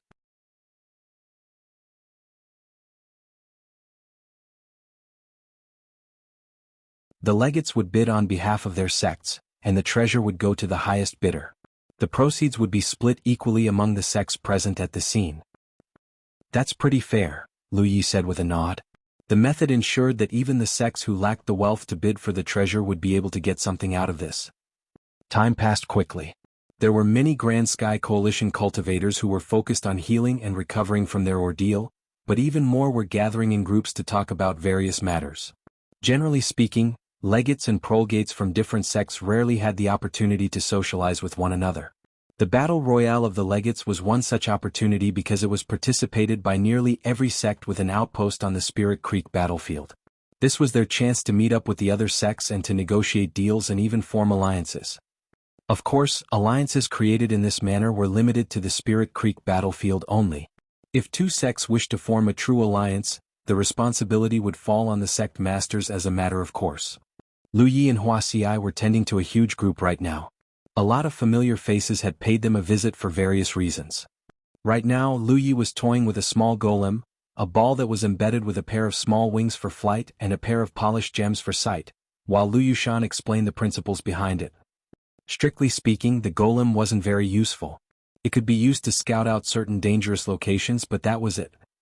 You are more than welcome to visit Thousand Gear Pavilion if you are interested to learn more, Brother Yi, Lu Yushan said warmly. They were close enough to be friends at this point, and Thousand Gear Pavilion had never cared to keep their knowledge to themselves, especially because golem making wasn't very popular at all. They were such a small faction that every sect master to date had made it their lifelong mission to expand their sect. This was why Thousand Gear Pavilion opened their doors to any Grand Sky Coalition cultivator who were interested in learning their ways, and why they possessed some of the biggest social networks in the entire Jianghu despite being an 8th-tier sect only. There were countless sects who shared some sort of covenant agreement with them. Unfortunately, golem making was an art that required an incredible amount of talent. Despite generations of hard work, there were still very few golem masters in Jianghu, especially among high-level cultivators. The biggest reason for this was that golem masters relied too much on external force to win their battles. Below a certain level, a golem master could unleash power far beyond their cultivation level by creating and using all kinds of miraculous tools. However, it also meant that time that could be spent on cultivating their strength were wasted on creating these tools instead.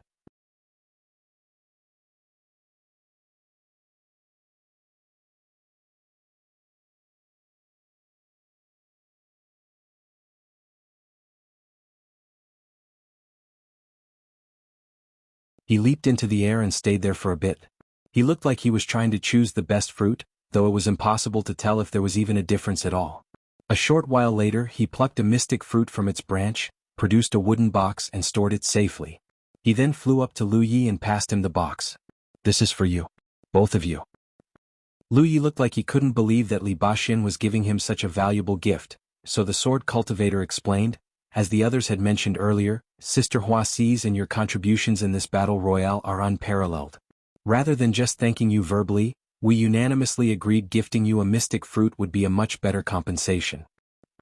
Meng Si also nodded and said, "It is what the Crimson Blood sect deserves. Please accept it."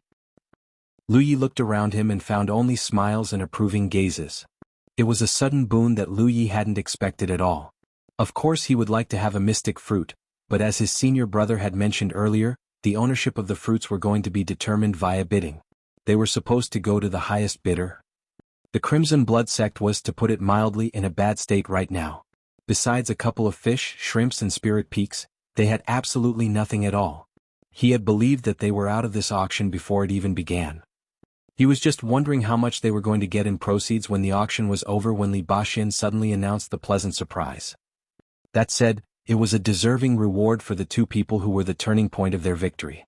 Without the core of cultivators they had formed during the first half of the battle royale, they would not have what they had today. When then Chess Islands had completed the final merging, their high-level cultivators had been busy running away from Thousand Demon Ridge, and even Li Baxin and his group of dozens had to escape to Lu Ye's group to survive, much less everyone else.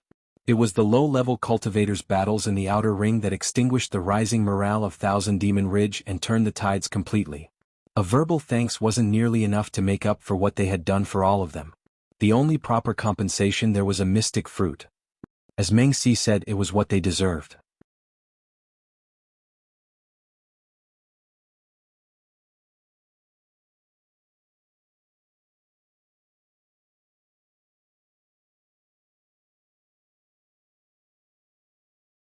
Chapter 202 Return.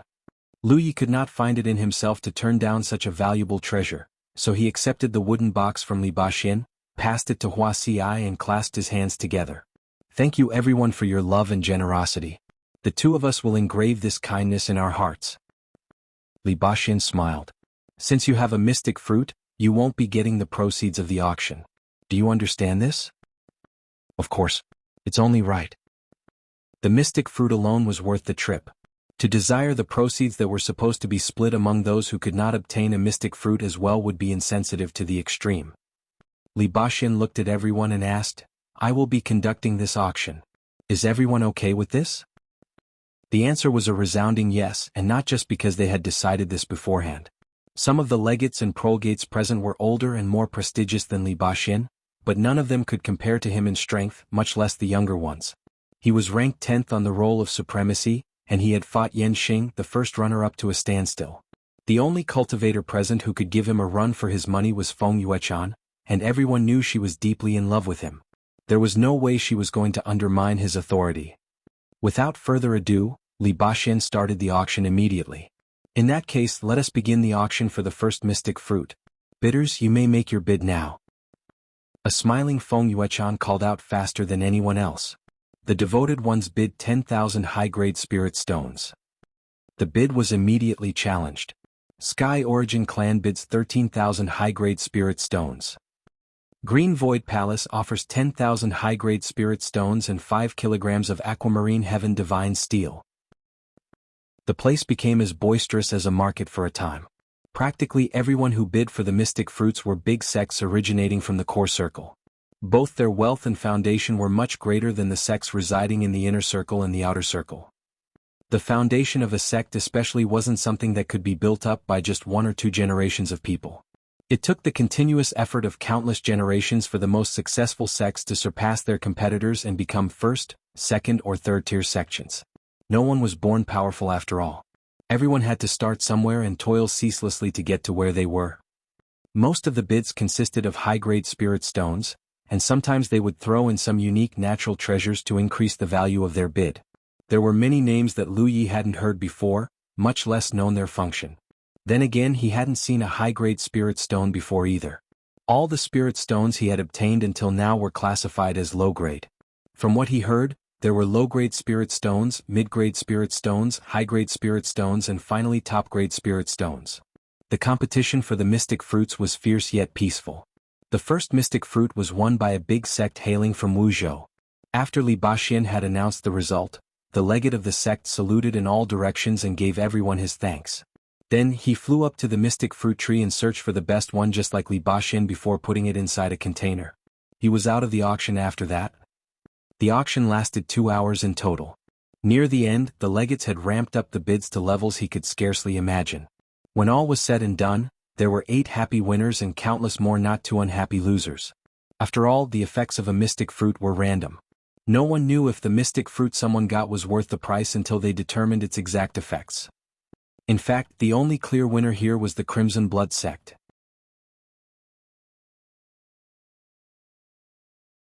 They were the only ones who obtained a mystic fruit without having to pay a single spirit stone. The legates were only representing their sects, so of course they couldn't pay the bid price immediately. It would have to wait until they returned to the Spirit Creek battlefield in Jianghu and reported back to their sections. Their sects would then gather the resources that were promised and distribute them to all relevant parties. Grand Sky Coalition would be overseeing this matter because they had people that specifically dealt with this type of matter. After all, the proceeds of the auction had to be distributed not just to the sects of the surviving legates, but also those who had perished in combat as well. Of course, what was a massive sum of resources would be a pittance after it was split evenly between all the sects, but it was still better than nothing. You should give the mystic fruit to Shui Yuan when you head back, junior brother. She will process the flesh for you, Li Baxin advised Lu Yi. Got it? The sword cultivator then patted him on the shoulder and said, "You're growing quickly, but make sure it did not come at the expense of your skills, okay? You need time to grow into your power." Yeah. Sometime later, rumbles came from every direction, and the entire continent was shaking like an earthquake. The massive continent was splitting up into chess islands once more, meaning that the battle royale of the legates had finally come to an end. Lu Ye's surroundings were distorting and blurring all around him. It was as if they were overlapping with another space. Take care, brotherly sister Feng. Lu Yi bid the 2 cultivators goodbye formally. Beside him, Wuxia also bowed respectfully to her seniors. Take care. Li Baxin nodded back. People were bidding each other goodbye everywhere. Lu Yi turned around and saw Lan Yudi, Gao Tai, Lu Yushan and his junior sister. He bid them goodbye as well. The spatial distortion worsened, and before Lu Yi and Hao Xi knew it, they were standing in the outpost Sanctum of Providence once more. The Grand Sky Coalition cultivators surrounding him just a moment ago were nowhere to be seen. Hua Xi's wolf golem was still with her though, and thank the heavens for that. It would be a shame to lose all the storage bags it was carrying. Lu Yi and Hua Xi exchanged a smile with each other. The battle royal had lasted a month, and what a month it had been. It would go down as one of the most memorable experiences of their lives. You're finally back. A voice came from outside the sanctum. Lu Yi turned toward the source of the voice and saw it was Chen Yu. He told Hua Xi, head back to the sect first and inform the sect master and sister Shui about our safe return. I'll be right behind you. Hua Xi responded simply before teleporting back to the sect using the Divine Opportunity column.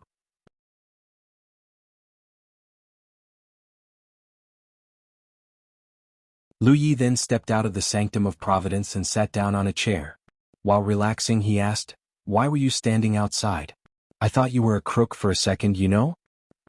That was what he said, but the outpost was the safest place on the entire Spirit Creek battlefield. It wasn't until now that Lu Yi finally relaxed completely. Chen Yu hurriedly answered, "We independent cultivators are already infinitely grateful that the Crimson Blood sect would allow us to use their outpost. How could I test that generosity by invading a key location such as the Sanctum of Providence?" Speaking of which, the independent cultivators they had gathered so far were of good character. Or rather, they were all wise enough not to give in to stupidity under Chen Yu's management. The outpost might have been semi-abandoned for decades, but no independent cultivator had ever dared to take it over. "So, why do you want to speak with me?" Lu Yi asked while cracking his neck. They had interacted with each other a couple times now, so they were past the point where they were strangers. Lu Yi had even asked Chen Yu to buy spirit pills for him some time ago. Chen Yu responded with a question of his own. "I heard that the Crimson Blood sect is recruiting new disciples again. Is that true?" Lu Yi shot him a glance. "You're pretty quick on the uptake." Shui Yuan had in fact mentioned this before. In the past, the Crimson Blood sect could not recruit disciples and was basically pending their name to be struck off the list.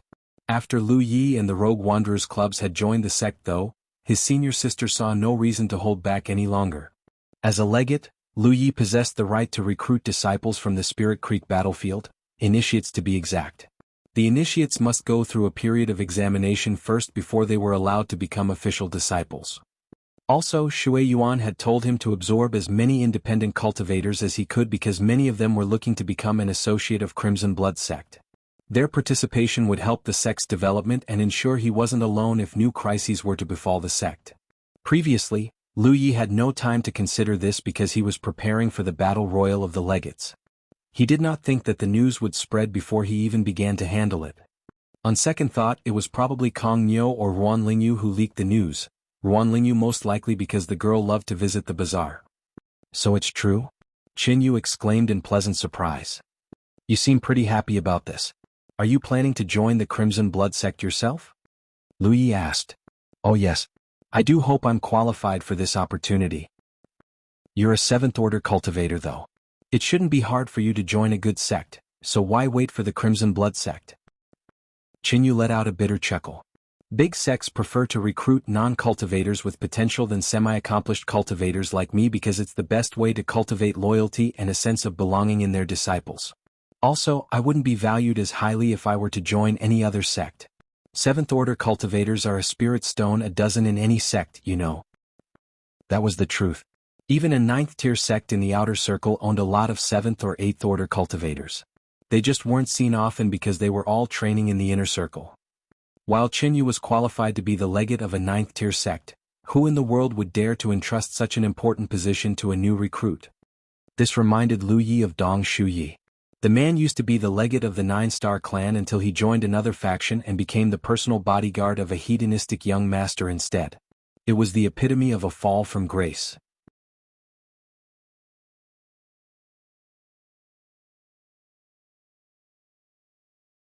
I have been here since I was a 2nd order cultivator, and I've developed an attachment to this place. It's not just me either, there are a lot of independent cultivators living in the area who share the same story. We independent cultivators usually have no one to rely on but ourselves, but here in the outpost we are able to meet up and form a community of some sort. Even if the Crimson Blood sect had never intended for this to happen, it did not change the fact that you had given us a shelter. It was because the Crimson Blood sect's outpost was guarded by Grey. The enemy would have to be crazy or extremely confident to provoke the beast. If it's not too presumptuous, may I suggest that the Crimson Blood sect considers us independent cultivators during the recruitment? What we lack in talent, we make up for with our loyalty and sense of belonging. It's just that we have never dared to call ourselves disciples of the Crimson Blood sect, Qin Yu said sincerely. Is this your personal opinion? The independent cultivator shook his head. It's not just me. There are many others who think the same. I'm just the one they chose to carry the word. While propping up his chin with one hand and tapping his knee with the other, Lu Yi said in a relaxed voice, You are aware that the Crimson Blood sect is not your average 9th tier sect, right? You'll face far more dangers than normal. You should have heard what happened to me at the Golden Tip. Qin Yu replied, What is cultivation if not a journey full of dangers? It's not like remaining independent is going to improve our safety either. Would a 1,000 demon ridge cultivator let us go just because we're independent? Of course not. As for your magnificent battle at the Golden Tip, of course we've heard about it and we all admire you for what you've done. While we are incapable of replicating the feat, we swear to defend the Crimson Blood sect's honor to the last if you would accept us.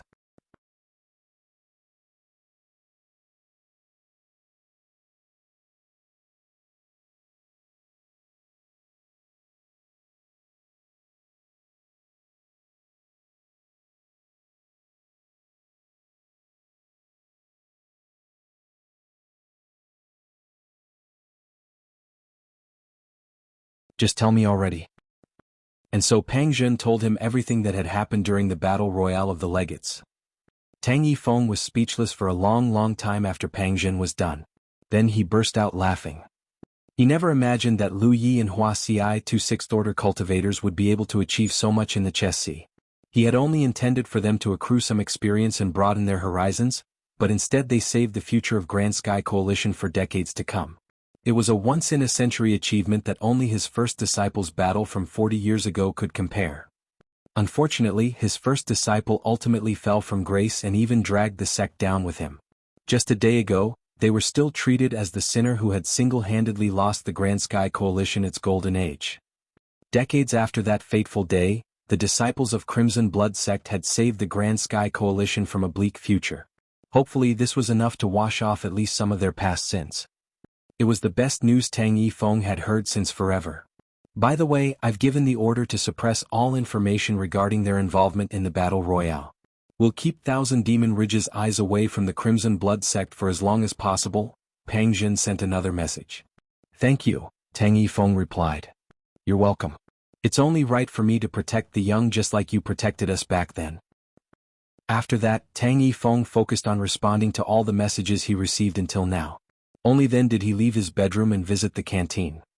At the canteen, the Crimson Blood sect disciples were still gorging themselves on Shui Yuan's food when suddenly, the sect master appeared at the entrance. They hurriedly stopped what they were doing and rose to their feet. Tang Yifeng waved them down and said smilingly, "At ease." Then he looked at Shui Yuan and said, "I feel like cooking today. Can you prepare some food ingredients for me?" "Thank you." He then went straight to the kitchen. For a few seconds, the gang simply exchanged incredulous looks with each other. Then Lu Yi asked Shui Yuan, "The sect master can cook?" Shui Yuan giggled. "Of course he can. He's the one who taught me how to cook." She then followed the sect master into the kitchen. One thing puzzled her, however. The old man looked unusually happy today. Did he finally make things right with Lady Yun and spend a jolly night with her last night? Or was it something else? When lunch was finally over, everyone's belly was bulging to a certain degree. He even poked at Ruan Lingyu's round tummy until the girl yelled for her to stop. No one expected their sect master, a divine ocean realm master of all people, to possess such excellent cooking skills.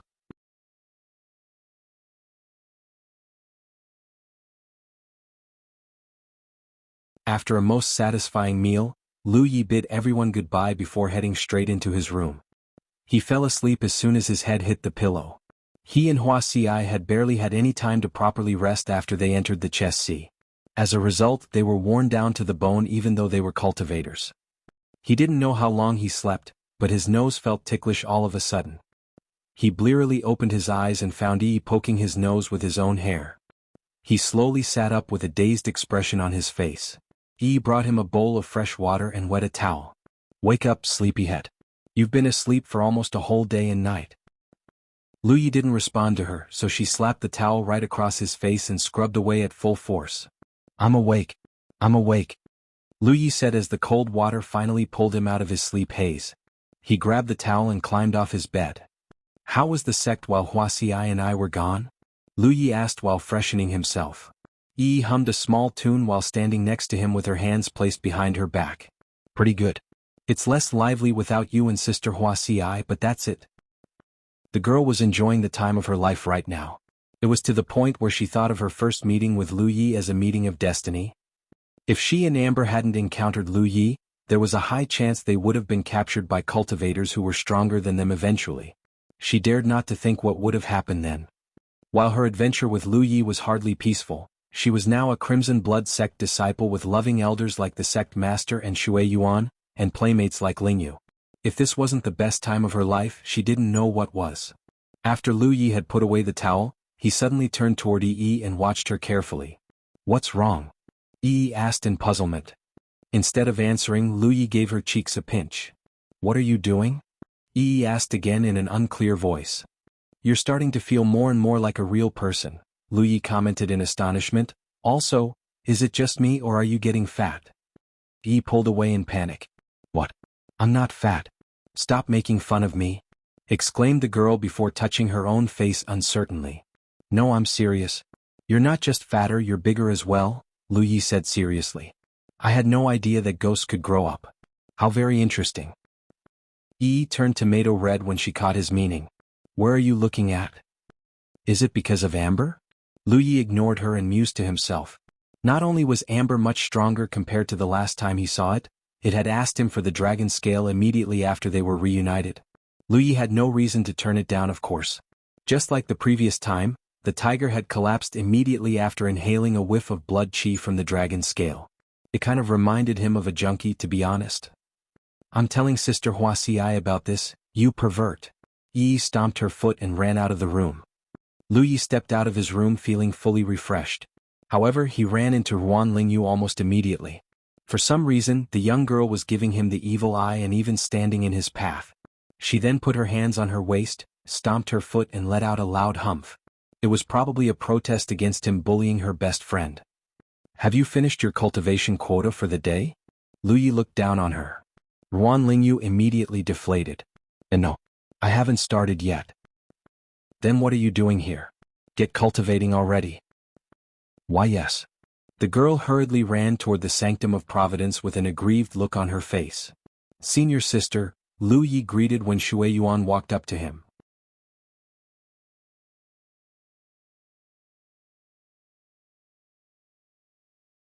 His senior sister passed him a familiar-looking wooden box and said, I'm still processing the flesh of the mystic fruit, but the seed is ready to be used, so take it. I don't know about its effects yet, you'll have to inject your spiritual power into it and find out for yourself. He wondered why his senior sister didn't just investigate the seed's effects herself when she explained, some seeds only recognize one master, and it's usually on a first-come first-served basis. That's why you need to do this yourself. The flesh of a mystic fruit possessed incredible recovery effects, but it would be a waste to consume it as it was. That was why Li Baxin had advised him to give it to Shui Yuan.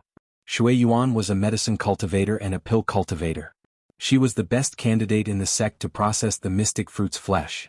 On a side note, it was quite the interesting coincidence that 2 of the 6 disciples of the Crimson Blood sect were medicine cultivators.